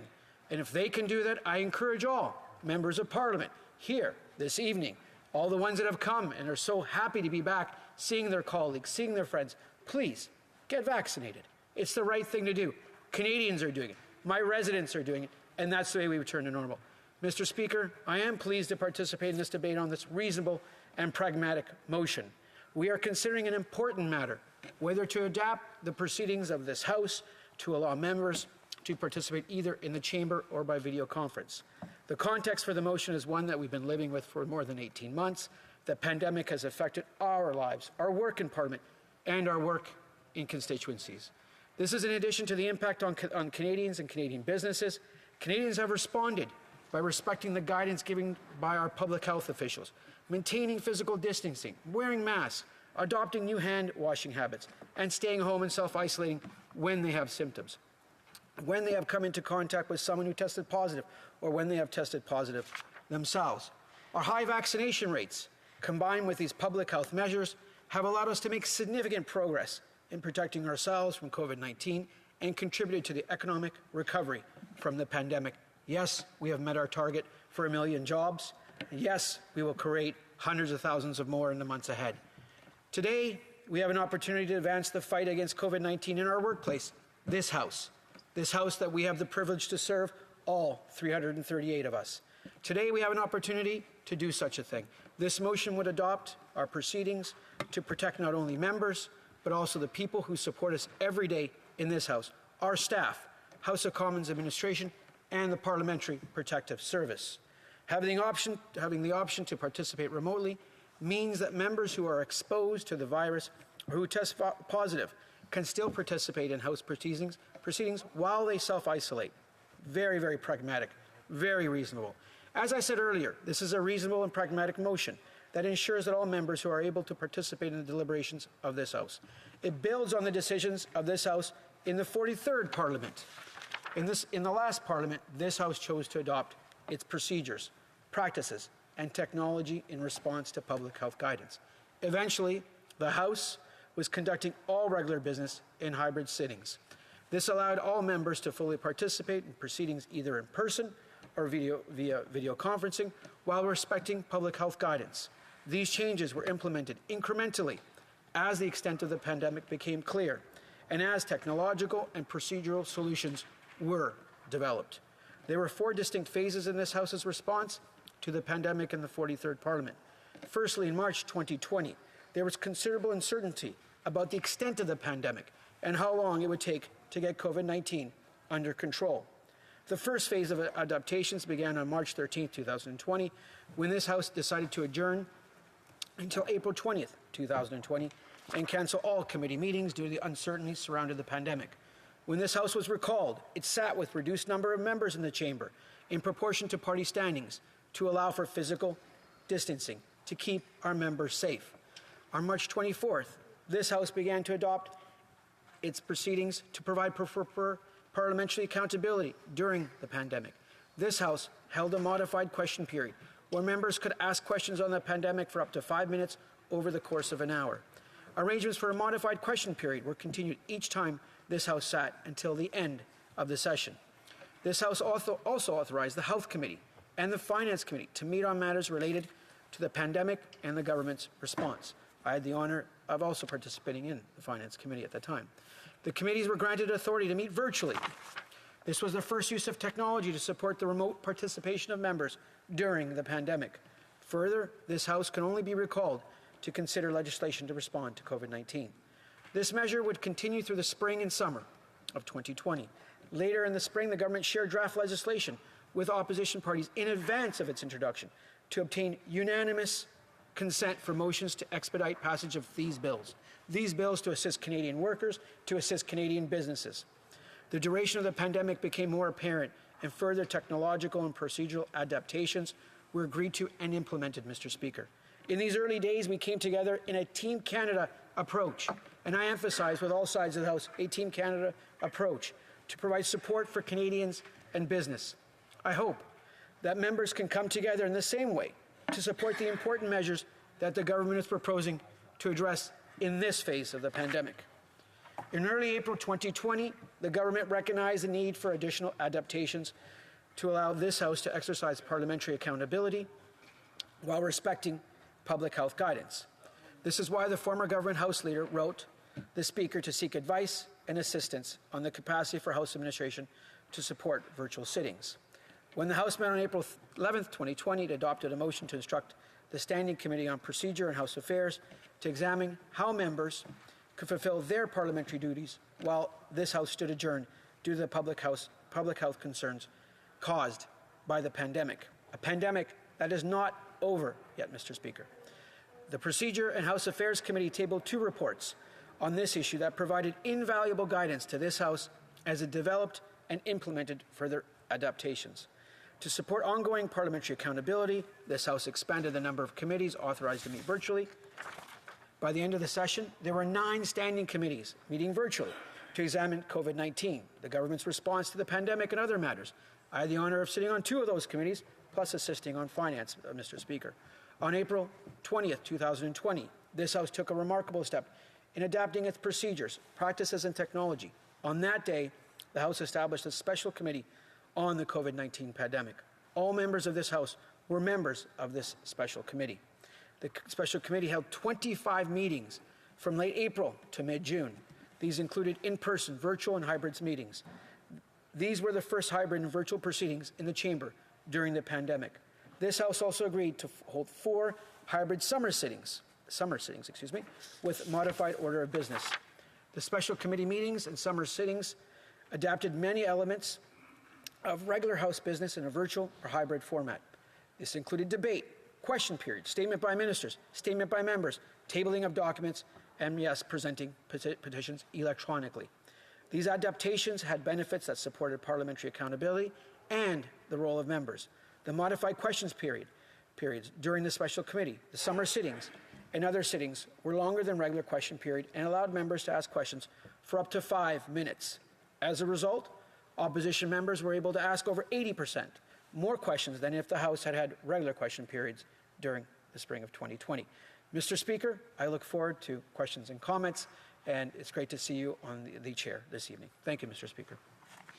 Questions et commentaires? Questions and comments? For Charleswood, St. James, and Assiniboia, Headingley. Thank you, Mr. Speaker, and I want to congratulate my colleague across the way on his speech today.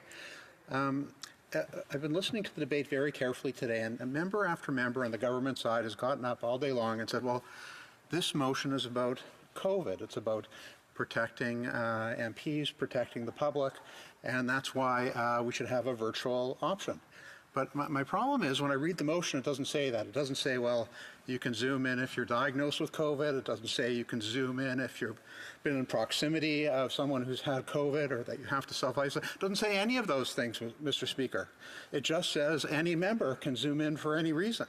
So I'm just wondering if, in fact, the intention is, and I take my colleague at his word, the intention is that if members have one of those conditions, if they're diagnosed with COVID or have been in proximity or had an alert, that under those circumstances they could Zoom in and not any. And that's my question, Mr. Speaker, to the member. The honourable member for Vaughan Woodbridge. Thank you, Mr. Speaker, and it's great to see my colleague from Manitoba. I know the riding name is quite long, but I'll say Manitoba, and I had the pleasure of working with that member, Mr. Speaker, through you on Finance Committee, so I welcome him back and congratulate him. What I will say, in the legislation is written that hybrid sittings go through until June 23rd, 2022. We are in the 4th wave of a pandemic. We know what is happening in Europe currently. Thankfully, Canadians from coast to coast to coast are receiving their vaccination, disclosing that, ensuring the safety of their families, their friends, allowing them to get back to work. We are getting back to work. It's so great to be here. I love being in this House of Commons. It is a privilege. It is a privilege for myself. It's a privilege for the people who supported me. I thank them. For the member, for me, this motion allows individuals who may be exposed to COVID, who do need that flexibility, to have that flexibility. If in case a member does get COVID, they're able to work from home during that time. Hopefully he or she, they will be all right and can come back to work safely. Questions and comments? The Honourable Member. I think it's Rivière des Mille. Thank you, Mr. Speaker. And I'd like to commend my colleague on his speech. I went to Italy with him a short time ago, but the arguments submitted by the Liberal government really don't hold water. Basically, we are elected as legislators, and it happens here. That legislative work happens here. There was an exceptional situation, obviously, that meant that we had to turn to hybrid sittings, but that should be finished by now. How we were able to control the pandemic, and but we've seen over the past week, we've all been here in person. No one's been found to be ill, so I think that we could continue. The problem is that there are rules that are here. They're not the rules that exist. It's the way the rules are applied. So here's my question for the colleague. How can he extrapolate and say that on June 23rd, 2022 is the right time to stop hybrid? Why couldn't it be in a month or 2 months? The Honourable Member. Je remercie mon collègue. I'd like to thank my colleague, my friend, for his question this evening. Thank you very much. I'm going to continue to practice my French. Respond to the honourable colleague from the province of Quebec that I believe it's very reasonable to have an end date of June. We all are continuing to be in the fourth wave of this pandemic. We don't know what the future holds. We do know that the Canadian, coûte to coûte, I believe, from coast to coast to coast, are getting vaccinated. That's the best way we recover and the best way we move forward. And I encourage all members of this House to get vaccinated as well. And I look forward to working with the honourable colleague that I've gotten to know over the years on future legislation together and debating it and working forward and working for all Canadians. Thank you, Mr. Speaker. Questions et commentaires for questions and comments. The Honourable Member for Etobicoke Lakeshore. Thank you, Mr. Speaker. Congratulations on you being in the chair. And congratulations to my friend and colleague from Vaughan Woodbridge for his re-election, and to his lovely wife Rose and his now three beautiful children, particularly his youngest daughter Leah. Although I wonder if a hybrid parliament, given the timing of Leah's birth, if a hybrid parliament is in the best interest for him if he really does want to cap the family at 3 children. But having said that,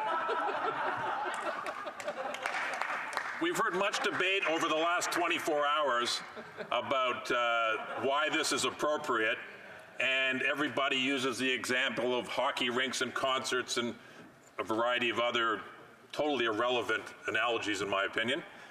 What the motion doesn't say is I cannot be prevented from coming into this House. And I said earlier today, I plan on being here at every opportunity. So my question is to the Honourable Member, what is your intention?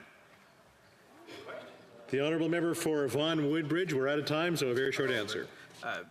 Firstly, Mr. Speaker, congratulations on your election. Thank you to the question from my great friend from Etobicoke Lakeshore, a very dear friend of mine.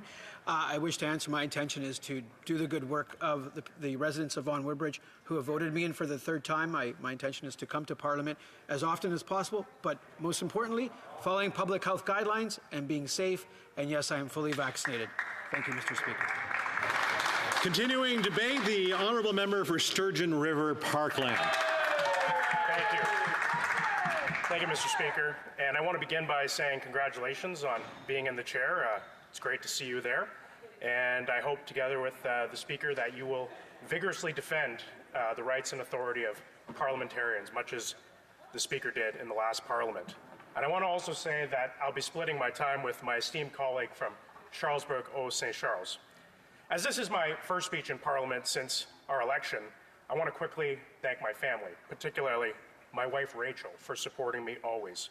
I also want to thank my campaign team, my manager Luke Inberg, my board president, Susan Evans, and members of my team, Rick Solomon, Tom Cox, Barb Kostash, Imelda McLaren, Christine Alex, Rebecca Van Middelkoop, Roger Hebblethwaite, Scott Hawkins, Julia Roy, Scott Brummett, and many, many others. And finally, I want to thank the good people of Sturgeon River Parkland for placing their faith in me a third time. I won't let you down. Today we're debating a motion that will govern at least the next 7 months of our nation's parliament. We have a clear choice. We can move forward with a hybrid system that we have used for the last year and a half, or we can move back to a more traditional system with enhanced safeguards to protect public health. Now, it's important to reflect on what we saw under the hybrid system imposed in the last parliament, because that is the best indication of what we will see going forward should this system be restored. In the last parliament, I remember sitting in this House on multiple occasions with over a dozen members from my party and several members from other opposition parties, and yet only one, sometimes two, members of the government caucus would show up. And of those one or two physically present members, there was rarely a minister or any member who could speak with authority. And this isn't what accountability should look like.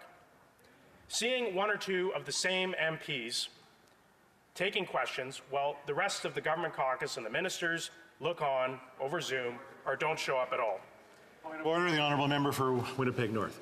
Thank you, Mr. Speaker. Members on the other side of the House know full well it's not appropriate to be talking about the absence or presence of members. I can assure the member that the days in which we were hybrid, I took them very seriously and I showed up.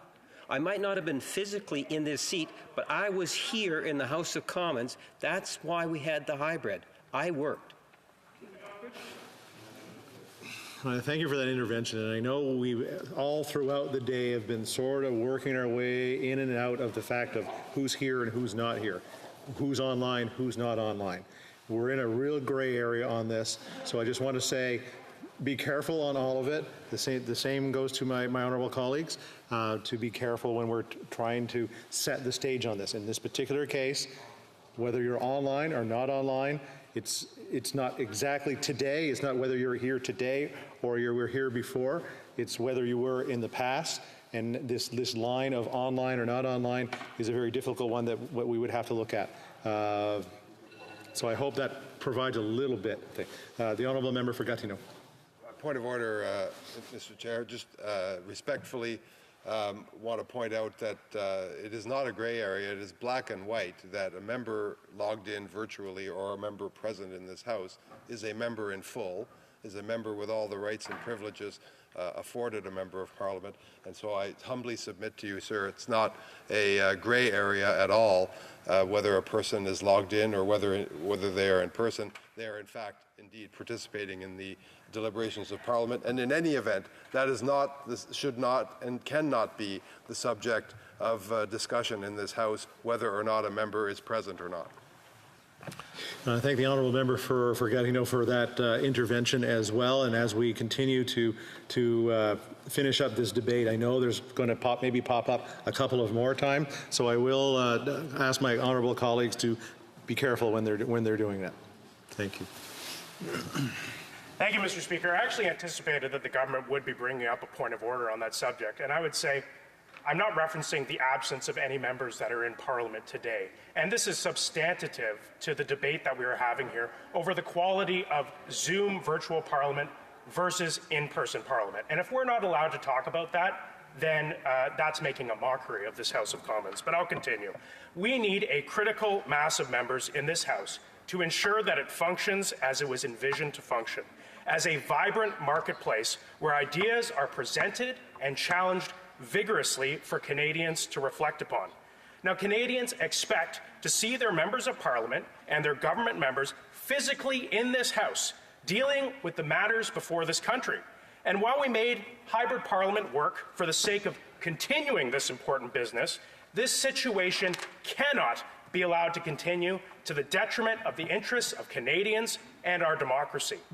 Now, there is something so special and important about being in this House together physically, with the opposition and the government benches participating in great debates over the direction of this country.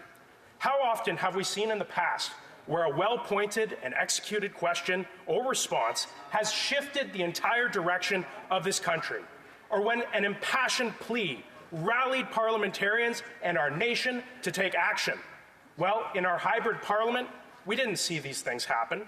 Though there were many significant points made and important debates were had, there was no one here to listen, to be inspired, and to be drawn to take action. Instead, this became a dead place, where members from the comfort of their homes and offices, or even mobile phones, signed in to listen but not meaningfully participate. A place where a few members came in person, heard their statements echo off the walls. And that is not what we should want, and it's not what Canadians want for the most sacred chamber of democracy in this country.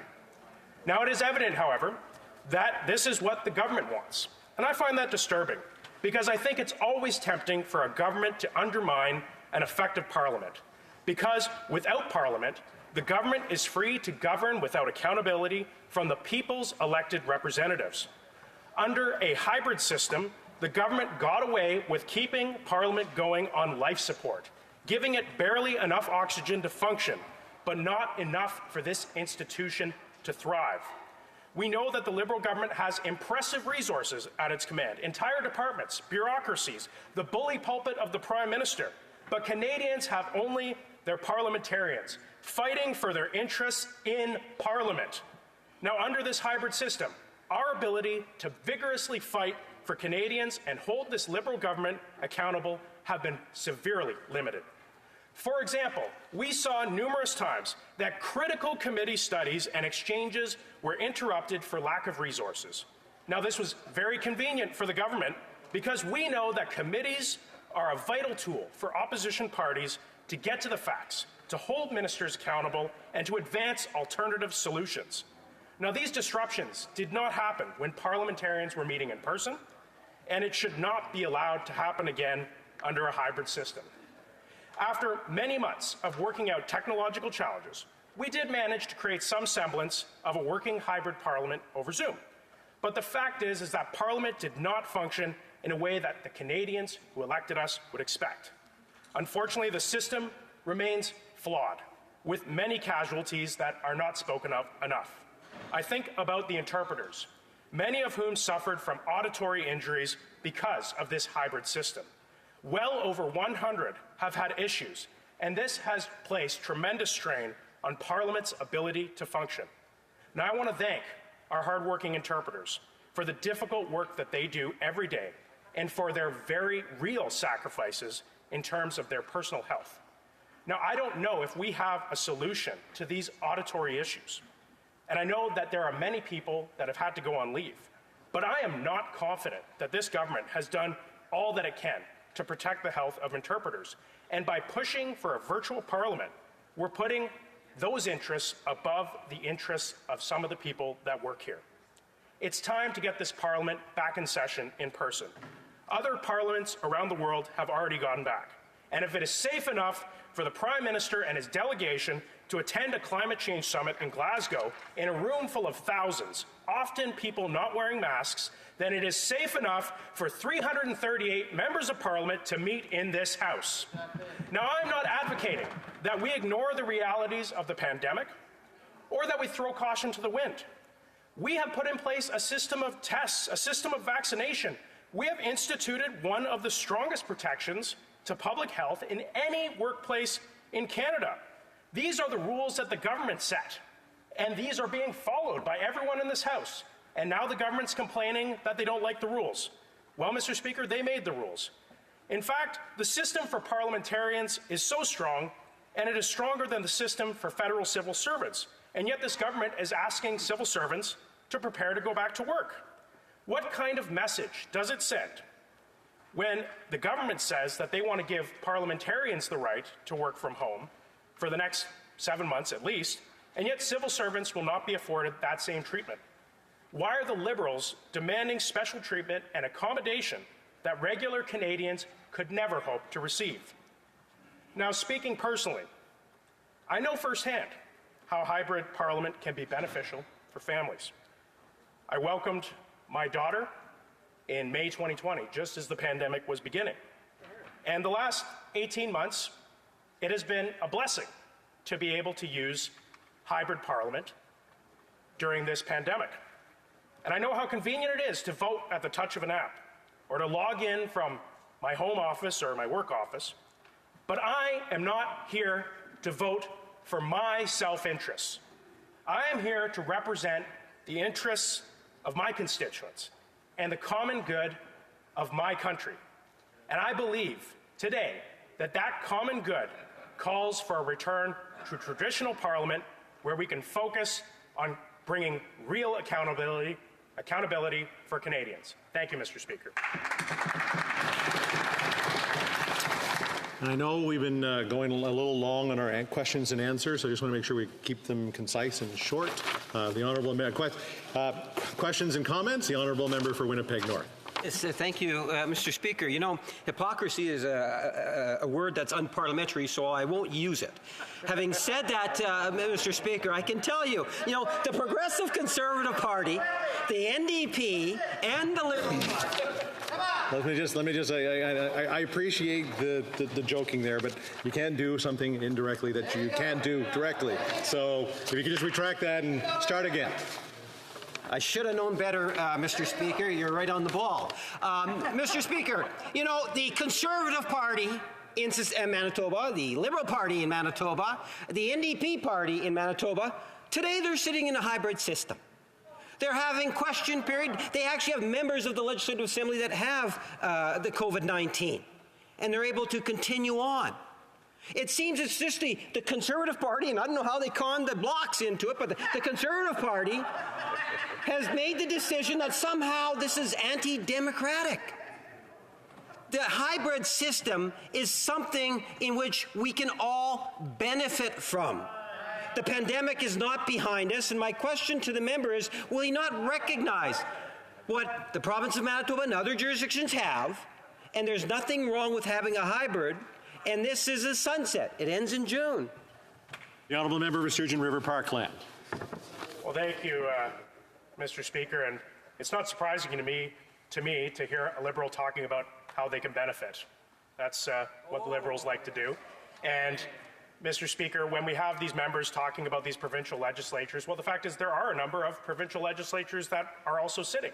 And there are a number of parliamentary bodies across the world that are sitting. So if the member wants to cherry pick individual jurisdictions and say, well, we should be like them, he's welcome to do that. This is a debate. But what I'm here talking about is what I think Canadians want to see from our parliament, and they want to see a parliament that is back in session, where there are safeguards for public health, where we can vigorously fight and present our views and challenge the government and have the government bring forward legislation so that we can actually move forward as a country. Thank you, Mr. Speaker. Question et commentaire, l'honorable membre de Rivière-des-Mille-Îles. The honourable member for Rivière-des-Mille-Îles. Thank you very much, Mr. Speaker. I'd like to thank my colleague for his speech. I agree in great part with everything that he's mentioned, but there is something that bothers me, and I would like to ask him the question. Throughout this debate, we haven't resolved the issue of vaccination among the Conservative caucus. How many Conservatives have medical exemptions? River Parkland. Thank you, Mr. Speaker. And I want to thank the member for his question, and I want to thank them for largely collaborating with us on what we both agree is a very fundamental issue for Canadian democracy. The fact is that the Board of Internal Economy met, they imposed a set of rules, and those rules are in place right now. And, there are people in this country that receive medical exemptions, and I trust our House administration, our nonpartisan, impartial, professional House administration, to do the best job possible to keep members and staff in this House safe. And I completely trust our House staff to take care of us. Thank you, Mr. Speaker. Question et commentaire, l'honorable député de Montmagny. The honourable member for Montmagny-Lilley-Kamouraska, Rivière-du-Loup. Excellent job saying my riding name, Mr. Speaker. Congratulations on your position. Now, since the beginning of the day, we've seen the Liberals wondering about the fact that there are provinces and places throughout Canada that may have hybrid parliaments. Now in Quebec, we have a 100% in-person parliament, and it's completely safe. We can do the same thing here in the Canadian Parliament. And between you and me, regarding the measures that have been implemented, the safety measures that have been implemented here in the House to enable us to work here in person are extremely important. So I would like to ask my colleague to elaborate on those safety measures. Thank you, Mr. Speaker. I want to thank my colleague for his great question and for his re-election. Well deserved. You know, I'm very confident in the House administration, the safety protocols that we put in place here. I think that we should keep them going forward. And I know, you know, there may be cases where, you know, COVID-19 comes up, but we know that vaccination rates in this country are high. Thankfully, they're getting higher every day. And so we can look forward. And we need to lead as a parliament. You know, we can't just wait for all the provincial legislatures and all the other parliaments around the world. We should not be the last parliament to move forward. We should be taking a leadership position. And, you know, maybe it was a slip of the tongue, but I mean, I think it's irresponsible of, you know, the government House leaders suggest that folks who were vaccinated but contracted COVID-19 should still be allowed to come to work. I think it's very confusing to Canadians when they hear things like that, and we can't have that. We need clarity from this government on what the rules are, not changing the goalposts every time it doesn't suit their needs. Now, I want to say something. The member for Sackville Preston Chesapeake was standing in the way, and I missed one of the members from the NDP that stood to ask a question. So I'll ask the member for Vancouver East to ask her question. Try to keep it a short one so that we can fit this in. Well, thank you very much, Mr. Speaker. I was wondering if I was invisible for a minute there. But, you know, I do note, though, that the member actually did not answer the question about how many Conservative members have gotten some sort of medical exemption. That is an aside. I want to bring this debate back to the issue at hand, which is about a health issue. The reality is this: we are still in the fourth wave, and COVID is still very active in the communities. The other thing that is a health measure that is clear is this: if you have any symptoms at all, a sore throat, a scratchy throat, anything at all, you're actually not supposed to go to work. But that does not mean to say that you're not able to work. So the hybrid system would allow you to continue to participate and do this work. And that's the beauty of this system that allows us to do it. There is a sunset period of June for this to end, but in the meantime, it allows you to continue to participate. So would the member not even just acknowledge the importance of that? The honourable member for Sturgeon River Parkland with a quick answer. Well, I find it ironic that the party in the House that claims to stand up for the rights of workers and organized labor is suggesting that we need to create a system to ensure that sick people continue to work. Sick people should be taking time to get better, not being forced to show up to work. And that's what I think. Thank you. Continuing debate, l'honorable député de Charlebourg. The honourable member for Charlebourg-Haut-Saint-Charles. Thank you, Mr. Speaker. First, I'd like to thank the constituents of Charlebourg-Haut-Saint-Charles for electing me to be here a third time in this House to debate important bills and make important legislation for Canadians. First, Mr. Speaker, I begin with a question. The question is, what are the real reasons behind this motion that we'll be voting on? Honestly, Mr. Speaker, if this motion were to give the House of Commons a tool to help us in case of emergency or having to lock down again, that would be one thing, that'd be fine. When we were in the thick of the pandemic and we were fully locked down, measures like these were very helpful to us, but we are not at all in the same situation now. So what's the real reason behind this? I've been listening to all the Liberal members across the way, and I've been listening to the speeches of NDP members as well. And I've noticed that this seems to be a political tool that the Liberals are putting in their toolbox. Here's what I mean. With the current situation, the Liberals go to see 18,000 people in the Bell Centre, and people are starting to travel again. Canadians are even going down south in planes, commercial planes with 300 passengers, spending 5-10 hours on the plane.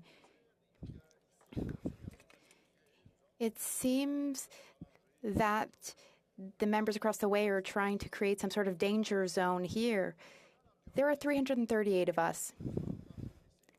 Some say we're at work in the House for 12 hours. No, we're all here, maybe all 338 of us during question period. The rest of the time, we're either in our offices or in committee, and we have plenty of social distancing.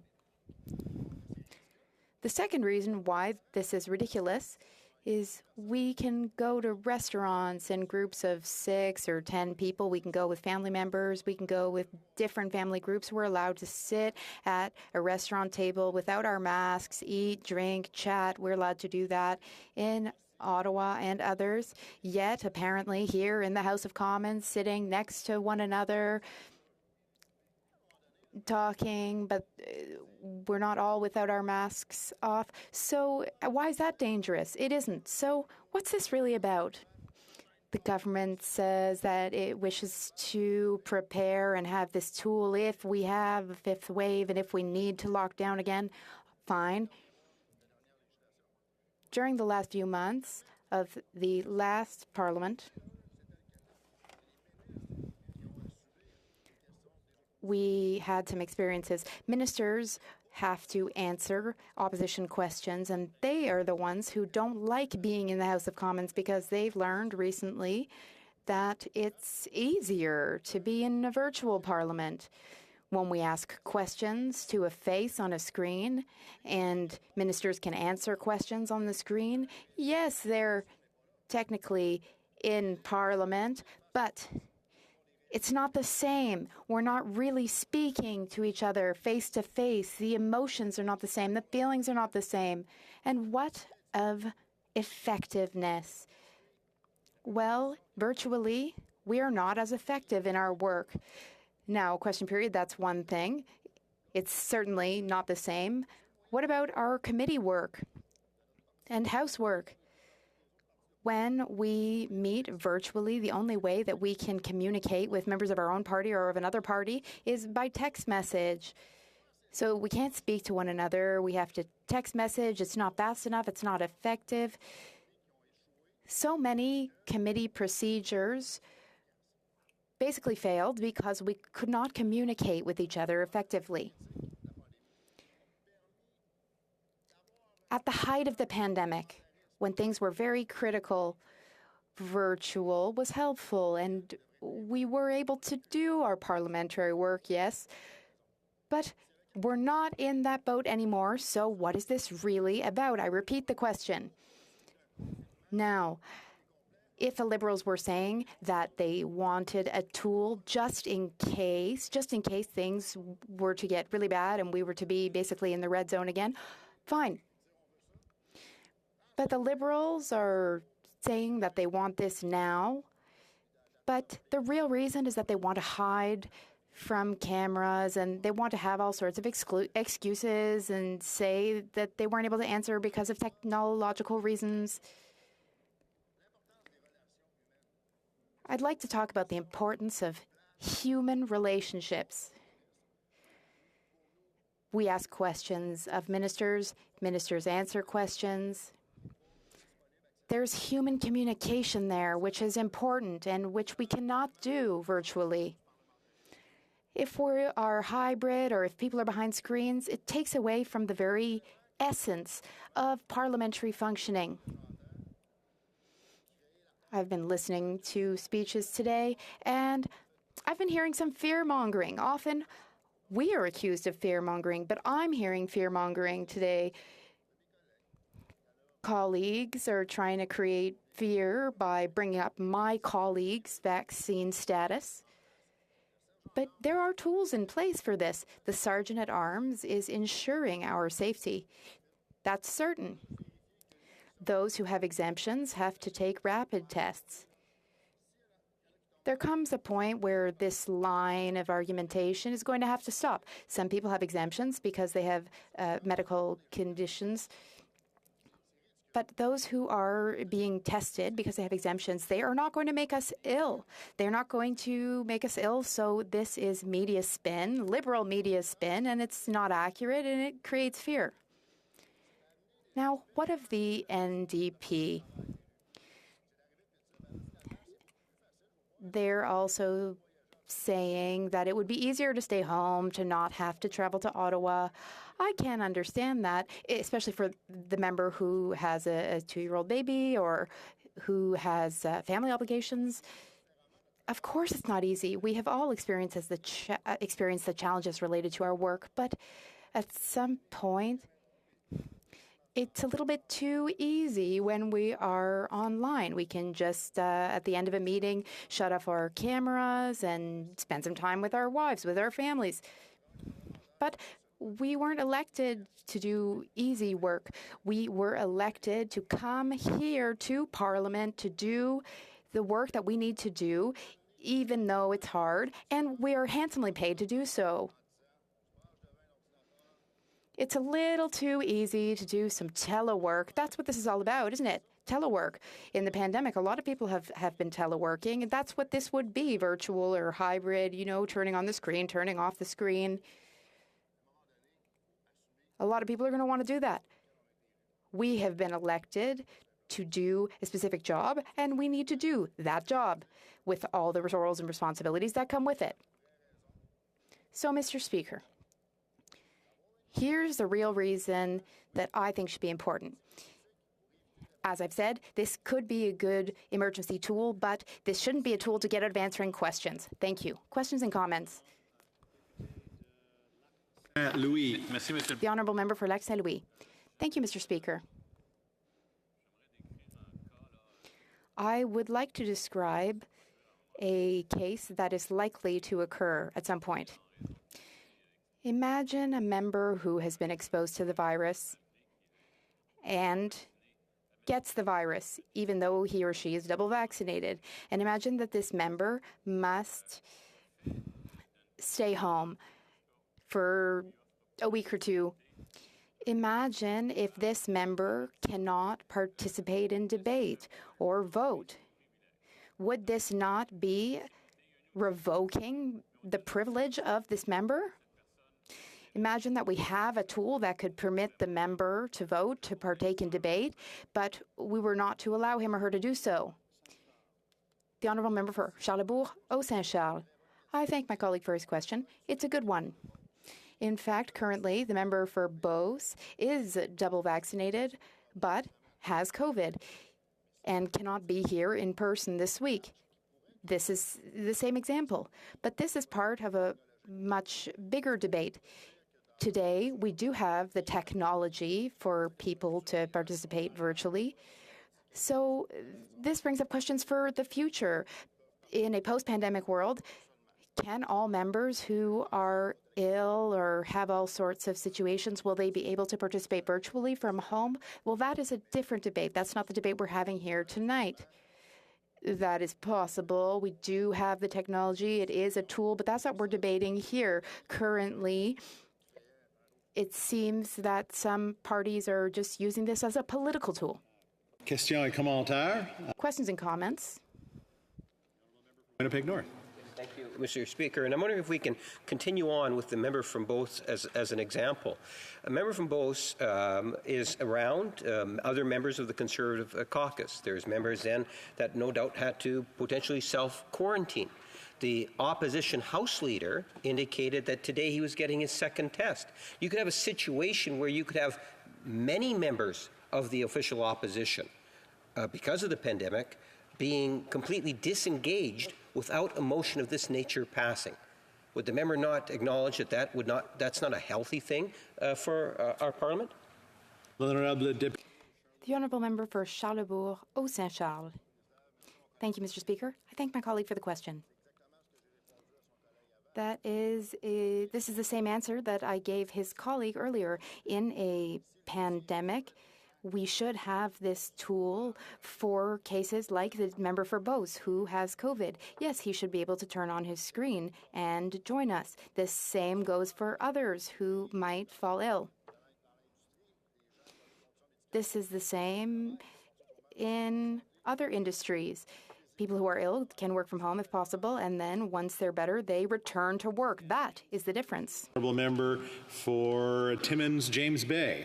Thank you. I listened with great interest, my honourable colleague. I'm certainly a strong believer in Parliament being here and Parliament being accountable, but the problem is that the Liberals, the Bloc, the NDP have all committed to being vaccinated, but the Conservatives are refusing.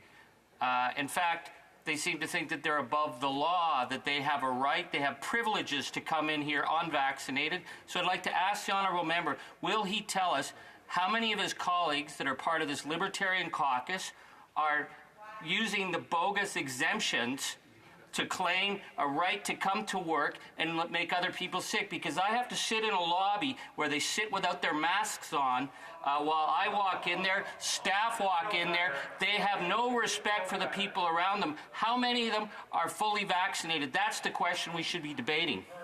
Honourable Deputy de Charlebourg. The honourable member for Charlebourg-Haut-Saint-Charles. Mr. Speaker, I find it very insulting of my colleague to say that we're libertarian because we don't wear masks. We're allowed to take off our masks when we're eating, for example, and then we put it back on when we're walking around in the lobby back there. We are not walking around maskless. The member is also insinuating that there is danger for our health and safety. That's ridiculous. Those who are exempt have medical exemptions, they have medical conditions, and they are doing rapid tests. The Sergeant at Arms has assessed the situation and granted permission to those people, so he shouldn't comment on things he doesn't know about. De Gatineau. Resuming debate, the honourable member for Gatineau. Merci, Monsieur le Président. Thank you, Mr. Speaker. I will be sharing my time with the member for Elmwood-Transcona. And I would like to say that it's great fun to see an Acadian in the chair. Congratulations on your new role. First and foremost, since this is my first time rising during this 44th Parliament, I wish to thank the people of Gatineau. Thank you for electing me, for placing your trust in me. It is the honor of a lifetime for me to represent them here in this place.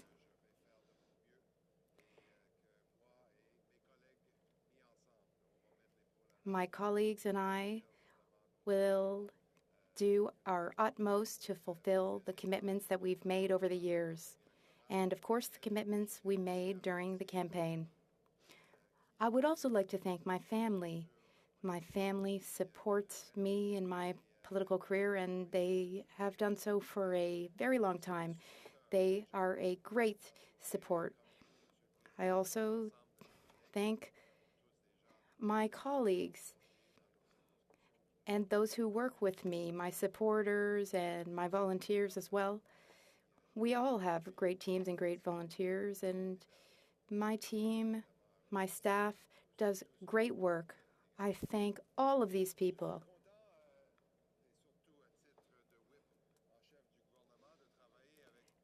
As a member and as whip, I see my role as a role for helping make Parliament work. We are here to defend and uphold our values and work towards our goals for Canada, our goals for our ridings, for our regions. As whip, I commit on my behalf and on my party's behalf that we will work. I commit that we will work collaboratively. We will always work constructively. We will also always work toward our shared goals, our goals to make a better Canada. As for today's motion, The country and the world have been dealing with this pandemic, and it has been incredibly difficult for all. It's been difficult for Canadians. We have had to adapt on a day-to-day basis. We've had to live with the pandemic on a day-to-day basis. The member for Charlesbourg mentioned that we have been in red zones, yellow zones, green zones. Our children have been able or not able to go to school. We have had to follow changing public health advice. Canadians have had to adapt and react throughout, and it hasn't been easy. Canadians are very excited to get back to some semblance of normal life. Canadians want their government to lead by example. Canadians want their institutions to defend their interests and to ensure that all are safe and healthy. We must ensure that our constituents, that our children, that seniors are safe. We must ensure the safety of all those around us. That's what tonight's debate is about. We, like any organization, like any social group, club, sports team, educational institution, like any business, we have had to make really difficult choices, temporary choices,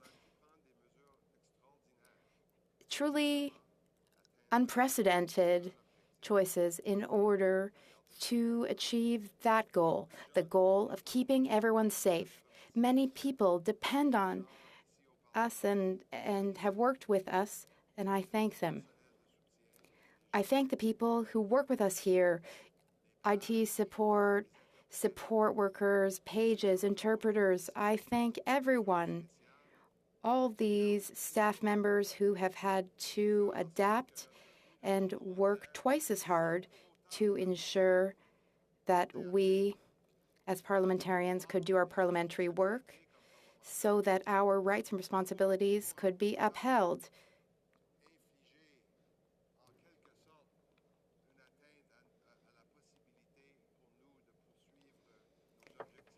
They have ensured that we are able to do the work that we must do.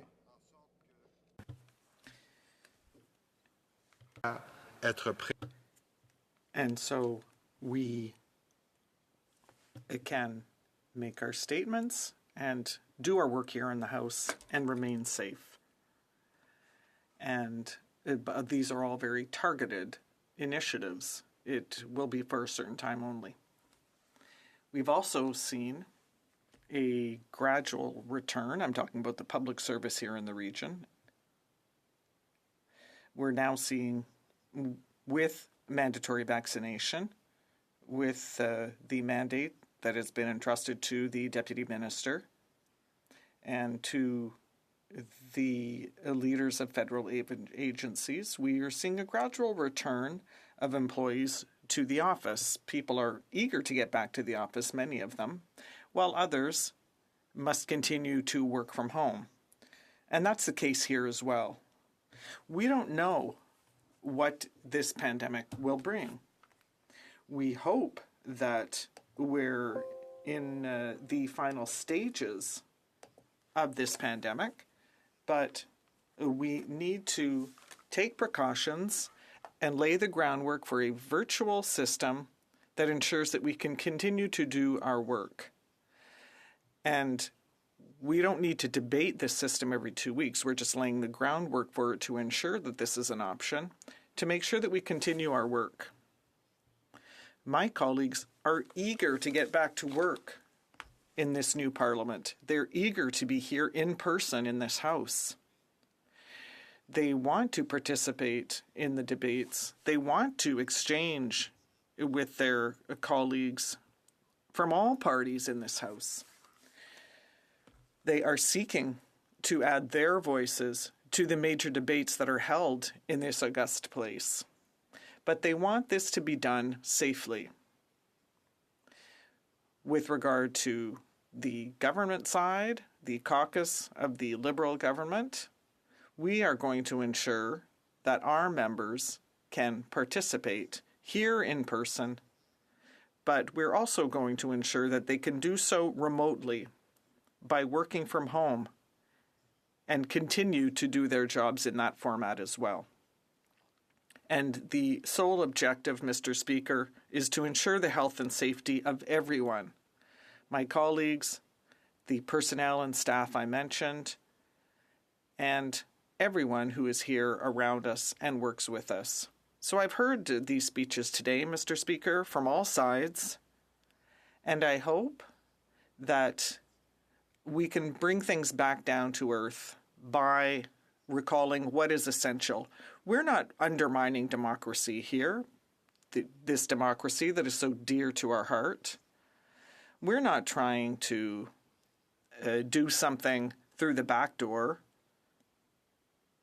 instead of doing it transparently. What we are trying to do, Mr. Speaker, is to amend very slightly the tools we use for our democracy. The tools that have been made available to us thanks to the tireless work of the House employees and administration, so we can continue to build our magnificent country and do so by ensuring the health and safety of everyone who participates. I'd like to tip my hat and I'd like to commend all of our colleagues, and I'd like to urge them to vote for this motion because it will protect us and it will ensure that we can continue our democracy safely. Thank you. Questions and comments. The Honourable Member for Cumberland Colchester. Thank you, Mr. Speaker. You know, it's been fascinating to listen to this today and to hear my colleagues continue to complain about the personal health information of my colleagues over here on this side of the House. I think it's deplorable. The Personal Health Information Act is there to protect us. What if I stood at the doorway as a physician and started asking you how many people had heart disease or diabetes or even worse things, erectile dysfunction, sexually transmitted illnesses? Would that be appropriate? I do not think so. So I guess my question is, Mr. Speaker, why do my colleagues on the other side of the floor continue to think it's appropriate to ask about personal health information? The Honourable Member for Gatineau. Thank you, Mr. Speaker, and I thank the honourable colleague, but apparently he didn't listen to the very last part of my speech where I, in fact, said, let's not make this into more than what it is. We are living an extreme and unique pandemic. The last one happened over 100 years ago, and I think part of the problem of the debate that we've had today is to try and impute grand principle into what is basically a simple calculation. Ensuring the pursuit of our parliamentary democracy, our ancient parliamentary democracy that is so dear to us, all the while ensuring the personal safety and security of all of us in this chamber and all of those thousands of people who surround us on a daily basis. Questions and comments. The Honourable Member for Thérèse de Blainville. Thank you, Mr. Speaker. I would also like to commend and thank all of my constituents from Thérèse de Blainville for having renewed my mandate and put their trust in me once again. I listened attentively to my colleague on the other side of the House. He said that all his colleagues were eager to come back to the House and work in person, and I'm pleased to hear that, because we had to wait 62 days for them to come back, because the election was held on September 20th and we're only back just now. So I believe in their good faith, but that's the same government that hastily called an election in August, even though we were still in a pandemic. So I do not understand. I'm not surprised, but I don't understand that they're justifying their decision by beginning the 44th Parliament by going to hybrid format. Why should this exception become the rule, whereas everything is in place to ensure that we can sit in person safely. So why? I would like to know. The Honourable Member for Gatineau. I'd like to thank my colleague for her question, for her comments.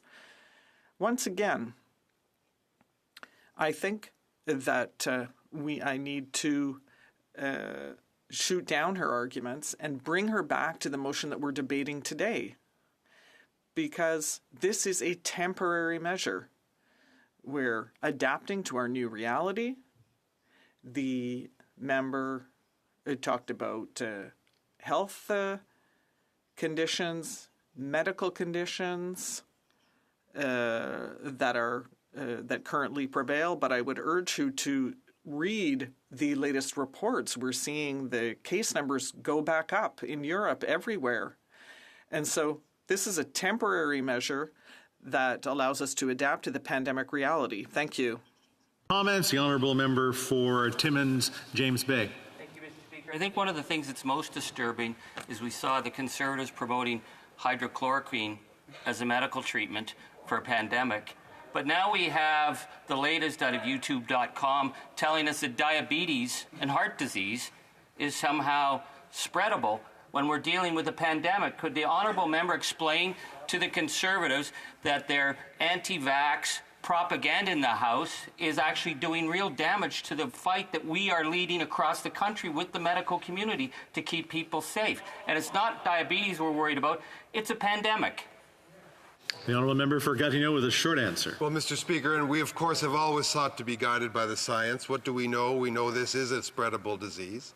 We know that this is a highly contagious disease. We know that it is an incredibly dangerous threat to our public health. And indeed, I don't think anyone is served by obscuring any of those essential facts with more extraneous facts. And we have tried to be guided by that science. We've tried to be guided by those measures. Like every other organization in the world, we have taken measures to adapt our day-to-day reality to the reality, the unfortunate reality of this pandemic, tried to terminate those and have those measures end at an appropriate time, and we will continue to do that, Mr. Speaker. Continuing debate, the Honourable Member for Elmwood Transcona. Well, thank you very much, Mr. Speaker, and I'm grateful for the opportunity to intervene in today's debate. And I just want to start off by recognizing how difficult the last 19 months have been for everyone.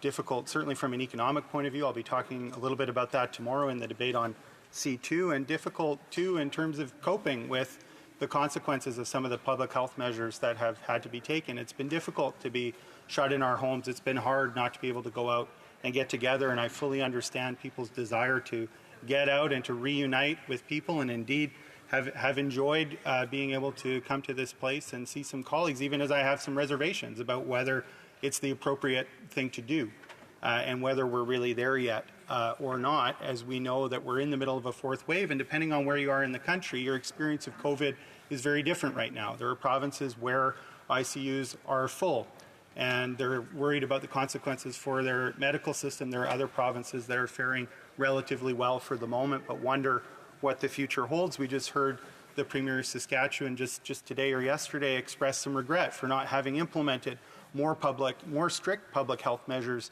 earlier in their own fourth wave, Mr. Speaker. And so what have we done through this? Well, we've followed the advice of public health officials, which is the right thing to do. I'm an electrician by trade. I wouldn't take kindly to somebody doing some research on the internet and then coming and telling me how to wire something. I tell them I'm a Red Seal electrician. I have the experience, and if anybody's going to correct me, it's going to be somebody with a similar training and experience, not somebody who's been investigating things on the internet. So it's been right and good to follow the advice of public health authorities throughout the pandemic. They've told us to wear masks. They've told us to socially distance. Sometimes they've told us to stay home, and they've told us to get vaccinated. And vaccination is our way through this. And we are getting closer to a normal time because more and more people are accepting that advice and choosing to get vaccinated. I commend them for that, and I encourage those who haven't done that to do that soon. I don't believe that, I mean, for every person with some medical credentials out there who's a COVID denier. There are many, many, many more who accept the science, and I don't believe there's any great conspiracy. Frankly, Mr. Speaker, I don't think, having spent 6 years here, that this government is capable of the intelligence, discipline, and coordination it would take to orchestrate a conspiracy that vast, nor do I think the so-called government in waiting is capable of such a thing, Mr. Speaker. So I find these conspiracy theories simply unbelievable. Now, if vaccination is part of the way that we get back to normal, then I think it's incumbent upon us as elected officials to show leadership in that. And one of the principal barriers to us being able to talk about how we conduct ourselves here properly or to get back to some kind of normal functioning parliament is that in the lead up to parliament reconvening, one party in particular, the Conservative Party, and they still haven't been forthright about how many of their caucus members are vaccinated and how many aren't. They say we should just simply trust the system, but I think we should expect more transparency of people who are elected to public office, and we hear often from them about the transparency they want from the government. They're right to demand more transparency from this government, but I think we have to show that in the way we behave ourselves. So we have a leadership obligation to get vaccinated, to show and to be honest and to report our own numbers, and every other caucus here has done it. And so I take the Block's argument for a meeting, an in-person parliament, to be a little bit different. They're coming from a different place. They're saying, look, we did the right thing. We all got vaccinated, and we want to come and meet in person. And I still think that reasonable people can disagree about whether it's the right time to do that or not, and whether we should have a hybrid parliament or not. But I think that their argument comes from a different place because they have been transparent and they have shown that leadership. I thank them for that, even as I disagree on the issue of whether a hybrid format should be available or not, Mr. Speaker. The member from Vancouver East, I think, made the point very well earlier when she talked about what many of us have to do to get here, which is to get on a plane. The fact of the matter is that if I'm showing any symptoms at all, or any 2 minor symptoms or 1 major symptom, I have to fill out a COVID screening thing on my phone to get my boarding pass. And so if I have a scratchy throat and a runny nose, which I can tell you happens often in Winnipeg in winter, I either have to lie and get on the plane, do the wrong thing, or, never mind, or, Mr. Speaker, I would have to stay home.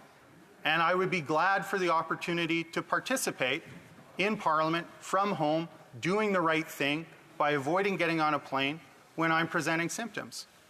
And I can tell you that I've done a lot of work in the virtual Parliament. I've been frustrated by some of the things that other members have raised. I've been frustrated about committee meetings that have been disrupted by technical difficulties. I've been frustrated by problems with interpretation. I've felt for and talked about and stood up for our interpreters that are facing a disproportionate amount of injury as a result of the hybrid format.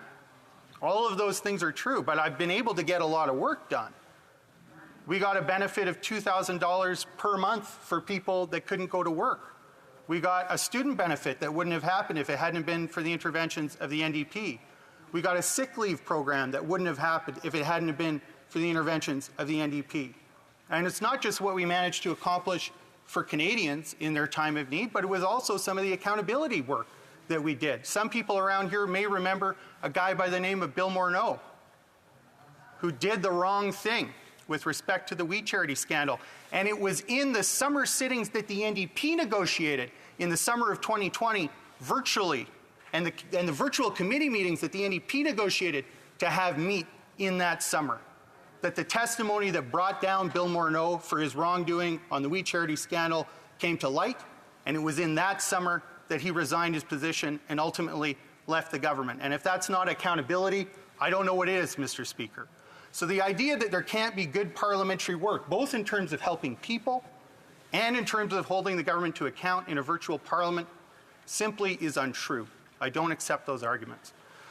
And what I would say, Mr. Speaker, and I alluded to this earlier, in the lead up to this parliament, there were feelers put out to the other parties. to the Conservatives and to the Bloc to talk about what our Parliament would look like, whether we would have a hybrid Parliament, and if so, what shape that might take. But they chose to abstain from those discussions. So we might have had a hybrid Parliament where committees met in person. That might have alleviated some of the burden on our interpreters. We might have had some kind of understanding about how many Liberals might be in the House or not. But instead of being able to have a constructive conversation, instead, the conversation was about the disorder in the Conservative caucus and whether they were going to require their MPs to be vaccinated or not, and they were splintering off into a bunch of sub-caucuses, and you couldn't have the kind of real conversation that we needed to have in the lead up to this moment, because now we are back. Finally, Parliament has met again after the election. It took too long, but now we're here. Parliament is in session, and there are things to do that are actually about the people that we were elected to represent. So we shouldn't spend all our time debating this. There was a window to talk about how we were going to do this. They chose not to participate. So then what is the most reasonable thing to do? The most reasonable thing to do, if you're committed to having a hybrid Parliament in this time, where the pandemic is not yet over, is to adopt the same rules that those parties once agreed to. If we were going to do something different, I think that would be worse from the point of view of going off and forging a new path. This at least is what they once agreed to, Mr. Speaker, so our hands are somewhat tied by the fact that they wouldn't engage in good faith conversations about what kind of alterations to the hybrid Parliament we might do, or if there are ways that we might scale back the hybrid element in certain parts of Parliament. So the next time that we discuss this, because I imagine it may happen again, this has a deadline. The pandemic may not be over by June of 2022. I invite these parties to come to the table and talk about how to make Parliament work with the 21st century tools that we have in a way that makes sense during a pandemic. Thank you. Questions and comments? The Honourable Member for Humber River, Black Creek. Thank you very much, and congratulations, Mr. Speaker. It's good to see you in that chair. So I'm going to take this off for a moment. I'm going to say to answer my colleague, his father was here for many, many years and was actually here as the Speaker as well, I believe. And I'd be interested to know how that would compare if in his father's day, the struggles he had to travel such a long distance to get to Parliament, to be able to participate and to be able to vote. We're now looking at trying to move things forward to modernize Parliament, to have some flexibility for many people throughout our Parliament session. And I'd be interested to know, I'm sure my colleague has had many discussions with his father about modernization of Parliament, and I'd be interested to hear some additional comments on that. The Honourable Member for Elmwood, Transcona. Well, I thank you very much for the question. And it's true, I did grow up in a context where my father was often in Ottawa, and that's one of the reasons why when I ran, my own family was very aware of the challenges of the job, and those were challenges that we accept, as they are challenges that we accept now as well. And we heard some excellent arguments for perhaps making some more permanent modifications to the House of Commons from the member from Victoria earlier. But now, for me, what we're talking about is the pandemic. We're not out of the pandemic yet. And we're still dealing with public health matters. So the day will come when we can have another conversation about what the House of Commons looks like on a go-forward basis and how we might be able to accommodate families in a way that makes it possible for more women to participate in this place. But for now, we're still in a pandemic. That matters for how we do business, and I'd like to see some more acknowledgement of that on all sides of the House. Question et commentaire. L'honorable député de Rivière-du-Nord. The Honourable Member for Rivière-du-Nord. Thank you, Mr. Speaker. Mr. Speaker, I wonder if my colleague agrees with me. I was listening earlier, and out of everything we've heard, what keeps coming up over and over again, well, of course, about the safety of all MPs in the Commons, but also what's concerning us is also accountability from the government. Would my colleague agree that it might be a good idea that if this government wants us to have a hybrid Parliament, would it make a firm, formal commitment that, at the very least, all ministers will be present in the House during each question period, unless they have reasonable grounds, for example, if they're abroad or they're ill. But otherwise, a formal commitment that ministers will be in the House during each and every question period. Would my colleague agree that this might be an idea that would help? Member for Elmwood Transcona. Oui, je pense que c'est possible. Yes, I think that that's a possibility.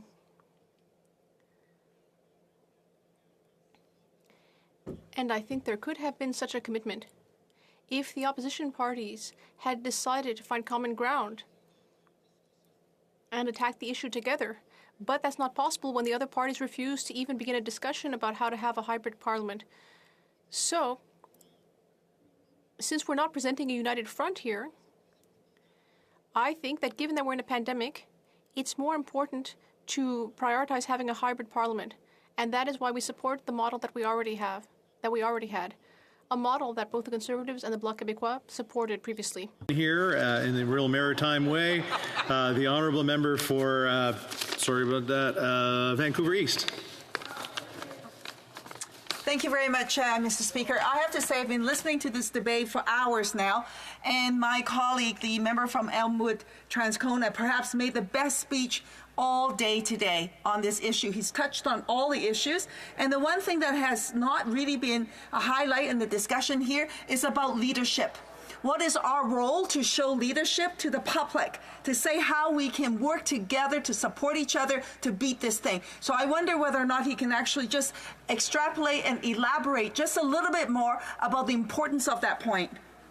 The honourable member for Elmwood Transcona, 20 seconds. Well, thank you very much for the question. We talk a lot about leadership here and what leaders should do, and I think it's always very important that people who are going to critique leaders have to show that leadership themselves, and I think that's what's been absent on the Conservative side of the House here.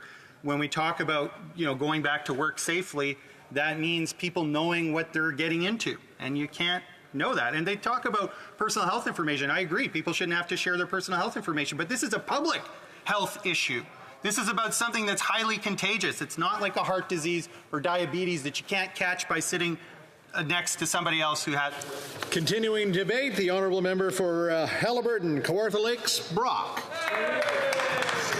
Thank you very much, Speaker, and I appreciate the opportunity to stand and rise in this House to speak about this very important issue.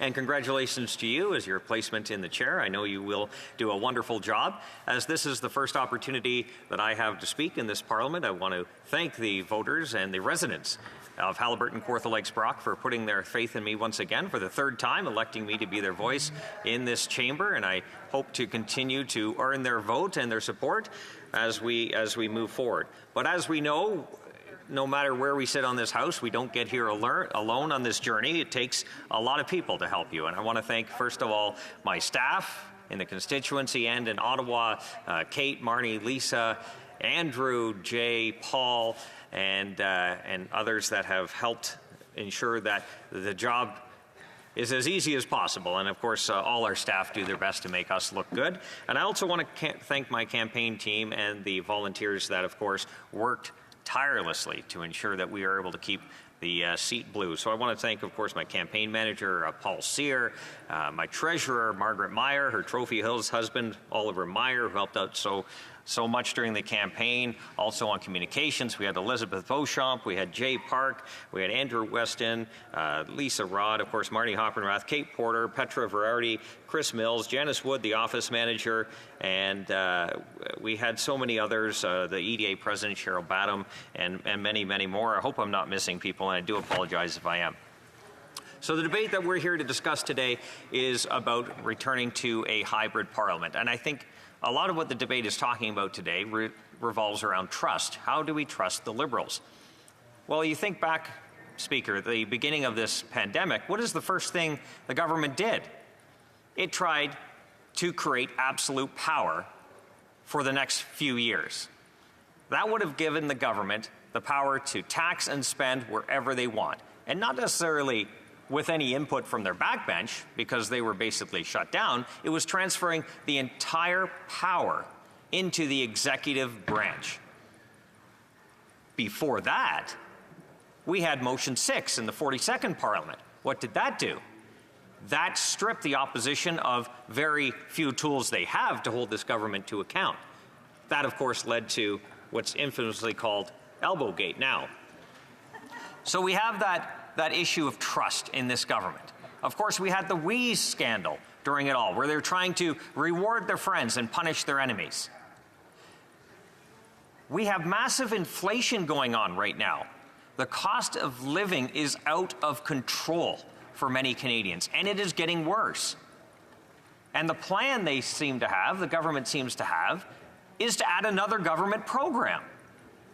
Well, what programs the government is administering now are going so well? Are veterans still waiting in line to get service? Yes. Are Indigenous communities still waiting for clean water? Yes. Is there a housing crisis that people can't seem to afford housing anymore? Yes. And the answer of the government is, let's take on something else because we've just done a bang-up job. The irony of this is it's going to be deficit financed. Sadly, the kids going in daycare will actually be paying for their daycare. It just won't be till many years down the road. So as these problems continue to add up, the choice of the government is to go into hybrid. And we all know we had challenges during that last parliament. We had connectivity issues. We had problems with ministers not knowing what questions they're going to answer, who's going to answer. It wasn't a suitable alternative. While it did do the job at the time, we have started to move past this. The other issue we have when we're talking about trust is that the messaging coming from the Liberals and NDP have been going back and forth all day. If the issue is totally around those who are unwell, who are not able to come in, are going to use hybrid as an alternative, you can see that working. However, the messaging that we're getting as the day rolls along and the truth finally comes out, they want it as a permanent alternative, which is absolutely unacceptable. We all have unique challenges, Speaker. Each and every one of us. We have young families, we have grandkids. Maybe some are starting to start a family, or trying to start a family.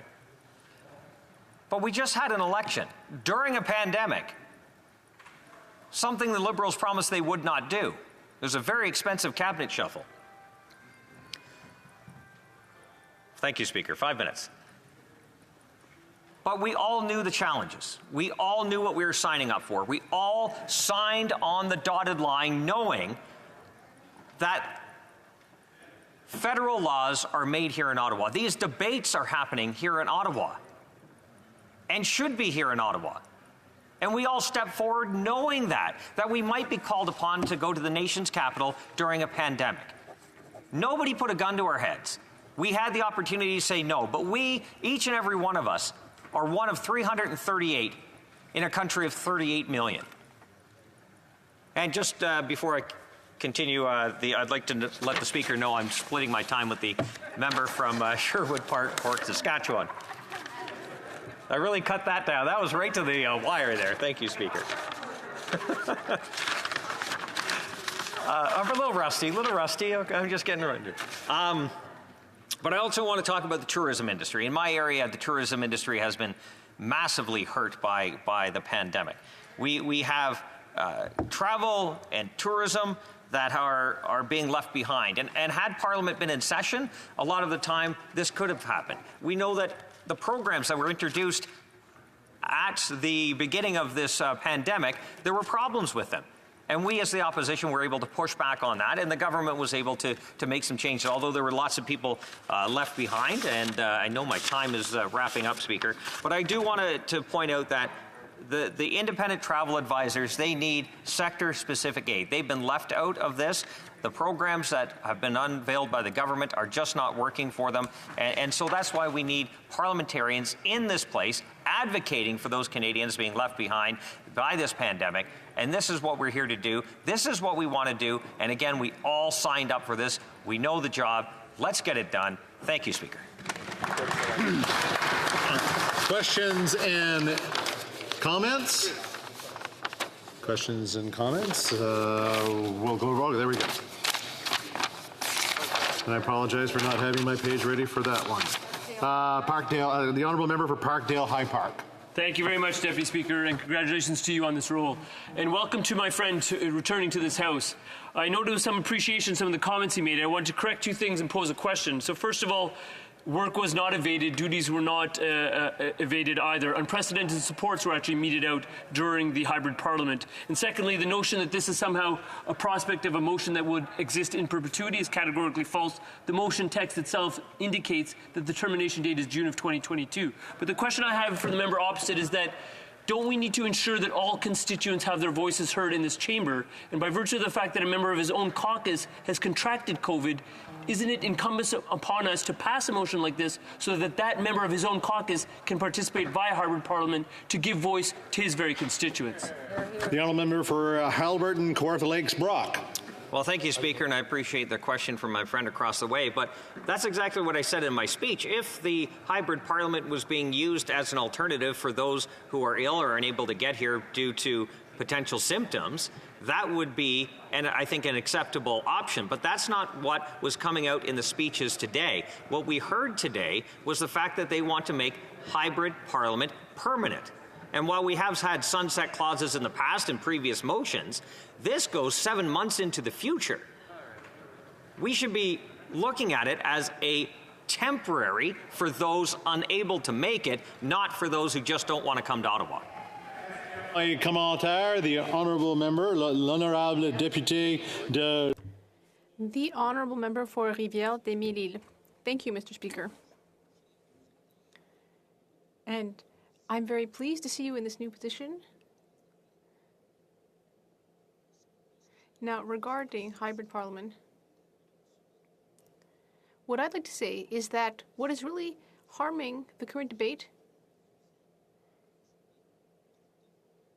is your position, which means that you are not being transparent regarding the number of members who have medical exemptions. Is it 5, 10, 50? How many of your colleagues are not vaccinated, or have medical exemptions rather? That would help us feel safer. Lakes, Brock.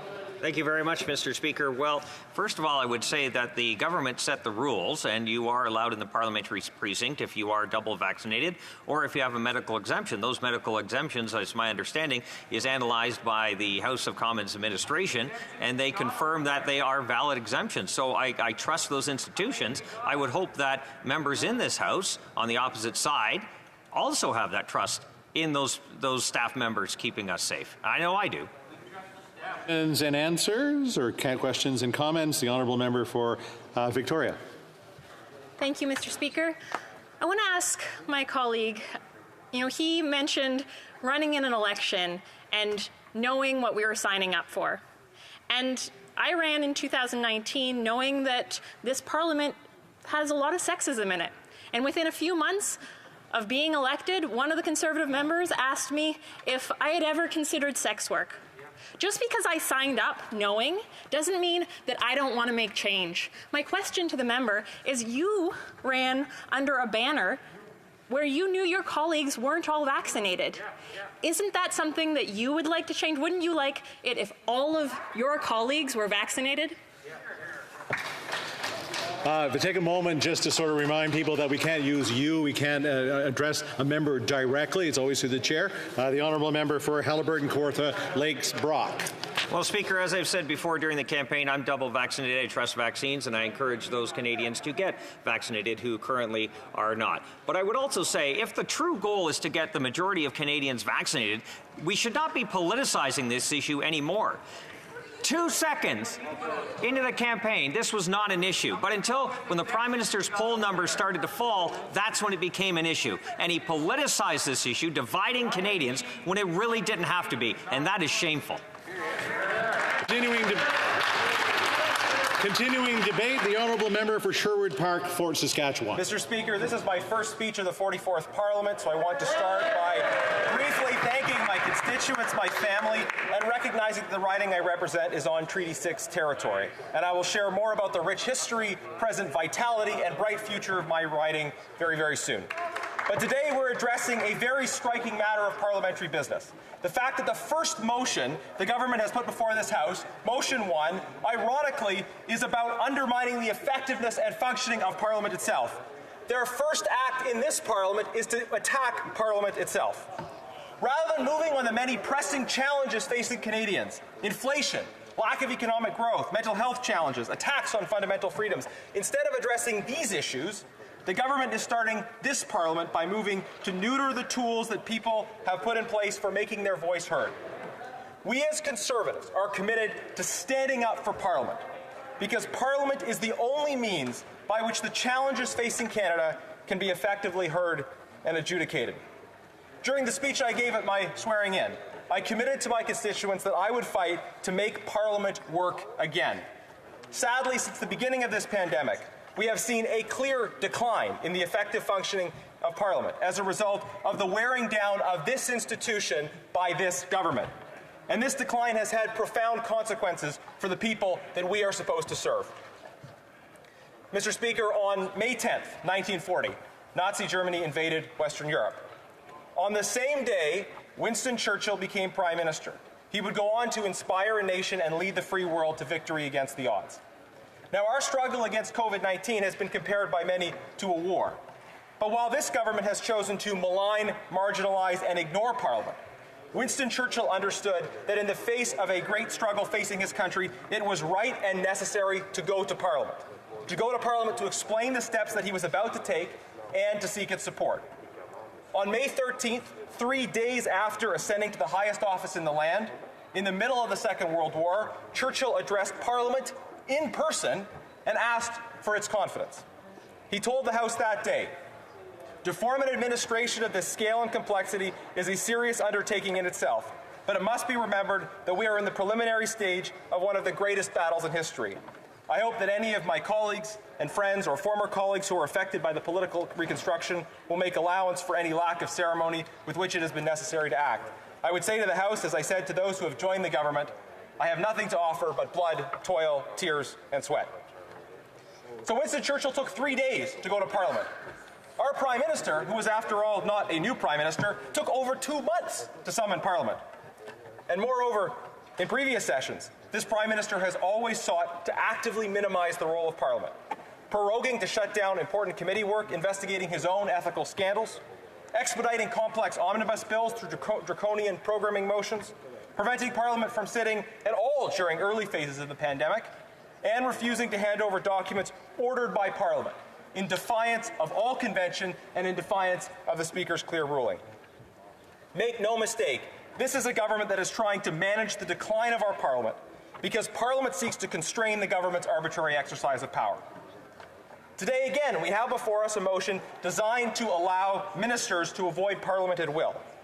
In well-functioning parliamentary democracies, ministers must take the floor and defend themselves, extemporaneously and on their feet, from the substantive challenges of all comers.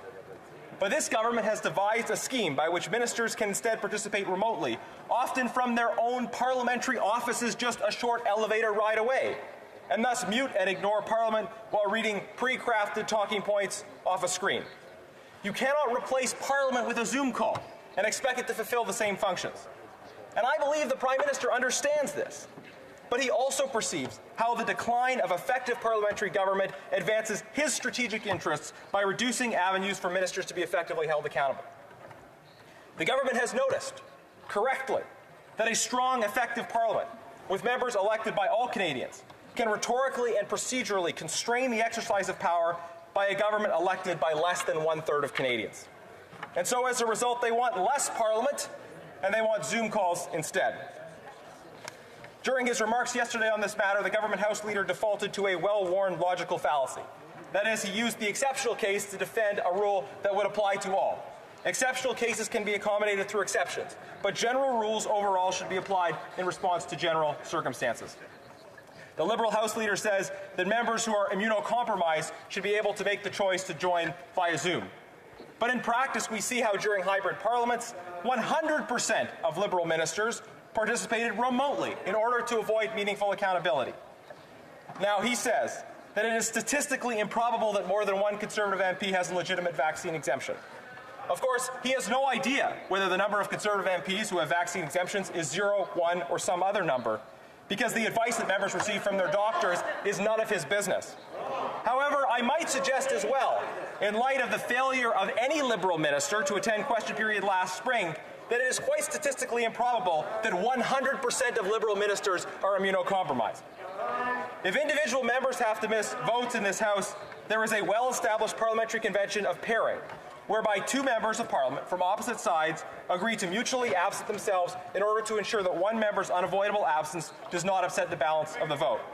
Other targeted accommodations could I have a point of order from the member for. Again, I'll make sure I get this right. Elmwood, Transcona. I aspire one day to be an honorary member from Hamilton, but I recognize I got to earn that. So I was just wondering, and I may be mistaken, Mr. Speaker, my understanding typically of the proceedings that are taking place on such a motion is that debate would conclude at 8 o'clock and we would pass to the vote. And if I'm mistaken in that, perhaps you could explain to me the mechanism by which that is not the case. You finish, right?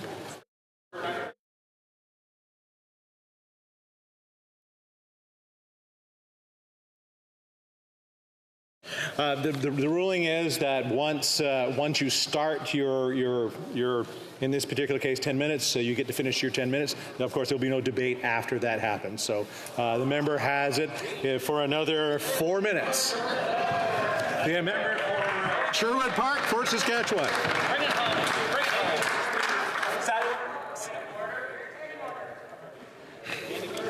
Can I have a point of order from the member for Timmins James Bay? I want to congratulate the member for their role.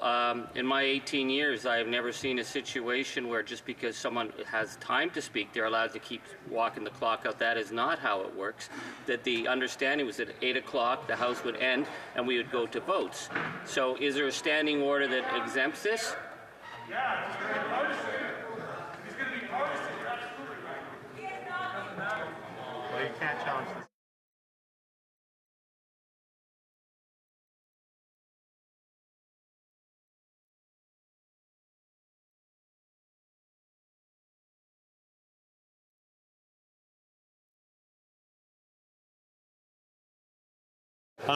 Thank you for the intervention.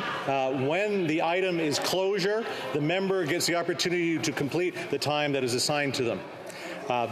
Thank you for the interventions. I heard some interesting stuff over on the backside. I don't appreciate it a whole lot. The member for Sherwood Park, Fort Saskatchewan, to finish up your 4 minutes.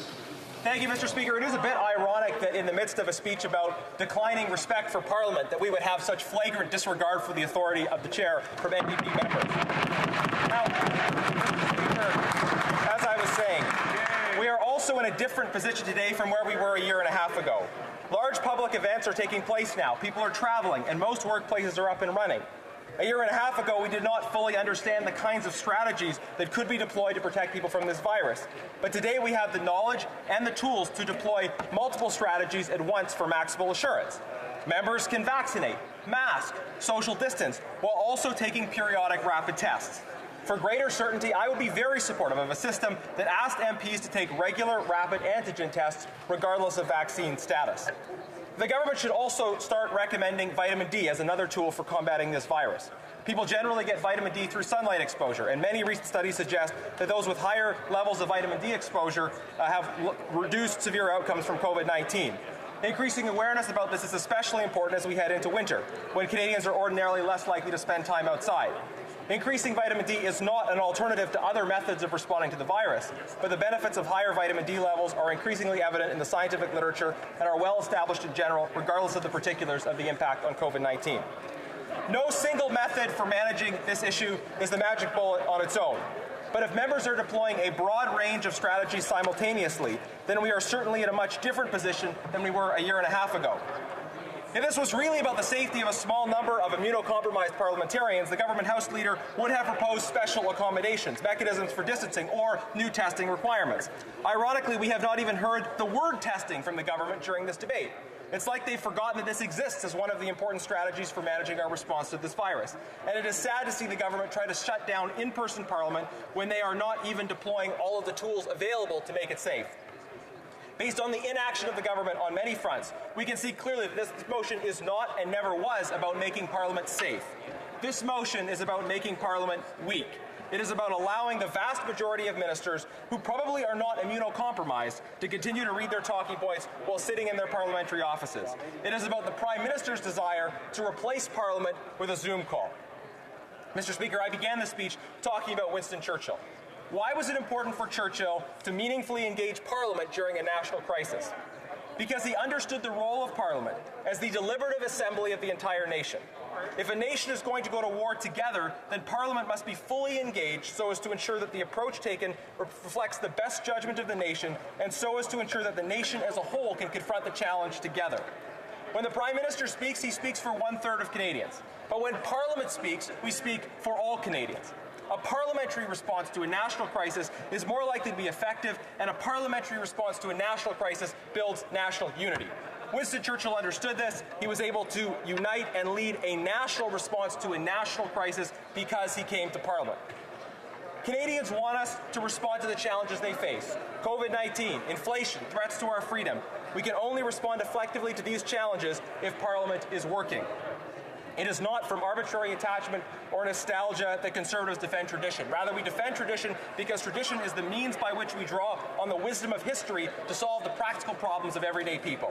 We defend Parliament, parliamentary democracy, and parliamentary traditions, not because we are concerned about our own privileges, but because we understand that a great nation must have a great Parliament. No nation can succeed in the long run unless it has an effective national deliberative assembly which asks the right questions, analyzes critical issues from all angles, and which holds the powerful to account.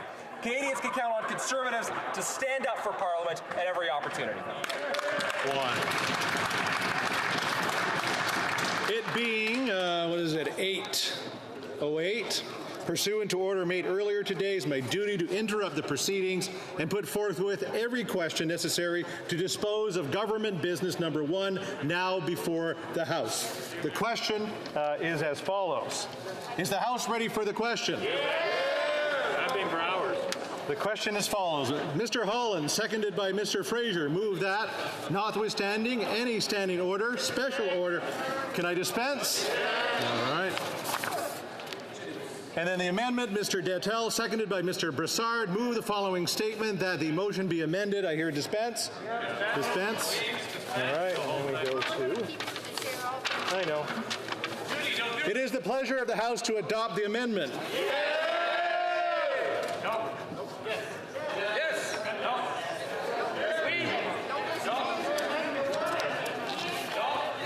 And go to that one, yes and no's, yeah. Yep. Que tous ceux qui appuient l'amendement veut bien dire oui. All those in favor of the amendment will please rise. All those opposed to the amendment will please rise. Say nay. Par. I declare the ayes have it. Okay. And then we go to... So, I call in the members.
wants to hear the question here. The question is the following one. Monsieur Holland.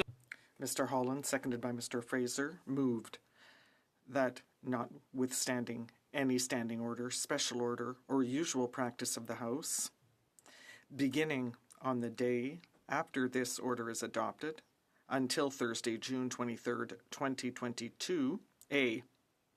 Participate in proceedings of the House. May I dispense? Thank you.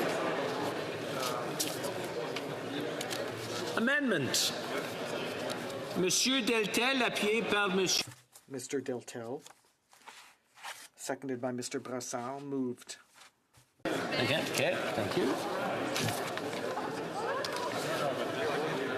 Before proceeding to the vote, in order to facilitate the work of the table officers, I would ask members to pull down their mask after they rise and pull it back up once their name has been called by the clerk. Que tous ceux qui appuient l'amendement. All those who are for the motion, please rise. Mr. O'Toole. Mr. Fast. That went rather well. Miss Finley. Miss Finley. Monsieur Paulus. Monsieur Paulus. Monsieur Bertol. Mr. Bertol. Mr. Scheer. Mr. Scheer. Mr. Barlow. Mr. Barlow. Mr. Chong. Mr. Chong. Miss Rampel Gardner. Miss Rampel Gardner. Mr. Reyes. Mr. Reyes. Monsieur Deltel. Mr. Deltel. Miss Bergen. Miss Bergen. Mr. Polyev. Mr. Polyev. Mr. Albus. Mr. Albus. Mr. Moore. Mr. Moore. Mr. Hoback. Mr. Hoback. Mr. Macaulay Edmonton West. Mr. Macaulay Edmonton West. Mr. Schmale. Mr. Schmier. Mr. Vidal. Mr. Vidal. Mr. Baldinelli. Mr. Baldinelli.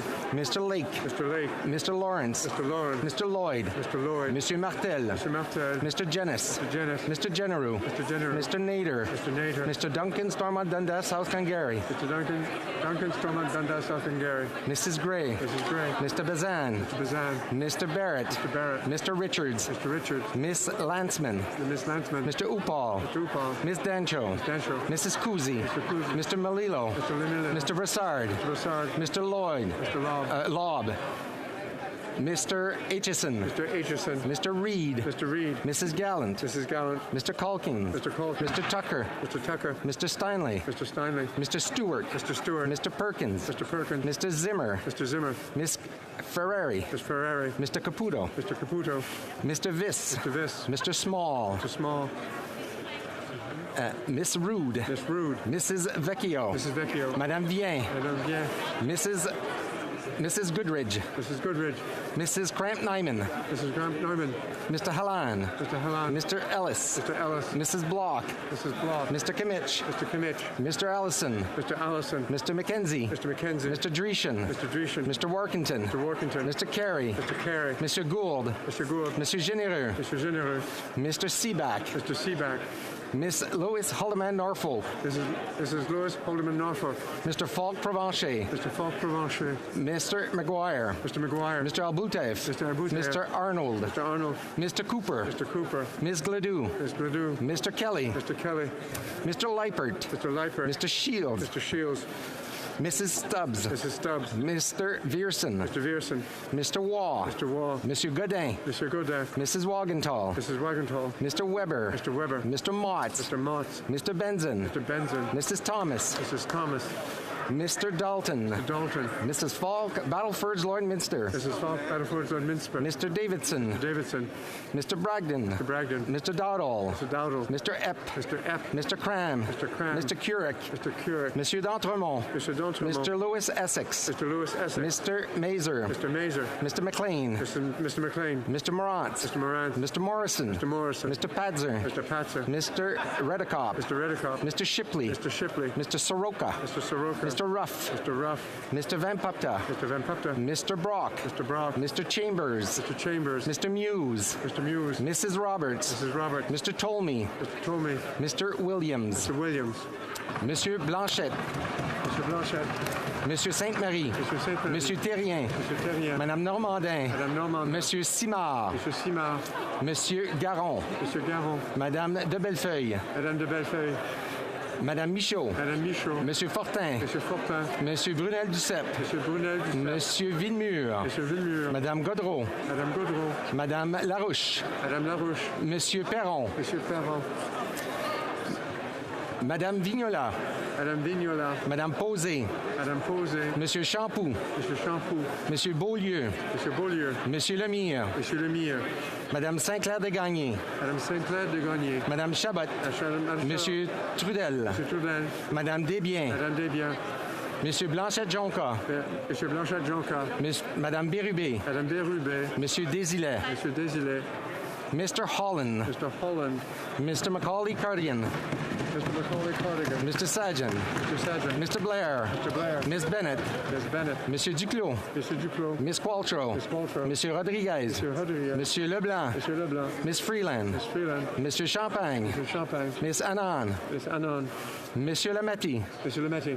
Mr. Algebra. Mr. Algebra. Monsieur Guilbeault. Monsieur Guilbeault. Mr. Wilkinson. Mr. Wilkinson. Miss Hutchins. Hutchins. Miss Tassie. Tassie. Madame Petitpot-Taylor. Madame Petitpot-Taylor. Monsieur Boissonneau. Monsieur Boissonneau.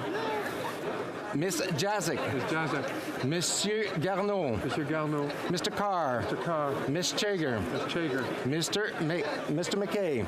Mr. McKay. Miss Scrow. Miss Scrow. Miss Fry. Miss Fry. Mr. McGinty. Mr. McGinty. Mr. Scarpalegia. Mr. Scarpalegia. Madame Saint-Onge. Madame Saint-Onge. Miss Cara. Miss Cara. Monsieur Vandal. Vandal. Madame Fortier. Madame Fortier. Miss Murray. Miss Murray. Miss Gould. Miss Gould. Monsieur McKinnon-Gatineau. Mr. McKinnon-Gatineau. Miss Ing. Miss Ing. Madame Jolie. Madame Jolie. Miss Ian. Miss Ian. Miss Haidu. Miss Haidu. Monsieur Miller. Monsieur Miller. Mr. Manicino. Mr. Manicino. Madame Le Boutillier. Madame Le Boutillier. Madame Bibot. Madame Bibot. Mr. Hussein. Mr. Hussein. Mr. Fraser. Mr. Fraser.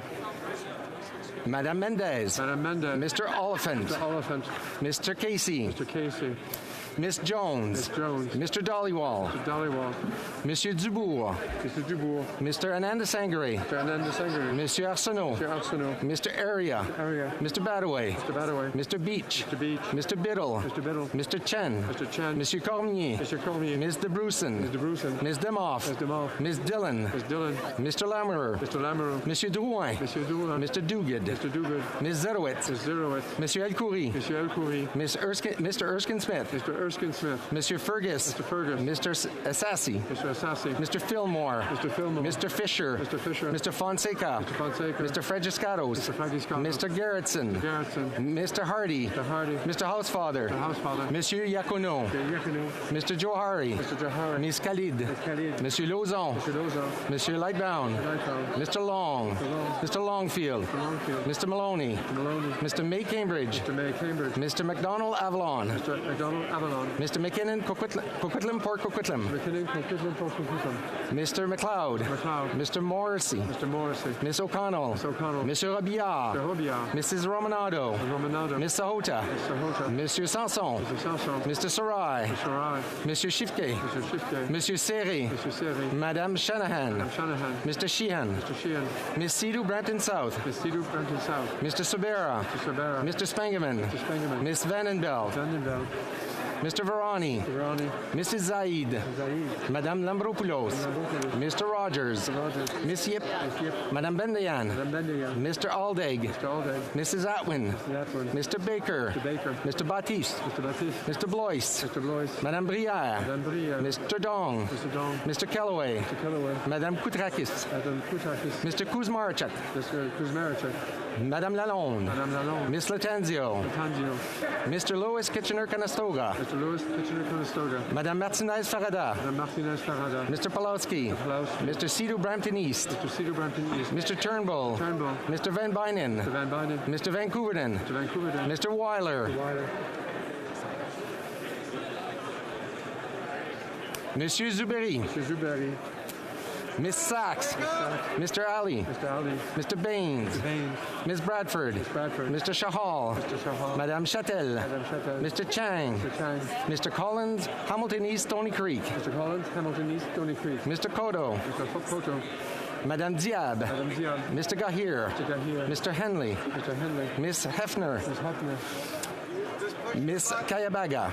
Miss Kayabaga. Madame Lapointe. Madame Lapointe. Mr. McDonald Malpeck.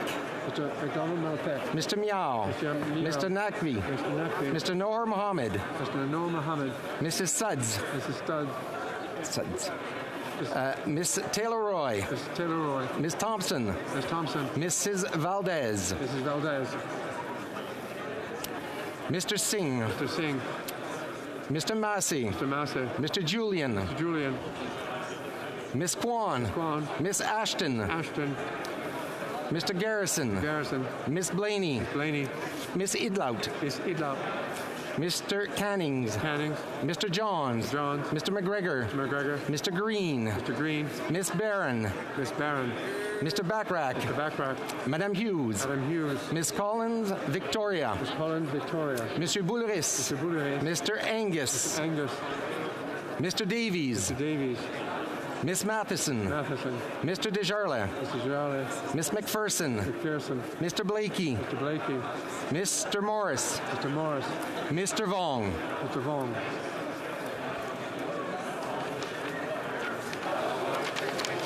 All those opposed to the amendment will please rise.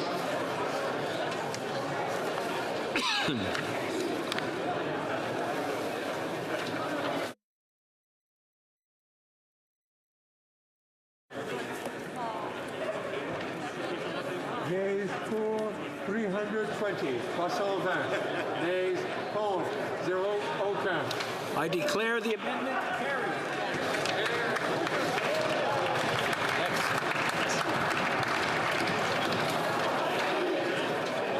The next question is on the main motion as amended. La question est la suivante. The question is as follows. Mr. Holland, seconded by Mr. Fraser. I think I heard dispense. May I dispense? Thank you. Is it the pleasure of the House to adopt the motion as amended? No? Okay. All those in favor of the motion as amended will please say yay. All those opposed will please say nay. I believe the nays have it.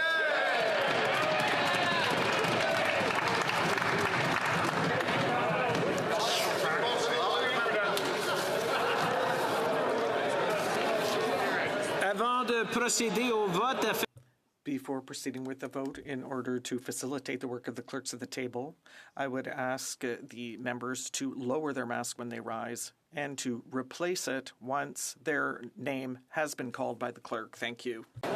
all those in favor of the motion as amended, please rise. Mr. Holland. Mr. Holland. Mr. Macaulay Cardigan. Mr. Macaulay Cardigan. Mr. Sajan. Mr. Sajan. Mr. Blair. Mr. Blair. Miss Bennett. Miss Bennett. Monsieur Duclos. Monsieur Duclos. Miss Qualtrough. Miss Qualtrough. Monsieur Rodriguez. Mr. Rodriguez. Monsieur Leblanc. Monsieur Leblanc. Miss Freeland. Miss Freeland. Monsieur Champagne. Champagne. Miss Annan. Miss Annan. Monsieur Lametti. Monsieur Lametti. Mr. Algabra. Mr. Algabra. Monsieur Guilbeault. Monsieur Guilbeault. Mr. Wilkinson. Mr. Wilkinson. Miss Hutchins. Miss Hutchins. Miss Tassie. Miss Tassie.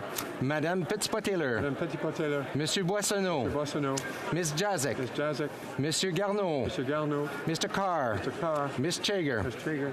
Mr. McKay. Mr. McKay. Miss Scroll. Miss Scroll. Miss Fry. Miss Fry. Mr. McGinty. Mr. McGinty. Mr. Scarpelegia. Scarpelegia. Madame Saint-Onge. Madame Saint-Onge. Miss Cara. Miss Cara. Monsieur Vandal. Mr. Vandal. Madame Fortier. Madame Fortier. Miss Murray. Miss Murray. Miss Gould. Miss Gould. Monsieur McKinnon-Gatineau. Mr. McKinnon-Gatineau. Miss Ing. Miss Ing. Madame Jolie. Madame Jolie. Miss Ian. Miss Ian. Miss Haidu. Miss Haidu. Monsieur Miller. Mr. Miller. Mr. Mendocino. Mr. Mendocino. Madame Le Boutillier. Madame Le Boutillier. Madame Bibot. Madame Bibot. Mr. Hussein. Mr. Hussein. Mr. Fraser. Mr. Fraser. Madame Mendez. Madame Mendez. Mr. Oliphant. Mr. Oliphant. Mr. Casey. Mr. Casey. Miss Jones. Miss Jones. Monsieur Dubourg. Oh, sorry. Oh, Mr. Dollywall. Mr. Dollywall. Monsieur Dubourg. Mr. Dubourg. Mr. Anand Sangre. Mr. Ananda Sangre. Monsieur Arsenault. Mr. Arsenault. Mr. Area. Mr. Aria. Mr. Badaway. Mr. Badaway. Mr. Beach. Mr. Beach. Mr. Biddle. Mr. Biddle. Mr. Chen. Mr. Chen. Monsieur Cormier. Monsieur Cormier. Miss DeBrusen. DeBrusen. Miss DeMoff. Mr. Moff. Miss Dillon. Miss Dillon. Mr. Lamoureux. Mr. Lamoureux. Monsieur Drouin. Mr. Drouin. Mr. Duguid. Mr. Dugan. Miss Zerouet. Miss Zerouet. Monsieur Elkoury. Monsieur Elkoury. Mr. Erskine Smith. Mr. Erskine Smith. Monsieur Fergus. Mr. Fergus. Mr. Assassi. Mr. Assassi. Mr. Fillmore. Mr. Fillmore. Mr. Fisher. Mr. Fisher. Mr. Fonseca. Fonseca. Mr. Fragiscatos. Mr. Fragiscatos. Mr. Gerritsen. Gerritsen. Mr. Hardy. Mr. Hardy. Mr. Housefather. The Housefather. Monsieur Iacono. Mr. Iacono. Mr. Johari. Mr. Johari. Ms. Khalid. Mr. Khalid. Monsieur Lauzon. Mr. Lauzon. Monsieur Lightbound. Mr. Lightbound. Mr. Long. Mr. Long. Mr. Longfield. Longfield. Mr. Maloney. Mr. Maloney. Mr. May Cambridge. Mr. May Cambridge. Mr. McDonald Avalon. Mr. McDonald Avalon. Mr. McKinnon Coquitlam Port Coquitlam. McKinnon Coquitlam Port Coquitlam. Mr. McLeod. McLeod. Mr. Morrissey. Mr. Morrissey. Miss O'Connell. Mr. O'Connell. Mr. Robillard. Mr. Robillard. Mrs. Romanado. Mrs. Romanado. Miss Sahota. Mr. Sahota. Monsieur Sanson. Mr. Sanson. Mr. Sarai. Sarai. Monsieur Shifke. Mr. Shifke. Monsieur Serre. Mr. Serre. Madame Shanahan. Mr. Shanahan. Mr. Sheehan. Mr. Sheehan. Miss Sidhu Branton South. Miss Sidhu Branton South. Mr. Sorbera. Mr. Sorbera. Mr. Spengeman. Mr. Spengeman. Miss Vandenbeld. Vandenberg. Mr. Verani. Verani. Mrs. Zaid. Mrs. Zaid. Madame Lambropoulos. Madame Lambropoulos. Mr. Rogers. Mr. Rogers. Miss Yip. Miss Yip.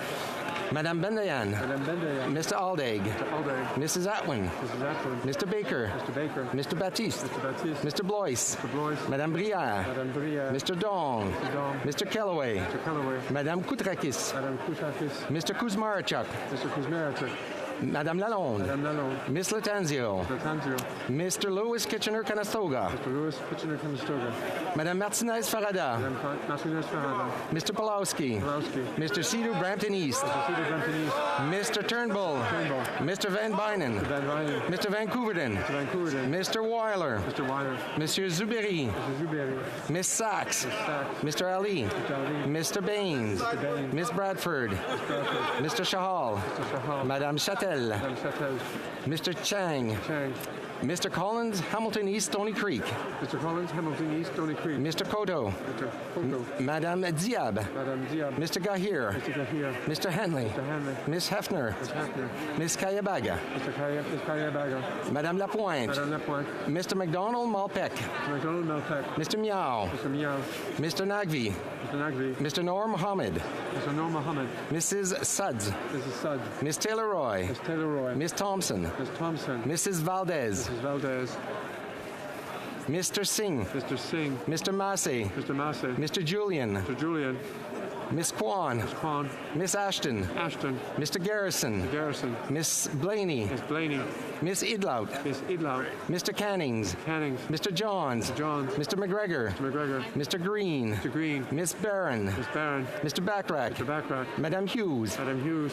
Miss Collins Victoria. Miss Collins Victoria. Monsieur Bouleris. Mr. Bouleris. Mr. Angus. Mr. Angus. Mr. Davies. Mr. Davies. Miss Matheson. Matheson. Mr. Desjardins. Mr. Desjardins. Miss Miss McPherson. Miss McPherson. Mr. Blakey. Mr. Blakey. Mr. Morris. Mr. Morris. Mr. Vong. Mr. Vong.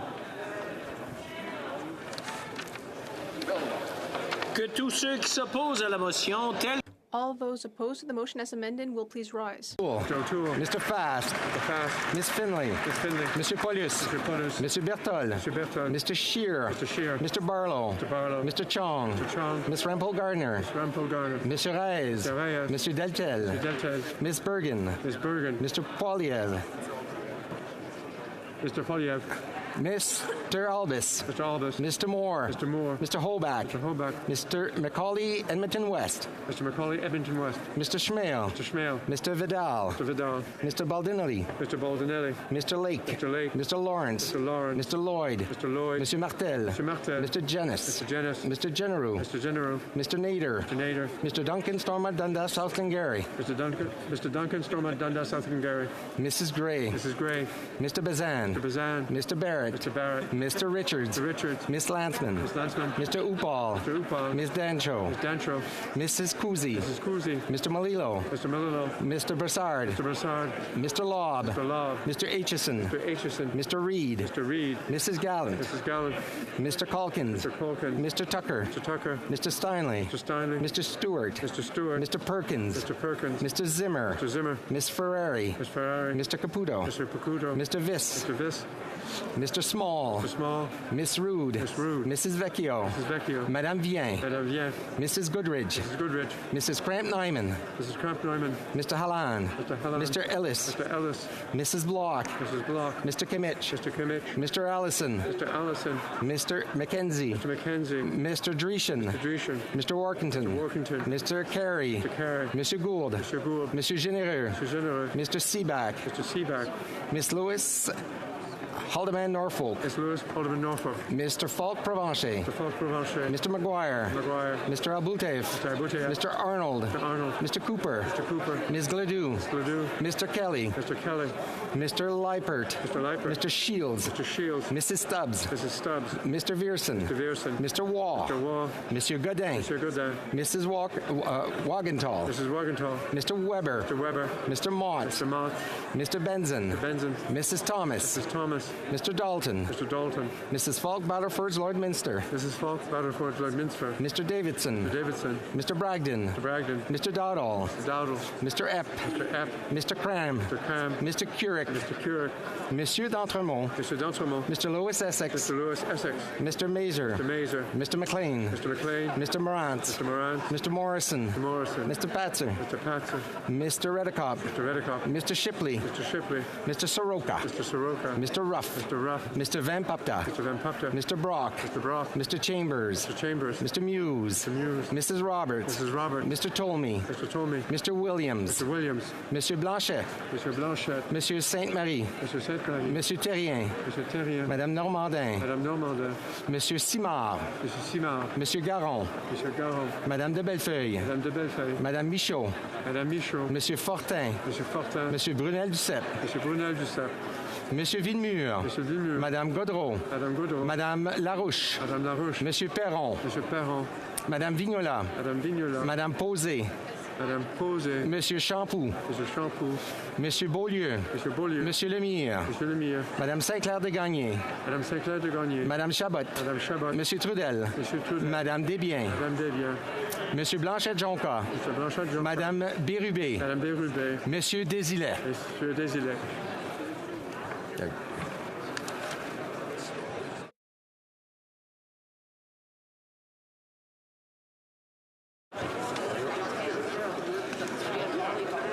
Yeas pour 180, 180.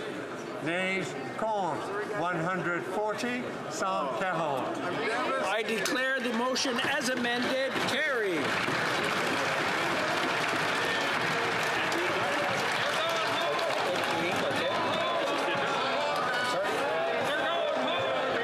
It being 8:50, this House stands adjourned until tomorrow at 10 a.m. pursuant to Standing Order 24-1.